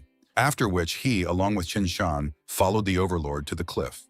Raising his hand, the lord opened the portal, then told Qin Yu that the empress was waiting for them. After which, the lord turned to Chen Shan and ordered the latter to wait here. Immediately after which, he and Qin Yu disappeared together after entering the portal. Pondering Qin Yu's connection with the demon empress, Chen Shan wondered if Qin Yu was a member of the demon clan. The dragon commander led Jin Yu through the portal straight into the territory of the werewolves. Upon reaching the werewolf empress, the dragon commander reported that he had brought Jin Yu. After that, Jin Yu went straight up to the werewolf empress. Looking at Jin Yu, the empress acknowledged that the human race was indeed charming, but this was not surprising. The werewolf empress pointed to a seat next to her and invited Jin Yu to sit down. Jin Yu did not refuse the empress and calmly sat down on the throne.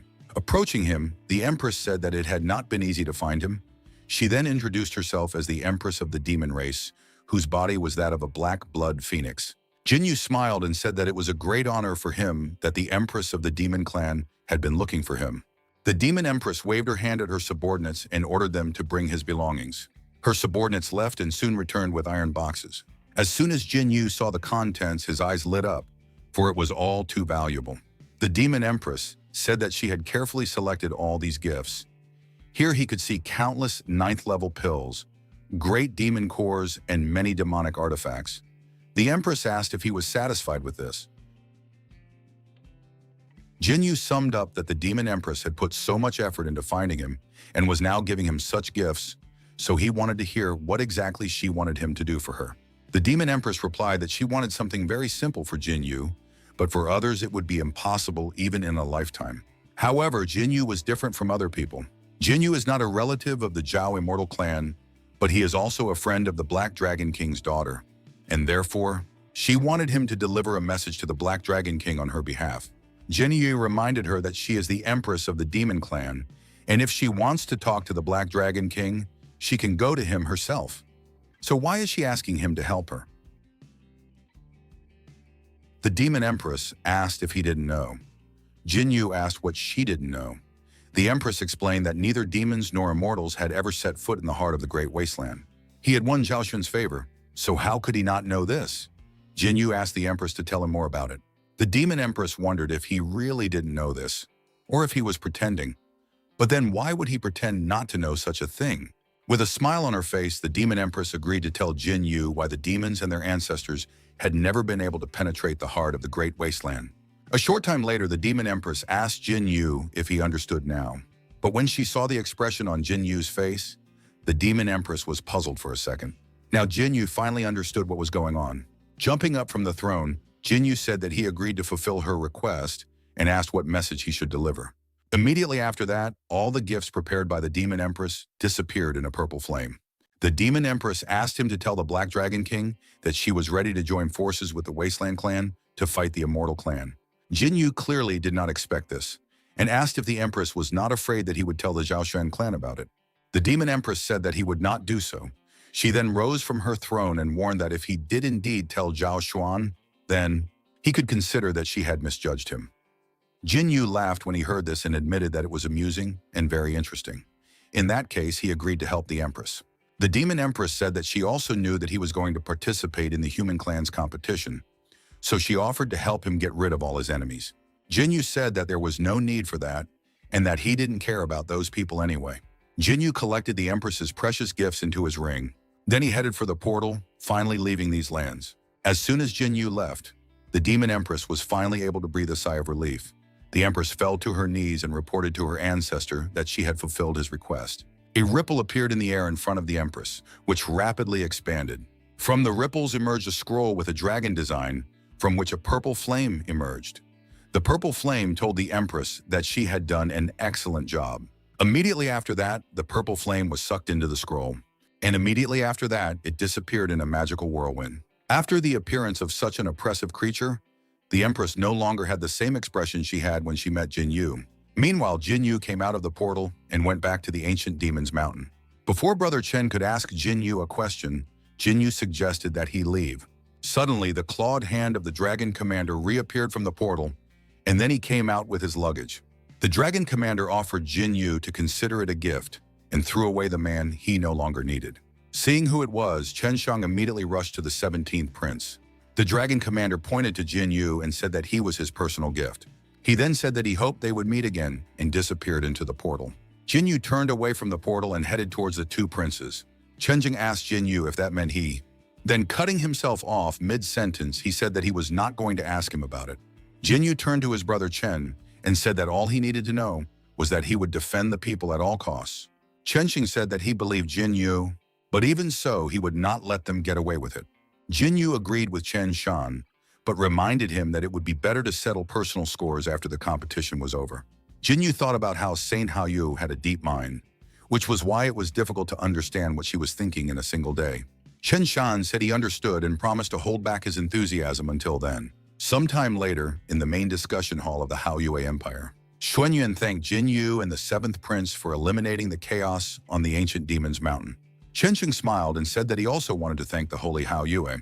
Xuanyuan said that she had prepared some gifts for them as a token of her gratitude, and at the same time, her servants came out with the gifts. The 7th prince agreed to accept this as a compliment. After that, Jinyu and the 7th prince left the main hall. As soon as they left, Xuanyuan laughed quietly, and a figure in a cloak appeared beside her. The advisor reported to the saint that Chen Xing had suffered a serious injury and would no longer be able to participate in the competition. Her plan had succeeded. Xuanyuan advised him not to take this lightly and reminded him that he must keep a close eye on it. The next day, after a long period of accumulation, Jinyu was about to break through to the next level. First, Jinyu took the gifts of the Demon Empress from the ring, as well as the bonus from the Holy Haoyu. Immediately afterwards, he called upon the 9-tailed golden crow, which burned them, tempering the spear of the god of war with energy. Preparing to complete the breakthrough, Jinyu unfolded the map of the wasteland. He directed all his strength toward reaching the next realm. Right now, he was moving to the peak of the realm of destruction. 5 of his beasts appeared near Jinyu and directed their energy at him. Jinyu touched the wasteland map with his finger and ordered Tao Te to come out. Immediately after that, the 6th spirit, the insatiable Tao Te, appeared before Jinyu. Suddenly, the figure of the insatiable Tao Te began to crack, and after a few seconds, he crumbled, turning the released energy against Jinyu. And yet he failed. But thanks to him, Jinyu realized that he needed a little more to finally reach the peak of the destructive realm. In any case, everything has its time.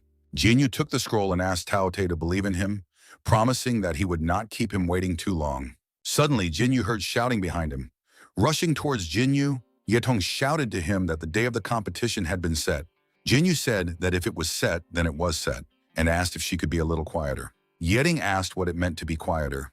Did it mean she had to act like an old man? Like Jinyu? Jinyu simply had no words to answer that. Yedong said she wasn't joking, and that the competition would start in 20 days. Also, in 20 days, there would be a big banquet attended by all the participants in the competition. Yetong asked if he wanted to go.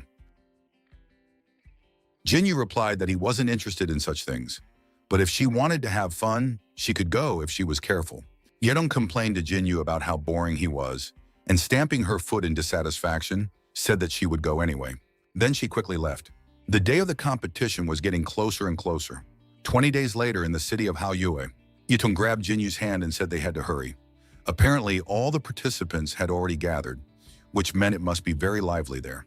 Li Qingyao, who was running after them, agreed and asked how could anyone not be excited about the opportunity to compete with the best of the best?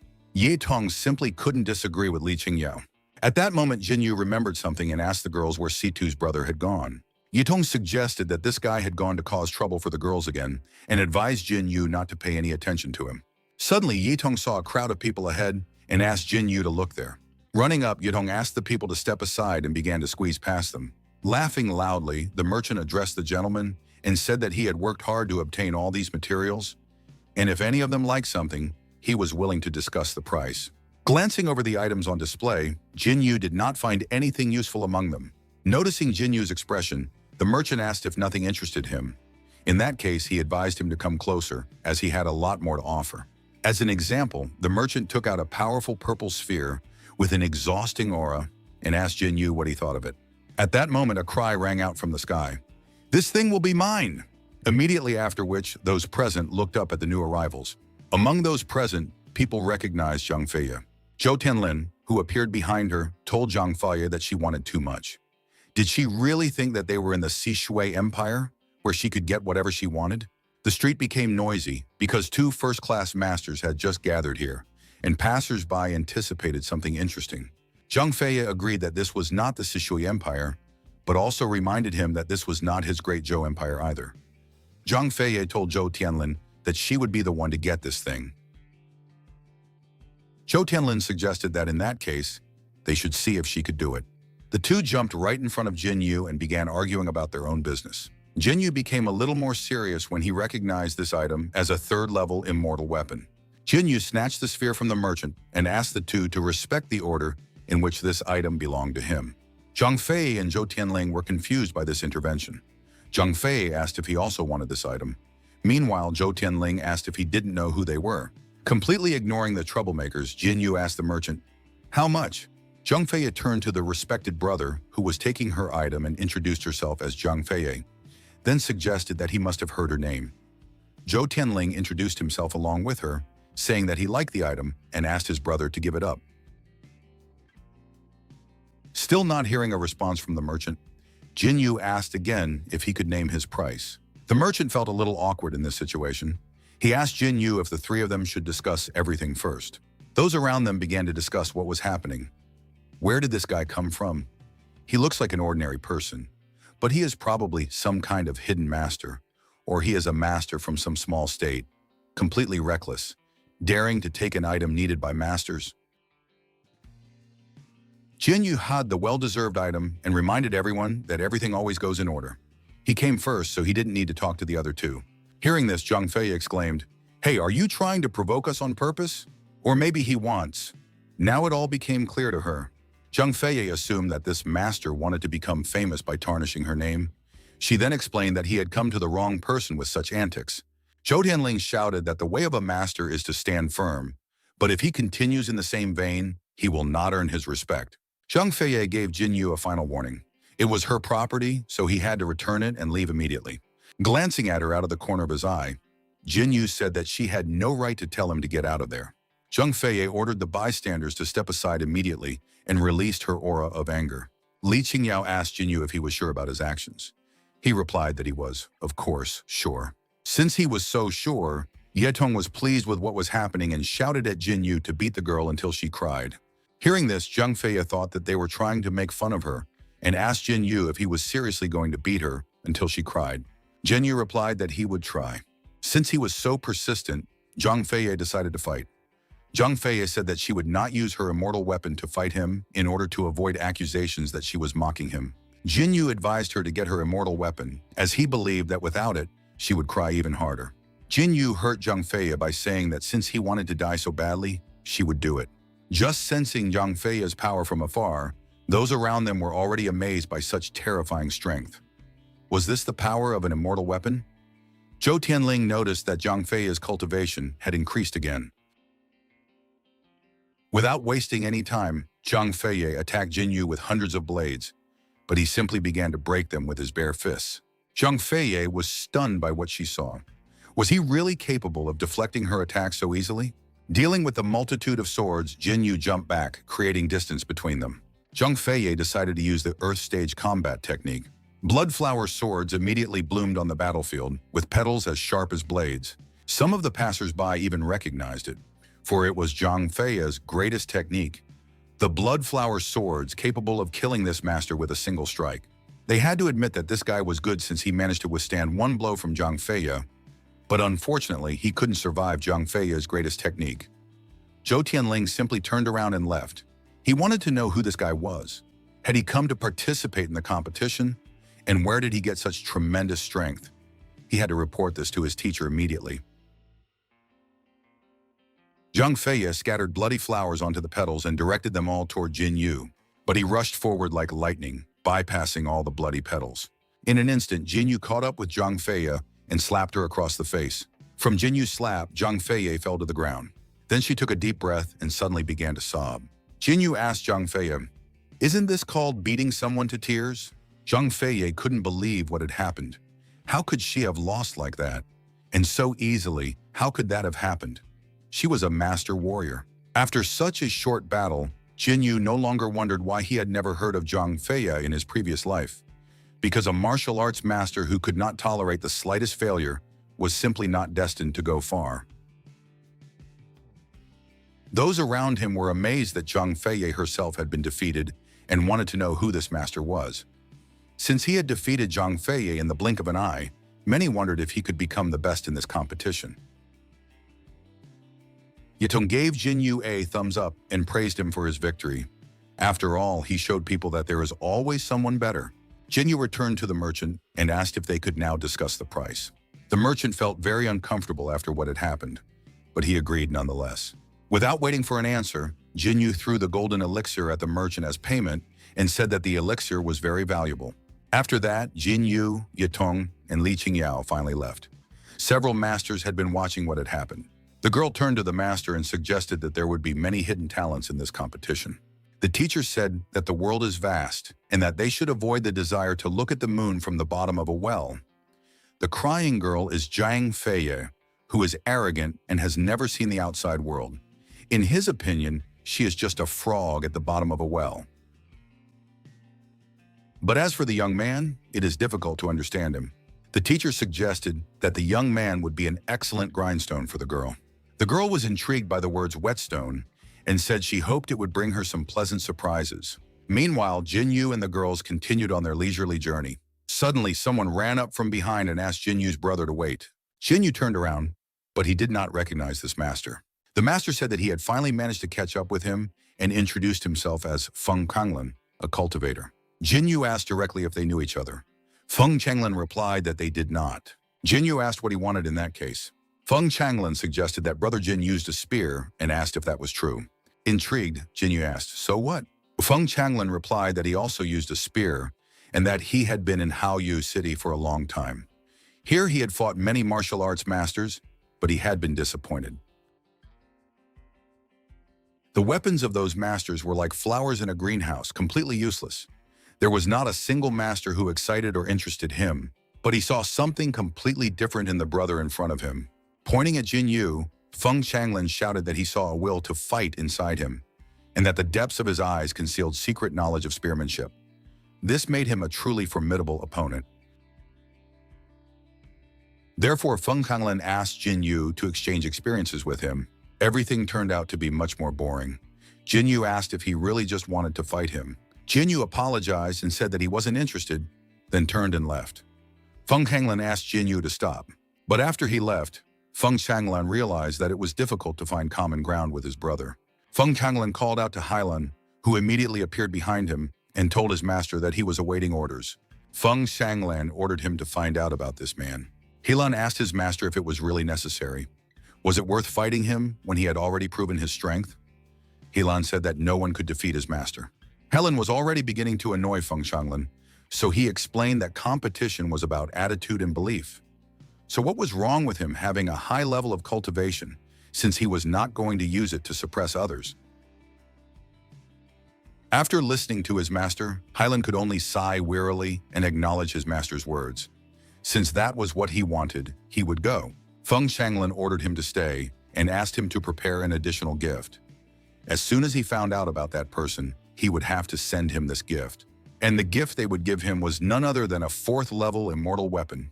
A short time later, outside the walls of Haoyu City, the streets were noisy, with people chatting and discussing the latest news. Suddenly, one of them ran up to them and shouted to his brothers that he had serious news. He said that Zhang Feiye had just lost, beaten to tears. Hearing this, everyone suddenly jumped up because such a thing was practically impossible. The man explained to his brother who had run in that he could eat whatever he wanted, but his mouth should not speak such nonsense. Did he know who Zhang Feiye was? She was one of the 4 great masters and also one of the candidates to win this competition, and now he was telling them that she had suddenly lost? Someone even accused him of hitting his head. The man in the hat couldn't believe that Zhang Feiye had been beaten to tears, because if that were true, then he was his father. All this noisy commotion was happening right next to Jin Yu. Jin Yu noticed that the news was spreading too quickly, and then asked if they really had to come here to join in the fun. After all, in that case, it could cause some problems. Hearing this, the girl started laughing. At that moment, an unfamiliar woman approached them and asked the young man at the table if he was Jin Yu. Jin Yu asked the lady if she had any business with him. The lady introduced herself as Zhang Li and said that she had come here to meet Mr. Jin. Yideng was surprised to hear this name and asked if she was related to Zhang Feiye. Zhang Li replied that Zhang Feiye was her sister and mentor. Realizing what was going on, Yetong said she needed to take a walk with her little sister Qin Yao, and they ran away. Jin Yu asked Zhang Li if this meant she had come to take revenge for Zhang Feiye. Zhang Li admitted that, theoretically, it was her sister's mistake, but regardless, she was still her sister, and if he hurt her, he would bring trouble upon himself from the Xuanshui sect. Having said that, Zhang Li placed her sword on the table. Jin Yu asked, "So what?" Zhang Li said that her sister had always been proud of her talent and never understood that there was always someone better and that knowledge was limitless. She agreed that her sister deserved today's humiliation. Zhang Li thanked Jin Yu as this would be beneficial for her sister. Immediately afterwards, she released her aura and said that she must restore her sister's good name. Only by defeating Master Jin in front of everyone gathered there would she be able to clear the Xuanshui sect of the insults it had suffered. Drawing her sword, Zhang Li asked Master Jin if he dared to accept her challenge. Those watching were amazed by Master Zhang's courage, for he not only showed his taste for defeat to Master Zhang Feiye, but also dared to challenge the Xuanshui sect. By doing so, he proved that he was a real man. Jin Yu agreed to fight Zhang Li, but on one condition: she must not cry after her defeat. Zhang Li was slightly offended by Jin Yu's words, so she advised him to take better care of himself, and immediately attacked him with her sword. The lightning-fast blade tried to cut Jin Yu, but he easily dodged its attacks. Jin Yu noticed that Zhang Li's cultivation was stronger than Zhang Feiye's, but even that was not enough to fight him. Rushing forward, Jin Yu swung his arm to strike, but Zhang Li dodged, jumping back several times, thus creating distance between them. She then ran her hand along her sword, unleashing her trump card, and advised Jin Yu to pay closer attention to that sword. A huge pillar of energy struck Jiang Li, filling her with power. Immediately after that, she attacked Jin Yu using her sparkling sword. But in the next instant, her sword was held with just 2 fingers. Even Jin Yu was surprised that someone had suddenly intervened in their fight. The man reminded them that there was a feast today, so he ordered them to stop immediately. People immediately recognized the emperor's mentor, Tianhe. Rumor had it that this man was always close to the emperor and never used force without reason. Only now could they see how great his power was. Zhang Li sheathed her sword and said that they would gladly obey his order. After that, Zhang Li told Jin Yu that they would still fight on the day of the competition. Jin Yu admitted that he didn't care, because he would still be first, while Zhang Li would probably be last. The imperial tutor acknowledged that Jin Yu was talented, but reminded him that he should not boast about his strength like that. After all, there would always be someone stronger than him. Jin Yu smiled and told the imperial tutor that if he really believed that, then he shouldn't tell anyone else what to do. Jin Yu advised him to take care of his own position instead. One of the masters who was watching what was happening wondered who this guy was, who dared to be insolent even to the emperor's tutor. Having said his piece, Jin Yu left to attend to his own affairs. The imperial tutor already had a rough idea of Jin Yu's power, as he could clearly see the threat he posed. He understood that Jin Yu definitely had some kind of secret, but he couldn't figure out what it was. Even so, it would be practically impossible for him to take first place in the competition. Soon the banquet began. The girls were very interested in this event. Yitong said that she had heard that today all the best chefs in the city would demonstrate their skills to entertain the cultivators who had come to the competition. She couldn't wait for it to start. Suddenly, the girl saw that Jin Yu had caught up with them. Yedong asked Jin Yu if he had already sorted everything out there. Jin Yu replied that the emperor's tutor had intervened, so the battle had not taken place. Besides, there were so many onlookers that it was impossible to stay and eat. At that moment, colorful birds flew across the city. Along with them came the news that the emperor's tutor was hosting an additional banquet at his residence, which meant they would not have to crowd together so much. Those who collected 10 colorful feathers would be invited to the feast to taste the meat of a wild beast of the wasteland. The craftsmen who heard this were very excited because it was simply an incredible event. According to rumors, the meat of wild beasts of the wasteland contains a lot of spiritual power and fills you with energy. Since they could taste such meat, why would they eat anything else here? Many masters abandoned their nature and rushed after the birds, wanting to get their hands on the meat of the beasts of the wasteland. Everything happened pretty much as Jin Yu had expected. Earlier, he had wondered why there were so many masters from the 8 countries here, and he couldn't understand how they would compete, but apparently the first selection had already begun. Waiting for the right moment, Yetong jumped up and caught one of the birds in an instant. Yedong admitted that this test was easier than easy. Jin Yu explained that these birds are made of spiritual energy, and when they come into contact with other people's spiritual energy, they simply dissipate. Li Qingyao suddenly remembered that these birds were sacred tools of the ruling Haoyue dynasty, the Phoenix Bird card. The Phoenix Bird card can release thousands of flying birds, and the sight is so magical that it is often used as a prop for competitions. Meanwhile, the masters who had caught the birds began to make a fuss. They couldn't understand where the birds they had caught had gone and whether someone had stolen them. But the nearest masters had also lost their birds. Yedong asked how they could catch these birds if they couldn't use spiritual power. In that case, she decided to just eat the cook's food somewhere else. One of the birds flew past Jin Yu. Suddenly, Jin Yu turned into a bolt of lightning and followed the bird. Without any problems, Jin Yu managed to catch one of the released birds. After that, he said that as a martial artist, if you lose your motivation, you will be easily destroyed. Anyone who returns to another courtyard will be disqualified. Yetong asked Jin Yu why the bird he caught did not disappear, to which he replied that it was very simple, he just didn't use his spiritual powers. Jin Yu rushed back to the birds and began plucking their tails. In a few moments, Jin Yu plucked the feathers he needed. Yedong was simply amazed by what she saw. In her opinion, this monster was capable of crossing the wasteland using only the strength of his body. Meanwhile, on the other side of the courtyard, hearing the melody of Toba Yanyan, the birds flew to her on their own. As soon as Feng Changlan dropped his blood into the water, the birds flew to him. Feng Honglan wondered, could even the spirit bird resist the temptation of his blood? Sometime later, in front of the main gate of the city guardian's residence. On her way to the meeting place, Zhuan Yuan said to herself that the phoenix was the sacred weapon of the Haoyue dynasty, and that was why it was naturally favorable to her. Zhuan Yuan assumed that she was the first to arrive at the banquet. But when she approached the gate, Zhuan Yuan was greatly surprised to hear a noise on the other side. And most importantly, Jin Yu was already there. Wen Yan noticed that Mr. Jin had arrived very quickly.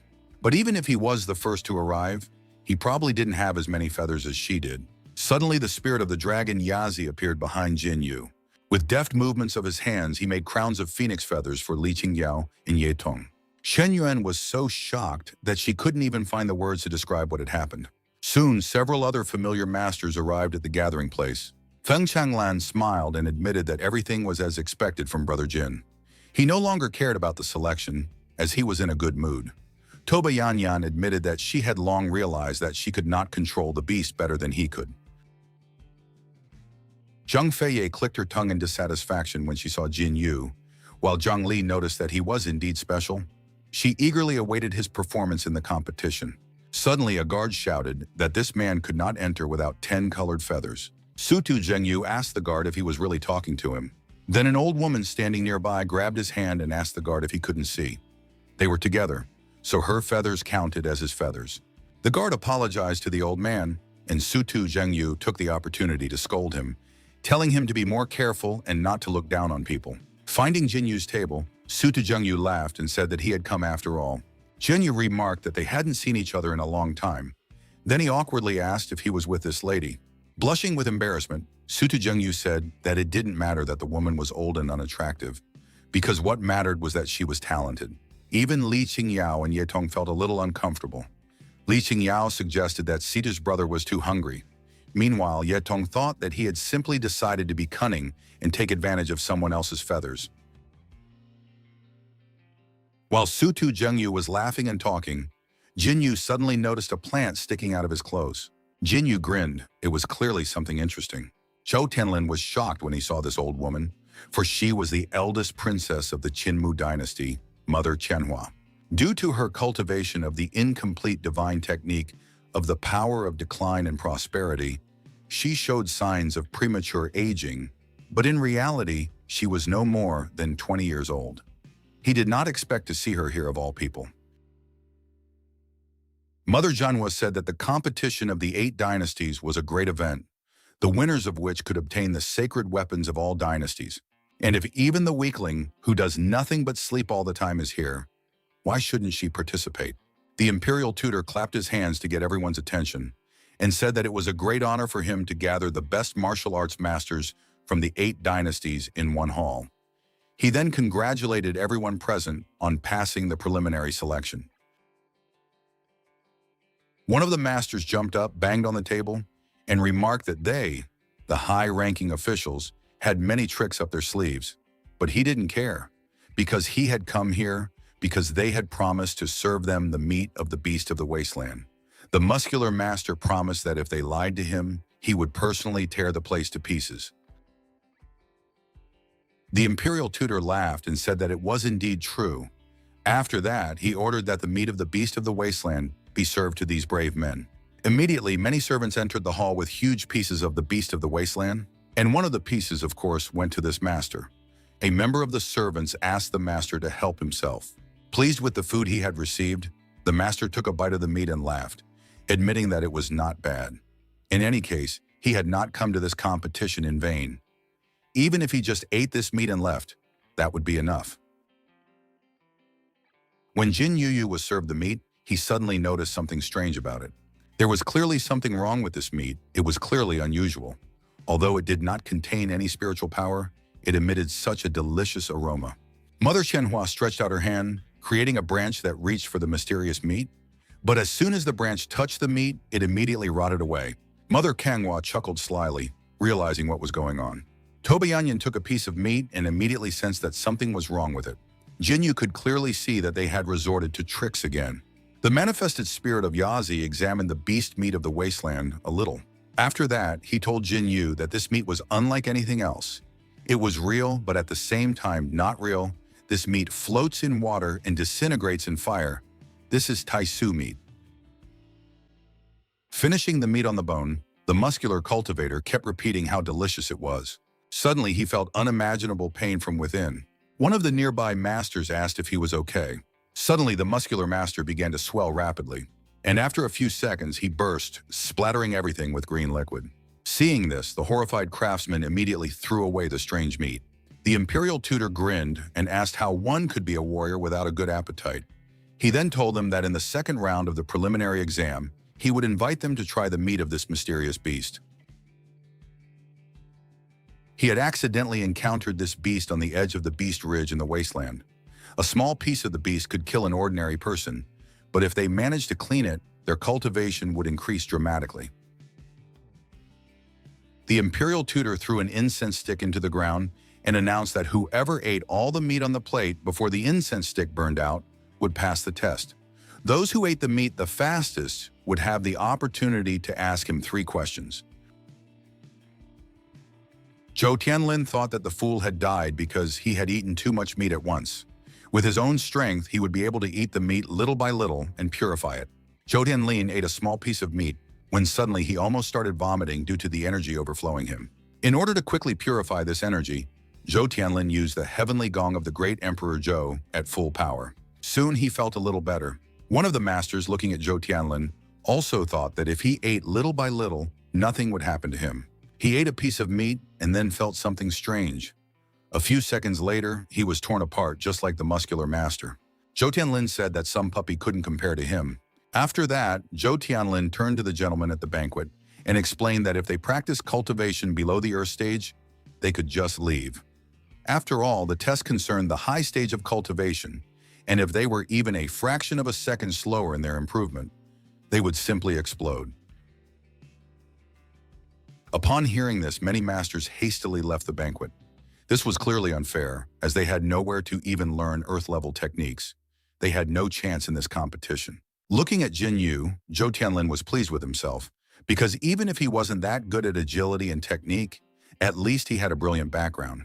He was the son of King Zhou, so he didn't even think about the fact that Jin Yu might have a pretty high level of cultivation. Jin Yu suddenly smiled and asked, since this beast meat couldn't be cooked inside, why not refine it outside before sending it to the stomach? Immediately after that, he directed his flame at the meat. Some masters supported Jin Yu's idea and also began to refine the meat. Zhou Tianlin felt anger at the method Jin Yu had chosen to pass the test. While Jin Yu was refining the meat under the flames of the nine-legged crow, Li Qingyao noticed that he always had a way out, after which Ye Tong added that this was exactly what was expected of him. After a few quick moves, the piece of meat turned into a golden pill. Jin Yu told the imperial tutor that he had the right to ask. Then he ate the pill and asked if he understood correctly that he had won first place in this competition. The imperial tutor did not expect to see the sacred fire of the 9th level in Jin Yu. How many secret techniques did this cheeky boy have? The imperial tutor told Jin Yu that he was wise beyond his years and confirmed that he could now ask him 3 questions. Jin Yu lazily asked if he had to ask the questions right now. Zheng Feiya slammed her hand on the table and asked Jin Yu what he meant. After all, the emperor's tutor was so powerful and knowledgeable that a few words from him could solve many of his problems. Therefore, she advised him not to be so ungrateful. Jin Yu asked if she doubted her cultivation. In that case, it was no wonder that she had recently been beaten so badly that she cried. He was not like her and was confident in his cultivation. After Jin Yu's words, the crowd became noisy again. Zheng Li was once again convinced of how arrogant this man was. Feng Changlan laughed and said that, as it should be, he was a man with a weapon that could not be stopped. Jin Yu said that he didn't want to ask any questions today, but he was willing to save 3 questions for later. Jin Yu asked the mentor if he would mind. Although this infuriated the imperial mentor, he still agreed with Jin Yu. After that, he said that all those who had passed should come to the testing ground tomorrow. Jin Yu accepted the tutor's words and simply left the square. The imperial tutor was furious with this young man. He silently vowed that tomorrow's test would be his funeral pyre. Sometime later, in the emperor's main hall, where he was now dozing, after dealing with the second test, the emperor's tutor returned to the emperor. He then bowed before the emperor and reported that the first stage of the competition between the 8 dynasties had been successful. All unworthy and unprepared cultivators had been weeded out. Tomorrow the official competition would begin, so he asked His Majesty to give a speech before the start in order to stir up the cultivators' qi. The emperor said that everything was fine because, after all, the most difficult work was done by the emperor's mentor. The emperor asked how the selection was going and whether they had any outstanding candidates. The mentor said that this competition had attracted countless brave souls, and they were all blessed with good fortune. When this luck turned into dragon luck, it could give His Majesty an extra boost and incentive in his cultivation. Emperor Tianhe laughed when he heard this and told the mentor that he knew that was not what he was asking. To organize this competition, he had spent the treasures of the treasury that had been stored there for 80 years. It was an excellent opportunity for the 8 dynasties to show off their divine weapons. Rushing towards the mentor, the emperor shouted that they had promised prizes for first place, but that this was simply impossible. After that, Emperor Tianhe grabbed his mentor and asked again if anyone other than those he had appointed would take first place. The emperor's mentor opened his third eye, releasing his aura, and ordered His Majesty to calm down. Realizing what he was doing, Emperor Tianhe fell into confusion. He then collapsed onto his throne and asked his mentor for forgiveness, because ever since the dragon's energy had dissipated, he had become increasingly unstable. The emperor reminded him that if an outsider took first place in the competition, and this was revealed, even if he managed to gather the dragon's luck, it would likely crumble again under the influence of public opinion. The imperial tutor asked His Majesty not to worry about this, because their people would be the first, and besides, this time no one posed a threat except Jin Yu. As for Jin Yu, he will die in tomorrow's competition. He has already prepared everything for this. Emperor Tianhe acknowledged that since the tutor always knew what to do, he could rest assured.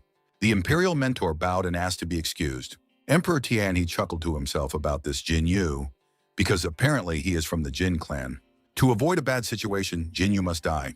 Emperor Tianhe asked where the heavenly serpent guards were. Immediately afterwards, one of the heavenly snake guards bowed before him and replied that they were there. Emperor Tianhe ordered the guards to kill one of the contestants, Jin Yu, late at night by the tower. The masters were unhappy with such cruelty towards them. Tomorrow the official competition begins, and tonight they are being held here. The long-haired master sighed and advised his friend to be content with what he already had. Didn't he understand the scale of this competition? The winner would take the divine weapons of the 8 dynasties. If this was the sacrifice and he would take first place, then he was ready to sleep even in a stable. Suddenly, the crack of a whip was heard, and the long-haired master was struck. The cultivator with the whip advised him not to flatter himself, and if he preferred to have a horse, why was he making such a fuss here? Then he kicked him and asked why he didn't go out and see if he deserved to be number 1. Hearing the noise nearby, Toba Yanyan stopped drinking in surprise. Jin Yu said that he hadn't seen this guy in the first exam, then asked where this new face had come from. Realizing that Jin Yu was talking about that scumbag, Toba Yanyan said that his name was Tai Xuanli. He was the son of an official in charge of ceremonies for the Tianhe dynasty.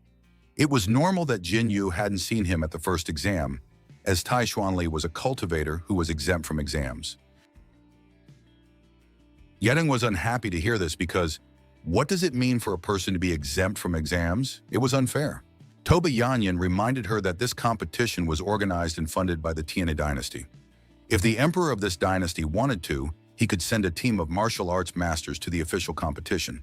And that was normal. They couldn't say anything in response. The long-haired master was angry at how Tai Xuanli suddenly behaved. He reminded him that this was not an official palace, and that he was also a candidate, like everyone else here, so he shouldn't turn up his nose.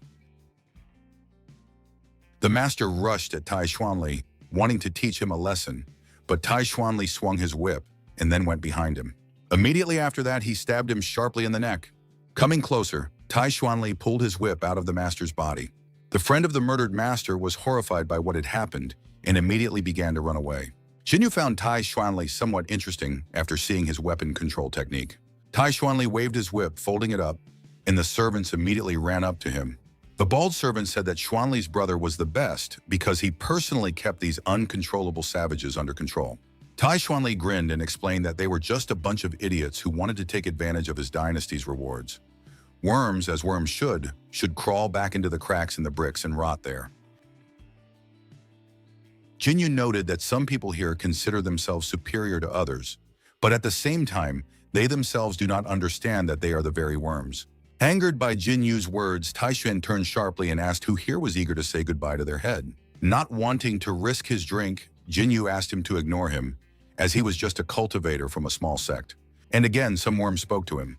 Tai Xuanli reminded him that he had already ordered all insects to leave, but someone was still here.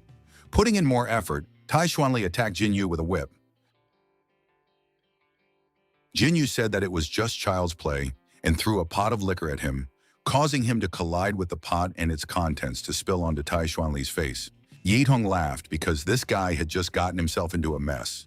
Tai Xuanli took this attitude as meaning that they did not want to participate in tomorrow's competition, and if that was the case, it would be better for them if he killed them right there. Toba Yanyan asked Tai Xuanli if he could do it. At that moment, one of the Tianhe Empire's men attacked Jin Yu from behind.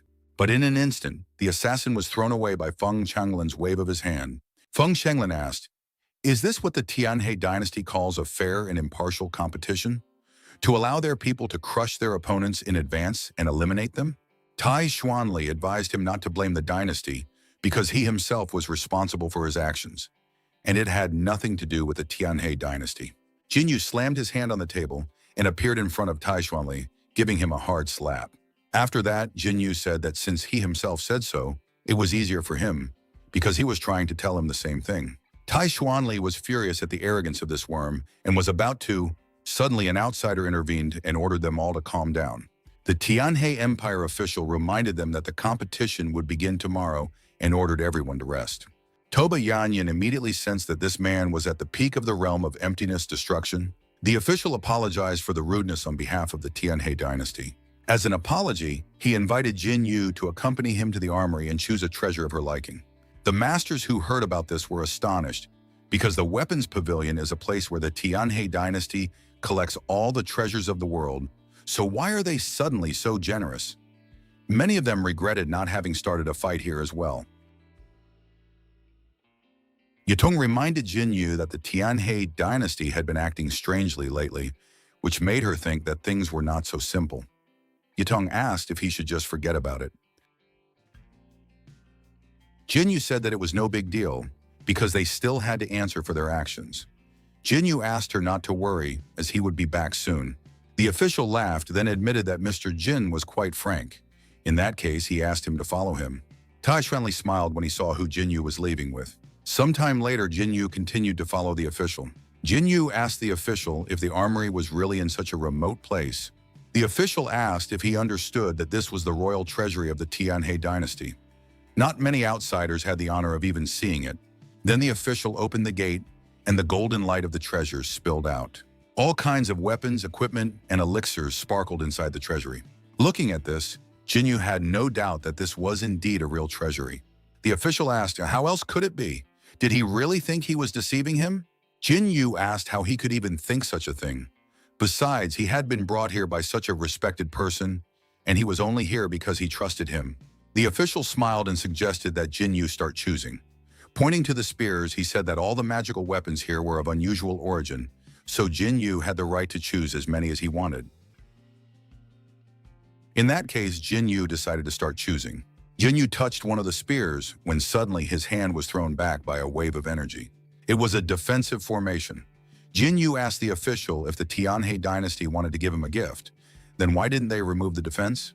The official explained that it was an unstoppable formation created by the ancestors of the Tianhe dynasty to prevent their descendants from squandering their inheritance, and there was nothing he could do about it. Jin Yu asked how he could get the treasure if there was no way to get rid of the defense, and since they didn't want to give him the treasure in the first place, there was no point in making a fuss. Jin Yu waved his hand and said he was leaving. The official called out to the young Jin and asked him to wait.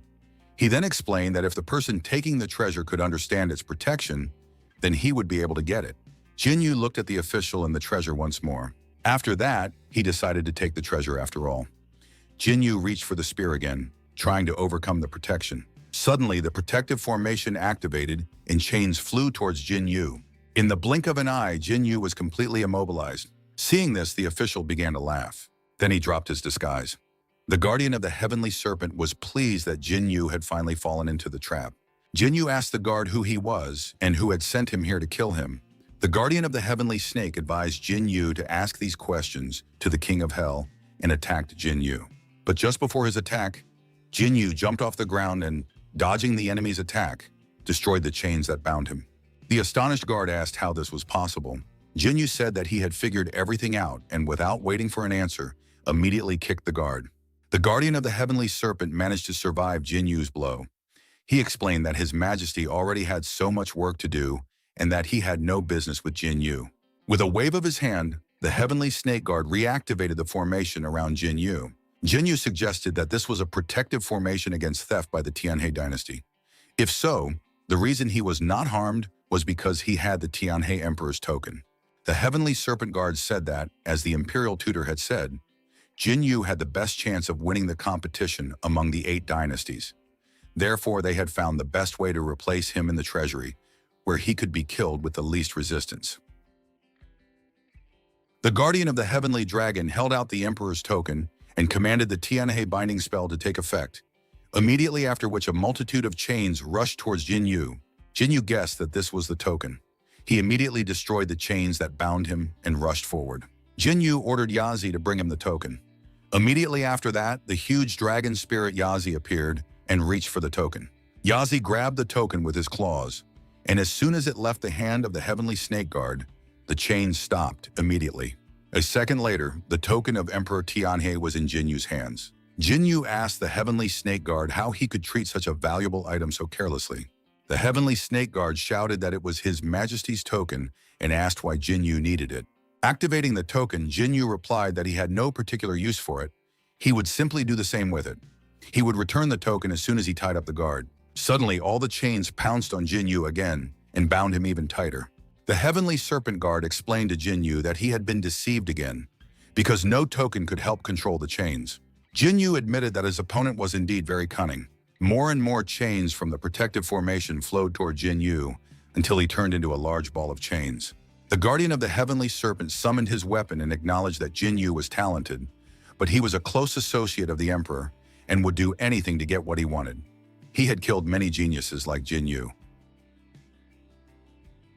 The guardian of the heavenly serpent aimed his harpoon at the cage of chains and asked Jinyu not to worry, because he had already prepared a coffin for him, and Jinyu could simply go to hell. Having said that, the guardian of the heavenly serpent attacked the bound Jinyu. Suddenly, Jinyu asked the guard if he had been taught that high-class hunters often look like prey.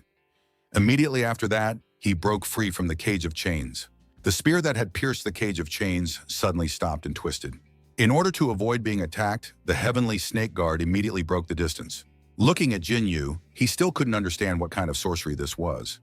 And why wasn't his spell working? Jinyu told Taote that he had already sacrificed the treasures of an entire country, and if he didn't come out now, then when? Hearing about the country's treasures, the guardian of the heavenly serpent noticed with surprise how the treasures of the Tianhe clan, bound by chains, rose up and began to crumble. The situation was dire, and he had to restore the protective formation immediately. The guardian used the Tianhe protective spell, Return. Immediately after that, all the chains began to pull back. Suddenly, they stopped, and the ghosts of the dragon spirit Yasi and the fourth spirit, the ox Kuyan, grabbed the chains, preventing them from returning. Jinyu smiled and asked the guard if he really wanted to restore the defensive formation. He was waiting for the moment when the guard would direct all his power at him. Everything only got worse because now the spell began to be held inside Jinyu's body by an unknown force, and he could not remove it. Jinyu said that it would happen soon. He could feel Taote being released. The heavenly serpent guard mentally cursed Jinyu, because even if he killed Jinyu and lost all the treasures, he would surely be severely punished by His Majesty. Suddenly, the heavenly dragon guard's muscles swelled, increasing his power many times over. Although using the blood absorption technique would cost him his life, it was still the only way to atone for his guilt, to reveal Jinyu's secret. Suddenly, the heavenly snake guard noticed that Jinyu had simply disappeared into the vortex. Had he decided to hide in fear? The heavenly snake guard rushed after Jinyu to finish him off. The heavenly snake guard attacked the vortex using the blood absorption spear. Once he pierced Jinyu with it, he would be able to learn all of Jinyu's secrets directly from the blood on the spear. As soon as the blood absorption spear pierced the funnel, it immediately became covered in cracks. In the mouth of the huge desert beast, the blood-absorbing spear instantly turned into nothing. Receiving the recoil from the attack, the heavenly snake guard spat blood through his teeth. What had just happened was practically impossible, because his blood absorption spear was a divine-level technique. The insatiable Taote finally showed up, causing the guardian of the heavenly serpent to be thrown back. Taote told the guardian that he had heard that he wanted to taste his blood, so he offered him an exchange, as he also wanted to taste his blood. The guardian of the heavenly snake was stunned to see the beast of the wasteland before him. Did this mean that Jinyu had been the beast of the wasteland all along? Escaping from Taote's jaws, Jinyu grabbed him by the fang and advised him not to eat everything in sight. After that, Jinyu said that Taote, the first of the ancients, who devoured the bodies of beasts, was returning to his throne. Jinyu suggested that he was standing before the guardian of the heavenly serpent himself and asked him to express his gratitude to Emperor Tianhe, because if it weren't for the treasures he had kindly given him, he would not have been able to break through to the peak of destruction so quickly. The guardian of the heavenly serpent shouted at Jinyu not to be so presumptuous, for he had only just reached the peak of destruction, so did he really think he could return alive after that? Creating a large number of bloody spears, the guardian of the heavenly dragon reminded him that he was at the peak of emptiness. Immediately after that, the guardian of the heavenly serpent attacked Jinyu with all the spears he had created. But right in front of Taote's mouth, a bottomless funnel appeared, absorbing all the attacks of the guardian of the heavenly serpent. Jin Yu admitted that this was simply ridiculous, because if he was so confident in his victory, he would not have lured him here to kill him. At the same time, Jin Yu rushed forward and attacked the guardian of the Heavenly Serpent. The Heavenly Dragon Guard was thrown back, but he managed to stop himself from falling. The Heavenly Serpent Guard said that even if Jin Yu was such a genius, he still wouldn't be able to kill him, a man who was a whole level above him. Besides, the spell Jin Yu used would consume too much spiritual energy. Suddenly, the shadow of the Heavenly Serpent Guard expanded, and many copies of it appeared.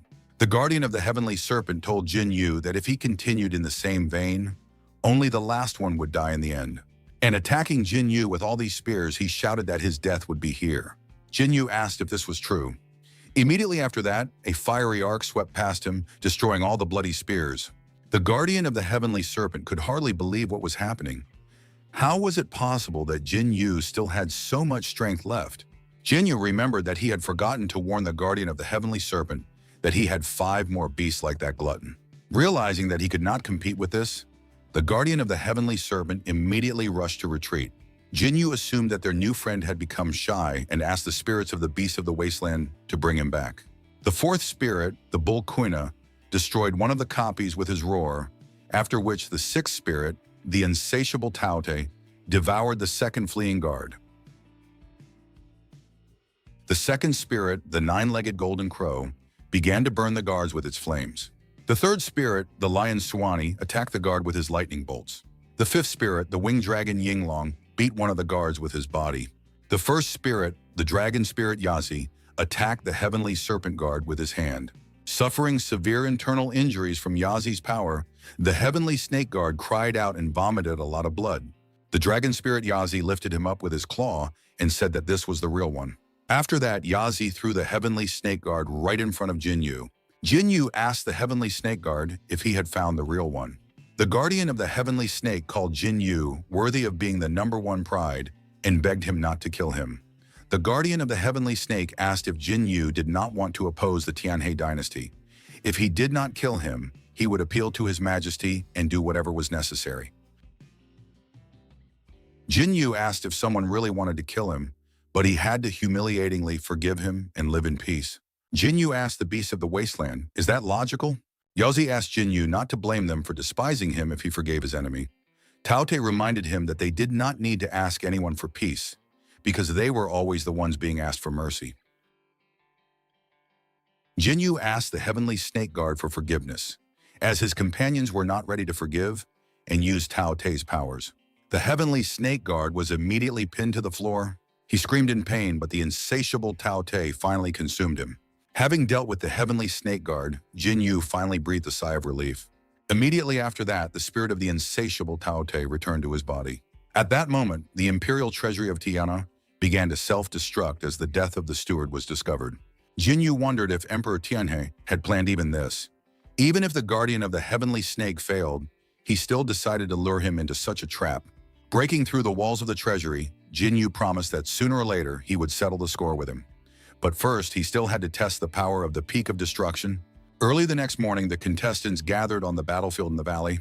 The imperial tutor explained that this valley was the imperial hunting grounds of the Tianhe dynasty, full of resources but also dangerous beasts. The contestants were pleased to hear that the 3rd round would take place in the imperial hunting grounds, for there were certainly treasures there that even the imperial family coveted, and they were willing to open them up to the contestants. Tai Xuanli smirked to himself, thinking that these insignificant peasants were nothing more than stepping stones for him. Yidong wandered around the square, trying to find Jin Yu, who had disappeared during the night.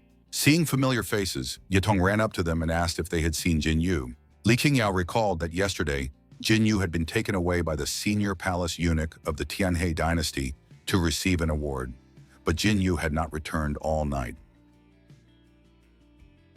Toba Yanyan asked the girls not to worry, because the people of the Tianhe dynasty would not do anything bad, as the imperial family would certainly not allow their reputation and honor to be tarnished. Feng Changlin also asked the girls not to worry, because Qin's brother was a brave man and was probably just delayed. Besides, he had left a letter for him, so he would only come after seeing it. The imperial tutor smirked maliciously as he listened to those people discussing Jinyu's disappearance.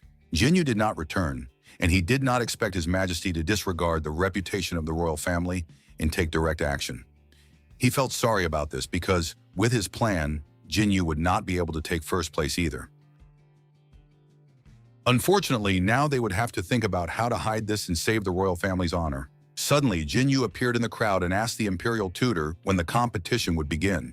After all, they had been standing there for some time. The imperial tutor cried out in surprise and asked Jinyu when he had arrived. From the tone of the imperial tutor, Jinyu understood that he was surprised that he had come to participate in the competition.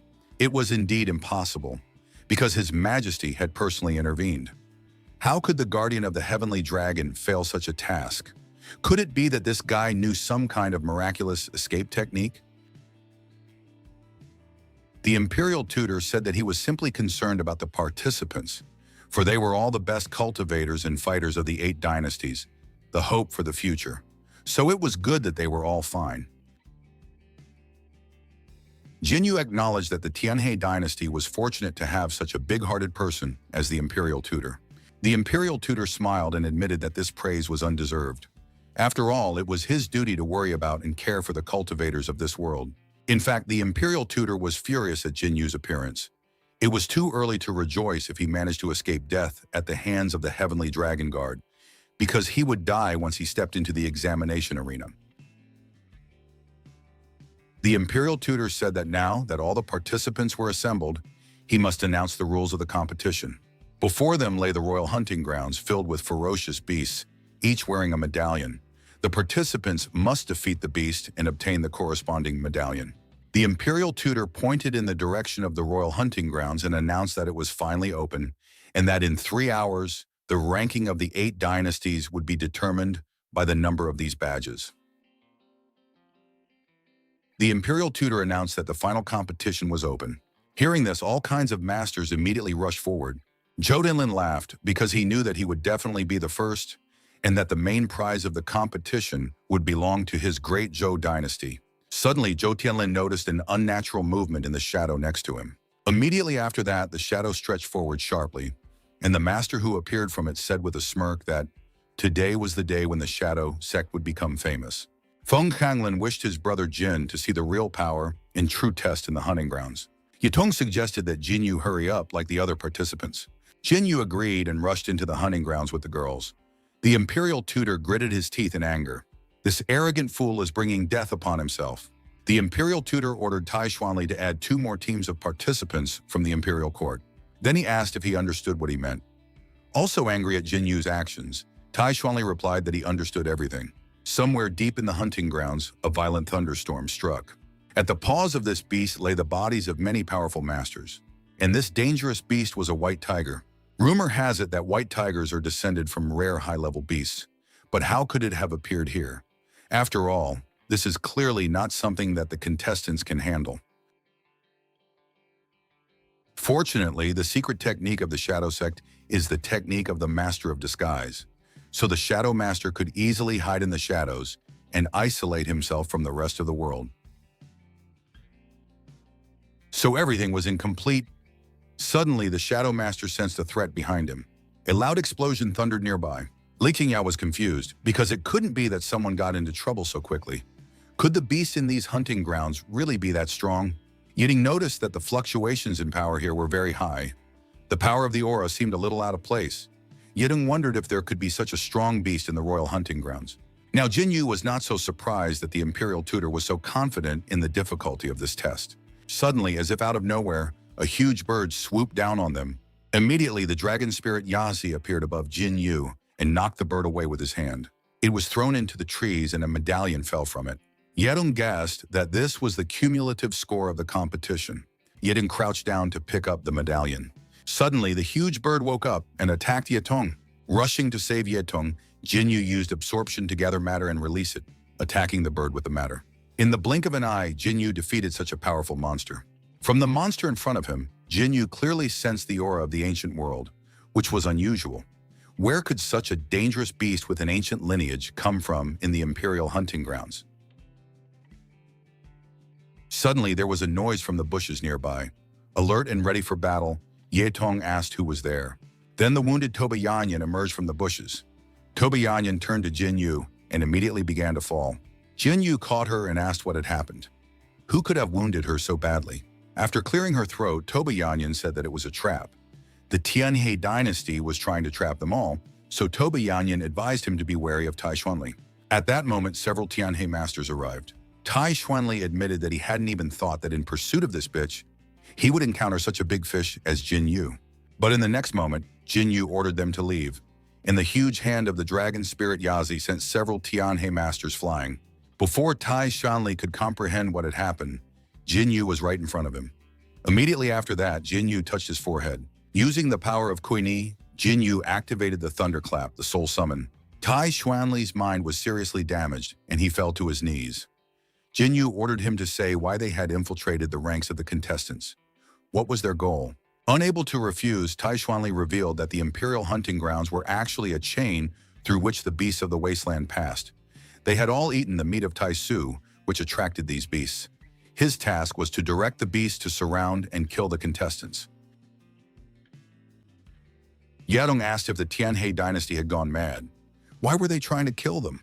Tai Xuanli replied that the imperial tutor wants to sacrifice the best warriors of the 8 dynasties and use their martial arts luck to combine the luck of the dragon and help his majesty break free from his shackles. Now Jin Yu understood what was going on. In the ancient tomb, Brother Chen had received the legacy of the ancient emperor and absorbed 80% of the dragon's luck from the Tianhe dynasty. Probably the emperor's dragon luck was running out, which is why he decided to take such a risk. Yutong said that they must escape and tell the world the truth. They must destroy the Tianhe dynasty. Tai Xuanli, who suddenly came to his senses, said that it was useless, and destroying a certain object explained that the entire beast tribe was blocked by a high-ranking army and that all the beasts in it were hunting the participants, so they had no other choice. A growing noise came from the forest, and a crowd of beasts was already heading towards them. Yutong asked if they were really going to sit there and wait for death. Jin Yu noticed the wasteland nearby. He then told the girls that they probably had one more way to help them hold off the rampaging beasts. The king of beasts from the depths of the mountain range would help them. Jin Yu grabbed Tuo Yanyan by the waist and ordered the girls to follow him as he rushed forward. Immediately after that, the beasts arrived at the place where they had just been, and one of them was about to crush the frozen man. In his last moments, Tai Xuanli told Jin Yu that he would wait for him in hell. Immediately after that, the powerful beast crushed him,